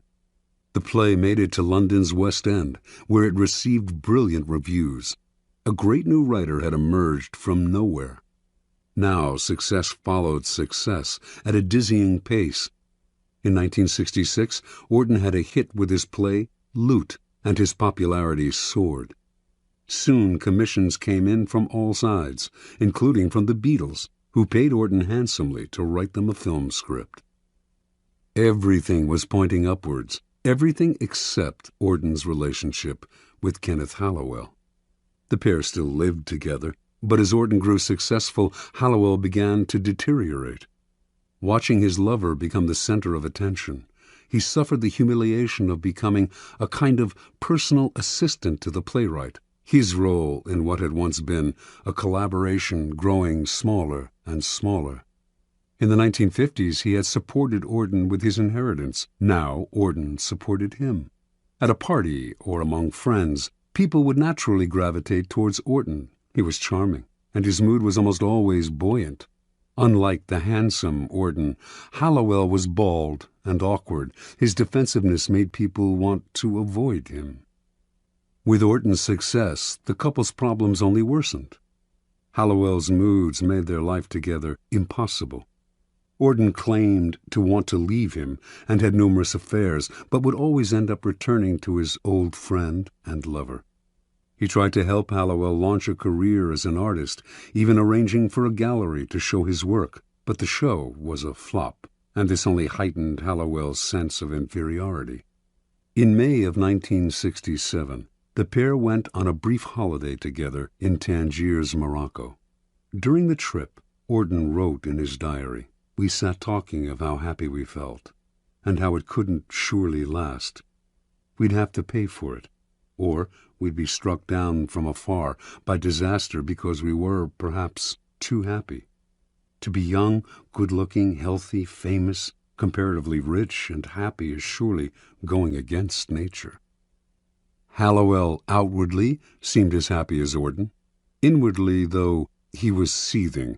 And 2 months later, in the early morning of August 10th, 1967, just days after helping Auden put the finishing touches to the wicked farce What the Butler Saw, undoubtedly his masterpiece, Kenneth Hallowell bludgeoned Joe Auden to death with repeated blows of a hammer to the head.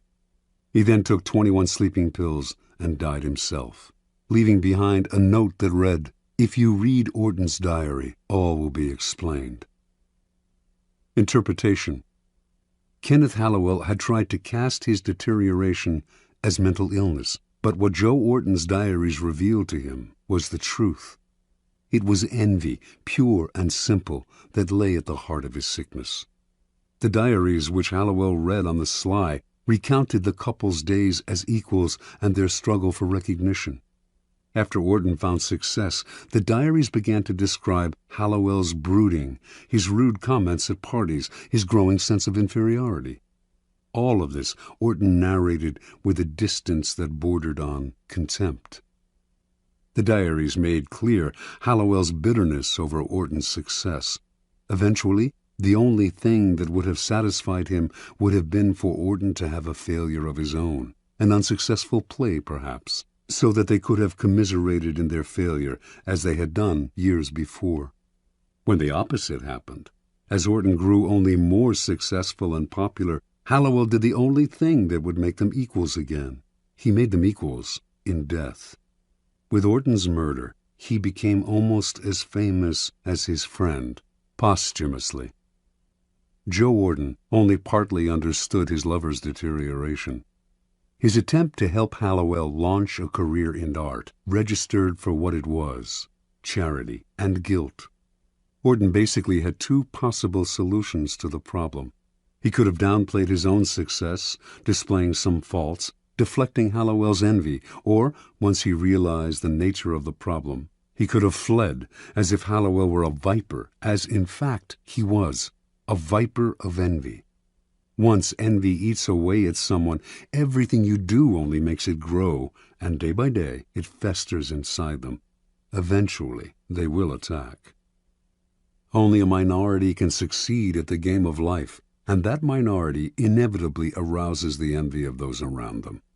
Once success happens your way, however, the people to fear the most are those in your own circle, the friends and acquaintances you have left behind. Feelings of inferiority gnaw at them. The thought of your success only heightens their feelings of stagnation. Envy, which the philosopher Kierkegaard calls unhappy admiration, takes hold. You may not see it, but you will feel it some day, unless, that is, you learn strategies of deflection, little sacrifices to the gods of success. Either dampen your brilliance occasionally, purposefully revealing a defect, weakness, or anxiety, or attributing your success to luck, or simply find yourself new friends. Never underestimate the power of envy. Keys to power. There are several strategies for dealing with the insidious, destructive emotion of envy. First, accept the fact that there will be people who will surpass you in some way, and also the fact that you may envy them. But make that feeling a way of pushing yourself to equal or surpass them someday. Let envy turn inward, and it poisons the soul. Expel it outward, and it can move you to greater heights. Second, understand that as you gain power, those below you will feel envious of you. They may not show it, but it is inevitable. Do not naively accept the facade they show you. Read between the lines of their criticisms, their little sarcastic remarks, the signs of backstabbing, the excessive praise that is preparing you for a fall, the resentful look in the eye. Half the problem with envy comes when we do not recognize it until it is too late. Finally, expect that when people envy you, they will work against you insidiously. They will put obstacles in your path that you will not foresee or that you cannot trace to their source. It is hard to defend yourself against this kind of attack, and by the time you realize that envy is at the root of a person's feelings about you, it is often too late. Your excuses, your false humility, your defensive actions only exacerbate the problem. Since it is far easier to avoid creating envy in the first place than to get rid of it once it is there, you should strategize to forestall it before it grows. It is often your own actions that stir up envy, your own unawareness. By becoming conscious of those actions and qualities that create envy, you can take the teeth out of it before it nibbles you to death. Kierkegaard believed that there are types of people who create envy and are as guilty when it arises as those who feel it. The most obvious type we all know. The moment something good happens to them, whether by luck or design, they crow about it. In fact, they get pleasure out of making people feel inferior. This type is obvious and beyond hope. There are others, however, who stir up envy in more subtle and unconscious ways, and are partly to blame for their troubles. Envy is often a problem, for example, for people with great natural talent. Money others can attain, power as well, but superior intelligence, good looks, charm, these are qualities no one can acquire. The naturally perfect have to work the most to disguise their brilliance, displaying a defect or two to deflect envy before it takes root. It is a common and naive mistake to think you are charming people with your natural talents when in fact they are coming to hate you. A great danger in the realm of power is the sudden improvement in fortune, an unexpected promotion, a victory or success that seems to come out of nowhere. This is sure to stir up envy among your former peers. Subtly emphasize how lucky you have been to make your happiness seem more attainable to other people, and the need for envy less acute. But be careful not to affect a false modesty that people can easily see through. This will only make them more envious. The act has to be good. Your humility and your openness to those you have left behind have to seem genuine. Any hint of insincerity will only make your new status more oppressive. Remember, despite your elevated position, it will do you no good to alienate your former peers. Power requires a wide and solid support base, which envy can silently destroy. According to the Elizabethan statesman and writer Sir Francis Bacon, The wisest policy of the powerful is to create a kind of pity for themselves, as if their responsibilities were a burden and a sacrifice. How can one envy a man who has taken on a heavy load for the public interest? Disguise your power as a kind of self-sacrifice rather than a source of happiness, and you make it seem less enviable. Emphasize your troubles, and you turn a potential danger, envy, into a source of moral support, pity. A similar ploy is to hint that your good fortune will benefit those around you. To do this, you may need to open your purse strings. To deflect envy, Gracian recommends that the powerful display a weakness, a minor social indiscretion, a harmless vice. Give those who envy you something to feed on, distracting them from your more important sins. Remember, it is the reality that matters. You may have to play games with appearances, but in the end, you will have what counts, true power. In some Arab countries, a man will avoid arousing envy by showing his wealth only on the inside of his house. Apply this wisdom to your own character. Beware of some of envy's disguises. Excessive praise is an almost sure sign that the person praising you envies you.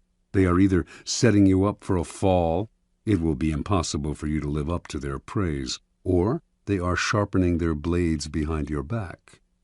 At the same time, those who are hypercritical of you, or who slander you publicly, probably envy you as well. Recognize their behavior as disguised envy, and you keep out of the trap of mutual mudslinging, or of taking their criticisms to heart. Win your revenge by ignoring their measly presence. Do not try to help or do favors for those who envy you. They will think you are condescending to them. Joe Wharton's attempt to help Hallowell find a gallery for his work only intensified his lover's feelings of inferiority and envy. Once envy reveals itself for what it is, the only solution is often to flee the presence of the enviers, leaving them to stew in a hell of their own creation. Law 47. Do not go past the mark you aimed for. In victory, learn when to stop. Judgment. The moment of victory is often the moment of greatest peril. In the heat of victory, arrogance and overconfidence can push you past the goal you had aimed for, and by going too far, you make more enemies than you defeat.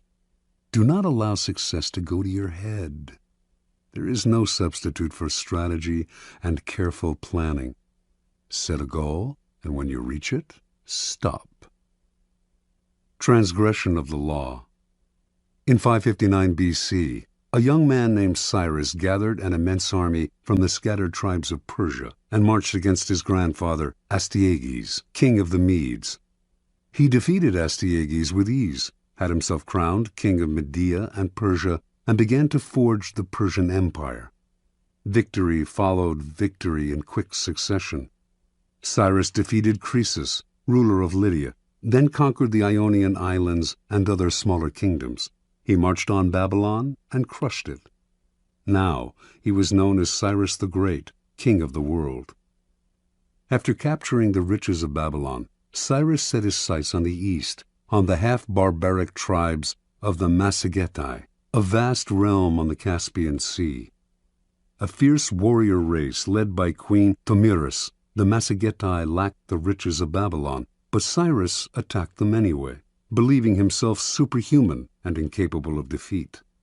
The Massigetai would fall easily to his vast armies, making his empire immense. In 529 B.C., then, Cyrus marched to the wide river Araxes, gateway to the kingdom of the Massigetai. As he set up camp on the western bank, he received a message from Queen Tomyris, king of the Medes. She told him, "I advise you to abandon this enterprise, for you cannot know if in the end it will do you any good. Rule your own people and try to bear the sight of me ruling mine. But of course you will refuse my advice, as the last thing you wish for is to live in peace."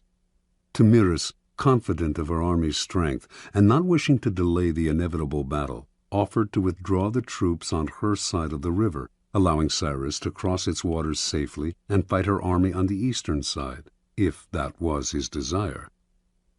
Cyrus agreed, but instead of engaging the enemy directly, he decided to play a trick. The Massagetae knew few luxuries. Once Cyrus had crossed the river and made his camp on the eastern side, he set the table for an elaborate banquet full of meat, delicacies, and strong wine. Then he left his weakest troops in the camp and withdrew the rest of the army to the river. A large Massagetae detachment soon attacked the camp and killed all of the Persian soldiers in a fierce battle. Then, overwhelmed by the fabulous feast that had been left behind, they ate and drank to their heart's content. Later, inevitably, they fell asleep. The Persian army returned to the camp that night, killing many of the sleeping soldiers and capturing the rest. Among the prisoners was their general, a youth named Spargapises, son of Queen Tamiris. When the queen learned what had happened, she sent a message to Cyrus, chiding him for using tricks to defeat her army. "Now listen to me," she wrote, "and I will advise you for your own good. Give me back my son, and leave my country with your forces intact, and be content with your triumph over a third part of the Massagetae. If you refuse, I swear by the sun, our master, to give you more blood than you can drink, for all your gluttony." Cyrus scoffed at her. He would not release her son. He would crush these barbarians. The queen's son, seeing he would not be released, could not stand the humiliation, and so he killed himself. The news of her son's death overwhelmed Tamiris. She gathered all the forces that she could muster in her kingdom, and whipping them into a vengeful frenzy, engaged Cyrus's troops in a violent and bloody battle. Finally, the Massagetae prevailed. In their anger, they decimated the Persian army, killing Cyrus himself. After the battle, Tamiris and her soldiers searched the battlefield for Cyrus's corpse. When she found it, she cut off his head and shoved it into a wineskin full of human blood, crying out, "Though I have conquered you and live, yet you have ruined me by treacherously taking my son. See now, I fulfill my threat. You have your fill of blood." After Cyrus's death, the Persian Empire quickly unraveled. One act of arrogance undid all of Cyrus's good work. Interpretation. There is nothing more intoxicating than victory, and nothing more dangerous. Cyrus had built his great empire on the ruins of a previous one. 100 years earlier, the powerful Assyrian Empire had been totally destroyed, its once splendid capital of Nineveh but ruins in the sand. The Assyrians had suffered this fate because they had pushed too far, destroying one city-state after another until they lost sight of the purposes of their victories and also of the costs. They overextended themselves and made many enemies who were finally able to band together and destroy them. Cyrus ignored the lesson of Assyria. He paid no heed to the warnings of oracles and advisers. He did not worry about offending a queen. His many victories had gone to his head, clouding his reason. Instead of consolidating his already vast empire, he pushed forward. Instead of recognizing each situation as different, he thought each new war would bring the same result as the one before, as long as he used the methods he knew: ruthless force and cunning. Understand, in the realm of power, you must be guided by reason. To let a momentary thrill or an emotional victory influence or guide your moves will prove fatal. When you attain success, step back. Be cautious. When you gain victory, understand the part played by the particular circumstances of a situation, and never simply repeat the same actions again and again. History is littered with the ruins of victorious empires and the corpses of leaders who could not learn to stop and consolidate their gains. Keys to power. Power has its own rhythms and patterns. Those who succeed at the game are the ones who control the patterns and vary them at will, keeping people off balance while they set the tempo. The essence of strategy is controlling what comes next, and the elation of victory can upset your ability to control what comes next in two ways. First, you owe your success to a pattern that you are apt to try to repeat. You will try to keep moving in the same direction without stopping to see whether this is still the direction that is best for you. Second, success tends to go to your head and make you emotional. Feeling invulnerable, you make aggressive moves that ultimately undo the victory you have gained. The lesson is simple. The powerful vary their rhythms and patterns, change course, adapt to circumstance, and learn to improvise. Rather than letting their dancing feet impel them forward, they step back and look where they are going. It is as if their bloodstream bore a kind of antidote to the intoxication of victory, letting them control their emotions and come to a kind of mental halt when they have attained success. They steady themselves, give themselves the space to reflect on what has happened, examine the role of circumstance and luck in their success. As they say in riding school, you have to be able to control yourself before you can control the horse. Law 48. Assume formlessness. Judgment. By taking a shape, by having a visible plan, you open yourself to attack. Instead of taking a form for your enemy to grasp, keep yourself adaptable and on the move. Accept the fact that nothing is certain and no law is fixed. The best way to protect yourself is to be as fluid and formless as water. Never bet on stability or lasting order. Everything changes. Observance of the law. When World War II ended and the Japanese, who had invaded China in 1937, had finally been thrown out, the Chinese nationalists, led by Chiang Kai-shek, decided the time had come to annihilate the Chinese communists, their hated rivals, once and for all. They had almost succeeded in 1935, forcing the communists into the Long March, the grueling retreat that had greatly diminished their numbers. Although the communists had recovered somewhat during the war against Japan, it would not be difficult to defeat them now.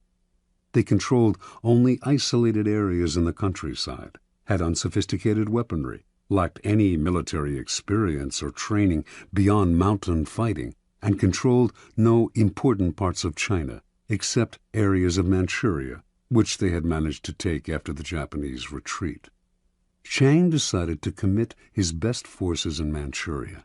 He would take over its major cities, and from those bases would spread through the northern industrial region, sweeping the communists away. Once Manchuria had fallen, the communists would collapse. In 1945 and 46, the plan worked perfectly.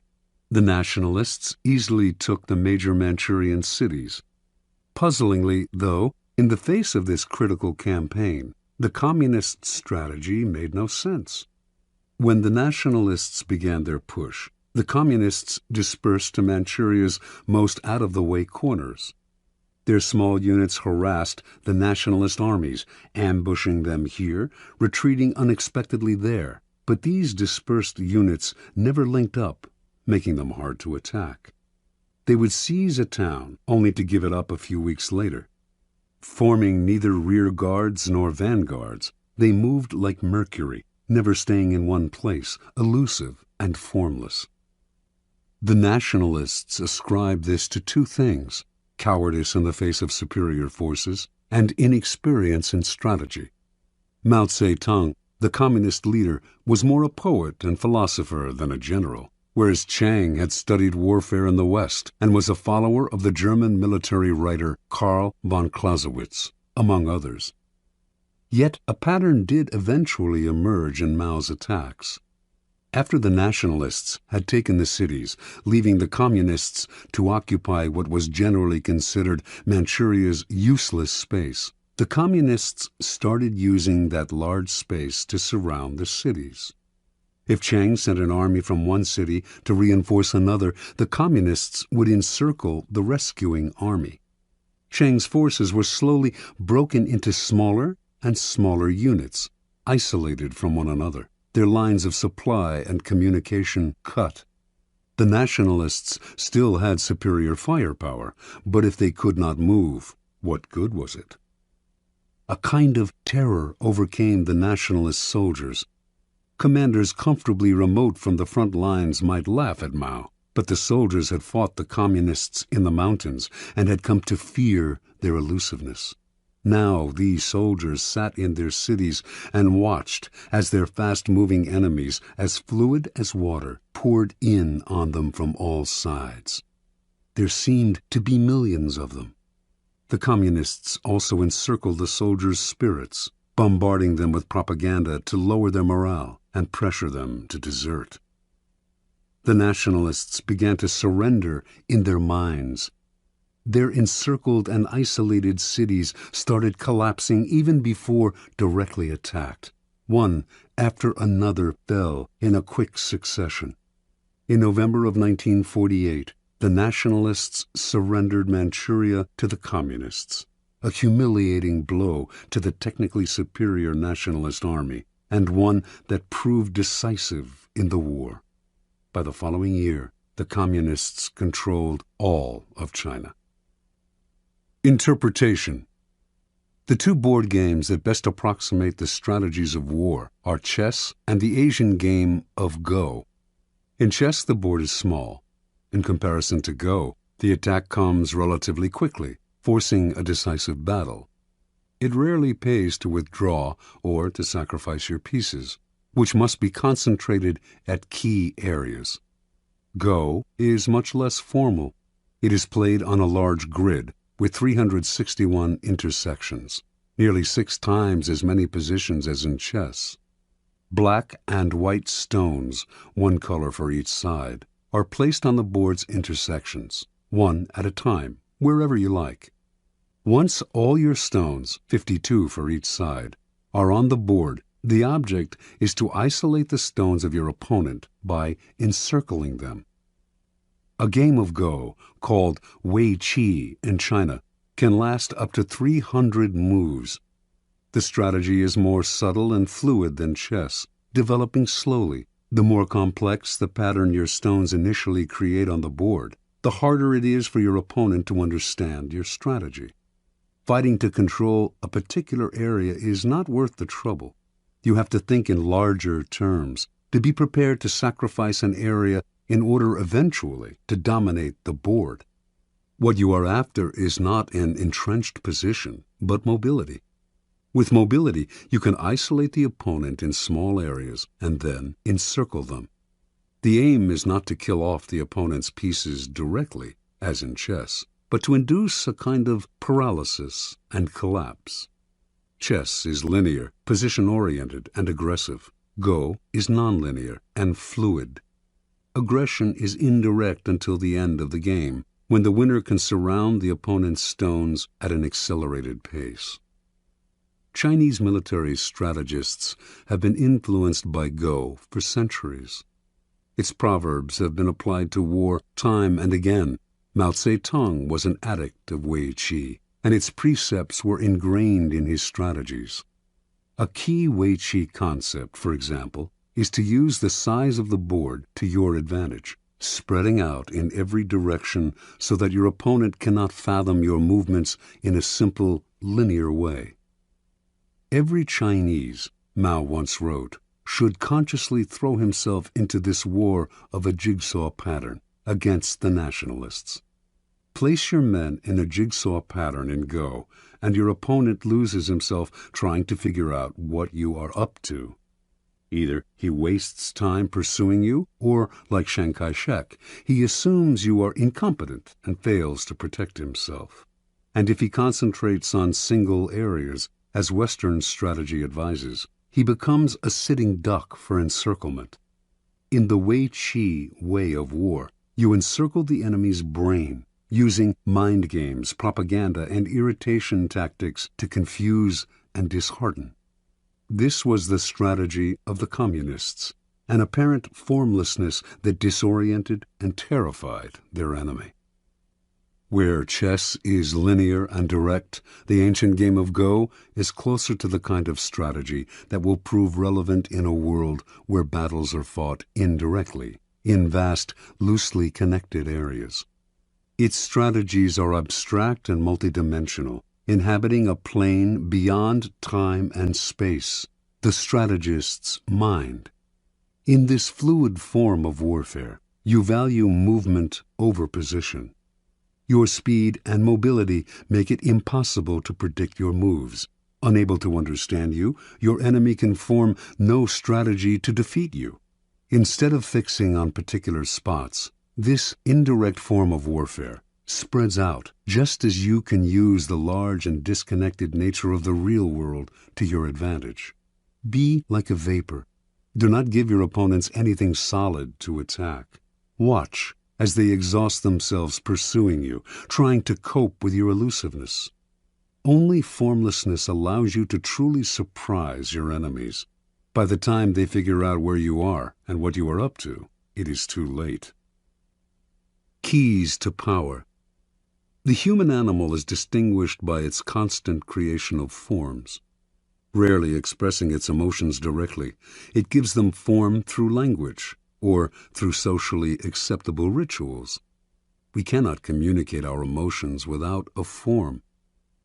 The forms that we create, however, change constantly, in fashion, in style, in all those human phenomena representing the mood of the moment. We are constantly altering the forms we have inherited from previous generations, and these changes are signs of life and vitality. Indeed, the things that don't change, the forms that rigidify, come to look to us like death, and we destroy them. The young show this most clearly.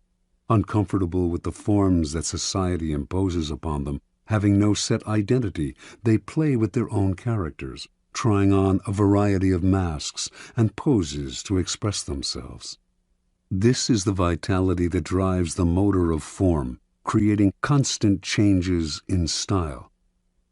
The powerful are often people who, in their youth, have shown immense creativity in expressing something new through a new form. Society grants them power because it hungers for and rewards this sort of newness. The problem comes later, when they often grow conservative and possessive. They no longer dream of creating new forms. Their identities are set, their habits congeal, and their rigidity makes them easy targets. Everyone knows their next move. Instead of demanding respect, they elicit boredom. "Get off the stage," we say. "Let someone else, someone younger, entertain us." When locked in the past, the powerful look comical. They are overripe fruit, waiting to fall from the tree. Power can only thrive if it is flexible in its forms. To be formless is not to be amorphous. Everything has a form. It is impossible to avoid. The formlessness of power is more like that of water or mercury, taking the form of whatever is around it. Changing constantly, it is never predictable. The powerful are constantly creating form, and their power comes from the rapidity with which they can change. Their formlessness is in the eye of the enemy, who cannot see what they are up to, and so has nothing solid to attack. This is the premier pose of power, ungraspable, as elusive and swift as the god Mercury, who could take any form he pleased and used his ability to wreak havoc on Mount Olympus. Human creations evolved toward abstraction, toward being more mental and less material. This evolution is clear in art, which, in this country, made the great discovery of abstraction and conceptualism. It can also be seen in politics, which over time have become less overtly violent, more complicated, indirect, and cerebral. Warfare and strategy, too, have followed this pattern. Strategy began in the manipulation of armies on land, positioning them in ordered formations. On land, strategy is relatively two-dimensional and controlled by topography. but all the great powers have eventually taken to the sea for commerce and colonization. And to protect their trading lanes, they have had to learn how to fight at sea. Maritime warfare requires tremendous creativity and abstract thinking, since the lines are constantly shifting. Naval captains distinguish themselves by their ability to adapt to the literal fluidity of the terrain and to confuse the enemy with an abstract, hard-to-anticipate form. They are operating in a third dimension, the mind.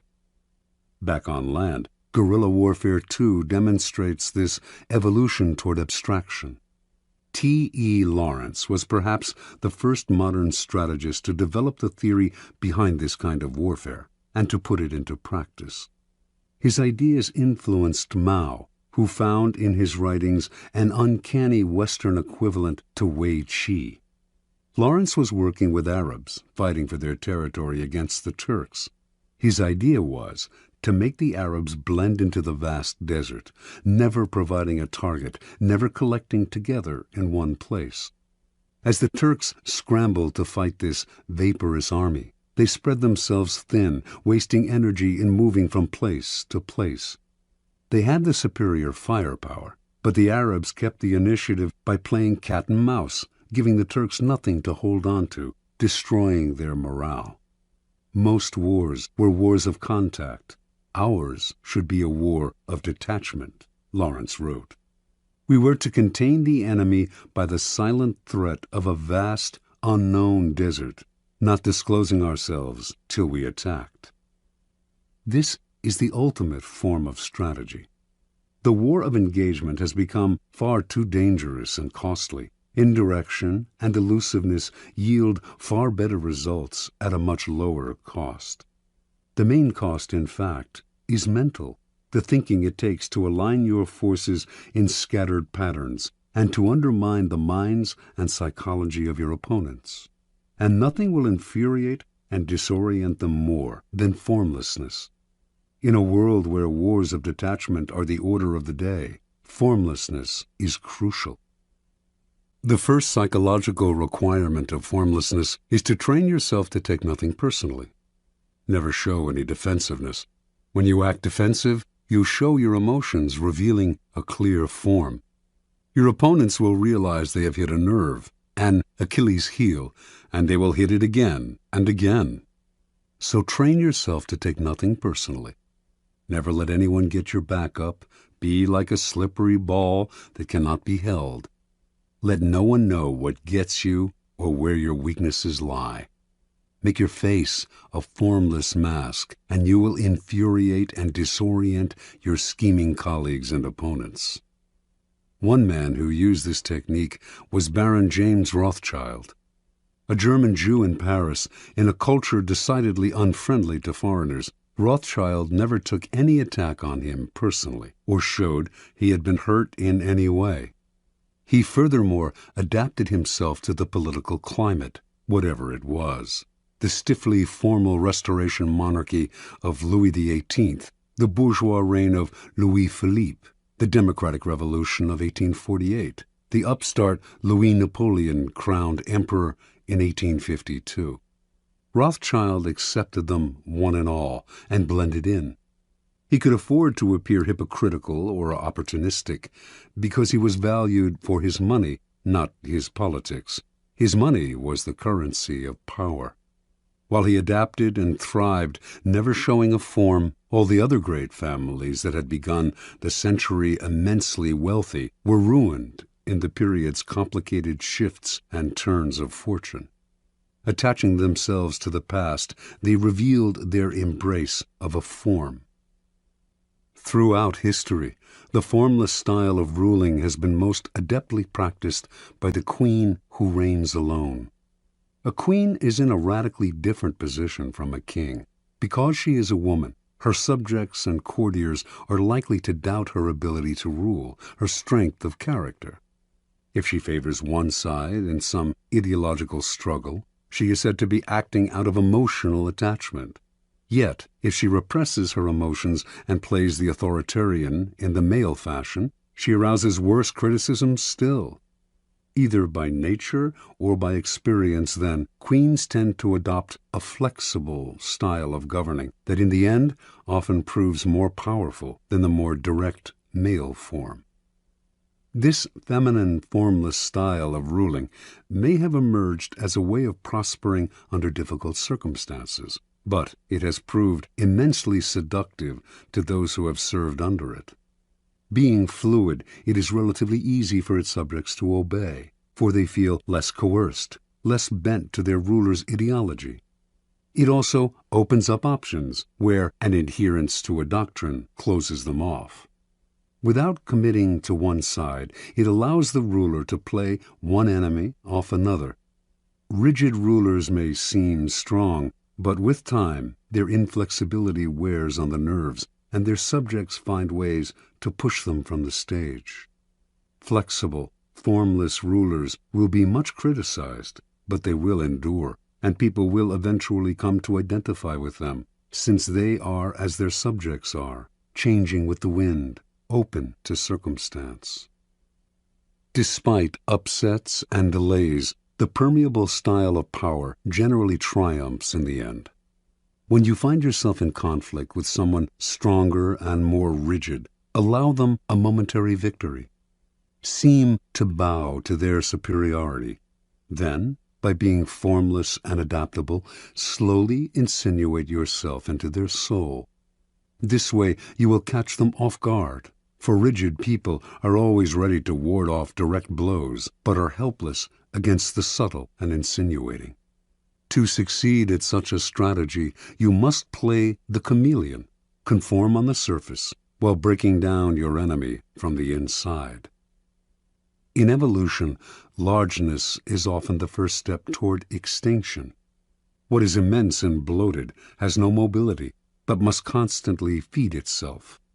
The unintelligent are often seduced into believing that size connotes power. The bigger, the better. In 483 BC, King Xerxes of Persia invaded Greece, believing he could conquer the country in one easy campaign. After all, he had the largest army ever assembled for one invasion. The historian Herodotus estimated it at over more than 5 million. The Persians planned to build a bridge across the Hellespont to overrun Greece from the land, while their equally immense navy would pin the Greek ships in harbor, preventing their forces from escaping to sea. The plan seemed sure, yet as Xerxes prepared the invasion, his adviser Artabanus warned his master of grave misgivings. "The two mightiest powers in the world are against you," he said. Xerxes laughed. What powers could match his gigantic army? "I will tell you what they are," answered Artabanus. "The land and the sea.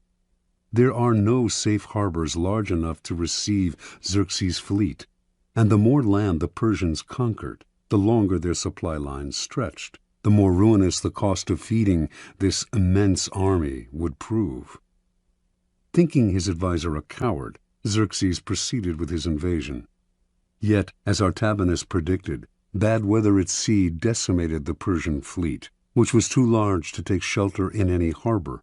On land, meanwhile, the Persian army destroyed everything in its path, which only made it impossible to feed, since the destruction included crops and stores of food.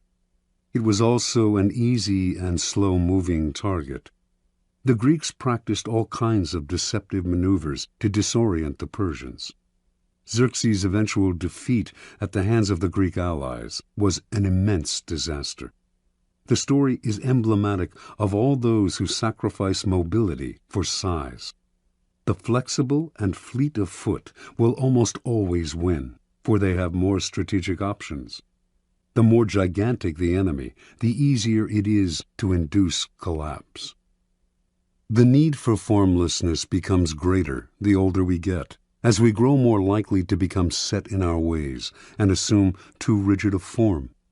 We become predictable, always the first sign of decrepitude, and predictability makes us appear comical. Although ridicule and disdain might seem mild forms of attack, they are actually potent weapons and will eventually erode a foundation of power. An enemy who does not respect you will grow bold, and boldness makes even the smallest animal dangerous. As you get older, you must rely even less on the past. Be vigilant, lest the form your character has taken makes you seem a relic. It is not a matter of mimicking the fashions of youth. That is equally worthy of laughter. Rather, your mind must constantly adapt to each circumstance, even the inevitable change that the time has come to move over and let those of younger age prepare for their ascendancy. Rigidity will only make you look uncannily like a cadaver.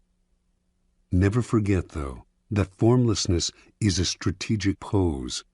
It gives you room to create tactical surprises. As your enemies struggle to guess your next move, they reveal their own strategy, putting them at a decided disadvantage. It keeps the initiative on your side, putting your enemies in the position of never acting, constantly reacting. It foils their spying and intelligence. Remember, formlessness is a tool. Never confuse it with a go-with-the-flow style or with a religious resignation to the twists of fortune. You use formlessness not because it creates inner harmony and peace, but because it will increase your power. Finally, learning to adapt to each new circumstance means seeing events through your own eyes and often ignoring the advice that people constantly peddle your way. It means that ultimately you must throw out the laws that others preach and the books they write to tell you what to do and the sage advice of the elder. The laws that govern circumstances are abolished by new circumstances, Napoleon wrote, which means that it is up to you to gauge each new situation. Rely too much on other people's ideas, and you end up taking a form not of your own making. Too much respect for other people's wisdom will make you depreciate your own. Be brutal with the past, especially your own, and have no respect for the philosophies that are foisted on you from outside.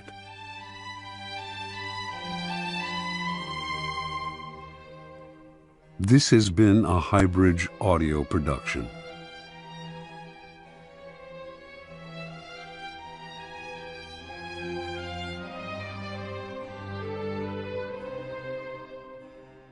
Also available from Robert Greene, The Art of Seduction and 33 Strategies of War.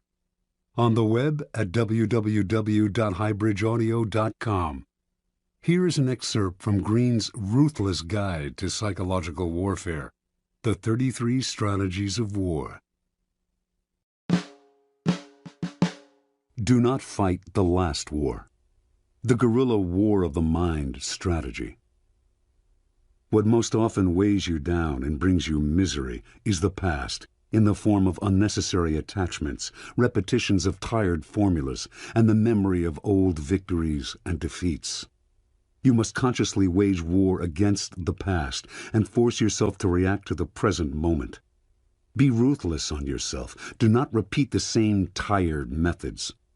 Sometimes you must force yourself to strike out in new directions, even if they involve risk.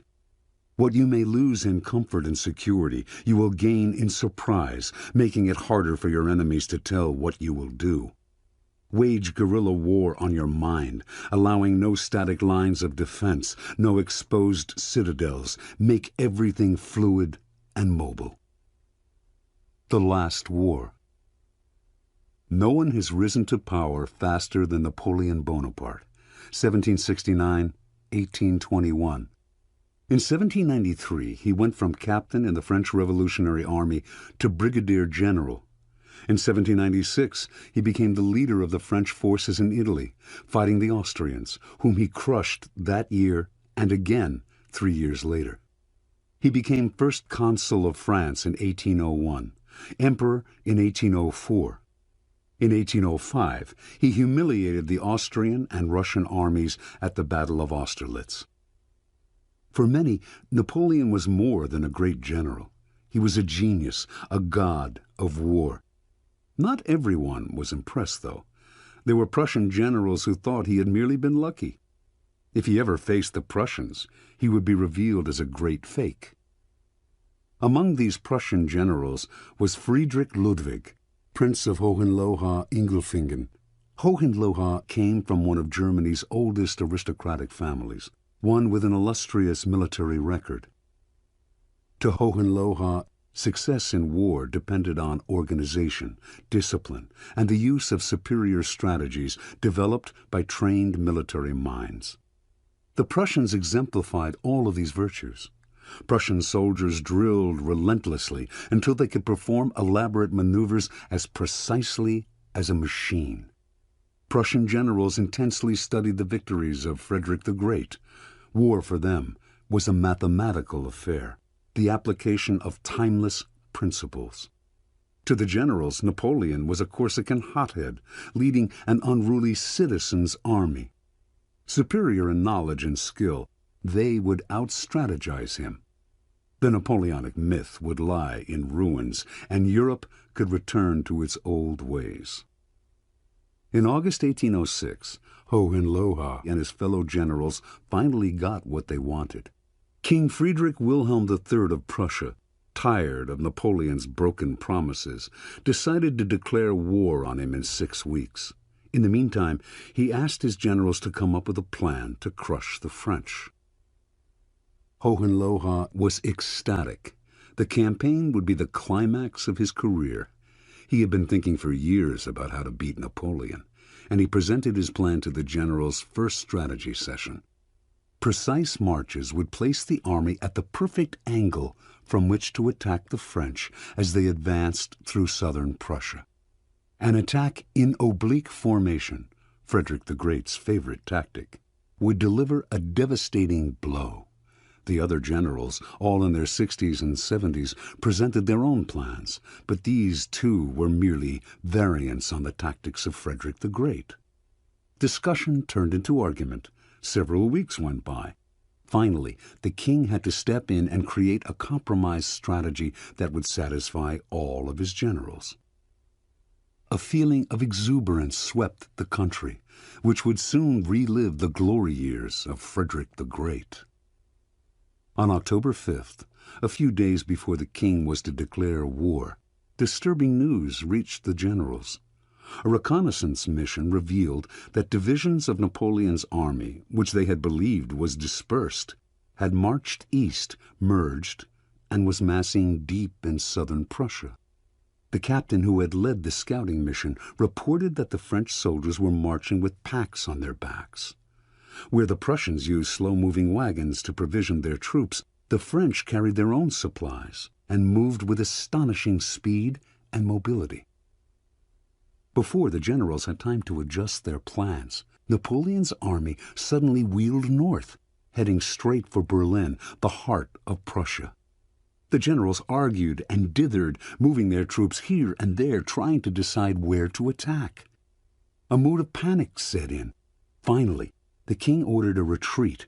The troops would reassemble to the north and attack Napoleon's flank as he advanced toward Berlin. Hohenlohe was in charge of the rear guard, protecting the Prussians' retreat. On October 14th, near the town of Jena, Napoleon caught up with Hohenlohe, who finally faced the battle he had wanted so desperately. The numbers on both sides were equal, but while the French were an unruly force, fighting pell-mell and on the run, Hohenlohe kept his troops in tight order, orchestrating them like a corps de ballet. The fighting went back and forth until finally the French captured the village of Vierzehnheiligen. Hohenlohe ordered his troops to retake the village. In a ritual dating back to Frederick the Great, a drum major beat out a cadence, and the Prussian soldiers, their colors flying, reformed their positions in perfect parade order, preparing to advance. They were in an open plain, though, and Napoleon's men were behind garden walls and on the house roofs. The Prussians fell like ninepins to the French marksmen. Confused, Hohenlohe ordered his soldiers to halt and change formation. The drums beat again. The Prussians marched with magnificent precision, always a sight to behold, but the French kept shooting. decimating the Prussian line.